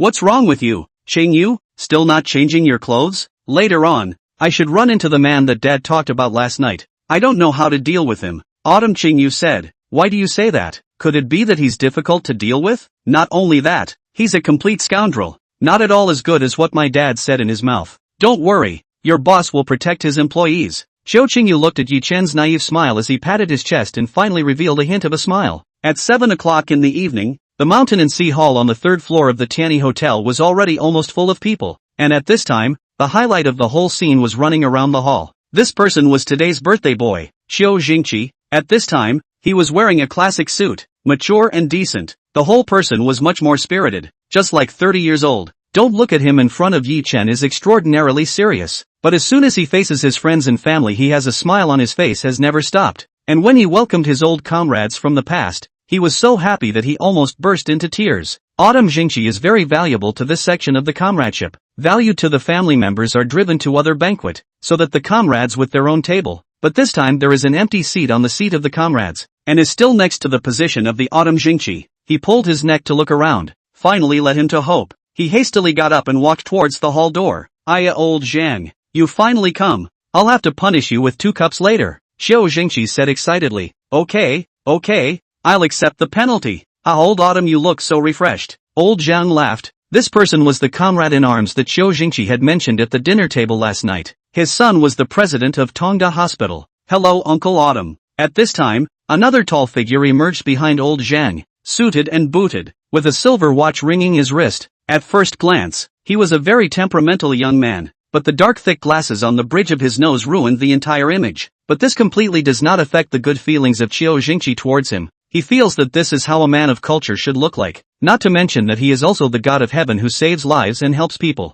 This person's name was Zhang Heng, the son of old Zhang, who had just been promoted to the director of Tongda Hospital this year. Alright, please, Xiao Heng, you'll sit at Qingyu's table. Uncle, I've specially reserved a place for you. Xiao Jingqi gave Zhang Heng a bad look and said, Okay, Uncle Qiao. Zhang Heng honestly responded. The corner of his mouth actually revealed a trace of inexplicable cunning smile. Zhang Heng searched for a short while and then found the figure of Autumn Qingyu, that alluring figure he had been draping for some years, and it seemed that this year it was even better looking. But when he approached the banquet table, he could not help but frown. He found that there was a man sitting beside Xiao Qingyu, and the two looked to have an unusual relationship. However, Zhang Heng still showed a smile and went forward, saying, Qingyu, long time no see. Xiao Qingyu was being amused by Ye Chen, and when she heard his voice, she couldn't help but sink inwardly. Hello. Xiao Qingyu forced a smile. If it wasn't for the fact that she was in her father's way, Xiao Qingyu would definitely be able to ice him.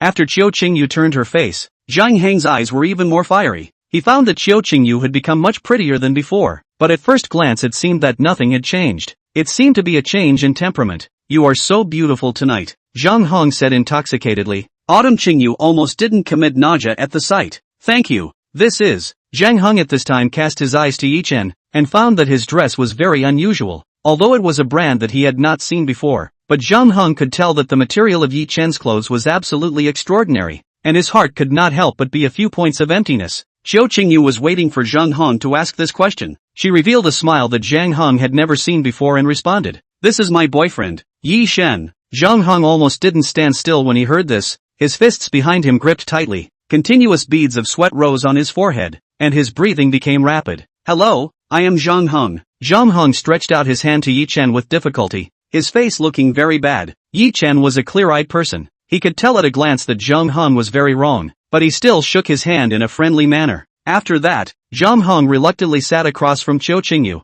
In previous years, he had sat in Ye Chen's current position, which made him very unhappy. Although Zhang Heng was frustrated inwardly, he did not give up on this. After all, he had spent a lot of effort on Xiao Qingyu. At this time, he asked again, Mr. Yi, may I ask what kind of work you do? Ye Chen naturally couldn't tell the truth as he replied, I'm a sales executive of a subsidiary of Yi Group. Zhang Heng laughed, smiling extraordinarily comfortably. He felt that the heavens had left him a chance. He didn't need to guess to think that Xiao Jingqi definitely didn't like Ye Chen to be his family's son-in-law, so that he would still have a chance as long as he performed hard. It's quite good. It's possible to be promoted to the parent company where Qingyu is located if you work hard, Zhang Heng said as if he had deep meaning. Take your good advice. Ye Chen was not stupid. Naturally he understood what Zhang Heng was saying, It seemed that this person was really the asshole that Qiu Qingyu was talking about. At this time, the side of the comrades' table suddenly came alive. Ye Chen looked up and saw that it turned out to be friends and relatives sending birthday gifts to Autumn Jingqi one after another.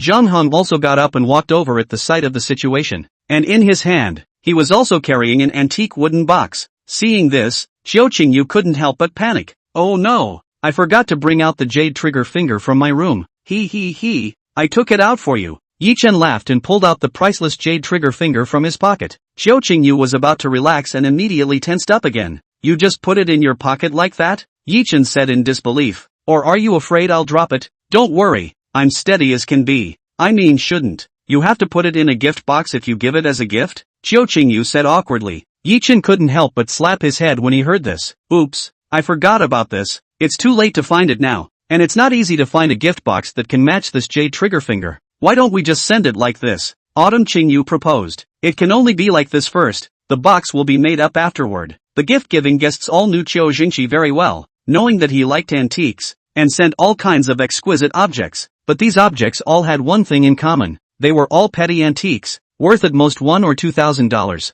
Because of the expensive Autumn Jingqi simply will not want. As a veteran cadre, he adhered to the decades of incorruptibility, to the present have not worn out. At this time, Zhang Hong also came to Qiu Jingqi's side. Seeing that the antiques on the table were all average goods, he could not help but be pleased. Uncle Qiu, I wish you good fortune like the East Sea and longevity like the South Mountain, Zhang Hong said and presented the wooden box in his hand. Autumn Jingqi happily took it over, and after looking at it twice, he couldn't help but grip the wooden box tightly for fear of dropping it. Xiao Hung, how can I accept such an expensive gift? The crowd couldn't help but be puzzled when they heard this. At this time, Qiu Qingyu also pulled Ye Chen over with the same expression. Why does my dad know that the things inside are expensive before he even opens it and looks at it? Qiu Qingyu asked. Chapter 52, Tongli Official Box. Ye Chen sniffed then looked at the box twice. The box was about 3 inches long, 2 inches wide and 4 centimeters high. The wood grain is unpredictable, such as running clouds and flowing water. The color is presented as purple-red with hints of gold. He can see at a glance that this box is made of yellow pear wood.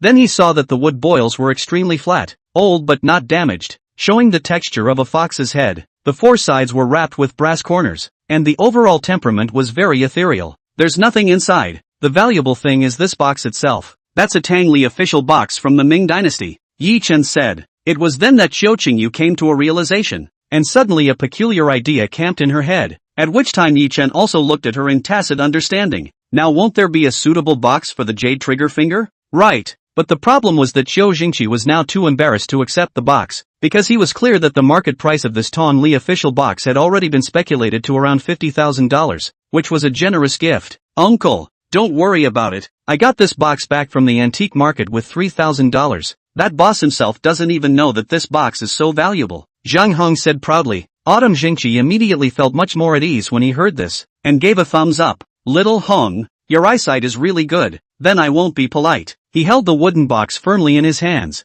Lovingly, Qiu Qingyu couldn't help but sulk at this point and walked up to the crowd as well. Dad, this is Ye Chen's congratulatory gift to you, Autumn Qingyu said as she held the jade wrench in her empty hand, making sure it wasn't too decent. Qiu Jingqi swept his eyes obliquely and let Qiu Qingyu put it to the side, seemingly not liking it much. Zhang Hong couldn't help but feel smug when he saw this, and even gave Ye Chen a provocative look. Ye Chen could not help but laugh bitterly at the situation. Just now, Qiu Jingqi saw the box's origin at a glance. Ye Chen thought that he was a connoisseur, but now it seems that it is just an amateur. But it was only natural. After all, this jade trigger finger even Feng Litzai's 2 major disciples looked away. However, Qiu Qingyu did not listen to Qiu Jingqi's words to put the jade trigger finger aside. She said, Dad, can I use this box to put the jade trigger finger in? Qiu Qingyu really didn't dare to put this priceless treasure on the table casually. If it fell then she would be too sorry to Ye Chen. Qiu Jingqi revealed an unbelievable look upon hearing this and asked, why would I use such an expensive box to hold that jade trigger finger? Dad, this jade trigger finger is not a mortal item. It's dangerous not to mount it. Qiu Qingyu explained. You mean I can't see it? There's a whole bunch of this kind of jade trigger finger at home. Qingyu, don't fool around, Qiu Jingqi whispered. At this time, Ye Chen also pulled Qiu Qingyu's hand, signaling her to let it go. But Zhang Hong didn't intend to let it go just like that. Uncle Qiu, don't be in a hurry. Since Qingyu said that this jade trigger finger of Mr. Yi is not a mortal product, then why not let him explain it personally? Zhang Hong laughed. Everyone present also chimed in. Everyone was eager to know the answer. but Ye Chen simply didn't intend to explain, because even if he did, no one would understand. Explaining to amateurs was like talking to a cow, and would even deepen the misunderstanding. At this time, Qiu Jingqi also spoke up. Since that's the case, then Ye Chen, you can explain it, so I can also gain some insight. It's better to forget uncle. It doesn't matter what you do with this jade trigger finger. I wish you a long life of pine and crane, Ye Chen said and was about to leave the crowd. Who knew that at this time there were two more girls drilling in? What marvelous jade trigger finger. Let me see? The girl in the lead said disdainfully, only to see her stepping on small leather boots, wearing a navel-exposed cowboy shirt, ears also playing two heavy metal earrings, just like a small too young girl. However, this little sister's clothing is not cheap at all. Each piece is this year's Chanel spring new clothes. That is, only a few days ago the product on sale. Ye Chen then looked at the appearance of the little sister. Features with the porcelain doll with the same exquisite. The abdomen reveals the precise exercise from the waistline. Is that the body of the gangster with her out of place? In her next to another girl dressed in the complete opposite. She was wearing a pink bubble skirt, with a pure white socks and pants, but also tied a cute double ponytail. It is very clear that go lowly style. The key to this lowly girl Ye Chen has also seen. This is not the double ponytail woman on the train? Ye Chen suddenly felt that the city of Chang is really too small. He ran into the four-eyed man before. I do not know when he will also run into the duck-tongued hat man. Only to see the little sister nonchalantly took the jade trigger from Qiu Qingyu's hands and looked at it herself. Ye Chen was puzzled for a while. He didn't think that this little Taeyumi could see anything. He twisted his head to look at the double ponytailed woman and asked, "What a coincidence, little girl." The double ponytailed woman sniffed and twisted her head. Only then did she recognize Ye Chen and said in surprise, "Mr. Yi, how come you're here? It's really great to see you again. What are you doing here?" Ye Chen asked. "Today is the birthday of my girlfriend Zhuang Mo's grandfather's comrade-in-arms, Grandpa Qiu. Her grandfather had something to do and couldn't come, so I followed Mo to rub it in. And Ms. Lu Yan was also once our teacher. The double ponytail girl explained. Ye Chen nodded and looked again at the Zhuang foam in the mouth of the double ponytail woman. At this time the disdain on her face had long been replaced by incomparable concentration. Could it be that she saw something? "Foamy, don't fool around. Give the things back to the others," the double ponytailed woman persuaded. Zhuang Mu didn't even stop observing at all and said, "Don't rush. I seem to see something." Ye Chen also got serious when he heard this. He saw that Tang Mo was only 17 or 18 years old. If he could really see something, then it could be said that he was a treasure appreciation genius. At this time, Tang Mo suddenly raised her head, glanced around but wanted to say something. She approached Qiu Jingqi and said, "Grandpa Qiu, can I ask an expert to appraise it?" Autumn Jingqi did not find it absurd when he heard it. Instead he smiled kindly and said, "Xiao Mo, you can appraise it if you want to. Grandpa Autumn doesn't mind." Zhuang Mo smiled and drilled out of the crowd and went to the corner to make a phone call. Ye Chen saw that Autumn Jingqi's behavior was so abnormal. He quickly grabbed the double ponytailed woman and asked, "You said that Grandpa Zhuang Mo is Grandpa Autumn's comrade-in-arms. Then who is her grandfather?" The twin ponytailed woman stared with wide eyes and said, "Who is her grandfather that you don't recognize?" "That's Zhuang Jiguana, a famous entrepreneur in Sichuan province." Ye Chen couldn't help but smile bitterly at his words. Wasn't this exactly the person that Uncle Yi had been nagging him about before he boarded the train? Who would have thought that people's granddaughters were so old? 5 minutes later a few men in black arrived at the Shanghai Hall, all holding high-tech instruments in their hands, and after finding Zhuang Mo, they walked towards Qiu Jingqi. "Ms. Zhuang, where is the gold inlaid jade you mentioned?" the black-clothed man in the lead asked. When these words came out, Qiu Jingqi immediately sat unsteadily, and for a moment, he suspected that he was hallucinating. Zhuang Mo handed the jade trigger finger that was placed on the table to the man in black, and several people immediately carried out the appraisal work with a very professional approach. At this time, Qiu Jingqi hurriedly pulled Zhuang Mo over and asked, "Xiao Mo, don't tease Grandpa Qiu. Did you tell them that the jade trigger finger was gold and jade?" Zhuang Mo shook her head and said, "I just wasn't sure, so I called them over." Autumn Jingqi heard the head suddenly buzzing. Who does not know his old comrade Zhuang Jiguan's granddaughter Zhuang Mo is famous for spiritual eyes, playing with her grandfather as a virtue like to study antiques, and at a young age has achieved good results. This will be her opening that this jade trigger finger is likely to be a jade trigger finger. Autumn Jingqi has already believed half of it, but to the crowd's surprise, a few black-clothed experts did not see any clues to, although they found a few details similar to the gold inlaid jade, but cannot be concluded that this is the gold inlaid jade. But in addition, they also did not deny that this is the gold inlaid jade. That is to say they are the same as Zhuang Mo, do not dare to determine. Zhuang Mo chided a few people in a low voice and then picked up the jade trigger finger to look up. This person is famous for breaking the pot to ask to the end. Things do not have the answer, she will never give up. Otherwise she would not have been in the autumn Jingqi's birthday banquet to make such a show. Soon she gave up, only to see her walk to the front of Ye Chen asked, "This jade trigger finger is yours?" Ye Chen shook his head and said, "It's Uncle Chio's now. This is my birthday gift to him." "Cut the crap. I'm asking you if this jade trigger finger is gold and jade or not," Zhuang Mo said impatiently. Ye Chen was instantly offended at his words. He had never tried to be rushed by someone like this before, and the other party was still a little too young girl whose hairs hadn't even grown. "Who knows? I spent $5,000 on this jade trigger finger," Ye Chen said grimly. "Who are you fooling? Just based on the fact that it matches most of the characteristics of gold and jade, it wouldn't be worth only $5,000. Zhuang Mo retorted. Ye Chen spread his hands and said, "Why would I lie to you? I still have the invoice. Do you want to show it to you? And my girlfriend Xingyu can also testify for me. At that time she watched me buy it." The moment these words came out, the whole room of family and friends stirred up, and it wasn't about discussing the jade trigger finger. "Old Autumn, why don't you even introduce your future son-in-law to everyone? Old comrade in arms, you're not being nice enough. Your daughter doesn't even tell me when she's looking for a boyfriend. My son is still single. Old Zhou, you can forget it. If you want to queue up,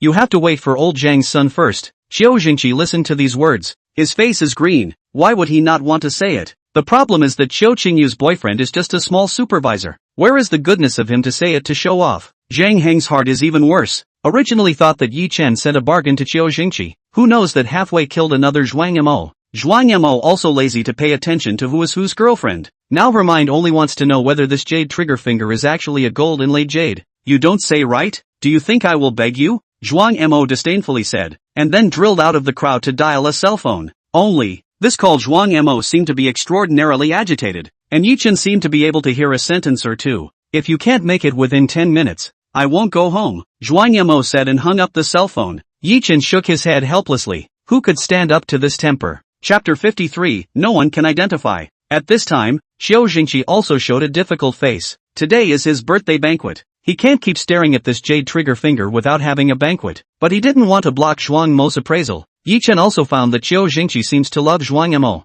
"You guys take your time to look at it. Anyway, this jade trigger finger is not mine now. I'm going to eat," Ye Chen said, and then pulled Qiu Qingyu back to his banquet. Autumn Qingyu understood Ye Chen's character. He wasn't someone who was good at showing off, so he didn't reveal in front of the crowd that it was the gold and jade, but she also couldn't afford to pick up the dishes. After all, the birthday girl didn't even dare to move her chopsticks. Ye Chen being rebellious like this made it awkward for Qiu Qingyu as well, and Xiao Jingqi looked even more angry. 10 minutes later, outside the Tianyi Hotel suddenly came the sound of broken wind. A helicopter landed on the roof of the hotel apron, and soon the movement outside the mountain and sea hall also gradually grew up, only to see 2 rows of 10 men wearing security uniforms jogging to the door of the mountain and sea hall, standing on both sides of the door to leave the center of the aisle. The crowd looked toward the door in disbelief, thinking who is so big battle, but at this time, Xiao Jingqi saw an unexpected person in the middle of the aisle walked in. When Xiao Jingqi saw the visitor, he immediately got up and ran over. The Tongpair official box in his hand was thrown aside. "Old Autumn,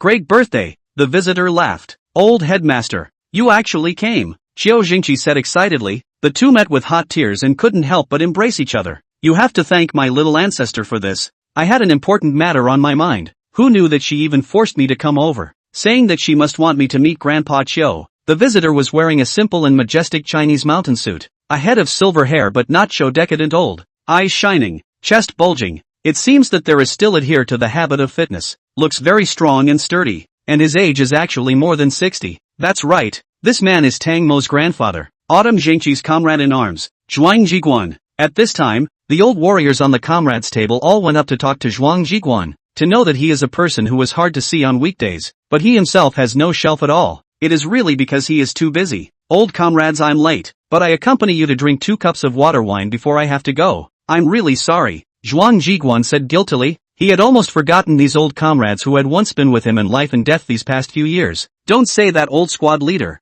The heavy responsibility on your shoulders is much more daunting than ours. Yes, the development of Chuan province depends on you. I'll toast to Mr. Zhuang first." Zhuang Jiguan was moved to respond one by one, but his eyes did not forget to look around. At this time, a little sister naturally walked into the crowd and stood in front of Zhuang Jiguan. "Grandpa, the promised 10 minutes. You're a minute late," Zhuang Mo said unhappily. Zhuang Jiguan saw which of his little ancestor's face still had a trace of majesty, bent down and smiled. Grandpa has already taken the helicopter and rushed over as much as he can. Little foam, forgive Grandpa. The crowd watched this scene are dumbfounded, which understand why Autumn Jingqi why so to Zhuang Mo face, because even her grandfather is a granddaughter of the Lord of Favor. You can be forgiven, but you have to take a look at this jade trigger finger first, Zhuang Mo said and revealed the jade trigger in her hand. Zhuang Jiguan casually glanced at it and averted his gaze, saying, Little foam, what's so special about this jade trigger finger? Did you just let me come over to see this? Just look if I let you. I'm not sure. Zhuang Mo pampered. Zhuang Jiguan immediately took the jade trigger finger over. In fact, Zhuang Jiguan also Zhuang Mo's treasure appreciation ability is quite proud. If not the age of the problem, she will certainly become the city's few professional treasure connoisseur. This will be Zhuang Mo let him rush over to see this jade trigger finger. It already shows that it is not ordinary. Zhuang Jiguan's expression also became more serious, and he began to weigh the jade trigger, which was similar to Feng Litzai's technique. Soon he felt that the weight is not right. Tang Mo also quickly moved over a stool for him to sit down and observe. At this time, the most surprised than the Autumn Jingqi. He as a number of years did not see his old class president. Did not expect to thanks to the blessing of Ye Chen jade trigger finger to see aside. Or in their birthday this day. This head of the Zhuang Jiguan and is illuminated, and is measured magnetism. A variety of techniques are rotated once, and finally stopped. Will be the jade trigger finger steadily put down, and ordered people to look after it. Zhuang Jiguan tried his best to suppress the excitement and asked, Xiaoma, what do you think of this jade trigger finger? The finger body is on the heavy side, the scratches accumulate layers,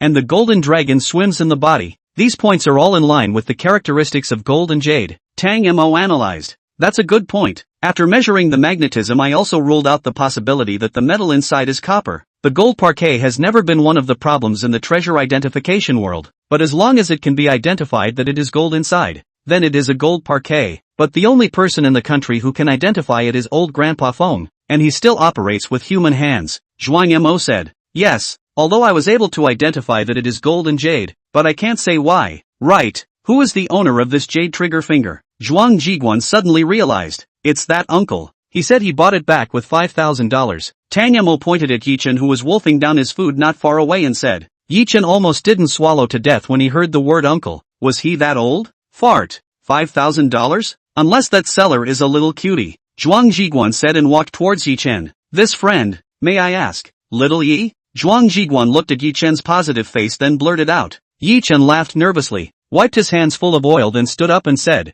Hey, Uncle Zhuang, long time no see. How come you didn't notify me when you arrived in Chengqing City, so I can receive you? Zhuang Jiguan said with chagrin. Ye Chen sniffed and almost had to cover Zhuang Jiguan's mouth. He hurriedly came to Zhuang Jiguan's ear and whispered carefully. He then told Zhuang Jiguan all the causes and consequences of the matter and requested him to keep his secret. Autumn Jingqi couldn't help but be confused as he watched the scene. This young supervisor Ye Chen seemed to have a very good relationship with Zhuang Jiguan. Ha ha, you young people really know how to play. It's fine to ask me to keep a secret, but you have to tell me what's going on with this jade trigger finger. Zhuang Jiguan couldn't help but laugh after hearing this. Ye Chen spat out a breath helplessly. It seemed like this was a no-win situation. This jade trigger finger is indeed as fake as gold and jade, Ye Chen said indifferently. At this time, Zhuang Mo stepped forward and asked, how did you prove that it is gold and jade? I am not as experienced as Elder Feng, but I can use science. All you need to do is find a regular jade trigger finger and weigh it against this one each. Afterwards, have your experts measure the volume of the metal shadow inside. If the result of subtracting the weight of the two jade triggers and then combining it with the density of gold equals the volume of the metal shadow, doesn't that mean that what's inside is gold? Ye Chen went into as much detail as he could for fear that the people present would not understand, but it still seemed to be very complicated. Zhuang Jiguan woke up at the words and clapped his hands. Wonderful! Why couldn't I have thought of such a simple method? The treasure appraisal world will surely be sensationalized by this. He then ordered the expert to proceed immediately, and it just so happened that he was wearing a Ming Dynasty second-grade official ring on his hand, which he also took off for the expert to test according to Ye Chen's method. After the measurement, the weight of Ye Chen's heavier jade trigger minus the weight of the second-grade official's ring was 20 grams, and that was the weight of the metal ring inside the jade trigger. As we all know, mass minus volume equals density, and if the result of calculating the density was equal to the density of gold, it would show that this was gold and jade. At this time, the experts measured the volume of the metal ring for 1.03 cubic centimeters. The two divided. The results are with the density of gold 19.32 G/cm3. This value almost match. The scene of the hearts of people all of a sudden on the bottom of the violent sinking. Many of them understand the value of gold inlaid jade, especially the Autumn Jingqi. Know that gold inlaid jade is priceless. The expert came up with the results of the hands are shaking. For a moment actually forgot which is the gold inlaid jade. Forehead gushed out a large cold sweat. Do not dare to move. Zhuang Zhiguan came over and recognized the second grade official ring that he had been carrying for more than 10 years, picked it up and put it on his hand, and then steadily handed over the gold and jade to the hands of Qiu Jingqi. Old Autumn, your future son-in-law can be really generous, close to unique treasures just like this as a birthday gift to you. Seeing this, Qiu Jingqi didn't even dare to extend his hand. He simply didn't have the courage to hold this gold and jade. Originally he thought Ye Chen was fooling him, but at this time even Zhuang Zhiguan opened his mouth and said yes. How could he not believe it? Then he suddenly thought of something and hurriedly opened the Tongli official box behind him, letting Zhuang Zhiguan put the gold inlaid jade inside before he held it in his hand with peace of mind. Zhang Heng saw this scene could not help but clench his fists. Face hot, very bad taste. At this time, Zhuang Zhiguan thought of something else and asked Ye Chen, Little Yi, this gold inlaid jade was really bought by you for $5,000? To be precise, it should have been auctioned off, but no one competed with me at all. No wonder that's the case. Even I don't dare to be completely sure that this is a gold inlaid jade, right? How is your father now? Zhuang Zhiguan asked again. Ye Chen couldn't help but sigh at his words. Father's situation is stable, just hasn't woken up yet. Uncle Zhuang has a heart. I have also been keeping an eye on Jiangqing City. If your father knew that you have such an achievement, he would definitely wake up right away. Uncle Zhuang, you are so humorous. Just when the crowd thought that Qiu Jingqi had picked up a great bargain on this, he placed the official box containing the gold and jade inlay in front of Ye Chen. Ye Chen, I can't accept this. The gold and jade is a national rare cultural relic, and how can I privately own it? This official box, you also take it together, or else I'll feel guilty for the rest of my life if anything goes wrong with the gold and jade. Autumn Jingqi seriously said. Ye Chen completely did not expect that Qiu Jingqi would behave like this, not only unwilling to accept it, but also in order to protect the gold inlaid jade and backward a Tongli official end. Ye Chen could not help but stand in awe. Uncle, this gold inlaid jade was given to you. How to deal with him is up to you, but I will not take back what I sent out, Ye Chen said. Chapter 54, The Perfect Move. Yes, Old Autumn. Anyway, this gold inlaid jade was only auctioned back with $5,000, the same as picking up leaks. Why did you accept old Zhang's son's official box, but not your future son-in-law's? At this time the comrades also said. Zhang Heng heard this face is green, where he is picking up leaks. This Tangli official box is actually he spent real money, according to the original price of 50,000 yuan to buy back. If it is not afraid of the Autumn Jingqi refused to want, he will not lie. How can this be the same? I really can't take on such a heavy responsibility. I have my hands full. Sooner or later this gold and jade will be ruined. Qiu Jingqi once again refused. Zhuang Zhiguan couldn't help but nod at his words. Qiu Jingqi, this person was 10 years like one day. Still this upright, always looking out for the interests of the country. Ye Chen thought for a moment and suddenly said, since both uncle and I are unwilling to accept it, then I do have a compromise. What solution? Qiu Jingqi was puzzled. How about just handing over this gold inlaid jade to the state? Qiu Jingqi couldn't help but light up at the words and exclaimed joyfully. Good.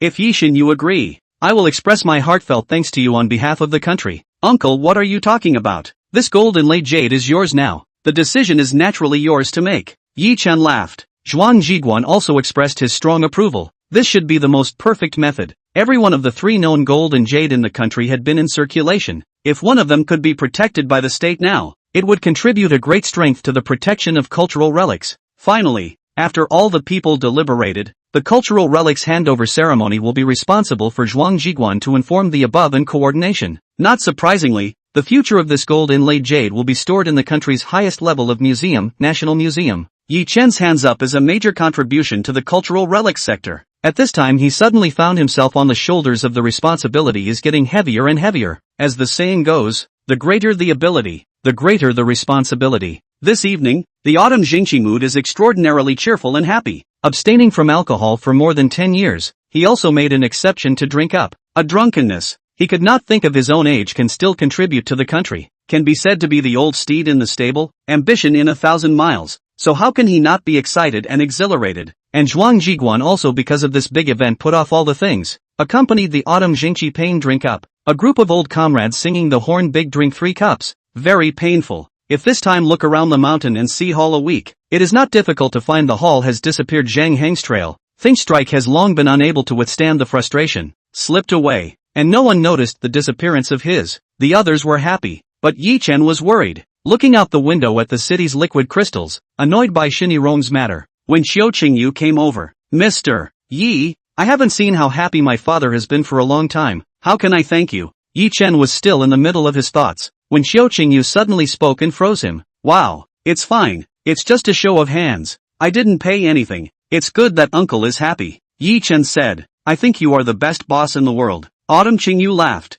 Ye Chen said seriously, I think it's better for me not to act too well in front of your father. Why? I'm just pretending to be your boyfriend. If I behave too well, it would be bad if your dad really makes me his son-in-law. Ha ha. Autumn Qingyu sniffed but couldn't laugh anymore. She suddenly just remembered that Ye Chen was just pretending to be her boyfriend. Almost she herself thought it was real. And these 2 days Autumn Qingyu was extraordinarily happy. She really wanted to pretend to be with Ye Chen at this moment. And how can I be worthy of such an excellent man? Autumn Qingyu thought to herself and shook her head without speaking anymore. The crowd drank until late at night, and Xiao Jingqi was already lying unconscious on the table, but was still full of smiles. Autumn Qingyu looked at the rotten drunk and Autumn Jingqi's brain hurt. On the contrary, Zhuang Jiguan, who also drank a lot, was sober at this time. No confusion at all was visible. I'll have someone send old brother Qiu back, Zhuang Jiguan proposed. Ye Chen waved his hand and said, it's better not to bother you Uncle Zhuang. I'll just send uncle back. Ha ha, I understand. Then I'll take my leave first. Tonight is really painful.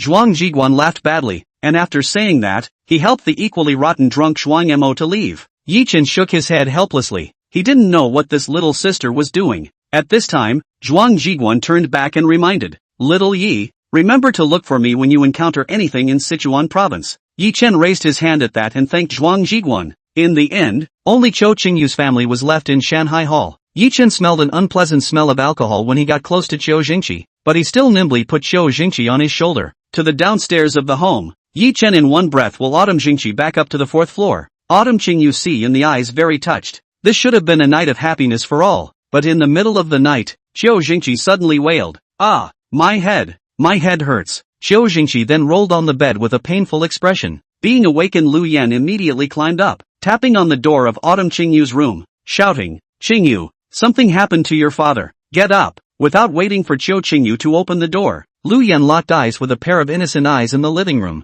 Both of them were confused. Ye Chen, who slept in the living room, couldn't imagine that Lu Yan would run out in the middle of the night. This is going to be wearing out. But it was imperative to see what happened to Qiu Jingqi. Ye Chen bounced up from the sofa and entered the room to see Qiu Jingqi rolling on the bed. With full medical skills, he hurriedly inspected Qiu Jingqi's condition. Uncle, you call an ambulance first. Ye Chen shouted, while he then looked at Qiu Jingqi. Uncle, are you having a headache? Ye Chen asked. Qiu Jingqi shouted with difficulty, my head is about to explode. Ah. At this time, Qiu Qingyu also rushed into the room and was instantly terrified when she saw her father's appearance. Ye Chen inserted his palm into Qiu Jingqi's back, and after pulling it out, his hand was covered in patches of cold sweat, and his overall body temperature was low. He also found that Qiu Jingqi's lips were blue and purple at this time, and his face was green. The symptoms were becoming more and more obvious. At this time, Qiu Jingqi's movements gradually slowed down, and then entered a coma. Ye Chen hurriedly flipped up his eyelids, and his pupils had already doubled in size. The pupils had doubled in size, a sign of poisoning, combined with Qiu Jingqi's slow breathing and fast heart rate. Ye Chen concluded that he was suffering from severe alcohol poisoning. Uncle's alcohol poisoning. I'll carry him down to wait for the ambulance first. Qiu Qingyu covered her mouth and nodded. The two mothers and daughters had both cried in fear. 5 minutes later, the ambulance quickly arrived downstairs. Ye Chen looked at the cart. Tongda Hospital for big words could not help but be stunned, but quickly reacted. Qiu Qingyu was very surprised. Quickly reacted. Autumn Qingyu family rushed to the hospital in a flurry of wind and fire. Outside the emergency room, Qiu Qingyu kept pacing back and forth, anxious, while Lu Yan sat in tears. I should have known that I wouldn't let him drink so much. It's all my fault. Lu Yan blamed herself. Auntie, how can you be blamed for this? Don't be like this. Uncle will definitely be fine. Modern medicine is still very certain in the face of alcohol poisoning. Ye Chen comforted. At this time, the emergency room lights went out. Someone pushed open the door and walked out. That person just took off the mask. Ye Chen was not calm. This is not Zhang Hong, who had only just met a short time ago. Zhang Hong, how is my father? Qiu Qingyu greeted him and asked anxiously. Zhang Hong took a deep breath and said, Uncle Qiu's situation has stabilized for the time being, but he still needs to continue to observe. Xiao Hong, can I go in and take a look at him? Lu Yan requested, but was rebuffed by Zhang Hong. Uncle Qiu needs to rest now, so you guys should rest first as well. Don't worry, I will definitely not let anything happen to Uncle Qiu. Zhang Hong promised towards Qiu Qingyu, and with that, he left. Just as Zhang Hong passed by Ye Chen caught a trace of a weird smile from his mouth, which nagged at Ye Chen, a feeling he had the moment he saw the ambulance. The three of them coped with the second half of the night by leaning on the chairs in the hospital aisle. Both Qiu Qingyu and Lu Yan were dazed with their eyes wide open. On the contrary, it was Ye Chen snoring that lasted for a long time. It's not that he's heartless, but he's not worried about what will happen with simple alcohol poisoning. Just when he had just entered sleep, a series of rapid footsteps jolted him awake, and he then heard Zhang Heng's voice. Patient with alcohol poisoning induced cerebral hemorrhage, falling into coma again, must be resuscitated immediately. When Ye Chen opened his eyes, he saw Zhang Hong leading several other doctors and nurses rushing into the emergency room, leaving him bewildered. Didn't he just say he was stable? How did he suddenly have a brain hemorrhage? The two mothers and daughters cried again. Ye Chen heard also cannot help but panic. Brain hemorrhage is not a small problem. We must know that every year there are 110,000 people died of alcohol poisoning caused by brain hemorrhage, accounting for 1.3% of the total deaths. The lethality rate is very high. Ye Chen hurriedly comforted the two of them. He could not help anything outside the operating room. 2 hours passed. The door of the emergency room opened again. At this time, the two mothers and daughters finally saw Qiu Jingqi lying on the hospital bed being pushed out. But Qiu Jingqi was still in a state of sleep. How is Zhang Hong my father now? Qiu Qingyu asked after him. Uncle is already fine. Now he only needs to be hospitalized for a while to recover. Zhang Hong softly said. Zhang Hong is really thankful to you. If not for you, my two mothers and daughters really don't know what to do. Lu Yan thanked. This is what I should do. No need to take it to heart. At this time, Ye Chen walked to Zhang Hong and asked, Mr. Zhang, may I ask what are the indications for Uncle's surgery? Zhang Hong was stunned. He didn't expect Ye Chen to ask him this question, but he still said, I detected that Uncle's cerebral hemisphere hemorrhage exceeded 40 milliliters. Is there any problem? Uncle's alcohol poisoning even induced a cerebral hemorrhage with a bleeding volume of 40 milliliters? Ye Chen asked rhetorically. What's so rare about it? This kind of case is very common in medical history. Do you want me to show you? Zhang Hong said smugly. Zhang Hong left with the nurse after saying that. Ye Chen could tell from his footsteps how smug Zhang Hong was right now. He felt that something was definitely not right with this person. Chapter 55, the original form revealed. 2 days after that, Qiu Qingyu and Lu Yan had been watching over Qiu Jingqi in the high-class ward arranged by Zhang Hong, not moving an inch. Even Ye Chen's offer to stay behind and let them go back to rest was rejected. Qiu Qingyu's entire body had become much more haggard, and Ye Chen's heart ached vaguely at the sight of her withered and disheveled long hair. At noon that day, Zhang Hong knocked on Qiu Jingqi's hospital room, signaling that he had something to say to Qiu Qingyu. Without saying a word, Qiu Qingyu followed her out, and Ye Chen followed behind uneasily when he saw this, only to see Zhang Hong lead Qiu Qingyu to the stairwell. His sneaky demeanor made Ye Chen feel even more suspicious. Ye Chen hurriedly walked to the stairwell of the next floor from another passageway and eavesdropped on the words of the two. He only heard Zhang Hong say first, Qingyu, Uncle's latest test report came out. Although Uncle's brain hemorrhage problem has been solved, it has now been discovered that he has an intracranial infection, and it is still very serious. Autumn Qingyu's head almost died when she heard this, anxiously saying, Zhang Hong, you must save my father, please. At this time, Zhang Hong revealed a very difficult expression and said, of course it's no problem, but this time the treatment is very complicated, which also means that the resources that need to be spent are also a lot of resources. Even though I'm the dean, but this hospital is not mine alone. Just tell me how much money is needed in total. Qiu Qingyu interrupted. 2 surgeries before and after plus convalescence will probably require more than $4 million. Zhang Hong said indifferently. The moment she heard this amount, Qiu Qingyu didn't even need to do the math to know that their family couldn't even afford to shell out. Her annual salary was only 300,000, and she had only just bought the house in Baguio district, so she didn't have much savings at all. She took 2 steps back slightly, and her heart sank violently. Qiu Qingyu asked again, Zhang Hong, can you help my father with the surgery first? I will definitely find a way for the money. How can this be? This hospital isn't run by a single person. Even though I'm willing, the hospital won't let me into the operating room. But where am I going to find that much money? Please Zhang Hong, you must save my father. Qiu Qingyu begged. At this time, Zhang Heng's expression turned and said with a difficult look on his face, actually, I have long thought about your situation, so I sought my dad's help at the first time. With his financial strength, taking out $4 million is definitely not a problem. But he has one condition. Autumn Qingyu asked without hesitation. What condition? Aha, Qingyu, you know how much my dad likes you, right? That's why my dad wants you to be his daughter-in-law, and that 4 million will be taken as a gift. Zhang Hong said with embarrassment. You guys this is forcing me to marry you? Autumn Qingyu suddenly realized where it was wrong and quickly understood what was going on. Qingyu, how can you say this? I am clearly giving you one more road to choose from. Zhang Hong rationalized. Qingyu couldn't help but fall into deep thought after hearing this. On one side was her own happiness, on the other side was her father's peace, but this was not a choice at all in Qingyu's eyes, and she quickly chose the latter. Qingyu was about to open her mouth when a strong wind rolled past her ears. Scum! I'm going to swallow you! Ye Chen shouted, and his rigid fist slammed into the right side of Zhang Heng's face lightning fast. The powerful inertia caused him to spin and fall to the ground unconscious on the spot. Qingyu watched and became anxious, holding Zhang Heng and shouting, Ye Chen, what are you doing? Are you really planning to marry him? Ye Chen asked. What else? What else can I do? I can't let anything happen to my dad. Qingyu sobbed. You stupid woman. How dare you believe this scum's words? It doesn't even take $4 million to dismantle someone and put them back together again. He's clearly setting you up.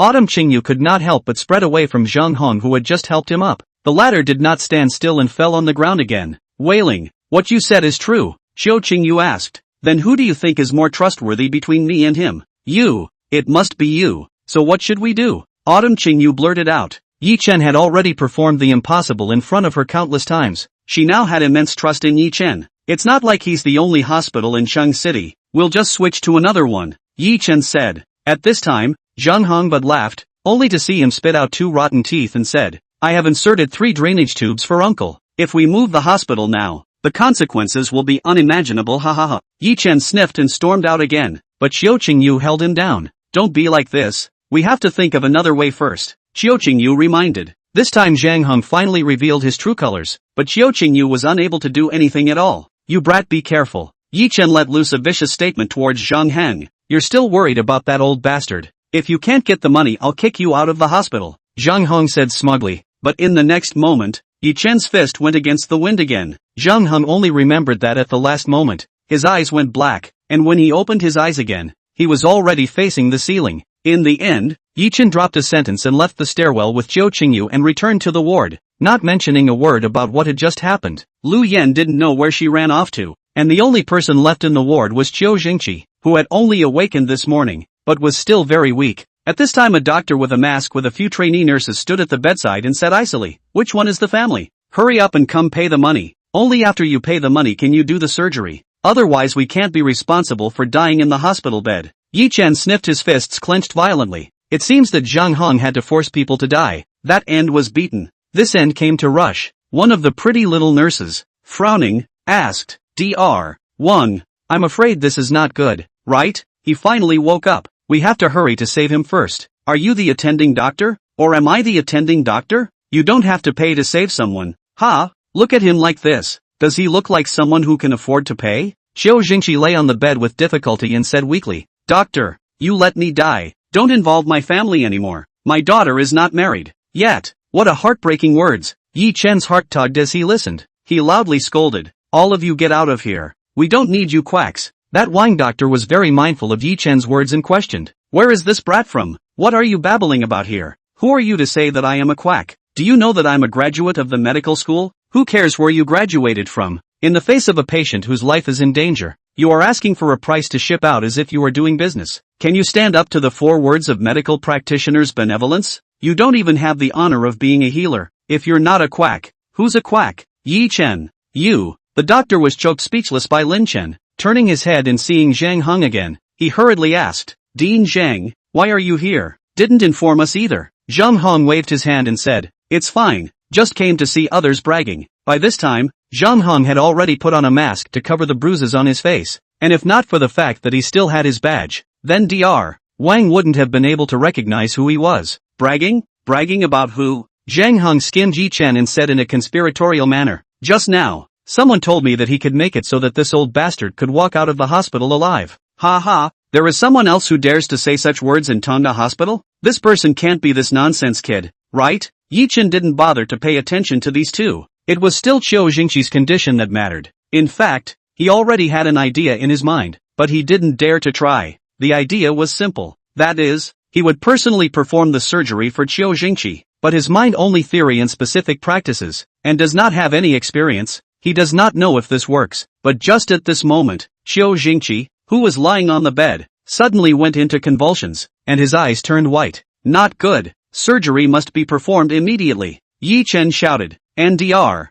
Wang and Li Hao just stood by and watched coldly, looking like they were waiting to see a good show. Unmoved, Ye Chen ordered to Zhang Hang, "You don't want to do it, right? I'll do it then. I demand that the surgery be performed immediately and I'll be the main surgeon." Zhang Hong seemed to have heard some big joke and immediately laughed maniacally. "Did you hear that, Dr. Wang? He actually said he wants to be the main surgeon, ha ha ha. Young man, have you watched too many TV dramas, thinking that just anyone can enter the operating room? Surgery is fine. It's just that I'm the one who will remove the 3 drainage tubes for Qiu Jingqi. You take this old miscreant with you and leave to go home and wait for death, or else in the future, your whole family can't step foot in Tongda Hospital. We will no longer be here to serve you. You're so medically proficient anyway," Zhang Hong threatened. After all, Tongda Hospital's status in the city was also second to none. He was not afraid that the Qiu family would not come here to see a doctor for the rest of their lives. Zhang Hong was still quite confident about this. Qiu Qingyu was now going crazy with anxiety, looking at her father rolling around on the hospital bed, and now he was being kicked out of the hospital. She couldn't help but fall into despair.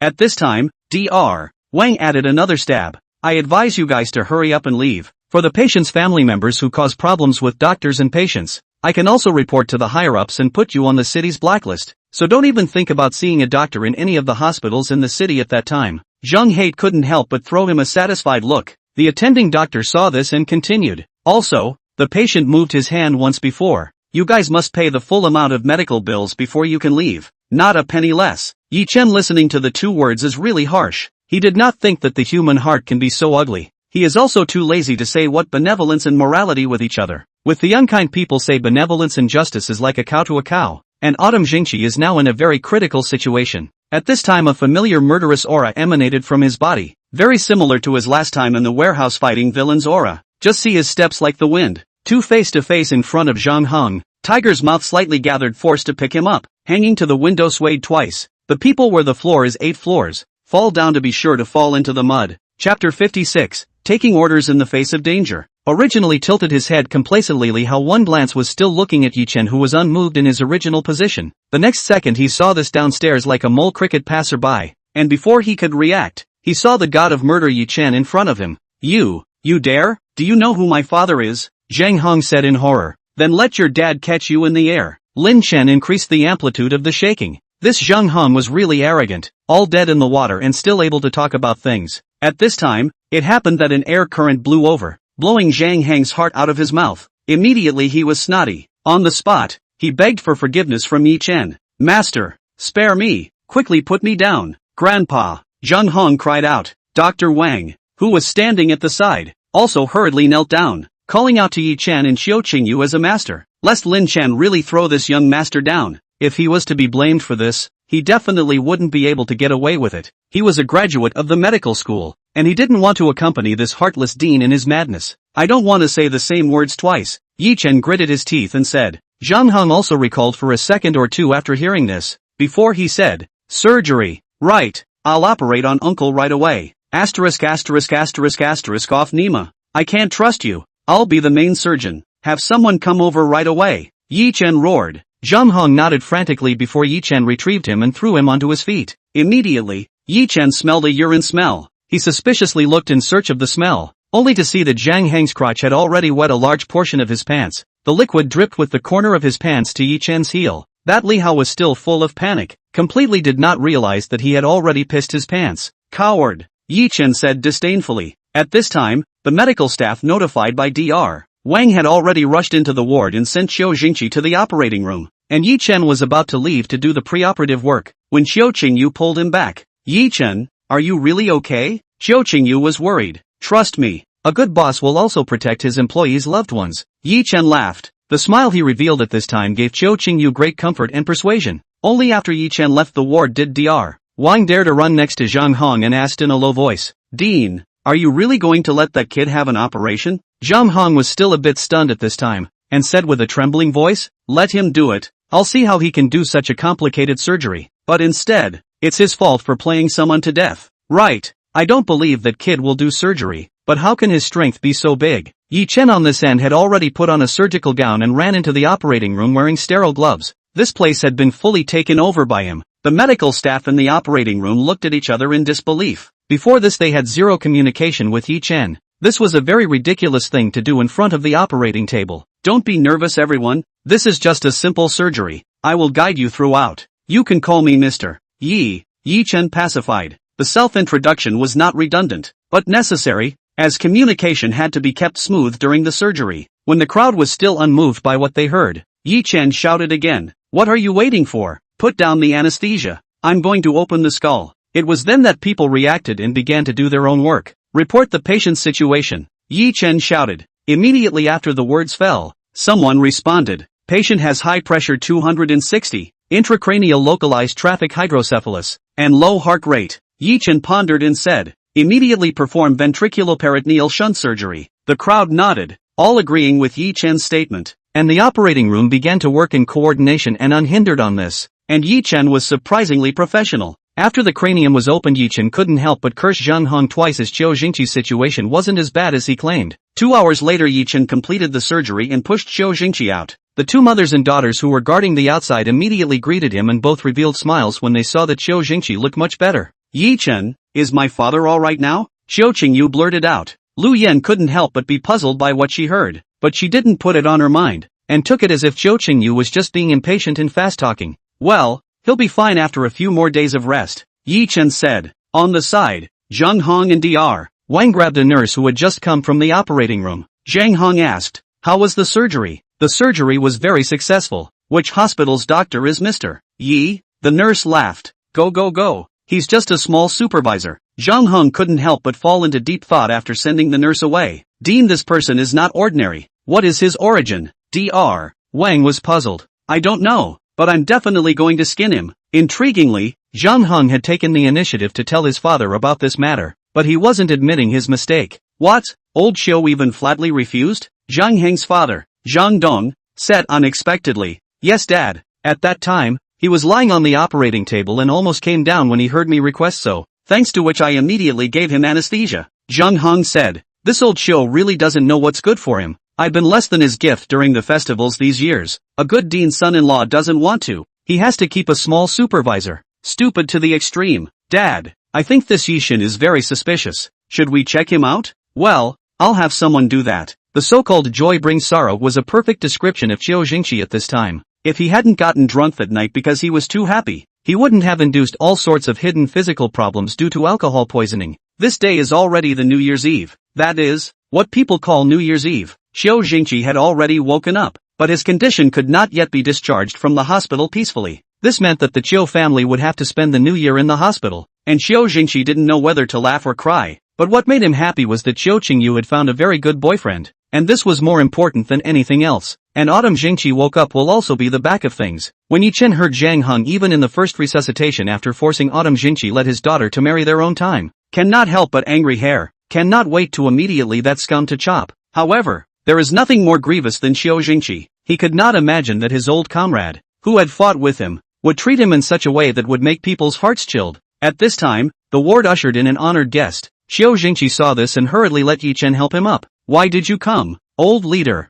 This flatters me," Qiu Jingqi said excitedly. "You said how could I not come? This old Zhang has gone too far. I must seriously criticize him when I see him," Zhuang Jiguan said angrily. The corner of Ye Chen's mouth couldn't help but raise up at his words. If it wasn't for him being here, where would Zhuang Jiguan be so free to make a special trip over? Where would he dare to show up now? Even his asshole son doesn't dare to come to the hospital. "Speaking of which, shouldn't you thank your future son-in-law?" Zhuang Jiguan hinted. Qiu Jingqi instantly darkened his face at his words. "Why should I thank him?" Just as the crowd was puzzled, he continued, "We're almost family. Why be so polite? Ha ha ha, don't be too skinny, old brother Qiu." Zhuang Jiguan laughed, but Ye Chen couldn't laugh at his words. It's hard to believe that Qiu Jingqi really wanted him to marry Qiu Qingyu, right? On the contrary, Qiu Qingyu, even the blind could see how happy she was. Her face couldn't help but be shy. Qiu Jingqi didn't know how long he hadn't seen her look like this. At this time, Qiu Jingqi waved his hand to Ye Chen, signaling him to come over. "Little Yi, just now it was a joke. I, Qiu Jingqi, really want to thank you," Qiu Jingqi said with deep emotion. "Uncle, you don't have to take it to heart. I'm Qingyu's boyfriend. This is what I should do. No. My gratitude is not only for the gold inlaid jade and you saving me, but you made me understand one thing." The crowd was puzzled and all looked at Qiu Jingqi expectantly. He added, "As a sales executive, you are able to appraise treasures and also know how to save people. Even I can't beat you in chess. You made me realize that there is no difference between high and low in people. and I shouldn't have the so-called gateway thoughts, because everyone has their own unique highlights, and I have no right to criticize you at all. Thank you, uncle. You are overpraising. Ye Chen laughed, and Xiao Qingyu was also moved to tears watching this scene. At this time, Zhuang Jiguan added with a bad smile, since you are so satisfied, old brother Qiu, why don't you take this son-in-law? Ye Chen was instantly anxious when he heard this. Zhuang Jiguan knew that he and Xiao Qingyu were pretending to be a couple, but he even deliberately played a bad trick. He secretly glared at Zhuang Jiguan. Autumn Jingqi brightened up and said towards Ye Chen, I'm absolutely relieved that Qingyu is entrusted to you. I just know if you're willing to do it. Little Yi. Ye Chen was dumbfounded. This is going to play with fire. Where is your daughter worthy of him? At this time, someone suddenly said, only to see two more people walked into the hospital room. Ye Chen looked up and his fists immediately bulged. The visitors were none other than the Zhang family's father and son. Yo, the old headmaster is also here? Great. Get ready for a good show. Zhang Dong said smugly. Old Zhang, you came just in time. Aren't you going to explain these things to me? Zhuang Jiguan said seriously. Zhang Dong did not show any weakness in the face of Zhuang Jiguan's majesty and said, I will definitely give you an explanation for this matter, old headmaster, but before that I have something even more exciting to say. In the hospital bed, Qiu Jingqi had been quite happy to see the Zhang family father and son come as provoked to come up for air for a while before he slowed down. He angrily said, Zhang Dong, what did you mean when you just said that my daughter is not good enough for Ye Chen? Ye Chen? Who said his name is Ye Chen? He is clearly called Ye Chen. Zhang Dong said inexplicably. Ye Chen couldn't help but frown at his words, and both Zhuang Jiguan and Xiao Qingyu tensed up. What are you babbling here? Get the hell out of here. Qiu Jingqi snapped. Zhang Heng, properly introduce General Yi to your uncle Qiu. Zhang Dong laughed, only to see Zhang Heng open the tablet in his hand and began to read. Ye Chen, the eldest son of the head of the Yi family in Jiangqing City, the current general manager of the Yi Group in Jiangqing City, and the top 10 outstanding entrepreneurs of the year. Chapter 57, Groundless. Zhang Heng read in a gushing manner, reporting some of Ye Chen's previous great achievements in detail. It turned out that Ye Chen could be searched out on the internet with a random Baidu. It was just that no one knew Ye Chen before. Uncle Qiu, take a look at the photo of Ye Chen on the internet. Is it this Ye Chen in front of you? Zhang Heng said as he handed the tablet to Qiu Jingqi. Qiu Jingqi looked at the online Ye Chen's photo. He didn't need to wear presbyopia glasses yet he was sure that it was Ye Chen, but he still asked, Ye Chen, is this really you? Ye Chen looked at Xiao Qingyu with difficulty. Xiao Qingyu squeezed out a smile and nodded to him, signaling that it's okay for him. Only then did Ye Chen nod with difficulty. Zhang's father and son immediately applauded happily when they saw this. Zhang Dong continued, Old Autumn, we found out that before the two of them went back to Sichuan province, they had always been in a superior-subordinate relationship, but as soon as they arrived in Sichuan province, they became a couple. Do you think it's strange? Zhang Heng added at this time. Right, and he. Enough. Qiu Jingqi scolded. Qiu Jingqi, this can be heartbroken to death. Originally thought to catch a golden son-in-law. Did not think it was by the daughter collusion outsiders played a meal. But despite this, he is still grateful to Ye Chen. Old Autumn, you don't mind me talking too much. Now since this future son-in-law of yours is fake, why don't you consider my family Zhang Heng? Zhang Dong laughed. Yes, Uncle Qiu. It was all a misunderstanding before. I promise I will be good to Qingyu. Zhang Heng concurred. Qiu Jingqi swept his cold eyes towards the two. Almost murderous. Even if all the men in this world die out, I will not let Qingyu marry into your family. You. Zhang Dong was about to raise his finger to point at Qiu Jingqi, but he was suppressed by Zhuang Jiguan's furious gaze, which was a kind of superior's majesty that penetrated the bone marrow, commonly known as the royal qi.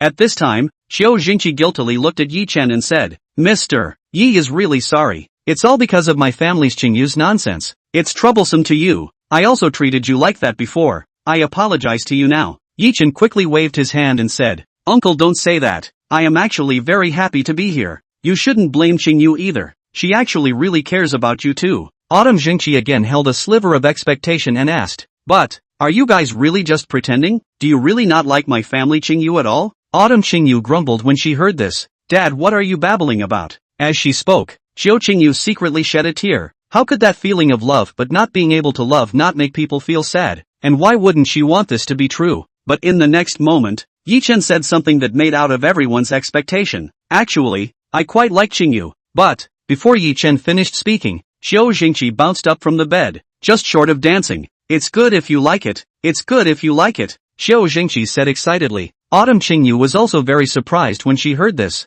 and instantly cried out in excitement. The thing she had been longing for had really happened. Little Yi, you've hidden it really deep. I didn't expect that this time. Old brother Chiu, you've really taken a good son-in-law. If only my little ancestor had this blessing, Zhuang Jiguansha said with lemon. Xiao Mo is not even an adult yet, or my family Qingyu is competitive. Xiao Jingqi said smugly. Ye Chen looked at the crowd all this happy he was not able to spoil the fun for a while, and to his surprise, Xiao Qingyu also seemed to be interested in him. Since the words had been said, why don't he just do it once and for all, and ruthlessly hit the face of Zheng family's father and son, only to see Ye Chen walk to Xiao Qingyu and said affectionately, Qingyu, from the first day I saw you I was attracted by your beauty, but what moved me was your even more beautiful heart. I like the way you seriously taught me how to put my change, and I like your smile. You told me not to ignore the people around me, not to ignore the beautiful things, and you are the most beautiful scenery in front of me. I like you. Qingyu, can you accept me? Autumn Qingyu had long been moved into a tearful state by this time. Even Autumn Jingqi was ashamed to hear such a meaty confession from Ye Chen,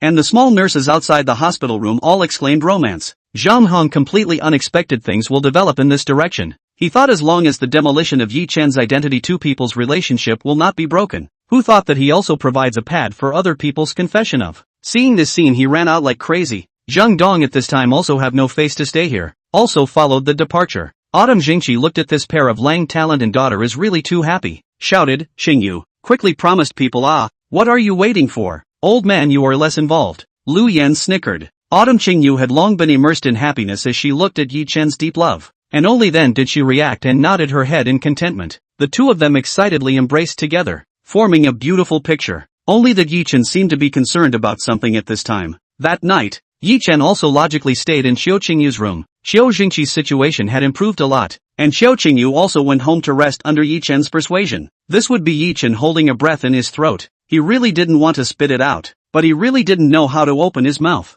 At this time, Autumn Qingyu suddenly asked, Ye Chen, do you have something to say to me? Qingyu, or you understand me? Ye Chen said in relief. We are together now. We have to face anything together. You can say it. Autumn Qingyu gently said. Ye Chen looked infatuated. He had never seen such a meek side of Autumn Qingyu. It seems that the magic of love is really too great. Actually, I'm hiding many secrets that I didn't tell you. Ye Chen thought for the sake of it. Since they are secrets then keep them in your heart. It's not like I want to know. Xiao Qingyu laughed. Ye Chen seriously said. No. There is one thing I have to tell you because this thing needs to be accomplished together now. Good, please give the task, boss. Yo, the iceberg beauty can actually joke? Ye Chen said in surprise. Be less talkative and speak quickly. Ye Chen said after thinking about it. I may not be able to be with you full time right now, because there are more daunting things that I need to accomplish. Xiao Qingyu couldn't help but stare at his words and asked, what do you need me to do? Ye Chen couldn't help but feel a warmth in his heart. Xiao Qingyu didn't ask what it was about.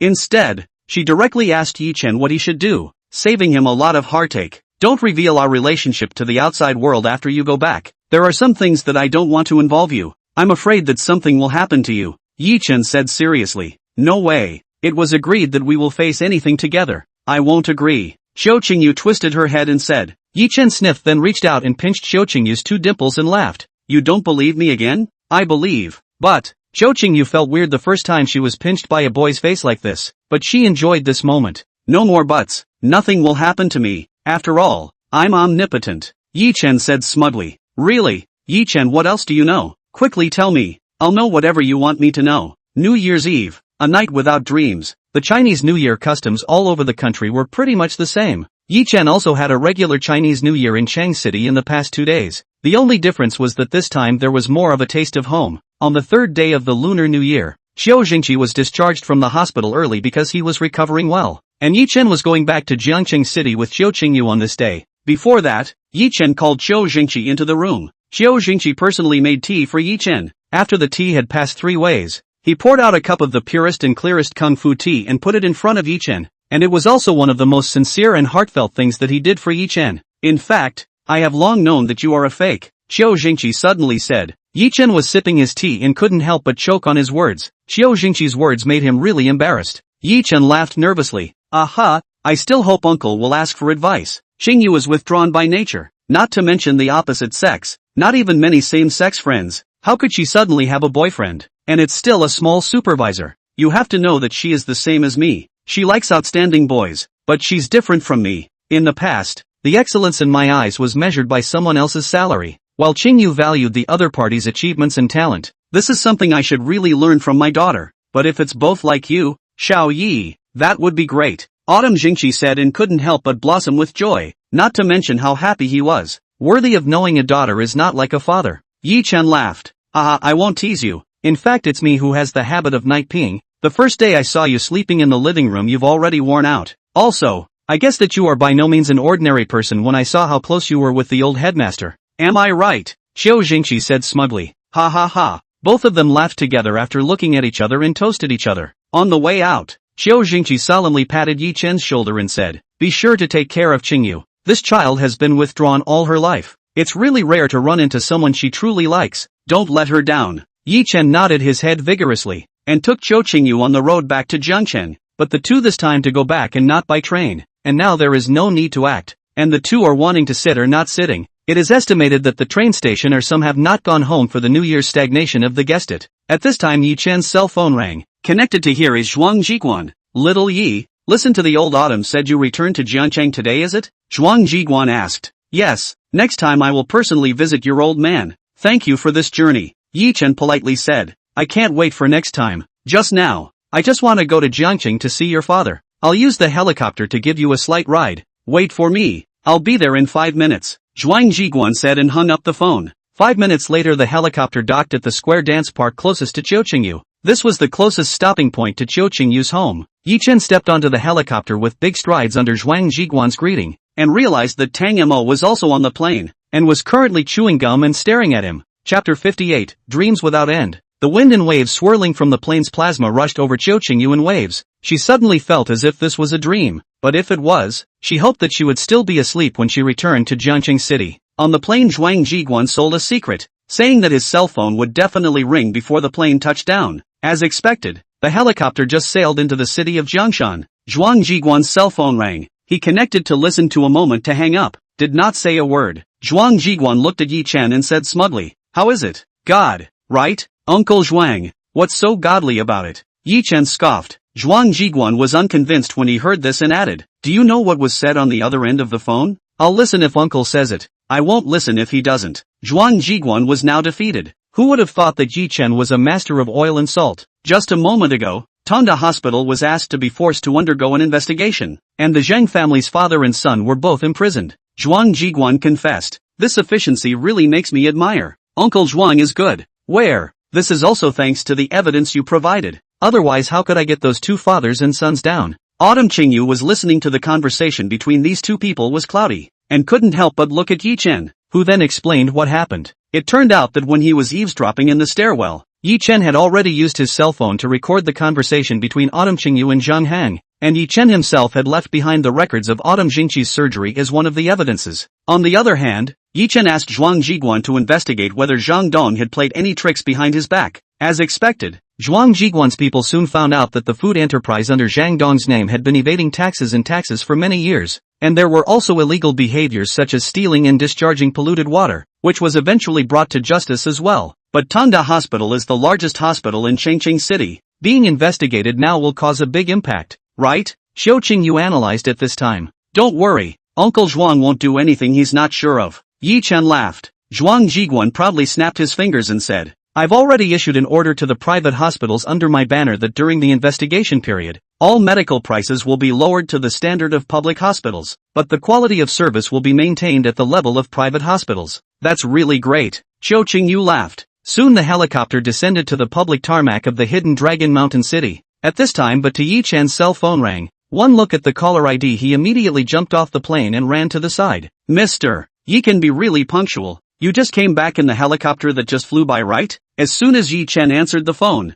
that unique charming voice came over. Naturally it was the wise and mature Shinirong. Ye Chen awkwardly said, "Boss Shin, you can be really smart. What's the matter? Have you promised others that you've forgotten everything? Can you afford me?" Shinirong said grudgingly on the other end at this time. "How dare I forget? Didn't I just come back?" Ye Chen said in tears and laughter. "I don't care. If you don't come down tonight, you'll suffer the consequences." Shinirong put down harsh words and hung up the phone after saying that. At this time, Qiu Qingyu walked over and asked, "What's wrong, Ye Chen?" "Nothing. I'll send you home first. You're also tired these few days," Ye Chen proposed. In the end, the two of them, Zhuang Jiguan and Ye Chen, parted ways on this, but according to Zhuang Jiguan, he would remain in Jiangcheng City for a while, because this was his hometown. At 7 o'clock in the evening, Ye Chen, who had just returned home, sneaked to Shinirong's house halfway up the hill. He should have been open and aboveboard, but ever since what happened that day, he was unconsciously vain. Arriving in front of Shinirong's house, Ye Chen just wanted to press the doorbell, but found that the courtyard door had already been opened. Leaving a gap, Ye Chen pushed and entered. After walking inside, Ye Chen realized that the residential door had also been opened in advance, and could not help but helplessly shake his head. Is that woman so confident that she thinks I will come? Ye Chen secretly thought. He slowly pushed the door and entered, only to hear the sound of stir-frying coming from the kitchen, so he thought that it should be Shinirong inside. But the living room TV is playing Pleasant Goat and Big Big Wolf, but left Ye Chen quite puzzled. He approached to look, only to find that the sofa in front of the TV is sitting on a cute little girl, a face of baby fat, so that Ye Chen cannot help but want to pinch on a hand. Seeing this, Ye Chen yelled, "Boss Shin?" Shinirong then poked her head out of the kitchen. "You're here? Accompany Tong Tong to play for a while first. The rice will be ready soon."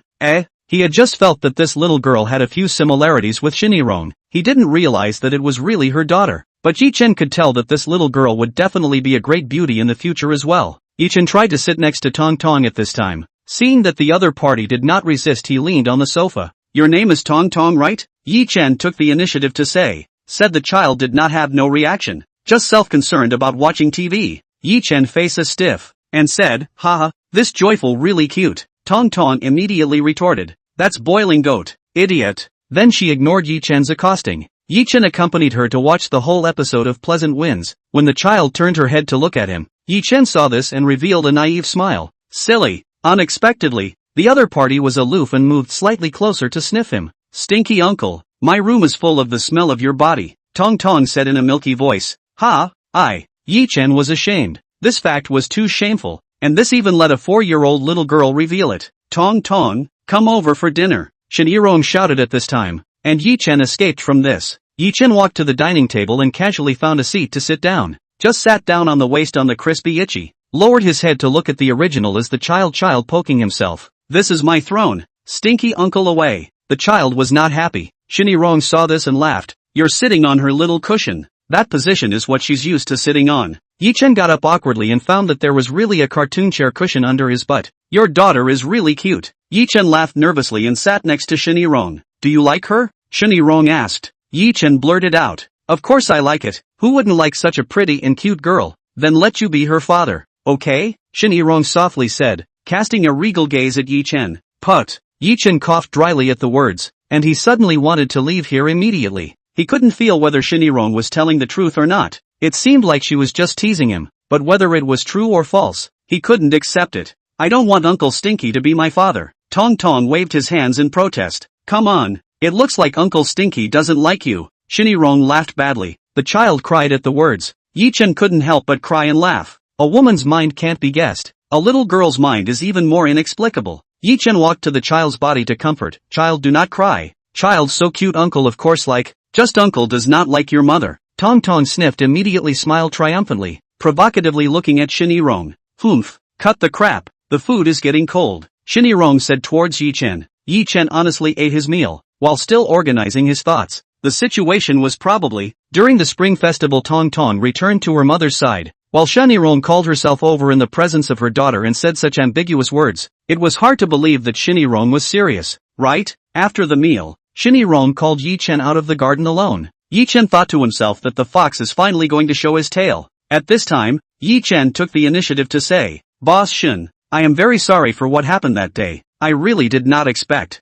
It happened as it happened. I don't regret it," Shinirong said calmly. Ye Chen froze, for a moment had not understood what Shinirong meant by this. "What do you mean by no regrets?" It's hard not to believe that she also. "Can I do something for you? Otherwise I can't get over it," Ye Chen inquired. Shinirong couldn't help but change her face when she heard this and said unhappily, "What do you take me, Shinirong, for? Do you have to constitute a trading relationship for you to be at peace?" "I don't need it when I say I don't need it." A strong sense of guilt surged into Ye Chen's heart. He did not expect Shinirong to think this way. "No matter what, I will definitely be responsible. What can you do for me? Could it be that you will marry me if I ask you to? Please think clearly before you speak, okay?" Shinirong said. Somehow, Ye Chen suddenly felt that he was a childish child in front of Shinirong and was being educated by her condescendingly. At this time, Shinirong said again, "If you really want to do something, then leave." we won't cross paths again in the future. But, Ye Chen was reluctant to say, if I let you go,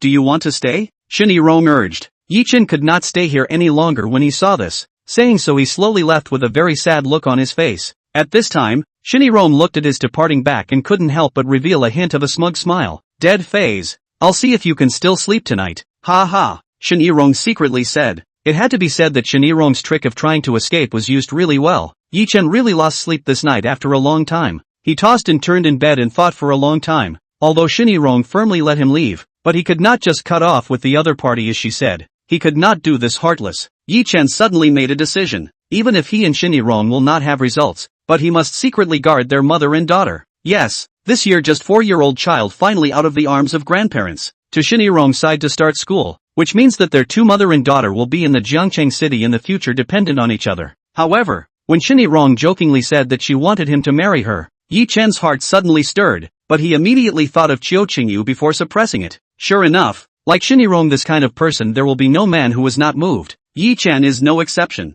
The following days were uneventful, and soon the spring festival came to an end, and Ye Chen was back in the embrace of his career. Chapter 59 Gang Master Joe Meteor. The company's operations all went on as normal, and Ye Chen and Chiu Qingyu likewise maintained a superior subordinate relationship. No one could see their relationship. On the first day of work, the company held a meeting at the beginning of the year as usual to discuss the group's development plan for this year. At the meeting, Chiu Qingyu was still sitting in the corner position, but from time to time, she took a peek at Ye Chen in front of the announcement of the grand strategy. Her face could not help but red up, turning into a Ye Chen's exclusive little fangirl. At the end of the meeting, Ye Chen asked the executives if there was anything they wanted to add, at which time many people raised their hands. Mr. Ye, you see that you have now led the group to great heights and are very familiar with all the company's affairs. I wonder if we can apply to reinstate Assistant Autumn to her original position. Yes, Mr. Ye. Assistant Autumn was originally the supervisor who coordinates the work handover of each department.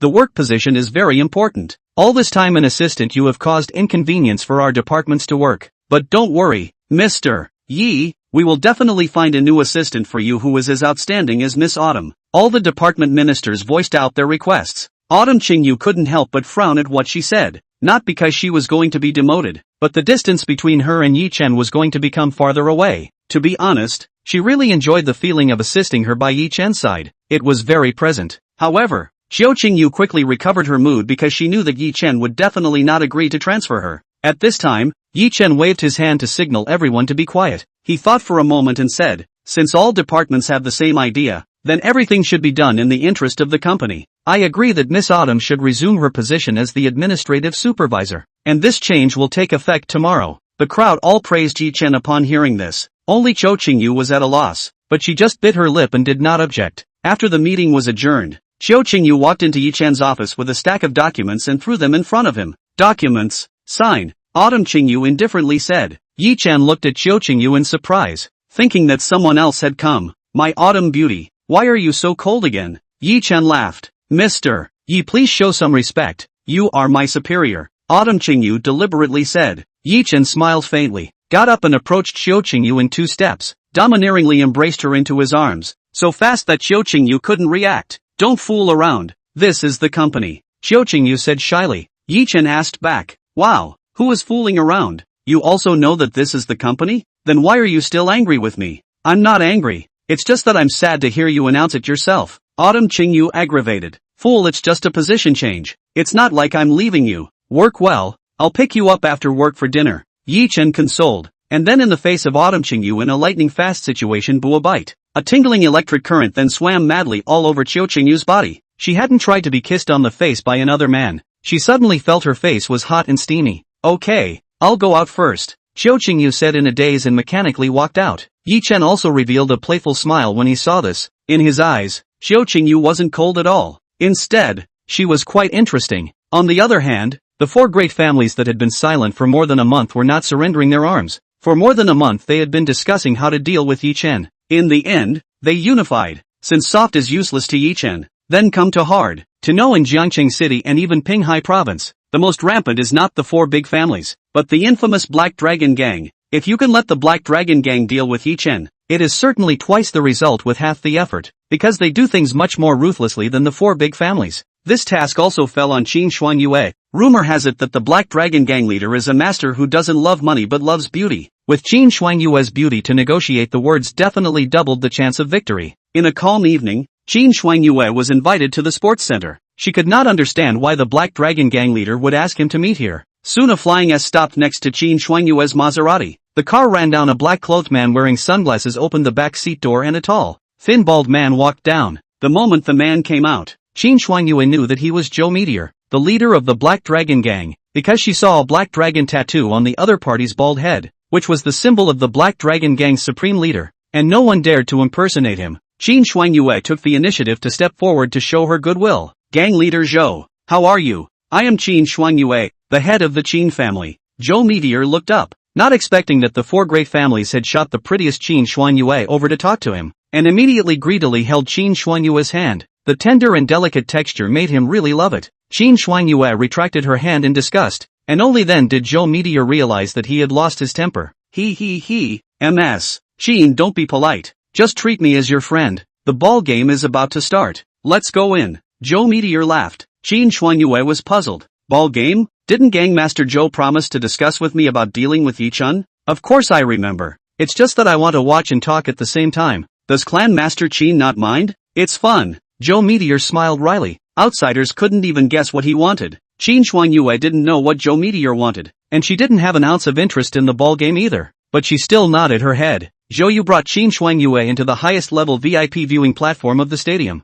which was at the top of the entire stadium, and the people inside could see the entire game through the floor-to-ceiling glass. Soon the game started. Joe Meteor lit a Cuban cigar and sat next to Qin Shuangyue, continuously delivering secondhand smoke. He just wanted to see Qin Shuangyue's difficult look. Qin Shuangyue was frowning, her arched eyebrows at the side. It was very unpleasant. She was about to open her mouth, but unexpectedly Joe Meteor took a step ahead of her. Miss Qin, do you know why I, Joe, like to watch matches? Qin Shuangyue blurted out. I don't know. Joe Meteor laughed. If a match is completely within my control, then it is a game that belongs to me, and I like playing games very much. I don't understand what you're talking about. Qin Shuangyue was puzzled. She felt that Joe Meteor was smiling in a very perverted and creepy way. Joe Meteor looked at his watch at this time and quietly put his hand on Qin Shuangyue's shoulder and said, MS. Qin, do you see that player number 15 in the black uniform down there? Qin Shuangyue endured Joe Meteor's hairy hands and looked to where his fingers were pointing, and there was indeed a black-clothed No. 15 player constantly running around. Joe Meteor laughed wickedly again. Jia, he will be carried out in 5 minutes. Do you believe it? You've successfully piqued my curiosity. Gangmaster Zhou. Qin Shuangyue laughed, only to see that player number 15 suddenly got the ball with ease, and he began to make an impact on the basket with very skillful and aesthetically pleasing movements. He back-dribbled past the first defender with a double change of direction, and finally managed to break through to the basket with a European step, and was about to get up for a foul shot when he felt a strong grip pulling him back to the flat ground. The next moment he fell heavily, landing on a single straight foot, the strong pressure causing him to reverse fracture his entire knee, which dented backward in a gruesome manner. The only thing he saw in his last moments before passing out from the pain was a man in the No. 56 jersey yelling innocence and acting very guilty in front of him. Player number 15 was then carried out by the medical team while the referee gave player number 56 nothing more than a first-degree malicious foul. Qin Shuangyue narrowed her eyes at all of this and wondered what Joe Meteor was trying to express.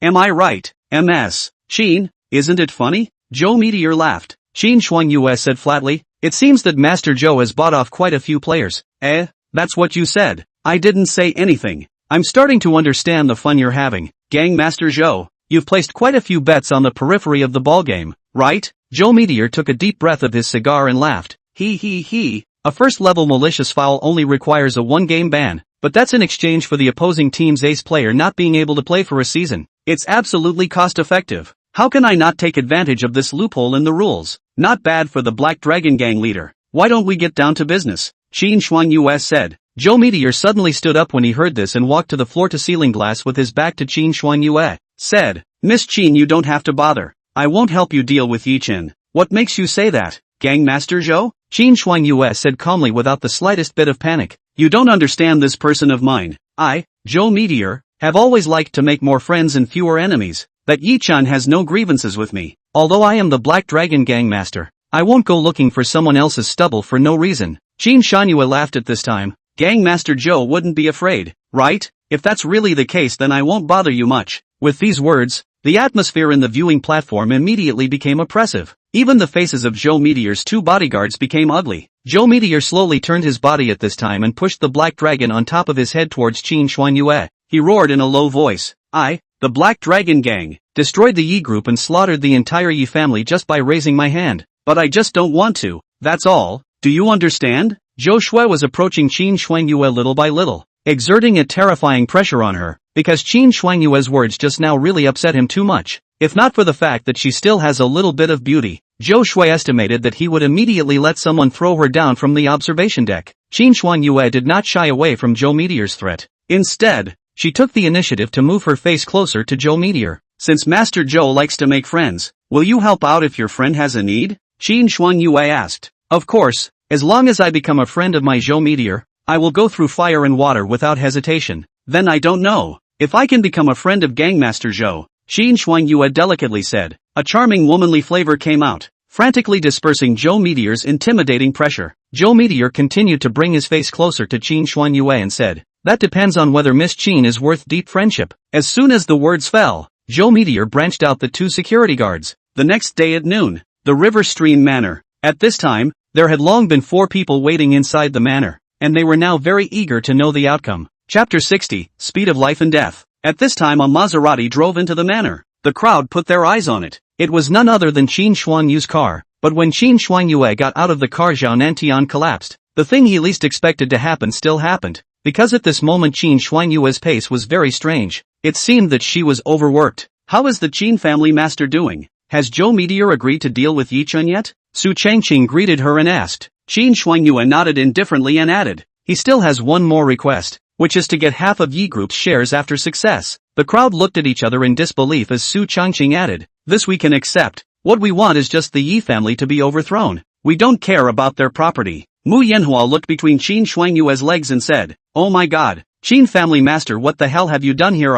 Qin Xuanyue's gaze chilled at his words and glared fiercely at Mu Yanhua, who instantly covered her mouth. At this time, Su Changqing also said guiltily, you've worked hard, Qin family master, quickly go and rest. Qin Xuanyue nodded and walked away. At this end, Zhao Nantian already had 2 reddened eyes as he looked towards the Yi clan's reverse and yelled lowly, Ye Chen, Zhao Nantian, will definitely make you pay. On the other hand, Joe Meteor had already started to deal with Ye Chen. All the work was ready, just waiting for Ye Chen to get off work. In the evening of that day, Ye Chen secretly picked up Autumn Qingyu in the underground parking lot as usual, and the two of them planned to go to a little 2-person world. Autumn Big Beauty, what kind of dishes do you want to eat tonight? Ye Chen laughed. Autumn Qingyu didn't hesitate and said, I want to eat the dishes you made with your own hands. Sweet mouth, can I interpret this as you want me to come to your house? Ha ha, shameless, eat Thai food tonight, drive, okay. Ye Chen excitedly started up the Koenigsegg he drove today, and deliberately played a sweet want to sing me to you. Since he had been with Qiu Qingyu, even if it was an underground romance, he felt incomparably happy, and that was a feeling that a bunch of beauties surrounding him before couldn't give to him. Ye Chen was humming a song at this time, but found himself behind a Hummer and his car distance seems to be too close. He didn't pay attention to it, probably because other people didn't pay attention to it. He slightly accelerated and pulled away to a safe distance from the car behind him. Unexpectedly, the Hummer also accelerated at the same time. Ye Chen saw the situation no longer think the other party is unintentional. He began to be cautious. With that, he stepped on the gas pedal and the speedometer immediately shot up to 100 kilometers per hour. Ye Chen, why are you driving so fast? It's the evening rush hour. Qiu Qingyu worried. Ye Chen seriously said, Qingyu, someone is following us. You quickly hold on. The Hummer saw Ye Chen accelerated also immediately chased up. Ye Chen again looked to the rearview mirror. Behind there have been 3 Hummer followed him. It turned out that Ye Chen had just seen only one because the 3 Hummers had been traveling side by side, and Ye Chen immediately decided that the one following him had been a professional fleet. The main driver of the first Hummer was one of Joe Meteor's 2 bodyguards, Drill Dragon. The co-pilot was Joe Meteor's other bodyguard, Cross River Dragon. This kid is really unlucky to be driving the most brittle sports car. Wait, our 3 Hummers can crush him, Cross River Dragon said confidently. Never take this lightly. Someone who can make the 4 great families suffer several times is definitely not ordinary, Drill Dragon reminded, because it was the evening rush hour. The traffic speed was slow, coupled with Ye Chen's average driving skills. The Hummer fleet slowly pushed towards him. 2 of them had already stuck to the sides of Ye Chen's Koenigsegg and were about to squeeze. Ye Chen was about to retreat, found that the back road has been sealed by the 3rd Hummer. At this time the system timely reminder detected that the host is being chased by others. Driving skills level up to max. The host has now mastered the extreme driving skills of each conventional means of transportation, and the unconventional tools will follow up with a full level. Ye Chen exclaimed, "Holy, the car can still drive like this." At this time, Ye Chen's face suddenly ran out of cars. He grasped the opportunity and stepped on the gas to the end. With the strong power of the sports car at once broke free from the three Hummers' heavy circle. "Hummer right? I'd like to see how crash-resistant you guys are." Ye Chen laughed, only to see him break free and immediately turn in a 180-degree flat drift and start charging towards the Hummer behind his ass just now. Very determined. Is this kid looking for death? Surprisingly taking the initiative to hit the Hummer? Over River Dragon said in surprise. "It's over. Car number 2 quickly dodge." Seeing this, Drill Dragon immediately shouted into his pager. Unfortunately, it was too late, and the next moment the number 2 Hummer was shoveled by Ye Chen's Koenigsegg, directly flipping over. "Ah, you scared me to death," Zhou Qingyu screamed. Ye Chen, however, was unimpressed and said excitedly, "Haha, exciting, no. Want to do it again?" "No." This river-crossing dragon had already put away his playful face and started to get serious. This kid's car skills are not ordinary. The Hummer chassis is too high than the Koenigsegg. This weakness was surprisingly discovered by him. He just needs to control it to a certain speed to collide with the Hummer, and then he can cause a kill. Drilling Dragon said. Well, and the relative speed between the vehicles he also controlled very well. The timing caught so accurately, it should be a professional driver. Cross River Dragon analyzed. At this time, Drill Floor Dragon shouted into the pager again. Number 3 will back off first and look for an opportunity to strike again. After both sides chased for some time, they soon entered the most prosperous and most congested Jincheng Avenue in Jiangqing City, and Drill Floor Dragon could not help but reveal a trace of a treacherous smile when he saw this. Car number 3 is now following closely. As long as the other party stops because of the traffic jam, immediately make a dash and squeeze him together with the front car. Drill Dragon said so. Cross River Dragon also nodded at his words. If Ye Chen accidentally walked into the dead corner of the traffic jam brigade, he would definitely have nowhere to escape, and then the tough Hummer would definitely be able to squeeze him. After receiving the order, car number 3 immediately followed the Koenigsegg again. As long as Ye Chen stopped, he would not hesitate to run over it. But the weird thing was, the Koenigsegg was unhindered even in the crowded Golden City Avenue, and was continuously overtaking in the huge traffic with its excellent ability to change direction. Even though the driver of car number 3 was a professional, at this time it was very hard to follow, and almost hit a Nissan minivan. Not good. Car number 3 can't keep up with Koenigsegg's rhythm. Something is going to happen. Cross River Dragon worried. Ye Chen looked at the state of car number 3 behind him, which was very relaxed. At this time, he suddenly realized that there was a behemoth traveling on the road in front of him and suddenly had a plan, only to see that he suddenly slowed down. The number 3 car saw this and immediately followed closely. The front frame was already rubbing against the rear wing of the Koenigsegg. Quite exciting. At this time, the Drill Dragon at the back suddenly realized that Ye Chen was driving straight towards the tanker in front of him without slowing down at all. Of course he didn't think that Ye Chen was planning to die with car number 3, and quickly shouted, "Car number 3, slow down." But the next second there was a loud crash from the pager end, and a 5-story high skyrocketing fireball rose up in front of his eyes. But Ye Chen's Koenigsegg had long since run in front of the mud tanker. Just now when Ye Chen was about to hit the tanker, he changed lanes instantly with the sports car's perverted change of direction performance, although the driver of the third car behind him was reacting. But the Hummer was too bulky and heavy, and he couldn't change direction as well, and ended up turning into a burning pig. Damn! Cross River Dragon cursed. After exiting Golden City Avenue, the traffic situation obviously eased a lot. The wide highway was undoubtedly the stage for sports cars, and in the end, Ye Chen managed to get rid of the 2 diamond dragons with absolute speed. After escaping, Ye Chen slowly became serious. He immediately thought that this was the work of the 4 great families, but he quickly ruled it out, because he understood the style of the 4 great families. They wouldn't be so blatant to take his life. They all valued their reputation very highly, so if he thought about it, it must be the work of other forces. But Ye Chen can't think of anyone else he has offended. But this force must be unusual. After all, not any hooligans can send 3 Hummers on the main road to take their lives. After such a thing happened, Zhou Qingyu was in shock.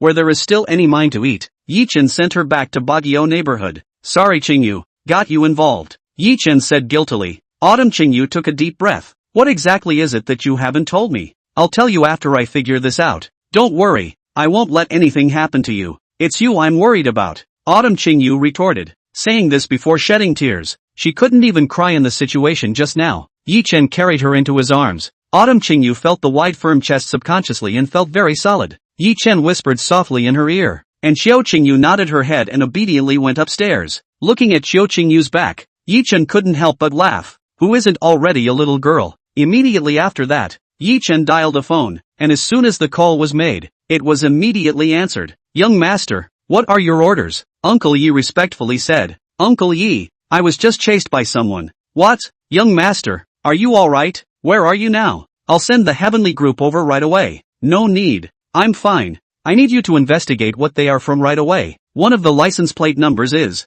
Young master, I'll get right on it. Uncle Yi simply hung up the phone after saying that. This matter didn't bring any baggage to Ye Chen. He was now fearless, except that he really had to be nervous about the fact that he had just involved Xiao Qingyu. He decided to have less contact with Xiao Qingyu before things were clarified. Otherwise he would feel guilty for the rest of his life for what happened. In a private farm, a miserable pig squeal endured for a long time, making people's hearts tremble. At this moment, there were two people inside kneeling in front of a bald man waiting for their release. Upon closer inspection, the ones kneeling on the ground were none other than Drilling Dragon and Over River Dragon. What? You three Hummers couldn't kill a crispy sports car? Joe Meteor said incredulously, the knife in his hand falling again. This was Joe Meteor's special daily pastime. He liked to personally slaughter animals and personally cook them for consumption. I'm sorry, Gangmaster. This Ye Chen is really out of our expectation. The information doesn't show that his car skills are so superior. Chapter 61, Beautiful Assassin. Joe Meteor interrupted unhappily. Shut up. If the information doesn't show anything, then does he not know anything? The two were dumbfounded. The truth was indeed that they were not stronger than Ye Chen. I'll give you one more chance. If you miss again, you two will be the ones slaughtered next time. Joe Meteor threatened. Don't worry, Gangmaster. We will not let you down. I have already thought of what to do. Cross River Dragon said with his head lowered. Joe Meteor raised his eyebrows and said, wow, tell me about it? Since that kid has some tricks up his sleeve, we can't afford to do it openly with him. I propose to send someone to assassinate him. Yes, I investigated that he is currently lacking an assistant. Why don't we line up a female assassin to apply for the job? Drill Dragon concurred. Not bad. Thinking of a remedy right away when you miss. It's not in vain for me to spend so much money on you guys. Let's leave this matter to you guys. Joe Meteor waved his hand and said. The two of them smiled at each other and then retreated. Early the next morning, a sensual OL woman walked into Yi Group, making people think at a glance that this was a senior student from a famous school. But what made people puzzled was that with a vision of 5'0", she was wearing a pair of dark thick glasses, and her calf muscles were extraordinarily toned. Losing a hint of beauty, she smiled as she walked to the front desk and said, hello, I'm here to apply for the job of assistant to the general manager. Okay, please fill out the form first. We will arrange for you to be interviewed on the designated floor later. And just an hour later, this woman passed the interview by the group's 5 ministers, and got their unanimous recognition. Very excellent. At this time a phone call came directly to his office. Hello Mr. Yi, there is a lady applying for the position of assistant who has already passed the interview by the 5 ministers. May I ask if you still need to personally interview her?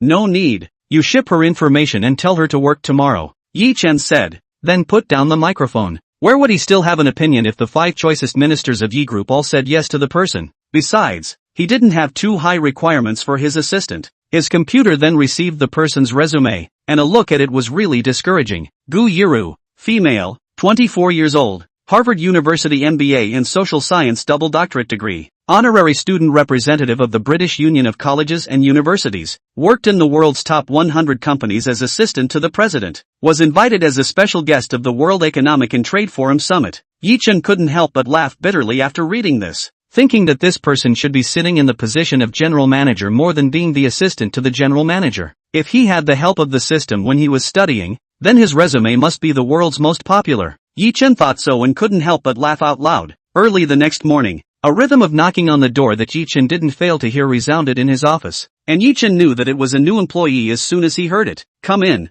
The door of the room should be pushed open, a pair of long legs first into the eyes. Ye Chen followed the above look. The trajectory of the gaze cannot help but outline the lines of an S. The first impression is that this woman is the first to see a pair of long legs. Ye Chen's first impression was that this female had an absolutely perfect body, and then she walked to Ye Chen's front. The visitor bowed slightly and smiled. Hello Mr. Yi, I am your new assistant. My name is Gu Yiru. Gu Yiru's real face was then fully presented in front of Ye Chen. One word, beautiful. But this kind of beauty was a type that he very seldom came into contact with. Gu Yiru's beauty gave people a hot and lively feeling. Today, Gu Yiru was still wearing a mature and sensible OL suit, but unlike yesterday, her blouse today was missing a button. so much so that she couldn't help but leak a hint of spring light when she just bowed. Ye Chen naturally observed all of this, but he quickly turned his head away without the slightest lingering. Hello, I'm counting on you to hand over small and large matters with me in the future, Ye Chen politely said. Gu Yuro was slightly surprised when she heard this. She felt as if Ye Chen was a little bit not the same as the boss of a big company she imagined.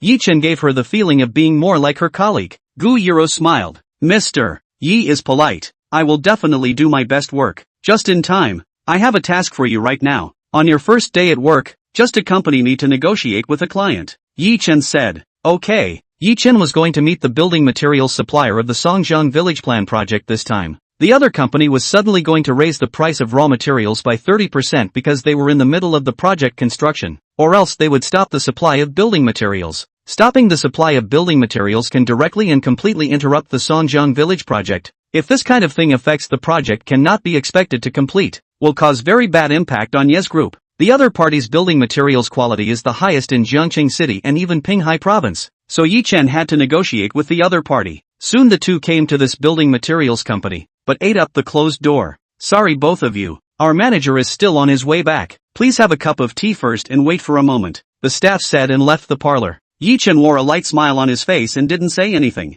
Gu Yuro felt that this was very undeserved and said, Mr. Yi, we obviously made an appointment with the other party, and now they are obviously deliberately embarrassing us. Relax, maybe the other manager really has something important to deal with. Ye Chen waved his hand and said. 10 minutes later the door of the parlor was finally pushed open, and a man in a suit but with snake brows walked in calmly. I'm very sorry, there's been a situation and I've kept you two waiting. I am the sales manager of this company, Huang Yang. Huang Yang said and extended his hand in a friendly manner. Ye Chen squinted his eyes and politely shook his hand. It was 30 degrees outside. If Huang Yang really rushed back, why could he not sweat at all and was so calm and decent? Ye Chen confirmed Gu Yuro's thoughts as soon as he judged. On the other hand, Huang Yang intentionally let the two dry sitting for 10 minutes, came after Ye Chen did not have the slightest complaint, but also shook hands with him politely. He immediately concluded that these two people are not the other side of the company's executives, but only sent to negotiate the minions. Thinking of this, he relaxed even more, as he felt that he held an absolute advantage. Huang Yang said at this time, I don't know what other objections the two of you have to our company's request for a price increase. I want to know why your company is suddenly asking for a price increase? Ye Chen asked. Hey. Recently the price fluctuation in the building materials market is too big. We are also following the tide. We can't be allowed to do business at a loss, and we also have the same standard for other customers, Huang Yang said with a straight face. At this time, Gu Yuro came to Ye Chen's ear and said, Mr. Yi, recently the market for building materials has been very stable. It's not as he said. Ye Chen nodded at his words. It seemed that this assistant still had two brushes and knew how to keep an eye on the market movements. Then may I ask Manager Huang, is it true that your company is not willing to supply to our group for a penny less? Ye Chen confirmed. Huang Yang said smugly, yes, 30% on top of the original price. Not a penny less. Ye Chen couldn't help but ponder at his words. He easily associated it with the fact that this might be another design of the four great families. May I ask Manager Huang, is this decision the unanimous opinion of your company? Huang Yang was slightly stunned at his words, not expecting Ye Chen to ask this. I'm the manager. This small matter still doesn't need to bother the whole company to make a decision, Huang Yang said sheepishly. After saying that, the corner of Ye Chen's mouth curved up a trace of arc. It seems that this Huang Yang is really just a small minion. Mr. Yi, we must not let them have their way. They are not the only building materials company, Gu Yuro whispered. Ye Chen raised his teacup and smiled. It's fine, have some tea. Huang Yang was polite and immediately asked someone to fill up the tea for them. He felt that Ye Chen must be caught in the middle of the anxiety right now. Seeing that the two have been silent, at this time he added, Mr. Yi, in fact things are not without room for negotiation. From just now came in I was attracted by the temperament of this young lady. If I can have dinner with her, perhaps I can lower the price increase at my discretion. Gu Yuro got agitated when she heard that. Ye Chen was not at all surprised that this fox showed his tail. It seems like there's nothing more to talk about. Our group should cooperate with our old clients instead of giving chances to you upstart companies. What with the highest quality and the best reputation? Fart. Ye Chen angrily cursed. Very well, in that case, don't blame our company for stopping the supply. Without the building materials I'll see how your plan goes. Huang Yang put on a fierce voice. You'd better care about yourself. Don't think that the plan can't go on without your top quality building materials. At worst, I'll increase the budget to transfer goods from the provinces, but I just won't let you guys make any profit. Also, you guys are breaking the contract. Get ready for the compensation. Ye Chen laughed. Huang Yang blatantly broke the contract because he felt that Ye Chen wouldn't give up their top-quality building materials. Who knew that Ye Chen would rather increase the huge budget than raise the price? We'll see. Now get out of my company immediately. Security guards see off the guests. Huang Yang shouted, and immediately a few security guards rushed into the parlor. A few security guards approached Ye Chen, looking like they wanted to rack him up and throw him out. Gu Yiro shouted, "What do you want? Do you know who he is?" "I don't care who he is. Either you stay or both of you will be thrown out by the security guards together," Huang Yang said disdainfully. Gu Yiro's eyes suddenly contracted when she heard that. A cold murderous aura then emanated. Huang Yang couldn't help but take 2 steps backward at a glance, but thought that the other party was only a female assistant and immediately stood firm. At this time the 2 1-meter-8 strong men had already approached Ye Chen. Ye Chen said, "I advise you guys to let me walk out decently for good. Mr. Yi is an honored guest, so I won't bother you with this effort." Huang Yang laughed. Then he shouted, "Throw it out." The security guards sniffed and immediately made their move, but Ye Chen was faster, only to see the 2 security guards grabbing at Ye Chen at the same time. Ye Chen's 2 anti-grappling hands counter-rotated, completely avoiding the security guards' encirclement, and in the process twisted their hands into twists, unable to move. Chapter 63, 8,000 Moves and Techniques. "Mr. Yi, be careful," Gu Yiro shouted. Ye Chen smiled faintly. He was not the one who was going to hide, only to see him waving the steel pipe in his hand, taking 2 steps forward, sweeping across the steel pipes of the 4 people in advance. For crisp metal collision sounds rang out, and the steel pipes in their hands all instantly bounced away from their palms, until the steel pipe bounced out more than 10 meters away and fell on the ground still shaking slightly. And then look at the hands of those 4 people. Now it has been Parkinson's patient-like, constantly shaking, completely lost consciousness, numb. Gu Yiro couldn't help but get serious when she saw this. She realized that Ye Chen was actually able to use his astral energy to attack, and his astral energy didn't have the slightest decadence in its power after being transmitted by the object. It was very scary. At this time, the crowd really panicked. They knew deep down that they were not Ye Chen's opponent. At this time, they looked at Gu Yiro behind him. "Take on that woman. Let's go together," someone shouted. Those who were still able to move heard this, and then they all stood in front of Ye Chen again. Ye Chen subconsciously hugged Gu Yiro behind him when he saw this, and the latter couldn't help but blush. At this time, the left side of the people again, only to see them towards Ye Chen brutally waved up steel pipe. Ye Chen aside over the body to receive the move. The right side of the people immediately took advantage of the situation. To Gu Yiro down. Ye Chen was in a hurry. Immediately threw the steel pipe in his hand to the right. Immediately the leader of the punk's head broke in blood. The steel pipe in his head in the sky. Very scary. It was important to know that the steel pipe that Ye Chen threw out was not polished. Ye Chen didn't want to be so violent, but he had to buy time and create a deterrent for the few punks behind him. As expected, the gangsters on the right side froze at the sight of such a bloody scene. Ye Chen used a taiji hand at a fast speed to pocket all the steel pipes in the hands of the left side of the gangsters. Then with lightning speed, he threw out a few fixed stabbing kicks, which ruined the knees of several people, and they could not even stand up. After this side is finished, Ye Chen flew to the right side of the face of 2 people in front of them. They have not slowed down now. What is the force can be a steel pipe not sharpened into the human head? Ye Chen did not hesitate. A palm first wildly slapped in a person's jaw, shattered his jaw, followed by a hand knife slash in the side of the neck of a person next to him, so that he lost the ability to attack, and finally a baton in the brain of another gangster. The latter immediately fainted in the past. After 8 people were eliminated,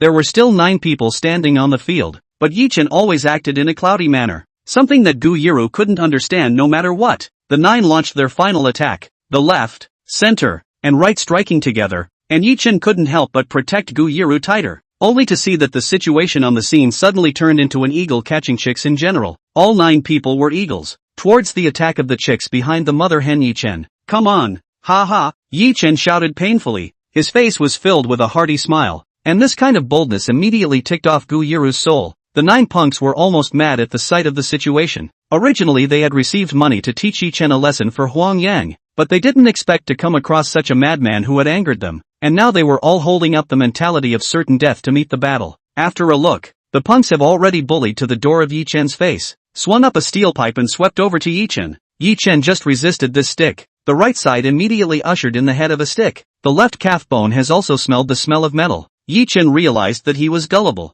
Did not expect the punks. This attack is so synchronized. His brain violently drive up. He gathered the whole body of the astral energy convergence in a few parts that will be attacked. The next moment gusts of hard objects rushing sound. Ye Chen hands and feet without damage. Those few steel pipe but all broken. Asterisk asterisk asterisk asterisk, what kind of monster is this? This person will golden bell shield ironcloth shirt. Ah, let's do it again. This time to that woman's attack he must not be able to do anything. Ye Chen smiled faintly. With a hook of his foot, a steel pipe on the ground was kicked to his right hand in a smooth manner. He held the pipe with both hands and confronted the other party. In order to lay hands on Gu Yiru, he had to pass him first. The next second the punks yelled again and charged behind Ye Chen. Ye Chen used his stick instead of a palm and directly slapped the face of the punk who rushed in front. A mouthful of rotten teeth was immediately spat out. Turning his head, the other side of the punks have already broken through to Gu Yiru's side. Ye Chen picked up Gu Yiru and retreated violently. The steel pipe with a flick of the finger. It did not enter the belly of that person. Straight to the exit of a few meters, vomiting violently. Next Ye Chen left and right open Bao,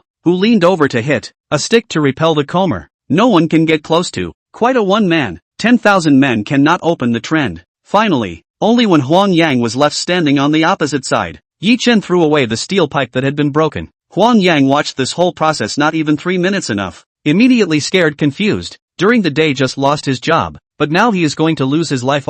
He immediately fled with his ass in the air. But the next second, Ye Chen grabbed his collar and was smiling at him. Martial master, spare my life. Don't kill me. I have an old man and a young man. I shouldn't have offended you. I'm sorry. Huang Yang immediately knelt down and begged for mercy. Huang Yang now is really scared. Who would have thought that a group boss's hands will be so out of this world? With a steel pipe on the clouds to easily handle a group of people. Even if it is a dozen of people to fight Xiaoma brother that also has a gun in the hands of Not to mention that he also want to protect Gu Yiru. Huang Yang felt that Ye Chen is almost a god. Ye Chen in the face of his pleas for mercy cannot soften his heart at all. If the pleas for mercy during the day is sincere, he would not have come to bring people around himself now. Ye Chen said grimly, the people you brought were all wasted by me. It doesn't seem right for you, the mastermind, not to leave a hand or a foot behind, right? Say, where is the discount? You decide. No, spare my life, Grandpa Yi, my own grandpa, please, I really don't dare. Huang Yang cried out. A smell of urine ran out from his crotch, causing Ye Chen to shake off his collar. I'll give you 5 seconds to disappear in front of my eyes. Next time I see you, no matter what the reason is, I'll immediately waste you, Ye Chen said in a domineering manner, not intending to lay a hand on him. Huang Yang immediately climbed up after hearing that, and ran as far away as he could as if he had seen a ghost. Ye Chen walked to Gu Yiru's side again. Puzzled, Gu Yiru looked calm. Nothing seemed to have happened, but just a little bit hadn't reacted yet, because Ye Chen really shocked her too much, especially his uninhibited and debauched demeanor when facing the crowd, radiating the man's charm to no end. Are you alright, Assistant Gu? Ye Chen asked. Gu Yiru shook her head and said, with Mr. Yi around, I don't think I can be any safer. Ha, as if things are caused by me? I'm actually not safe. Alright, let me send you back first. Ye Chen joked. At this time, Gu Yiru said, Mr. Yi, I don't want to go back yet. Can you accompany me to have a drink? Ye Chen didn't have any objections. He thought that maybe Gu Yiru was still scared, so she wanted to drink a couple of cups to build up her courage and slow down a bit. Afterwards, Ye Chen and Gu Yiru came to a small-scale bar nearby and casually found a seat. Just after they sat down, someone looked their way, but it was Gu Yiru who was stared at. The second floor of the bar was a hollow corridor surrounding the bar, from which one could see everything on the first floor, and at that moment a middle-aged man sat at one of the tables, looking very lewd, but he was covered in gold and silver jewelry. At this time a bartender walked up to him and whispered, Brother Xiong, the woman surnamed Gu is down there. I see it. See what happens later. By the way, where's what I want? The man asked. The bartender couldn't help but reveal a sinister smile at his words and pulled out a small bottle of liquid from somewhere and shoved it into the man's hand. Brother Xiong, this just has to be named soul hooking water. If a person drinks it, they will be as unconscious as if they lost their soul. Brother Xiong held the liquid in his hand and looked at it. The liquid was transparent and there was no packaging on the bottle. It looked very hidden. Not bad. Good job. I will definitely not treat you badly afterward. The man laughed. This man's name was Guo Xiong. He was the owner of this bar, and also Gu Yiru's enemy. As to why the two had gotten involved, or even feuded, that was unknown. Tonight, Gu Yiru walked into his territory by herself. He would never let go of such a rare opportunity, but he couldn't do it openly, because Gu Yiru was the female assassin that the two over-river dragons had sent to Ye Chen's side. Her skill was very high. Just now, several times in the emergency, she almost couldn't help herself, but she just couldn't imagine that Ye Chen's hands were so terrifying, even above her. Afterwards, he let the bartender put soul-seducing water into their drinks. and tonight he would make Guyuru unable to walk out of the bar. Guyuru's cell phone suddenly rang. She signaled to Ye Chen to go to the restroom and left. When she arrived at the restroom, Guyuru pushed open the door of each toilet compartment to make sure no one was there before she answered the phone. "It's me," Guyuru indifferently said. "Show some respect in your tone. Don't forget that your father's cheap life is still in our hands." The person on the other end of the phone threatened, and with a sideways ear. It was the voice of that over-river dragon. "What do you want?" Guyuru asked. "How are things going? A day has passed and you couldn't find a single opportunity to assassinate Ye Chen?" Cross-River Dragon questioned. I don't know why, but Guyuru suddenly felt the urge to yell no. She seemed to be unable to do anything. "You guys didn't tell me that he's so skilled," Guyuru said calmly. "TM, if I didn't have the stature, would I need to let you assassinate him? If I don't receive news of his death tomorrow, then wait to receive news of your father's death." With that, the other end hung up. Guyuru clutched her cell phone tightly and instantly made up her mind. Then returned to Ye Chen's side. Chapter 64 Deep Water Bomb. The two had just ordered 2 cocktails, but there was a delay in serving the drinks, and Ye Chen waited until his neck was long. At this time, Guyuru asked, "Mr. Yi, I'm a little curious why you're so good at fighting." Ye Chen froze, obviously not having thought about how to answer this question. He gave a dry laugh and said, He, these tricks are just some of my interests, plus the potential inspired by a critical situation. Purely a fluke, ha." Guyuru smiled faintly, but in her heart, she didn't think so. Interests? Just now when Ye Chen dealt with the crowd, he utilized taiji, judo, sansho, military fighting techniques, free fighting techniques and other techniques, and each of them was used with purity and skill. She could still see this point. At this time, 2 cocktails were placed in front of the 2 people. Then the bartender threw 2 small cups of liquid into the 2 cocktails before signaling the 2 people to enjoy them. Ye Chen wasn't surprised to see this image as the 2 of them ordered the deep water bomb. But what surprised the outsiders was that this bartender was the one who had just met up with Gui Xiong.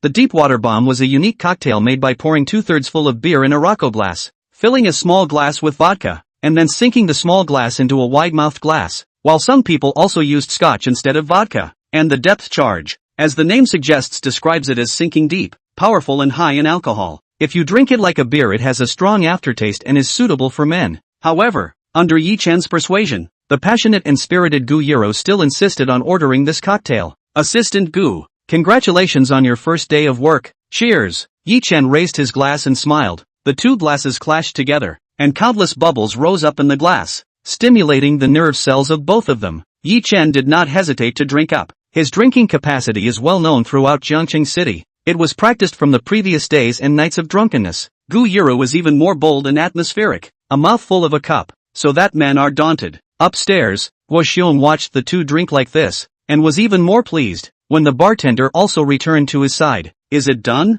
Gui Xiong asked. The bartender patted his chest and said, "Absolutely stable. Usually as long as 3 drops will faint the elephant's soul seduction water. I gave them each under half a bottle." "Good, you kid. Keep an eye on those 2. As soon as they fall down, immediately carry the surname Gu away." Gui Xiong laughed. "Brother Xiong, what about that man? What does that man care about him? The bar is closed, so just throw him out the door as a drunk." Ye Chen at this end quickly finished a large cup of shamrock. This was the first time he drank after waking up. His taste buds hadn't been so stimulated for a long time. Just then, the system strangely rang. Ye Chen smiled, thinking that this was to unlock the skill of not getting drunk from 1,000 cups for him. But he himself was already not drunk from 1,000 cups. Detected an aphrodisiac element intrusion in the host's body. Body immunity level raised to max. The host is now able to immunize against all existing toxins as well as poisonous bacteria in the world. Ye Chen immediately woke up at the words and hurriedly pushed away the second cup of shamrock ordered by Guyuru. "Assistant Gu, don't drink it. The wine is poisonous," Ye Chen shouted. Guyuru was confused. She felt fine. How could the wine be poisoned? But she saw that Ye Chen's eyes were incomparably serious, and she instantly became serious as well. She asked, "Mr. Yi, what's wrong? What's the poison in the wine?" Ye Chen had a bit of trouble speaking and said quickly in a small voice, "An aphrodisiac." Hearing Ye Chen say this, Guyuru's body was finally starting to react, and she felt herself. Guyuru looked around in fear, then looked at Ye Chen, and realized that the other party didn't seem to be in the least bit fine. She even kind of suspected that Ye Chen had drugged her, but she quickly dismissed this idea. She said, "Mr. Yi, let's get out of here." Ye Chen nodded and helped Guyuru up and was about to head out. Gui Xiong immediately became anxious when he saw this and asked towards the bartender beside him, "What's going on? How come they can still walk?" Isn't it 3 drops to faint an elephant? The bartender also froze at a glance. He seemed to have thought of something at that moment, and hurriedly rummaged through his pockets, but finally pulled out 2 bottles with similar appearance.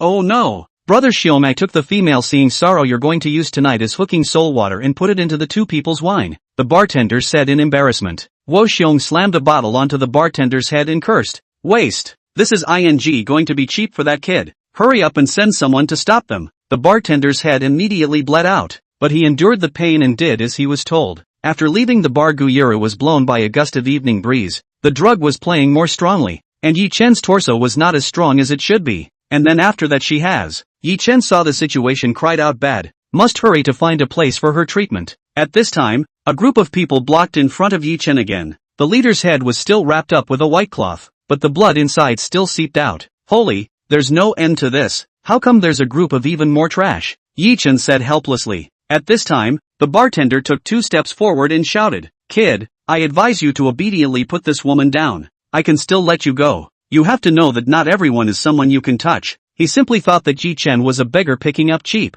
Seeing being surrounded by many people will surely run away. Plus he himself drank the woman to see sadness. Even the strength has lost most of it. There is no choice at all. But Ye Chen also took 2 steps forward at this time. Soberly shouted, I should advise you to get out of the way, or you want to leave too late. The bartender frowned at the sight. What's going on? This kid seemed to be completely fine, right? But this was not a category he should consider. If you don't do it until you're forced to do it, then don't blame me for not being polite. Brothers, go! The bartender shouted. The group of fighters immediately rushed at his words. Ye Chen had a disdainful look on his face at this time. He was still in a hurry, so he also carried Guyuru and ran forward. After 2 shots, those 7 or 8 fighters were lying on the ground, even more useless than the previous group. Brother, you're looking down on me too much. Even the half-drunken drunkards were brought in and almost spit all over me. Ye Chen laughed. The bartender looked at the crowd on the ground before he could react, but Ye Chen had already walked on the door of his face, his body covering the moon behind him,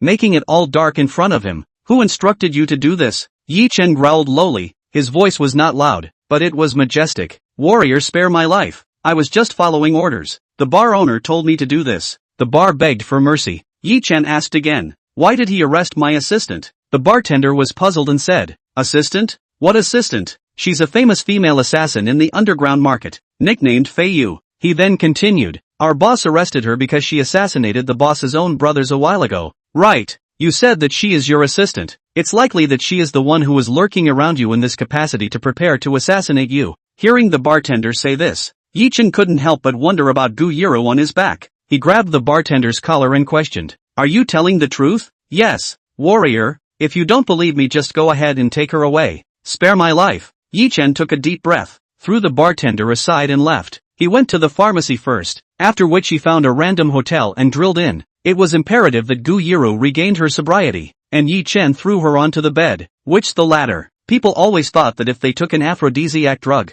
they had to engage in certain behaviors, otherwise the toxicity attack would cause great harm to the person. Ye Chen used to think the same way, but since his medical skill level was full, he realized that the solution was so simple. The main ingredient of the aphrodisiac drug was estrogenic agents, and the opposite of that was tamoxifen citrate, which wasn't easy to obtain. But Ye Chen thought of a drug containing this ingredient after a slight search in his mind. He then took out the medicine he had just bought from the pharmacy, poured a large cup of hot water, held Guyuru down and poured it into her. I don't know if he was influenced by what the bartender said, but although he hadn't yet decided whether it was true or not, Ye Chen had already unconsciously acted slightly rougher towards Guyuru, and seemed to be a bit angry. Guyuru was going to resist, but she felt especially comfortable after the hot water entered her throat, making her feel a lot better. After taking the medicine, the patient had to be forced to drink water, sweat, and urinate, so that the aphrodisiac's effect would pass even faster. Afterwards, Ye Chen also got a basin of hot water to soak Guyuru's feet, raising the temperature of her feet to stimulate the potency of the antidote,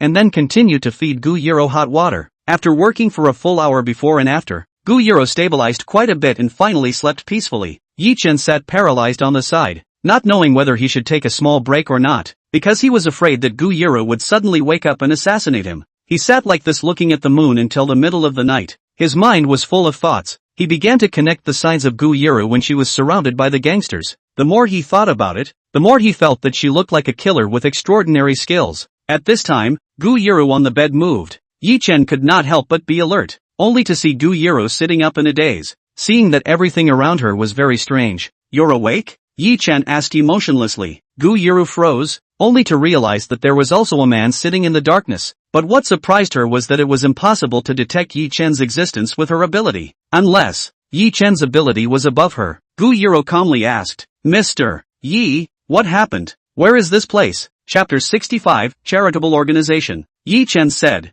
"Someone put an aphrodisiac in our wine. I saved you here." Gu Yiro sniffed and unconsciously inspected herself, and found that the clothes on her body were all very intact, only her shoes were taken off. "Don't worry, the love poison I've helped you undo. I didn't do anything to you, besides I wouldn't dare," Ye Chen said grimly. Gu Yiro narrowed her eyes and asked, "I don't quite understand what Mr. Yi is saying. What I mean is, you are a black market ding-ding's foreign phantom. Am I not afraid that you will assassinate me if I have any improper thoughts about you?" Ye Chen said. As soon as the words fell, Gu Yiru's body froze. She had only made up her mind to find a chance to kill Ye Chen when she finished her drink, but she didn't expect her identity to be directly exposed after the accident. Gu Yiro couldn't speak with an embarrassed face. Normally, at this time, when things were exposed she was already suddenly rising up to fight Ye Chen to the death, but at this time, her heart was full of guilt. Ye Chen looked at her reaction, and even more so, he confirmed the idea in his heart, and could not help but be disappointed.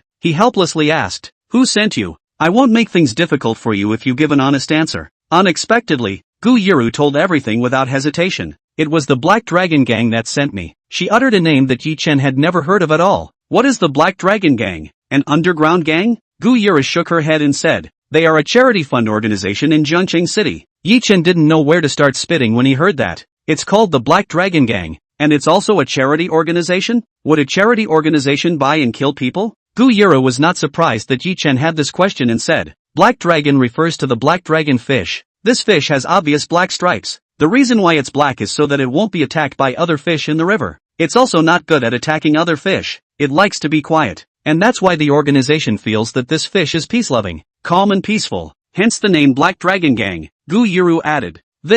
Ye Chen was speechless for a while, because after he searched the knowledge base in his brain, there was indeed this kind of fish, and the characteristics were the same as what Gu Yiru said. This knowledge base was also unlocked by Ye Chen's system unintentionally before, equivalent to the fact that he had now put encyclopedias of various fields in his head, and had mastered the basic general knowledge. At this time, Gu Yiru continued, and the one who issued the assassination order was the Black Dragon Gang's leader, Joe Meteor. This person is dark and venomous, a terrifying double-faced person, being charitable in front of people, but doing all sorts of filthy and evil things behind the scenes. In that case, this is entirely Joe Meteor's personal act? Ye Chen asked. Yes, even though there are already people in the charitable organizations who know about Joe Meteor's tactics, but they all dare to be angry and dare not say anything. And Joe Meteor has also invested very heavily in charity. People have always just kept their eyes open and closed. Ye Chen heard this and also understood what was going on with this Black Dragon Gang. It was an example of a mouse stirring up a pot of porridge. Just that he couldn't figure out. He had no grudge with this Joe Meteor. Why would the other party send someone to take his life? Gu Yiru likewise didn't know the reason behind it. This matter would have to be investigated by Ye Chen afterward, and at this time, he placed his gaze on Gu Yiru. "What should I call you now?" Ye Chen asked. Gu Yiru laughed. "Gu Yiru is my real name." Ye Chen couldn't help but feel embarrassed at his words. "Ms. Gu, after today's work I can see that you have notable abilities. Why did you go astray?" Ye Chen questioned. "My resume is all forged. As for my work ability, it's the experience I've accumulated since my many assassinations, but I've long been golden." But what? Ye Chen pursued, how he inwardly hoped at this moment that Gu Yiru had bitter feelings. At this time, Gu Yiru suddenly got sad and choked. "My father owes Joe Meteor a huge sum of money can't pay back. They locked him up. Let me kill people for them to pay back the debt, or else let me collect the body for my father." Ye Chen couldn't help but feel a little relieved inside when he heard this. He just didn't believe that Gu Yiru would be such a cruel person. "Then why did you delay to do it? Perhaps you could have gotten your way during the melee just now." Gu Yiru shook her head and said, "The mission this time was for me to finish you off and get the half of the jade pendant in your hand. So I'm going to think of another way to get the jade pendant. That way I won't have to kill you." Ye Chen froze. Gu Yiru mentioned the jade pendant and quickly thought of someone. Xin Shangyue. It seemed that she was still not dead to this jade pendant. So it seemed that the person who instructed Joe Meteor was definitely her. At the same time, Ye Chen was even more curious about the origin of this broken jade pendant, but his knowledge base couldn't tell him why. At this time, he looked at Gu Yiru and asked again, "Why don't you want to kill me?" Gu Yiro couldn't help but reveal a tender gaze at his words, her head dropping slightly. My mother died after birth, and I haven't felt happy since I was born. Since I was a child, there have been men watching me with unsuspecting gazes, and I've even been raped, said Gu Yiro, and she sobbed. Ye Chen sat down next to her and handed her tissues. He could not imagine that Gu Yiro, who had such a glamorous appearance, would have such an unpleasant past. Gu Yiro continued again. At that time, I felt that all the men in this world were bad people. Even my father made my hands covered in blood because of his good gambling. Until I met Mr. Yi. I purposely unbuttoned one of the buttons of my blouse today to attract you, but you took one look and never looked at it again. You are the first man who respected me, Gu Yiro said. Just because of that? Ye Chen said doubtfully. No, I'm just an assistant on my first day on the job. But, Mr. Yi, you still defend me in every way, maintain my dignity and safety, even vouching for my life. I think you're the best man I've ever met who treats me the best. So, Ye Chen suddenly stood up at this time and laughed. Ha ha, it seems that a good boss who loves his subordinates has a life a little longer than a human. Gu Yiro looked up at Ye Chen and couldn't help but feel a hint of disappointment. It seemed that Ye Chen had twisted her meaning, but how could she be qualified to think anything other than what she wanted of him? She had no choice but to laugh along with Ye Chen. Don't worry, you are my employee now. I won't let anything happen to you. Tell me, how much does your father owe Joe Meteor? Ye Chen asked. Gu Yiro spat out a few words in a small voice, and Ye Chen could only barely hear that it was $10 million. Ye Chen said disdainfully, I thought it was $100 billion.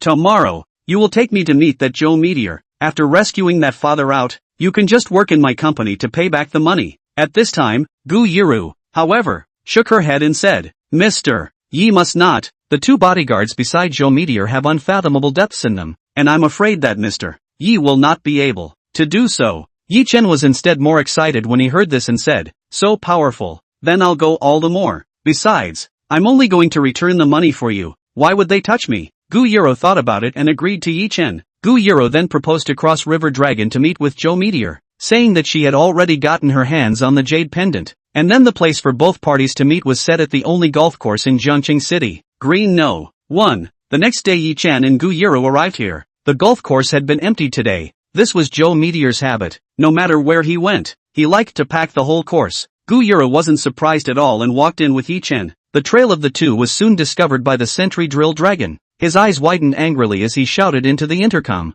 Over River Dragon. That woman is here, and she's bringing Ye Chen with her. The Cross River Dragon on the other end of the intercom was also very shocked to hear this news. Then he reported it to Joe Meteor, who was playing golf. Joe Meteor didn't show any surprise when he heard this news. Then he asked Cross River Dragon to fetch some things and proceeded to play golf. Only this next shot he played was extraordinarily vicious and violent, sending the stumps flying. The fact that Ye Chen had come meant that the jade pendant was not in his hands, and the thing that Qin Xuanyue had asked him to do was to give her the jade pendant. However, he didn't panic as he had also left a backhand. By this time, one of the court personnel had already brought the two of them to the ballroom where Joe Meteor was, and Gu Yiro immediately looked up towards the surroundings. This was Gu Yiro's last mission, and it was reasonable to say that Joe Meteor would release her father after completing it, but she didn't see her father's figure at the scene. Welcome both of you. Please sit ha. Joe Meteor said with a leathery smile. Ye Chen looked at his reaction and seemed to not be surprised by his arrival, which made things even more interesting. Where could Gu Yiro sit down? She asked.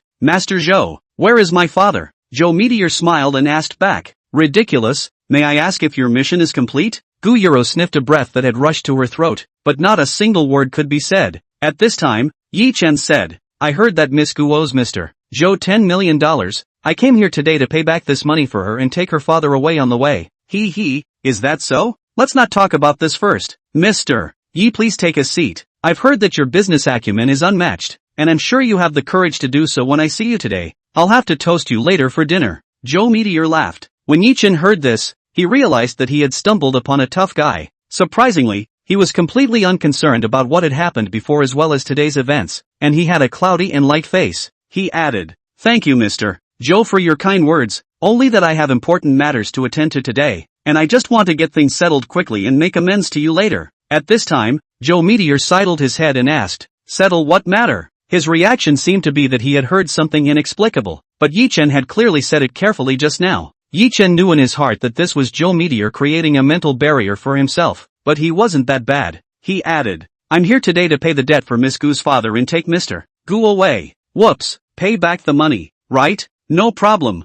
Joe Meteor laughed. He then snapped his fingers and Cross River Dragon walked over with a piece of paperwork and handed it to Joe Meteor. Chapter 66 Forged IOUs. Ye Chen looked at this person, suddenly felt very familiar, but just could not remember where he had seen. Joe Meteor said smugly, "This is Mr. Gu's IOU. Mr. Ye will go through the account if there is no problem. Cash, swipe card, any payment method is accepted." Gu Yiru almost didn't faint when she glanced at the IOU. Because she saw a string of numbers she couldn't imagine written on an IOU with her father's signature and fingerprints. $10 billion. The IOU clearly stated that Gu Yiru's father owed Joe Meteor a huge sum of $10 billion, and it was completely legally binding. She suddenly felt like she was dreaming, and hoped that this dream would wake up in a hurry. Ye Chen also laughed bitterly when he heard this figure. This was definitely Qin Shuangyue's conspiracy, because he had taken the jade pendant from Qin Shuangyue's hands for $10 billion at that time. "Master Zhou, don't joke with me. When I signed as a guarantor, what was written on the paper was obviously $10 million.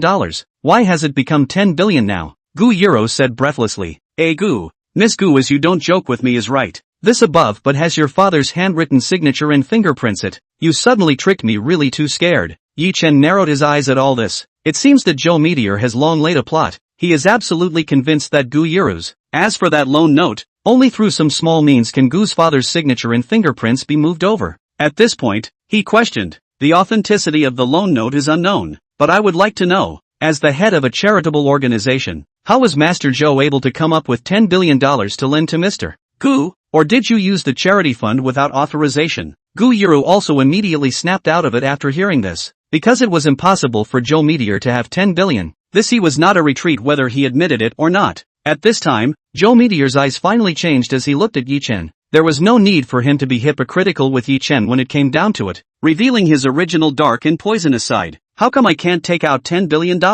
Joe Meteor asked rhetorically. Of course Mr. Joe can come up with 10 billion. Only how he came up with it is intriguing. I'm sure many of my media friends will want to know. 10 billion was what I offered Mr. Joe. At this moment a female voice that Ye Chen would never forget in his life rang out, and he unconsciously clenched his fists, turning his head to look. The person who made the sound had already walked to Joe Meteor's side and wrapped her arms around his neck in a very intimate manner. This person was none other than Qin Shuanyue, and she was followed by a henchman, the Diamond Dragon, which also made Ye Chen feel unusually familiar. Ye Chen's eyes chilled, casting infinite contempt on Qin Shuanyue. He really looked down on Qin Shuanyue, a woman who was capable of betraying herself to anyone as long as there were interests at stake. Joe Meteor touched Qin Shuanyue's fine hand and laughed. "Mr. Yi, I wonder if the Qin family can come up with this 10 billion. You guys are despicable." Ye Chen cursed, although he knew it was all fake. He couldn't do anything because Gu Yiru's father was still unknown where he was right now. Cut the crap. It's only natural to repay debts. $10 billion. Not a penny less. Joe Meteor shot up and confronted Ye Chen. Such behavior was simply open robbery. Even if Ye Chen took out 10 billion, they would still take out an IOU of 100 billion for all eternity. He clenched his fists, itching to eat this pair of dogs alive right away. But at that moment, the system issued a sound he hadn't encountered before. Warning, there are 2 cultivators ahead, suggesting the host to avoid the battle. Ye Chen was puzzled. He had never heard of any cultivators, but he had absolute trust in the system. Then he lowered his fists. At the same time, he was very shocked inside. Originally he felt that he was already invincible, but he didn't expect that there was someone stronger than him. So how terrifying must his hands be? At this time, Qin Shuangyue also spoke. "If Mr. Yi doesn't want to pay 10 billion for this female assassin who wants to kill you, there's still another path you can choose, which is to hand over that half piece of jade pendant. You have to know that that half piece of jade pendant was only auctioned by you to spend $10 billion just to fight for a breath of air, and it's actually not worth that price at all. Now that I'm recovering it for $10 billion, you've already picked up a great bargain." Qin Shuangyue added. It had to be said that Qin Shuangyue was very cunning. He knew that Ye Chen could afford 10 billion, so she deliberately emphasized Gu Yiru's identity, implying that Ye Chen shouldn't pay 10 billion for someone like her. After all, it wasn't a small sum of money. Moreover, Ye Chen didn't know the value of that half-jade pendant, so naturally he wouldn't care about it. So Qin Shuanyue was very confident about it. But how could Ye Chen be so easily guessed? "I'm willing to repay this $10 billion debt for Miss Gu's father," Ye Chen said indifferently. Qin Shuanyue couldn't help but stare at his words, wondering if Ye Chen was crazy. How dare he offer $10 billion for the person who killed him? "Very well, Mr. Yi is really admired by me, Mr. Zhou. Then I'll thank you for Mr. Gu first," Joe Meteor said in a grim manner. Ye Chen added, "But 10 billion is not a small amount. I hope Mr. Joe can give me some time to raise it. Qin Shuangyue shook her head at Joe Meteor, but Joe Meteor gave her back a wink, signaling her to rest assured. Of course there is no problem. I wonder if 3 days is enough? Joe Meteor asked. It's enough. Thank you, Mr. Joe. Goodbye first, Ye Chen said, and then left with Gu Yiru. As soon as Ye Chen left, Qin Shuangyue couldn't help but ask, why did you ask him to pay back the money?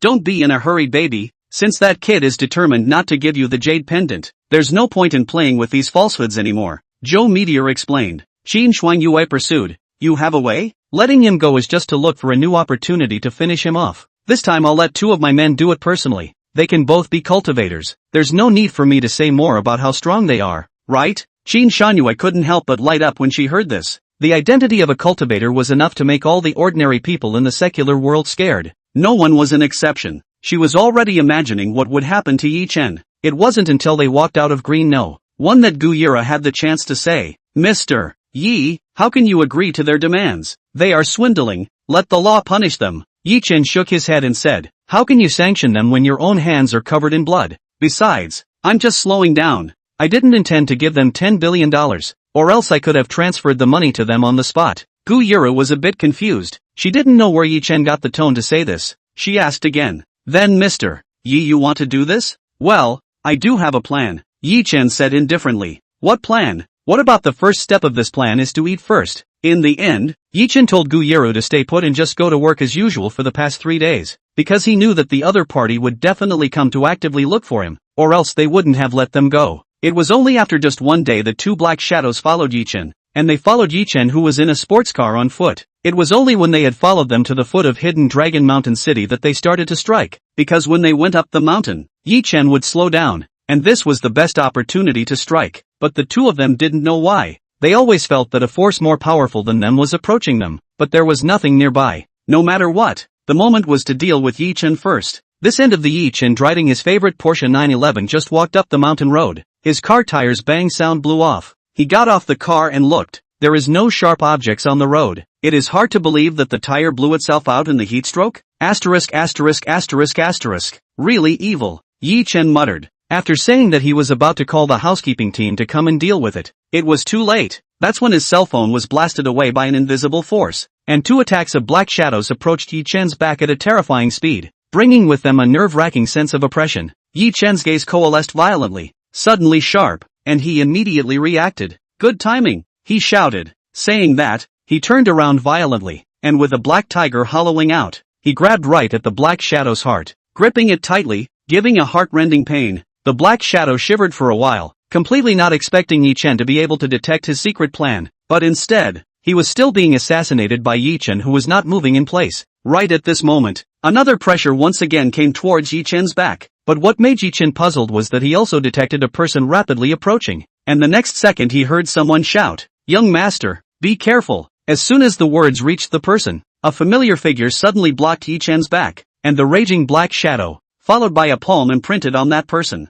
From the looks of it, the palm was supposed to hit Ye Chen, but he had already anticipated all this and was about to return the favor when Butler Yi Long appeared. Uncle Yi, are you alright? Ye Chen inquired. Young master, I'm fine. You go quickly. Let me deal with this person, Uncle Yi urged. Ye Chen threw away the Cross River Dragon in his hand, which was already almost half dead. Yes, before even removing the other person's mask he could tell at a glance that it was Cross River Dragon. Then he faced the other black shadow. Naturally it was Drill Dragon. He supported Yi Long and said, Uncle Yi, you back off. I can handle this person. Uncle Yi was about to say something when he heard that, but he choked after seeing Ye Chen's incomparably resolute eyes, and then looking at the man on the ground who had already been cleaned up by Ye Chen, he began to wonder why Ye Chen was so skilled. Young master, if we want to go on, we should go on together, Yi Long said, after saying that he took the tiger and crane double form stance, but the next second Drill Dragon flew out backwards, unable to move. This, Yi Long looked at Ye Chen with a confused face. Ye Chen patted the dust on his hands and laughed. Uncle Yi, you are too slow. Ha ha. As soon as the words fell, a piercing wind sound rang in Ye Chen's ears, and with a twist of his head the Cross River Dragon had moved to his face door and clamped down on his brain. Too fast. Is this human speed? Ye Chen's first reaction thought.